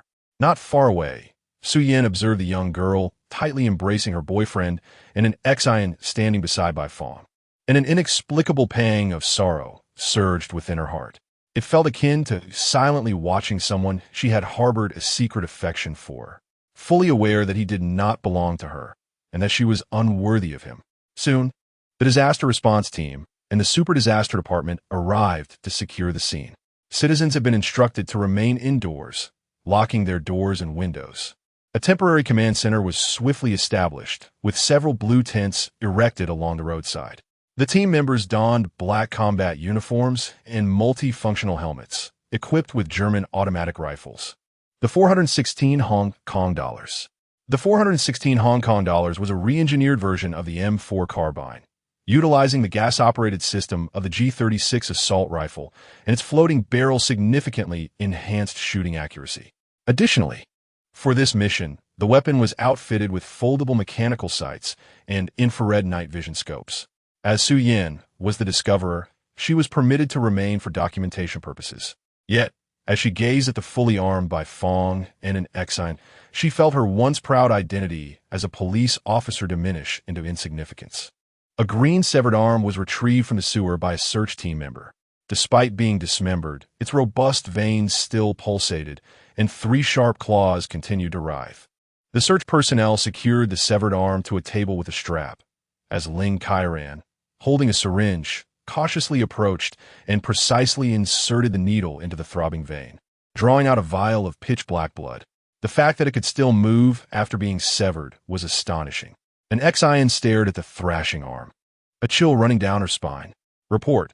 We have discovered at least 30 human dismembered bodies, along with a dozen egg-like objects cultivated from human tissue. The voice of the search team crackled through the radio. Cultivated from human tissue? Bai Longxing furrowed his brow, glancing at Bai Fong, who nodded in acknowledgement, confirming he had witnessed the same scene. Prioritize the eggs. The handling of the bodies will follow. Bai Longxing ordered decisively. How should we proceed? Eliminate them all. Leave not a single one. In the depths of the underwater tunnel, a search team composed of 5 members stood before an ovoid object, loading their firearms and raising their muzzles, poised to pull the trigger at the captain's command. Unbeknownst to them, a massive green entity and a diminutive figure clad in dark gray stealthily approached from behind. Suddenly, a cacophony of frantic screams erupted from the walkie-talkie. Bai Longxing seized the device and shouted, "Team A, respond immediately. Team A, respond." After several fervent calls met with silence, he cursed under his breath. Team B, prepare to descend with us for rescue. Bai Longxing swiftly donned his helmet, fastening the straps securely, and calmly assisted Kairan with the biological analysis. Bai Fong, Ichu, follow me down. Chapter 54. The Beast of Fusion. Bai Longxing and his 2 companions advanced hastily, forming a tight defensive formation, while Team B followed closely behind. The beams of their tactical flashlights flickered in the dimness. The tunnel stretched endlessly, the ground awash with a grotesque mixture of blood and sewage. The oppressive silence of the inky blackness rendered even the sound of their breaths and footsteps painfully loud and jarring. Bai Longxing raised a hand, signaling for them to halt. Ahead lay a right turn, beyond which a gruesome pile of human remains was heaped, accompanied by unsettling sounds of gnawing emanating from that direction, causing the team members to grip their weapons more tightly. Bai Longxing retrieved a stun grenade from his belt, indicating his intention to the team before slowly pulling the pin. He then swiftly tossed it around the corner and took cover alongside his comrades. A deafening explosion erupted, illuminating the tunnel as if it were daylight. The stun grenade was designed for scenarios involving hostages or critical evidence, as it produced no shrapnel or shockwave, thus sparing those nearby from permanent harm. Its blinding light and thunderous noise disoriented anyone in the vicinity, rendering them incapable of resistance. This was precisely why Bai Longxing chose to scout ahead with the stun grenade. As the blinding light faded, Bai Longxing and his team quickly pivoted to the right, their weapons trained ahead. Through the night vision scopes, they beheld a lizard-like creature, its body glistening in oily green, hunched over a fallen team member, gnawing at the flesh and arteries of his neck. Upon noticing the newcomers, the creature turned to face the team, causing a collective gasp of astonishment. The team had not anticipated such a formidable creature, including Bai Fong. Just moments ago, it had stood less than 2 meters tall, but now its head nearly touched the 3-meter-high ceiling of the tunnel. Fresh gore and blood clung to its jaws, and its left arm appeared more robust, with 3 razor-sharp claws resembling sharpened steel bars, instilling a sense of dread. Could this be another one? Bi Feng inhaled sharply. If so, who could fathom whether such a terrifying creature had infested the city? Behind the lizard man lay a mountain of dismembered human remains, and atop this macabre pile rested 3 newly torn bodies. Their heads, arms, and legs lay scattered, and the team could discern from the tattered clothing that these were members of the disaster response unit. The sight of this hellish scene filled everyone present with palpable fear. Such profound terror often breeds anger. Witnessing the slaughter of so many compatriots stirred even the coldest hearts. Before Bai Longxing could issue a command, the members of Team B, driven by fury, squeezed their triggers in unison.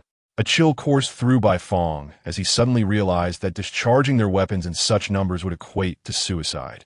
It was not the ferocity of the lizard man that posed the greatest threat, but rather the multitude of corpses that surrounded them. As bodies decomposed, they released methane and other flammable gases. In this confined, unventilated space, the air could not circulate and the noxious gases could not dissipate. In other words, this vast expanse conceals countless invisible explosives, lurking within every inch of air, awaiting the fervent flame to awaken them. No, flames are unnecessary. Should the quantity of methane be sufficient, even the faintest spark could ignite this formidable hidden dynamite. However, by the time Bai Fong and Bai Longxing realized this dire truth, it was already too late. Nearly 100 bullets erupted from their chambers in an instant, spinning and soaring through the air, slicing through the atmosphere and emitting minute sparks of electricity. The chaotic gunpowder mingled with the abundant methane and oxygen, and in the next moment, a blinding flash ignited in the air, a searing inferno radiating from the core of the space, swiftly engulfing all within its reach. The flames consumed the writhing eggs, devoured the dense wreckage, and obliterated the massive lizard-like creature, drawing near to the black pupils of the team members. The walls trembled, the tunnel began to collapse, and the sudden flames reached the team members' eyes in less than half a second, leaving them no time to alter their expressions. Within that fleeting moment, the flames filled the immense space. The scorching airflow, akin to a furious fire serpent, coiled through every tunnel, incinerating everything combustible in its path. Ultimately, the fiery torrent burst forth from every outlet, the manhole cover propelled into the sky by the explosive force, and the intricately structured sewer system crumbled entirely. Almost half the city trembled as the underground water pipes burst, high-pressure jets of water gushing forth like a fountain. Above the site of the explosion stood a majestic lion statue, erected in front of the Iwa International Mall. Yet, as the flames soared skyward, the surrounding ground cracked and subsided, the granite encasing the nearby mall peeling away entirely. The lion statue propelled into the air by the flames, only to crash down violently, shattering into pieces. The temporary command center also experienced a violent tremor. After a brief moment of astonished gasps, Anshin immediately grasped the communicator, calling out for the captain. "Captain, what happened? Captain? Captain!" Bai Longxing and his team members lay on the ground, faintly hearing a muffled voice emanating from the communicator. Yet, the nearby explosion clouded his mind, causing a piercing pain in his ears and rendering his vision unfocused. Before him, everything appeared to split into two, including the sun hovering above the city. "Where am I?" Bai Longxing swayed as he stood, struggling to survey his surroundings. Skyscrapers, vehicles bustling by, and his companions from Team B lay beside him, while a crowd had gathered around them, seemingly appearing out of nowhere. Have we returned to the ground? "Captain, are you all right?" Bai Fong shouted loudly in his ear. "I'm Fine. But how do we escape?" Bai Longxing responded, his voice barely audible over the intense ringing in his ears. "It was Ultraman who saved us." Bai Fong continued to shout. Had it not been for Ultraman's decisive action to control his body and transform using the beta magic stick, they would surely have perished in the inferno. What on earth happened? A man clad in a black suit, accompanied by a retinue of security personnel, approached them. With an air of haughtiness, he was undoubtedly the manager of the shopping mall. "We are the disaster response team. On a mission," Bai Fong said with an amiable tone. After all, the explosion was a result of an error on the part of the Super Disaster Department, and lacking justification, he could not afford to be overly assertive. "Is this the doing of your disaster response team?" The manager exclaimed, pointing at the shattered statue beside them and the enormous crater at the mall's entrance. His expression a blend of shock and fury. Well, not exactly." Bai Fong scratched his head. "Technically speaking, the explosion was instigated by Team B's reckless gunfire, so it was indeed unrelated to their disaster response team. Do you have any idea how much effort I put into acquiring that statue? Do you realize how much money was spent just for a consecration? This is a travesty." The manager stomped his foot vehemently, his face twisted in anguish. Bai Fong glanced awkwardly at the manager and then at his captain, uncertain about how to navigate the situation. Suddenly, the ground trembled once more. Parked cars swayed back and forth, their hazard lights flashing while emitting piercing alarms. People screamed as they fled from various buildings, gathering in a state of panic in the open space. With a thunderous roar, a gaping chasm was violently torn into the ground not far away.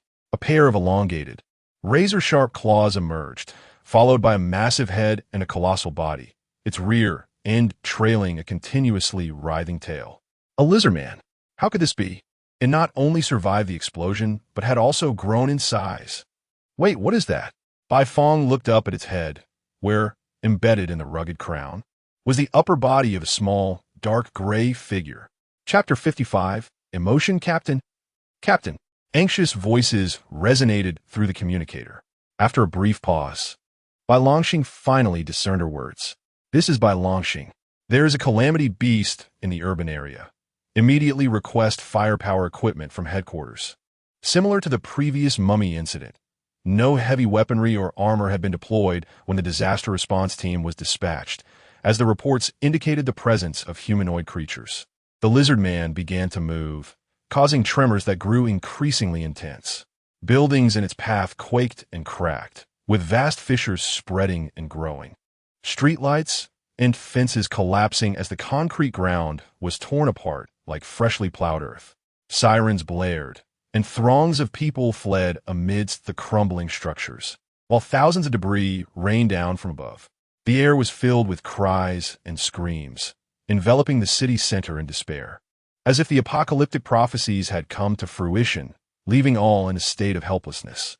Several unconscious team members gradually regained consciousness, and under Bai Longxing's command, they were dispatched to evacuate civilians. Bai Longxing, accompanied by Bai Fong and Yi Chu, ascended to the top floor of EUO International to observe the colossal lizard man more closely. Captain, there seems to be a person atop its head. Yi Chu exclaimed, having made the same observation. Perched upon the fearsome visage of the lizard man was a diminutive figure, approximately half a meter tall. Its extraordinarily slender neck supported an enormous head, with eyes that dominated its face, emanating a bizarre, purplish-red glow. Bai Fong and Yi Chu, who had not participated in the retrieval mission at Tianxi nor attended the high-level meetings, were unaware of the significance of this figure. However, upon recognizing its appearance, a jolt of alarm surged through Bai Longxing. That meeting had been about the Pandora project. The higher-ups had resolved to immediately analyze the technology of the Dacis star system and incorporate it into their armament. Once their weaponry had been significantly enhanced, they planned to venture to a place known as Pelagi. Reports indicated that Pelagi possessed technological advancements and knowledge far surpassing humanity by millions of years, and more importantly, it harbored a weapon of absolute annihilation. After the meeting, they had toured the retrieved UFO wreckage and the remains of the Dacis alien, which bore an uncanny resemblance to the small gray figure Bai Longxing now beheld. Has it been resurrected? How could it have escaped? Bai Longxing recalled witnessing the laboratory where the body was housed, surrounded by layers of infrared alarms and manned by security personnel on continuous patrol. Such stringent measures made its escape inconceivable. Captain, we have results from the biological analysis. The voice of Ling Kairan crackled through the communicator. What have you detected? Bai Longxing inquired. The cellular structure of the creature closely resembles that of the genus Lacerta, with a match rate of 90%. However, what is it? I also detected DNA from a Multongo, with a similarity of 85%. Multongo? Isn't that the calamity beast that appeared during the mummy incident? How could there be a connection between the two? Just as the group sought to clarify their thoughts, the lizard man abruptly ceased its movements. It stood like a monumental edifice, its abdomen rising and falling with each breath. Humanity. It spoke the tongue of man. The onlookers were taken aback, as was Bai Fong, for this utterance, this pronunciation, bore no distinction from that of a true Huaxia individual, perhaps even more precise. You are too greedy. Do you truly believe those trinkets are worthy of trading with me? The resounding voice of the reptilian echoed throughout the city. Amidst the sirens, the once cacophonous streets, filled with wails and screams, suddenly fell into an absolute silence. A stillness so profound it chilled the soul, as if death itself had descended. You shall be annihilated by your own greed and desires, with no hope of redemption. It moved again, each step causing the earth to tremble. Its robust tail swept through, cleaving skyscrapers asunder. The streets transformed from utter quietude into a frenzy of chaos as people scrambled to escape, a dense throng surging towards the narrow entrance of the bomb shelter. Those were the denizens of the Dacis star system, the creators of Guamu. Bai Fong's mind echoed with the voice of Ultraman. Dacis? How could he manifest here? Through the unity of their minds, Bai Fong communicated with Ultraman. I don't know, but he just mentioned a human trading with him. Bai Fong furrowed his brow at the mention of trade, recalling the figure clad in a suit, the ever-looming Myphilus. Your captain must know something. How do you know? Observe his expression. Do you understand psychology? Every night, as you drift in a slumber, I peruse the library through your body. Bai Fong turned to the captain, who indeed wore a complex expression, as if deep in thought. Captain, it's headed towards the hospital. Yichiheu iklemet, dragging its long tail. The reptilian drew nearer to the city hospital. Inside, chaos reigned.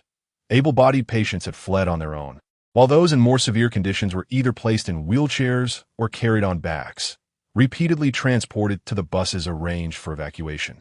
Yet, many critically ill patients remained behind. Their injuries were grave, requiring the cumbersome task of relocating them along with ventilators and monitors, an insurmountable endeavor within such a brief time frame. Now, the reptilian was but 100 meters from the hospital. Reluctantly, the doctors and nurses had to abandon the critically ill, loading the last batch of mobile patients onto the bus, hastening their departure. On one of the buses, Duan Xin Shu sat side by side with his girlfriend. She leaned against his shoulder, gripping his hand tightly. Suddenly, her body trembled slightly. She was sobbing. Xin Shu, if we survive, let us get married. She suddenly lifted her gaze to meet his, her reddened eyes and earnest expression evoking a pang of sorrow. What is marriage? I have lost my memory. I don't even know who you are. Duan Xin Shu averted his gaze, his demeanor stiffening. We have always been together, never to part. The girl gazed at Duan Xinshu, her eyes shimmering with a radiant light, flickering like the stars. Duan Xinshu, captivated by her gaze, felt an inexplicable sensation, akin to catching the fragrant essence of sunlight and dew in the breeze. His fingers moved involuntarily, stirred by an impulse to caress the girl's cheek. It matters not if you do not remember me. We can start anew. Hello, Mr. Duan. My name is Yuri. May I have the honor of being your girlfriend? The girl extended her hand, her smile sweet and enchanting. She smiled so beautifully, her face aglow, with a hint of baby fat on her cheeks and two adorable dimples at the corners of her mouth. Duan Xinshu was momentarily stunned, experiencing for the first time a profound and exquisite feeling gently flowing through his heart. Wait for me a moment, he said, revealing a smile that was not quite a smile. He then opened the car window and leaped out.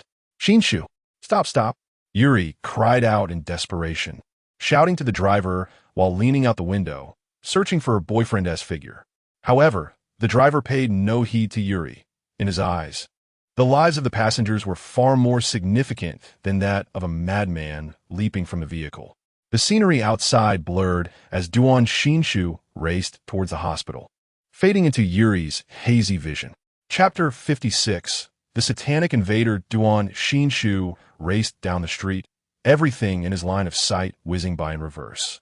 His speed approached an astounding 90 kilometers per hour, an ability far beyond that of any mere human.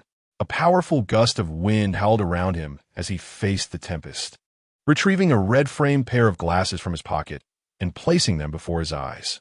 A blazing golden light erupted from every pore of his being, enveloping him completely. His appearance began to transform. His eyes sharpened, and silver armor sprouted from his chest and arms.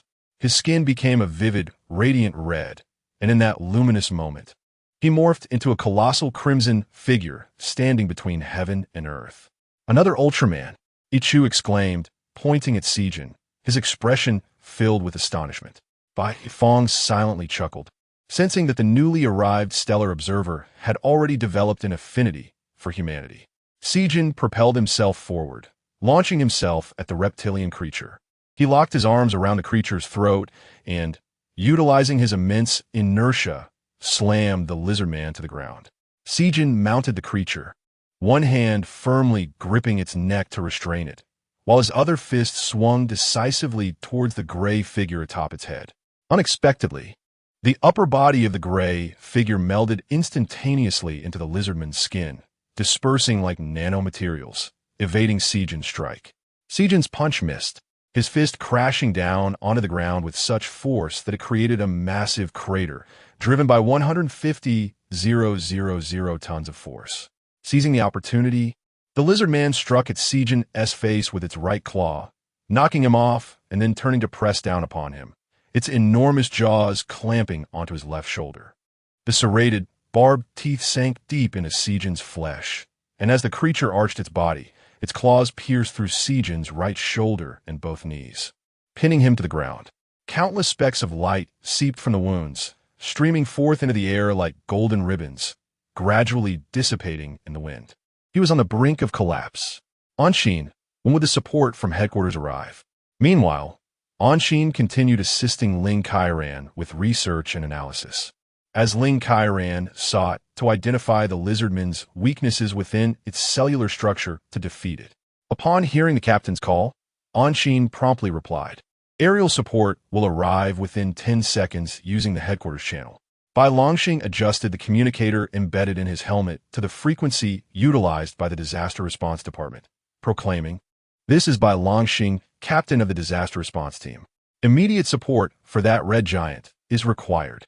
In the sky, J-35 fighter jets roared in, flying in a wedge formation, each equipped with formidable combat missiles suspended beneath their wings. The engines of the aircraft thundered through the heavens as 4PL-10 missiles, trailing white plumes, soared towards the lizard man.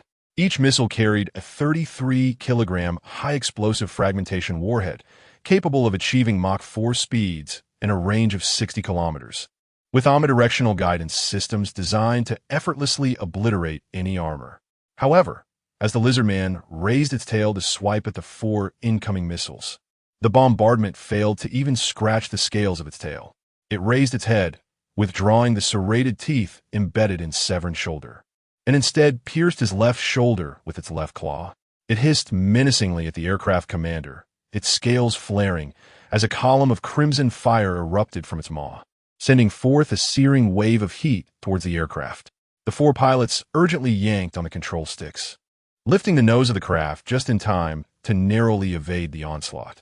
The reptilian creature then turned its gaze toward the struggling Severn, speaking once more, "It is you meddlesome fools again. This time I shall ensure you pay dearly."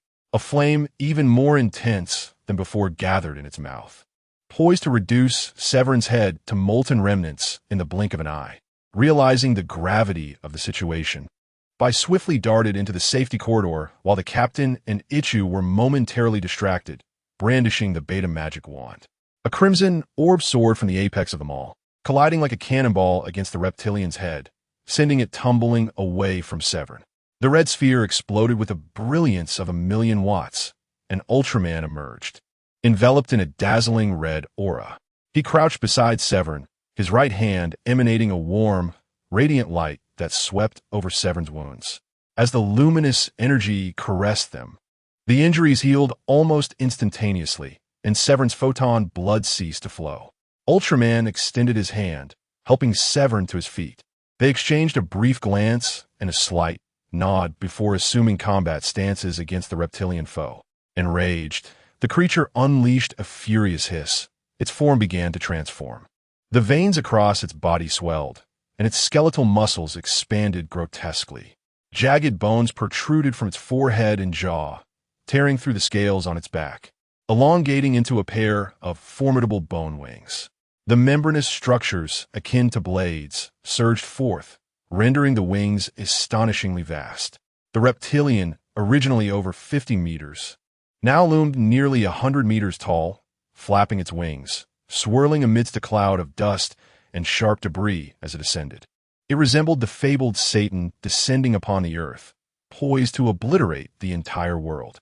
Almost simultaneously, a violent clash ensued. The air between them was compressed to its limits. A tempest of speed, reaching dozens of Machs, swept through half the city. Amidst the thunderous sonic booms, they collided with flesh against flesh, matching each other's velocity. The towering reptilian had the upper hand, propelling Ultraman and Severn backward with its colossal momentum. They plummeted from the heights towards the ground, the reptilian's wings gliding along the surface, unleashing a furious wind that stirred up dust and debris. Its assault on Ultraman and Severn was akin to a great whale lunging at 2 salmon, capable of annihilating them solely through the upheaved currents. The reptilian forced Ultraman and Severn several kilometers away to a mountainside, leaning down to hiss fiercely. Severn struggled to extricate his right hand from the beast's massive claws, then hurled his ice axe from his head. The axe spiraled outward, circling the reptilian's head before plunging sharply into its right eye, completely embedding itself and severing countless optic nerves. Unlike Guamu, the reptilian had mutated after inadvertently consuming buns tainted with the blood of the Dorgan, gaining sentience. Initially, it fed on insects and animals, harboring a fear of humans. Upon encountering Diasis, it finally heeded his words and turned its focus towards humanity. Diasis executed a minor modification, enabling him to parasitize its body for control. However, due to limited conditions, Diasis could not entirely eradicate the consciousness of the Lizardman, preventing it from becoming his fully obedient biological weapon. Consequently, the destruction of its ocular nerves inflicted unprecedented pain upon the Lizardman, compelling it to release its grip on Seven and Ultraman as it clutched its right eye in agony. At Seven's summons, the icy axe whirled forth, and he deftly caught it, subsequently conjuring the long blade, Amorim. Armed with the axe in one hand and the sword in the other, he lunged forward like an eagle, plunging both weapons into the Lizardman's left eye. The Lizardman writhed backward in desperation, letting out a piercing roar as it opened its mouth to the fullest extent in fury. Ultraman leapt into the air, and at the moment the Lizardman gaped, he crossed his arms, unleashing the Spatium Ray, which struck the Lizardman with a thunderous blast. The Spatium Ray, akin to a spectral blue holy sword, pierced through the Lizardman's oral cavity directly into its brainstem, obliterating its entire central nervous system, and subsequently erupted from the back of its head, melting countless hardened scales. The Lizardman collapsed, its rear cranium hitting the ground, motionless. At that moment, a gray, dwarfish figure emerged from its skull, shooting upward like a bullet into the sky. Just as everyone presumed the battle had concluded, Captain Bai Lang received a report of reassurance. Captain, the Aerospace Agency has transmitted a message indicating that an object with a diameter of 80,000 kilometers has entered the solar system and is approaching Earth. Chapter 57. A reunion behind Diasis emerged a fiery sound cone, breaking the sound barrier at a velocity of 5 Mach, accompanied by layers of sonic booms as it surged towards the outer atmosphere. After exchanging a tacit glance with Seven, Ultraman resolutely summoned an octagonal light wheel and swiftly hurled it forth. Seven aligned his index and middle fingers, crossing them before his forehead, from which a slender beam of emerald light emanated. The octagonal light wheel spiraled around the Imerium beam, piercing through the delicate layers of cloud. Just as Diasis was about to breach the atmosphere, the rolling light wheel darted through the air, followed by a sharp sound akin to the tearing of paper, as a black incision appeared from his lower back to the crown of his head. Before Diasis's body could fully separate, a slender green ray followed closely, striking at his lower back. This was a high-thermal destructive beam imbued with repulsive magnetic properties. The Imerium matter contained within it, under high-energy catalysis, was potent enough to obliterate an entire mountain. The Imerium beam erupted upon contact, transforming Diasis in mid-air into a burst of flames, leaving behind a cascade of charred dust. In the radiance, Ultraman and Seven reverted to their human forms. Welcome to Earth. Bai Fong extended his right hand to Duan Xinshu. Though slightly hesitant, Duan stepped forward and grasped Bai Fong's hand. The wind whispered softly, and the insects chirped gently. The slanting rays of the setting sun cast elongated shadows of the two figures. Bai Fong, where have you been? Came the voice of the captain from the communicator. I was in the restroom. My stomach was quite upset, but I'll be back shortly, Bai Fong replied without a hint of color changing in his face. Gather at EUEB building in 5 minutes. The situation is urgent. Understood. For an ordinary person, a 10-kilometer journey would take 10 minutes by car. However, Bai Fong existed beyond such definitions. For him, a swift run would suffice, and 5 minutes would be ample time for a round trip. I'll take my leave now. If there are any issues or difficulties, don't hesitate to reach out. Bai Fong patted Duan Xinshu's shoulder before vanishing in a blur. Once the team convened, They promptly boarded their designated transport back to the Super Disaster Department. This marked the first occasion for the members to enter the conference room designated solely for high-ranking officials. Ren Pingxuan sat at the head of the conference table, surrounded by several advisors, ministers, and commanders filling the entire table. After Bai Longxing and the team took their seats at the last 5 available spots, the meeting was officially commenced. The first to speak was the Minister of the Research Department, who connected his computer to the large screen, displaying several photographs. Everyone, these are images captured by the Neptune probe, White Dragon. In a vast expanse of darkness, densely scattered silver points of light are irregularly dispersed. These represent stars and planets located beyond the solar system. Centrally positioned in the photographs is a black dot significantly larger than the other points of light. As the images transitioned, it visibly enlarged, and in the final photograph, one could distinctly see it was a rugged disc-shaped spacecraft. The first photo was taken 2 hours ago, when it was approximately 2 astronomical units away from White Dragon. The White Dragon lost contact 10 minutes ago, which implies that the object has likely reached the vicinity of Neptune. The voice of the Minister of Science trembled, whether due to a reserved temperament or a burgeoning fear of the disc-shaped entity. Approaching Neptune's proximity? Ichu calculated incredulously in his mind. The object traversed 2 astronomical units in 110 minutes, with 1 astronomical unit equating to 149. 6 million kilometers. This means it can move 72 million kilometers per minute, considering Neptune's farthest distance from Earth at 67 billion kilometers if its target is indeed Earth. It has only 16 minutes left to reach it, less than a day and a half. Anxiety gripped every individual present, for this concern transcended merely China. It encompassed the fate of humanity itself. Can we ascertain its trajectory? Ren Pingxuan took a sip of strong tea, pondering deeply before he spoke. The Minister of Science nodded. Our calculations in conjunction with the Space Agency indicate a 78% probability of a direct encounter with Earth. In the vastness of the cosmos, a 78% probability is considerably high. Ren Pingxuan clasped his hands, brow furrowed, and inquired about the identity of the entities involved. It should be a spacecraft of the Disaster star system.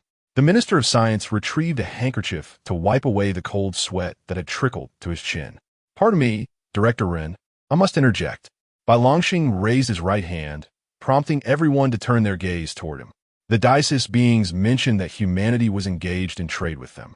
I wish to know if this has any connection to the Super Disaster Department. Bai Longxing's expression was grave as he fixated his gaze on Ren Pingxuan. That is not your concern.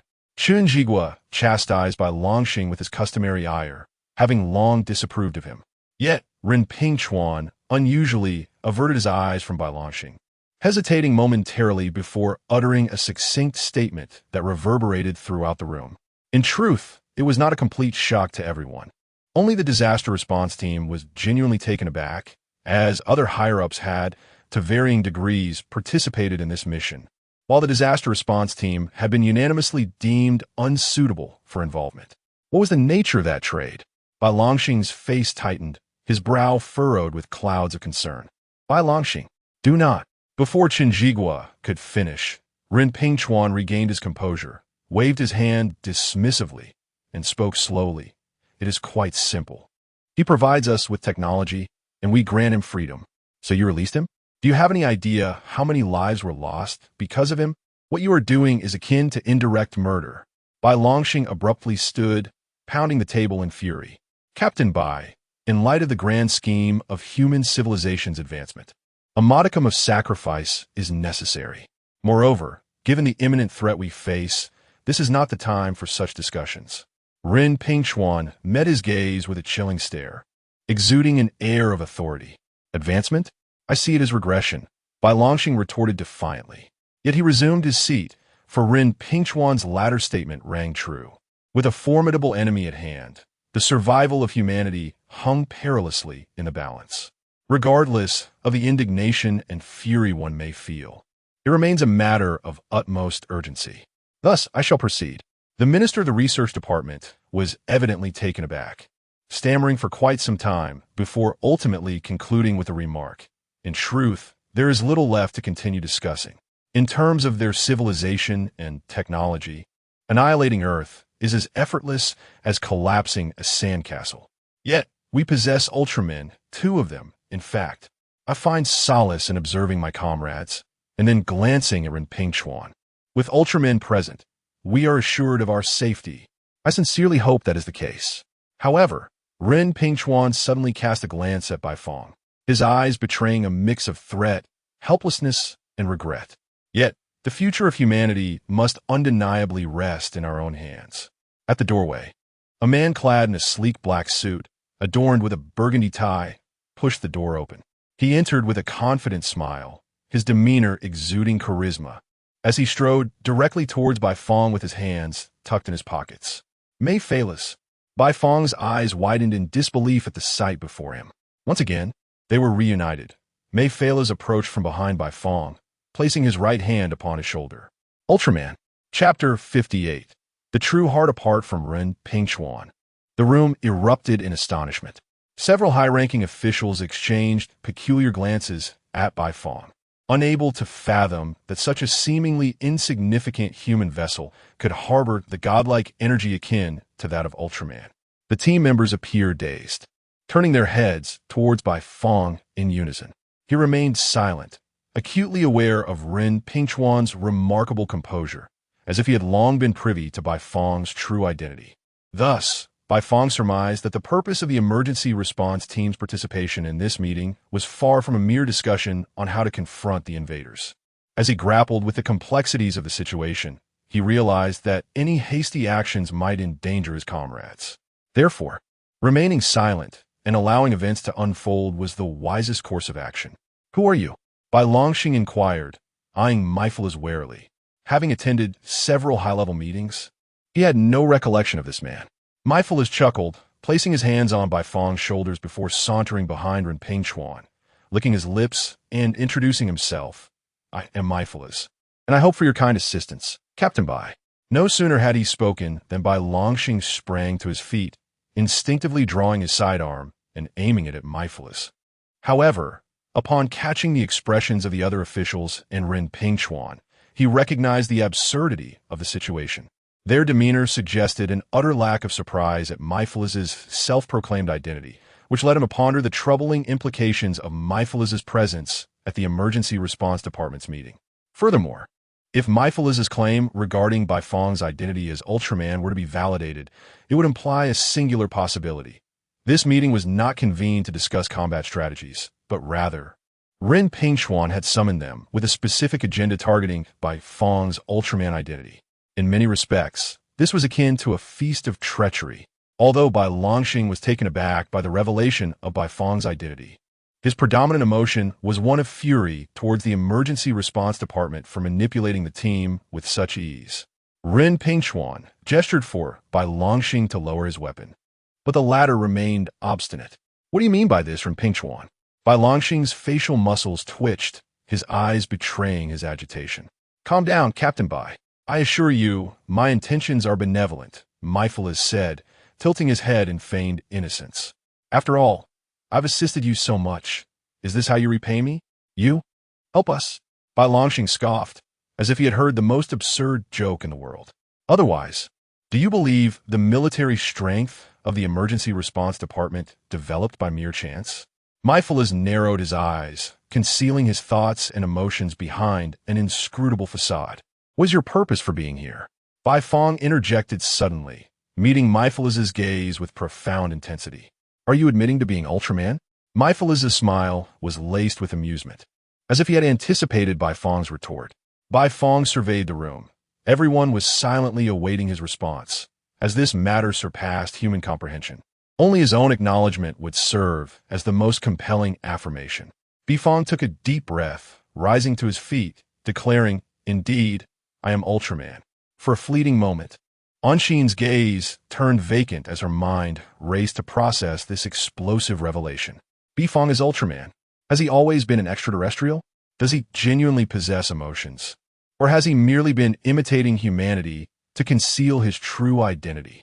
For the first time, Anshin felt an overwhelming sense of unfamiliarity towards the man she had spent so much time with, as though she had never truly known him. Ichu and Ling Kairan were no better off. They both stood with mouths agape, their minds evidently in a state of paralysis. The situation is quite complex. I will explain it to you all when I have the time. Bifong smiled with a hint of bitterness, apologizing for having concealed his identity for so long. Bifong, I have always placed my trust in you, and I believe you will stand on the side of humanity, correct? Ren Pingchuan maintained his usual benevolent smile, though at that moment, it appeared more like a form of coercion or threat. What do you wish to convey, Director Ren? Bifong retorted. We require Ultraman's blood to unlock the door to Baraji, Ren Pingchuan stated. Bifong furrowed his brow. This phrase sounded familiar. He recalled that Myphilas had previously mentioned a similar trade condition, although he had not heard of anything called Baraji. Baraji is said to harbor civilizations and technologies far beyond human comprehension, and more importantly, it conceals a weapon capable of suppressing celestial threats. Armed with it, humanity could withstand any invader. The more Ren spoke, the more animated he became, his eyes almost blazing with fervor. Baraji? A celestial suppression weapon? Bifong felt a bit dazed, entirely ignorant of what Ren Pingchuan was referencing. That is a remnant left by the first observer of the Light Star civilization who arrived on Earth 5,000 years ago. Myphilas stepped forward, hands behind his back, revealing the name, Zophi. Zophi? Bifong had no recollection of this name, likely because Ultraman had never broached such topics with him. However, 5,000 years ago, could it be that the luminous giant Ultraman recorded in the Tianpingshan Hai Ji is this Zophi? Ling Kairan pressed his forehead, seemingly lost in thought. I recall that during the mummy incident, someone anonymously sent an analysis of the 5,000-year-old inscriptions on the stone wall to Academician Yinwen. That translation mentioned a light envoy and a demon. I was the one who transmitted that translation. Myphilas adopted a self-effacing demeanor, claiming the demon referenced in the translation was none other than himself. Ling Kairan's mouth fell open once more. Myphilas' words revealed that he was at least 5,000 years old. For someone like Ling Kairan, a biological enthusiast, it was a pity not to analyze such a living fossil of an extraterrestrial. As for why he hadn't developed any perverse thoughts about Bifong, perhaps it was simply due to their familiarity with one another. The reasoning is akin to how boys during their adolescence often do not choose their closest female friends as their romantic interests. It feels too out of place, and there would be an inherent awkwardness upon future encounters. In truth, the development of the celestial suppression weapon was a collaborative endeavor between Zophi and myself. However, I never anticipated that incompetent fellow would betray me for the sake of humanity. Myphilas clicked his tongue, his expression filled with profound regret. The story can wait for another time. Our immediate priority is to enter Balaji. Ren Pingchuan's gaze shifted back to Bifong, exclaiming, Bifong, the future of humanity rests in your hands. I am unaware of Balaji or the celestial suppression weapon. Yet I surmise that Zophi must have had his reasons for sealing this place. Bifong's gaze was resolute, his stature akin to a tall and resilient bamboo. Director Ren, for the sake of humanity, I shall defeat the Dices. However, for the same reason, I cannot acquiesce to your request. Bifong's refusal was both decisive and unequivocal, leaving the other high-ranking officials present feeling somewhat humiliated at being dismissed by such a junior member. No need to rush, Bifong. Ponder it further. Ren Pingchuan waved his hand, as dozens of armed personnel entered, directing their weapons towards Beilangsing, Ichu, Anshin, and Ling Kairan. Chapter 59. Intimidation. Ren Pingchuan, I have truly misjudged you. Bai Longxing ground his teeth in frustration. Were it not for his team members being held at gunpoint, he would have relished the opportunity to strike this old man. His teammates raised their hands halfway, signaling their lack of hostile intent. After all, this was not a movie. In a situation where guns were aimed at the back of their heads, showing submission and ensuring survival was paramount. As for how to counterattack or turn the tables later, that was a concern for another day, once they had secured their lives. Bai Fong had not anticipated such a turn of events from Ren Pingchuan. If the guns were pointed at him, it would be manageable. With his keen hearing and reflexes, even amidst a hail of bullets, he could stroll unharmed. However, now it was his teammates under the threat of firearms. Ordinary people devoid of any cinematic protagonist's aura, lacking heroic superpowers, and certainly untrained in any form of invulnerability. If the gunman behind them merely squeezed that slender black trigger, they would not even have time to comprehend the agony of a fatal wound before the bullet buried itself into their skulls, exiting through their foreheads, taking with it their heartbeat, breath, thoughts, and everything that constituted their existence. What should I do? In this dire situation, Bai Fong had no choice but to call out to Ultraman for help. I believe in humanity, therefore I also believe in you. What? Hello? Hello? Lipia. Despite his desperate mental pleas, Ultraman remained silent. Meifel is regarded by Fong with a mocking expression. With a casual gesture of his right hand, a red and blue meteorite materialized in his grasp. The four-dimensional wave frequency I adjusted can completely shield Ultraman's consciousness. Although its effect is not particularly enduring, it will certainly last for a day. Meifel grinned malevolently as he placed Bruton on Ren Pingchuan's desk, leaning over the back of Ren Pingchuan's chair, making him appear as a puppeteer commanding a marionette performance. Bai Fong, my intentions were never malevolent, but you must understand, all that I do is for Huaxia. Ren Pingchuan gazed at Bai Fong, reminiscent of a teacher instructing a dim-witted student. Nonsense, you just claimed it was for all humanity. Anshin unusually uttered a curse. In her eyes, Ren Pingchuan was a figure she deeply admired, akin to a venerable elder. Unlike other advisors who constantly stirred trouble, he treated them with kindness and defended them against injustice. Therefore, she found it incomprehensible that such a benevolent person could turn so ruthless. Or perhaps the Ren Pingchuan she knew was merely a fade, a guise to lower their guard, allowing him to threaten Bai Fong with their lives during this meeting. Learning within a single day that he had been deceived twice left Anshin thoroughly disgruntled. Consequently, she directed all her pent-up frustration toward Ren Pingchuan, who had sent people to point guns at her. Anshin, you must know that only Huaxia can lead humanity to a brighter future. Ren Pingchuan held his head high with immense pride, his white hair gleaming silver under the light. You're not acting for Huaxia, nor for humanity. Bai Longxing lifted his head, his expression intricate. You're doing this for Xiao Chun, aren't you? Silence. Ren Pingchuan's countenance suddenly darkened, his eyes reddening, and the veins in his neck throbbed violently. A palpable pressure enveloped the conference room, rendering the other executives breathless. Bai Longxing, do not test my limits. Ren Pingchuan inhaled deeply, tears seemingly glistening in his eyes. Have you considered that Xiao Chan would wish to see? Enough. Ren Pingchuan slammed the table, gasping heavily to regain his composure. Bai Fong, with every minute you waste, the Dix's spacecraft draws closer to Earth. He approached Bai Fong, seemingly regaining some patience. I will defeat them. Bifeng met Ren Pingchuan gaze unwaveringly. Excuse me for interjecting. At some point, Meifel had taken Ren Pingchuan's seat. He reclined, propping his head on his hands, appearing to be an amused spectator. You, even with Savin and Zophi, cannot win against them. Meifel propped his feet on the table. His demeanor relaxed. The biological weapons they have developed can only be described as terrifying. Guamu? Bai Fong's mind conjured the image of the massive creature clad in metal. Although Ultraman struggled against it, much of the difficulty stemmed from its absorption of several humans. Had people been informed in advance to seek refuge in underground shelters, he believed Ultraman could have effortlessly vanquished those iron monstrosities. That was over 5,000 years ago. Surely you do not believe their technology has stagnated for millennia? Meifel sighed, shaking his head, as if mocking Bai Fong's naivete. In conclusion, only by deploying that celestial suppression weapon does humanity stand a chance.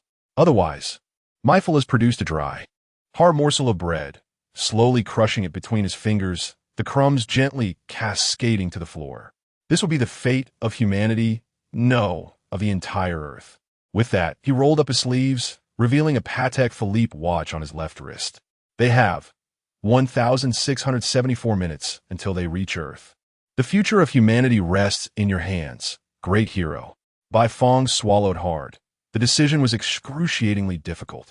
First, there was undoubtedly a reason Zophi sealed that weapon. If it were to be easily retrieved, It could unleash untold chaos. Yet on the other hand, the Dixis mothership was approaching Earth, and humanity was on the brink of peril. In truth, Myphilus was not wrong. Even if he fought alongside Savan, their odds were slim. Due to the limitations of the beta system and Earth's unique environment, they could only maintain their transformation for approximately 3 minutes. Would 3 minutes be sufficient to clear the biological weapons, charge the enemy mothership, and destroy it? It was difficult, nearly impossible. Time is running out. Prepare. Ren Pingchuan clearly could not wait any longer. He waved his hand, and several team members distinctly felt the cold barrels of guns pressed against the backs of their heads. Fire. I agree. Bai Fong suddenly raised his head. I agree to your terms, but you must release them first. Ren Pingchuan revealed a satisfied smile. I assure you, once you unlock the gates of Pelagi, I will release them. However, in the meantime, they must endure a brief confinement in the holding chamber. Do we have a deal? He extended his hand towards Bai Fong, who chose to ignore it. Turning to his team, he expressed his profound apologies. I am truly sorry for not being able to protect everyone. Bi Feng, you should not have acquiesced to him. Bai Longxing gritted his teeth, adding, we are the ones who have burdened you. Not at all, Captain. Bai Fong replied with a smile. Working alongside all of you is the greatest joy of my life. With grave dangers ahead, let us save our words for a later time. Ren Pingchuan interjected, gesturing for the team to be escorted out of the conference room. I must make it clear, should any harm befall my comrades, I will not hesitate to obliterate the entire Earth before the Disaster people can lay a finger on them. Bai Fong's tone was remarkably calm, yet his gaze was fierce, concealing a sharp intensity. Is this a threat? Bai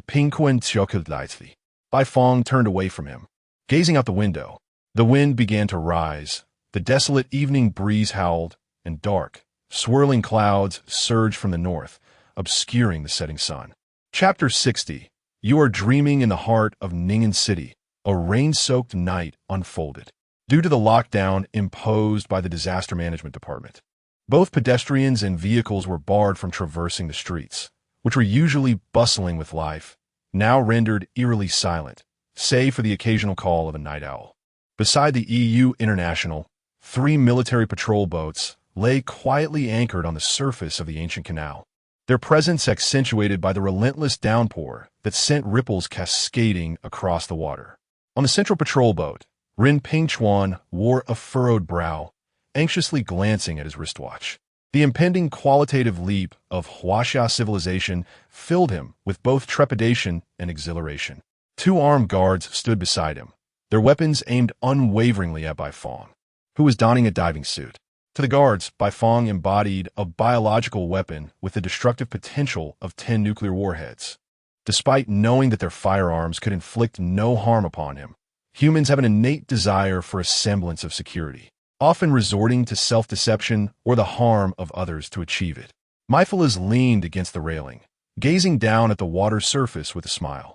Chewing on sweet bubble gum, he occasionally blew a large red bubble. Mind your oxygen gauge. It should last you about 2 hours, more than sufficient, he remarked. A technician assisting Bai Fong tugged on the black cord trailing behind him, a data line that also served as a lifeline. Should anything go awry, they would pull him back with it. You won't encounter any mishaps, right? Myphilus said, playfully draping an arm around Bai Fong's shoulder. After casting a meaningful glance at Ren Pingchuan, he gracefully leaned back, taking Bai Fong with him as they plunged into the water. Before Bai Fong lay a dense, ink-green expanse, the water murky and littered with debris. Myphilus grasped his right hand, and together they descended toward the riverbed. Thick sediment blanketed the ground, with heaps of trash scattered haphazardly, creating an unsightly accumulation. Myphilus conjured a yellow glass sphere from his palm, the key to unlocking the Pelagi gate. The sphere plunged swiftly into the silt, shortly followed by the faint sound of gears turning from the riverbed. From a murky depths, a colossal human visage began to emerge. Myphilus pressed the luminous orb, and as the spiral opening at its center unfurled, he guided Bai Fong's fingertips into it. A sharp pain akin to having blood drawn surged through Bai Fong, and before he could withdraw his hand, the eyes of the visage ignited with a fiery yellow glow. In an instant, the face split down the middle, revealing a vast aperture. Logically, The canal was shallow and the water calm, so the pressure at the bottom should not have been significant. Yet, upon the emergence of that dark opening, a powerful whirlpool violently swept both him and Myphala's inside, leaving him no time to contemplate his fate. When he opened his eyes again, he found himself enveloped by air on solid ground. Bai Fong rose from the floor, shutting off the oxygen valve, and surveyed his surroundings. Before him stretched a bronze corridor, flanked by countless statues of ancient humans. They stood naked, each exhibiting distinct expressions. The craftsmanship so masterful that they appeared almost lifelike. Bai Fong, what is your situation? Ren Pingchuan's voice crackled through the communicator. Bifong glanced back at the black rope that served both as a communication line and a lifeline. It had not snapped, yet it had reached its limit, unable to extend any further. Bifong pondered for a moment. This rope was at least 200 meters long, while the canal was at most 10 meters deep, indicating that there was a distance of over 100 meters from the entrance to this point. He had entered Paraji, but the rope was insufficiently long, necessitating the removal of his diving suit and severing communication. As he spoke, he removed his diving mask. Approved, but it would be wise not to play tricks. Ren Pingchuan had not finished his sentence when Bifong tore off his entire diving gear and carelessly tossed it onto the ground. He advanced forward into the corridor, where Myphala's was stroking a cold bronze statue. Ah, you're awake? Myphala's glanced sideways at Bifong, as if to say, look, this is the unreliable fellow.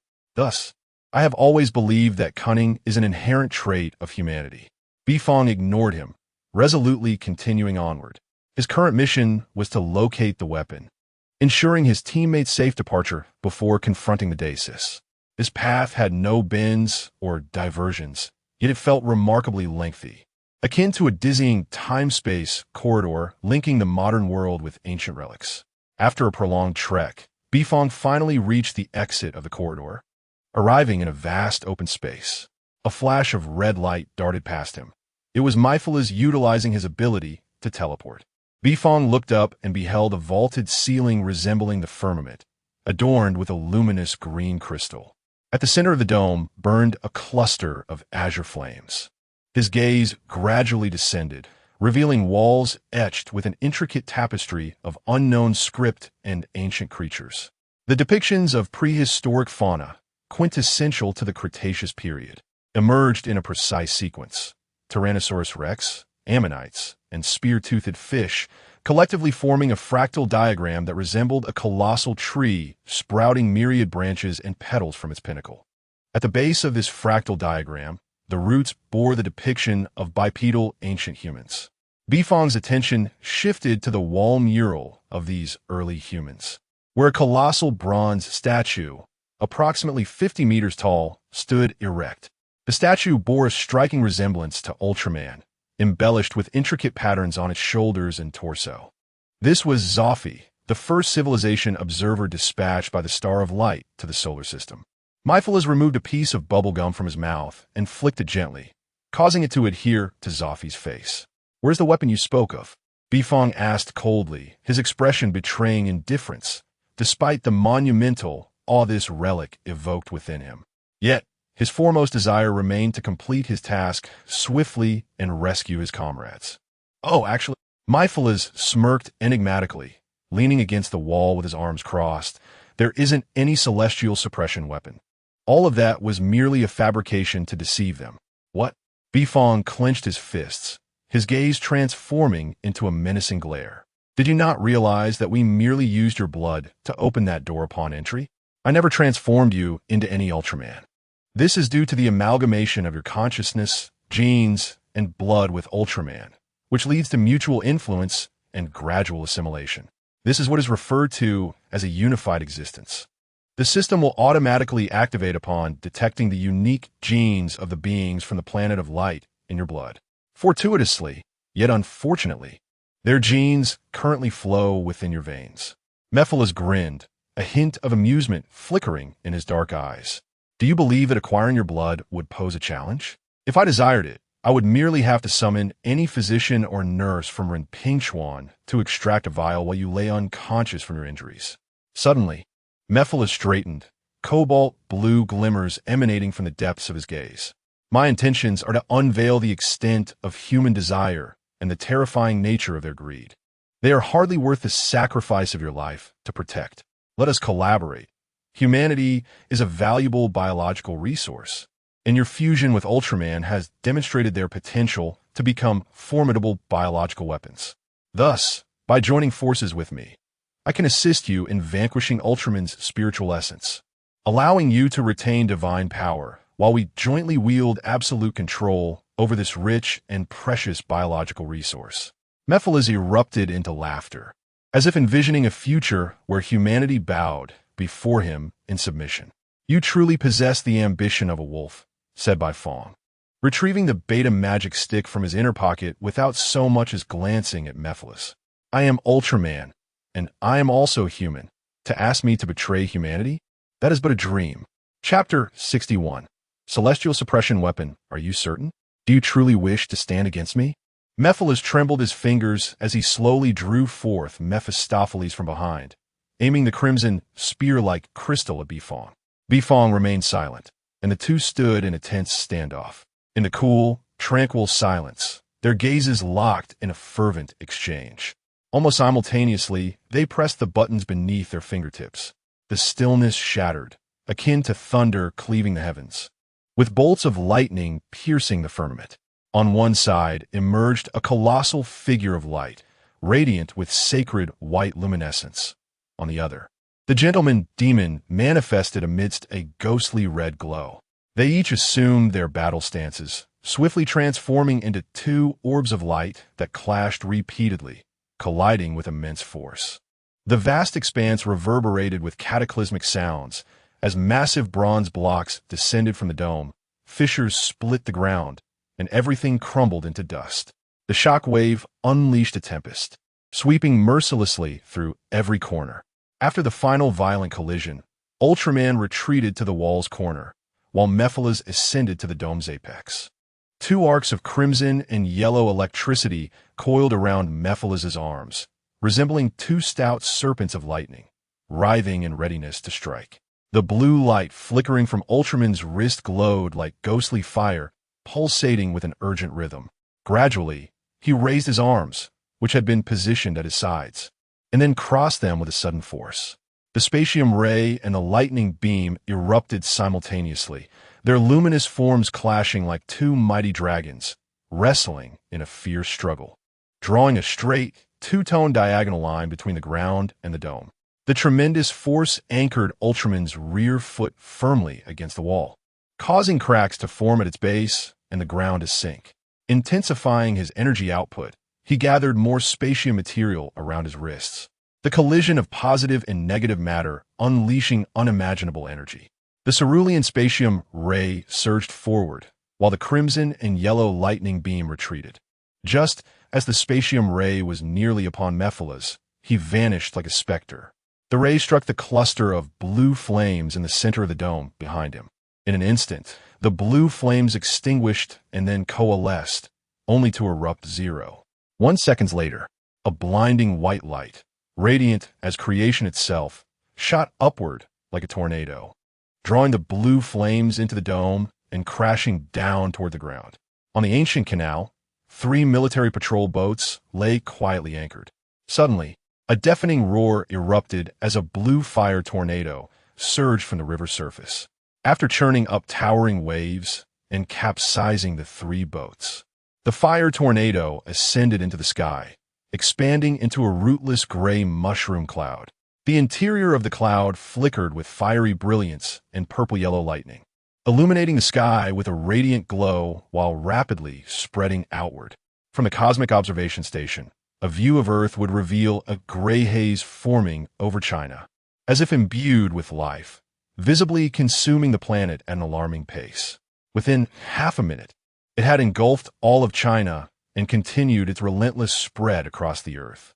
The sudden explosion forcefully pinned Ultraman against the wall, as the dome above collapsed with a thunderous roar. The extreme heat and fierce flames rendered the copper walls and Zophi's statue a deep crimson. Scattered copper fragments ignited, and the dome's pinnacle glowed with immense brightness. Countless molten copper shards floated in the air, rising and falling like a myriad of tiny spirits dancing.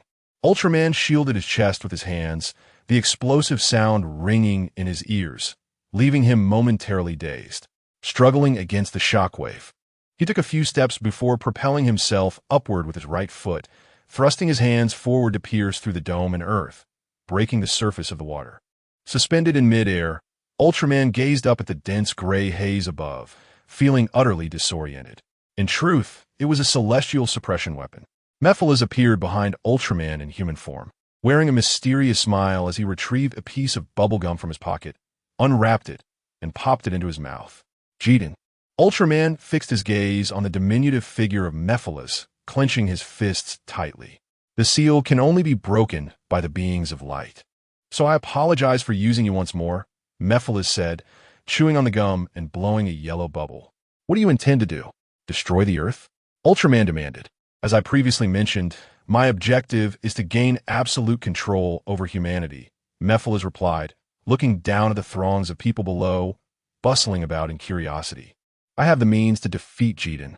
Such a beautiful planet. I wouldn't dream of destroying it. However, Mephiles licked his lips, a note of regret in his tone. If humanity refuses to sign a contract with me, I shall have no choice but to take the Earth, and indeed the entire solar system, down with them. With a casual demeanor, Mephiles' figure became translucent and vanished from Ultraman's sight. Ultraman looked up again, possessing a unique ability to see through thick steel plates from 100 meters away. Yet, when he attempted to employ this ability, he discovered he could not penetrate the shroud of gray mist enveloping the sky. This appears to be the work of the scientists from the Land of Light. Ultraman's voice echoed in the mind of Bibi. With Mephiles' departure alongside Bruton, Ultraman's brainwave frequency was no longer disrupted. How do we deactivate it? Once activated, it cannot be turned off. Then how do we defeat it? I don't know. You mustn't perform such dangerous actions again.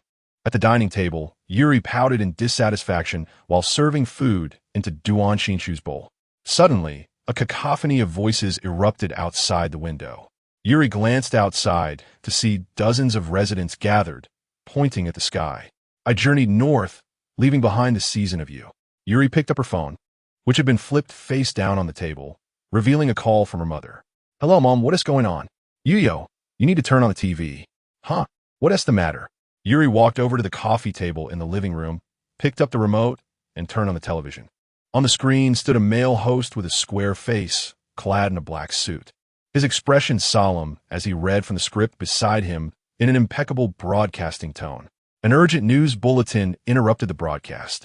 It was reported that an unidentified haze had appeared in the airspace of Huaxia, prompting relevant authorities to initiate an investigation. Citizens nationwide were advised to remain indoors, securely lock their doors and windows, and maintain calm, avoiding panic. Is it smog? Yuri wondered, blinking in confusion. When she turned back, Duan Shinshu had already reached the doorstep. Hey, where are you going? Yuri called out to him. Duan Shinshu paused, seemingly taken aback, and after a moment, spoke without turning to face her. I'm just going out for a moment. No, Yuri declared firmly, placing her hands on her hips. She approached Duan Shinshu, her small face puffed with indignation. The television has warned us to stay indoors and not to wander about, and you still. Before she could finish her sentence, her legs weakened, and she fainted. Duan Shinshu stepped forward, supporting her waist and lifting her in his arms, carrying her gently to the bedroom, where he laid her softly on the bed, tucking her in with a blanket adorned with Mickey Mouse. This was the result of Duan Shinshu employing his extraordinary telekinetic abilities to induce a brief slumber in Yuri. I will return, he murmured, taking a deep breath before swiftly approaching the door and turning the doorknob. Chapter 62. A new world, a new Ultraman. The night lay still, akin to a stagnant pool, devoid of the bustling crowds that once thrived in the city center. The once vibrant thoroughfares were now eerily quiet. The yellow glow of street lamps shimmered through the rain, while large leaves danced in the wind, and traffic lights flickered in solitude. By the ancient canal, only a handful of members from the disaster response unit remained on guard, as senior officials like Ren Pingchuan had already departed on a private aircraft. The approaching Disaster spaceship the disappearance of the Huaxia team hostages, and the sudden defection of Myphilas compelled them to revise their counterattack strategy. In a narrow alley, Bai Fong paced restlessly, occasionally glancing at the gloomy sky and then at the time displayed on his phone. Moments ago, he had received a telepathic message from Seven, indicating an urgent matter that required their meeting. Yet, he had waited for over half an hour without catching a glimpse of Seven. Bifen, the voice resonated. Bai Fong turned around in delight to see Bai Longxing, Ling Kairan, Yi Chu, and an Xin standing at the alley's entrance. An Xin dashed towards him, arms wide open, and enveloped him in a warm embrace. Bai Fong felt a surge of anxiety. Unsure where to place his hands, they hovered awkwardly behind an Xin. The faint scent of jasmine, reminiscent of the shampoo she had used since middle school, wafted into his nostrils. He lowered his head, his cheeks flushed, and after a prolonged moment, gently placed his hands on the back of the girl in his embrace, tightening his hold and caressing her softly. It took you quite some time to find them. Duan Xinshu appeared beside Bai Longxing, her expression calm and unreadable. Thank you. Bai Fong nodded gravely at Duan Xinshu. You two lovebirds can indulge later. What are we to do now? Ling Kairan chuckled helplessly, not wishing to interrupt the tender exchange, but acutely aware of the grim circumstances at hand. An Xin suddenly recognized her impulsive actions. After enduring so much, she could no longer suppress her feelings. Regardless of the disaster response unit, the impending apocalypse, or whether he was earthling or extraterrestrial, to her, Bai Fong was simply Bai Fong, the boy she cherished, whose smile radiated like sunshine. 7. How can we defeat Jeton? Bai Fong gently patted an Xion's back, releasing her to grasp her left hand. That is a weapon of planetary suppression. We stand no chance, Duan Xinshu replied in a dispassionate tone. Yet her words thundered in the ears of her comrades. Does that mean humanity is doomed? Ichu swallowed hard, terror etched on his face. Not just humanity. If Jeton launches an offensive, the entire solar system will face annihilation, Duan Xinshu corrected, casting a glance at Ichu. We must act, regardless. Bai Longxing stepped forward, fixing his gaze on Bai Fong. I cannot simply stand by. Leave it to me. Jeton was unleashed by my hand, and even if it cost me my life, I shall defeat him, Bai Fong declared, his eyes filled with unwavering resolve as he met Bai Longxing's gaze. In a high-level conference room of the Disaster Management Department, the atmosphere was thick with tension as the executives filled the space in silence, their expressions a blend of anxiety and apprehension as they gazed at Renping Chuan, who was wiping the cold sweat from his brow across the round table. Behind him stood Myphilas, clad in a striking red suit, a sinister smile curling upon his lips.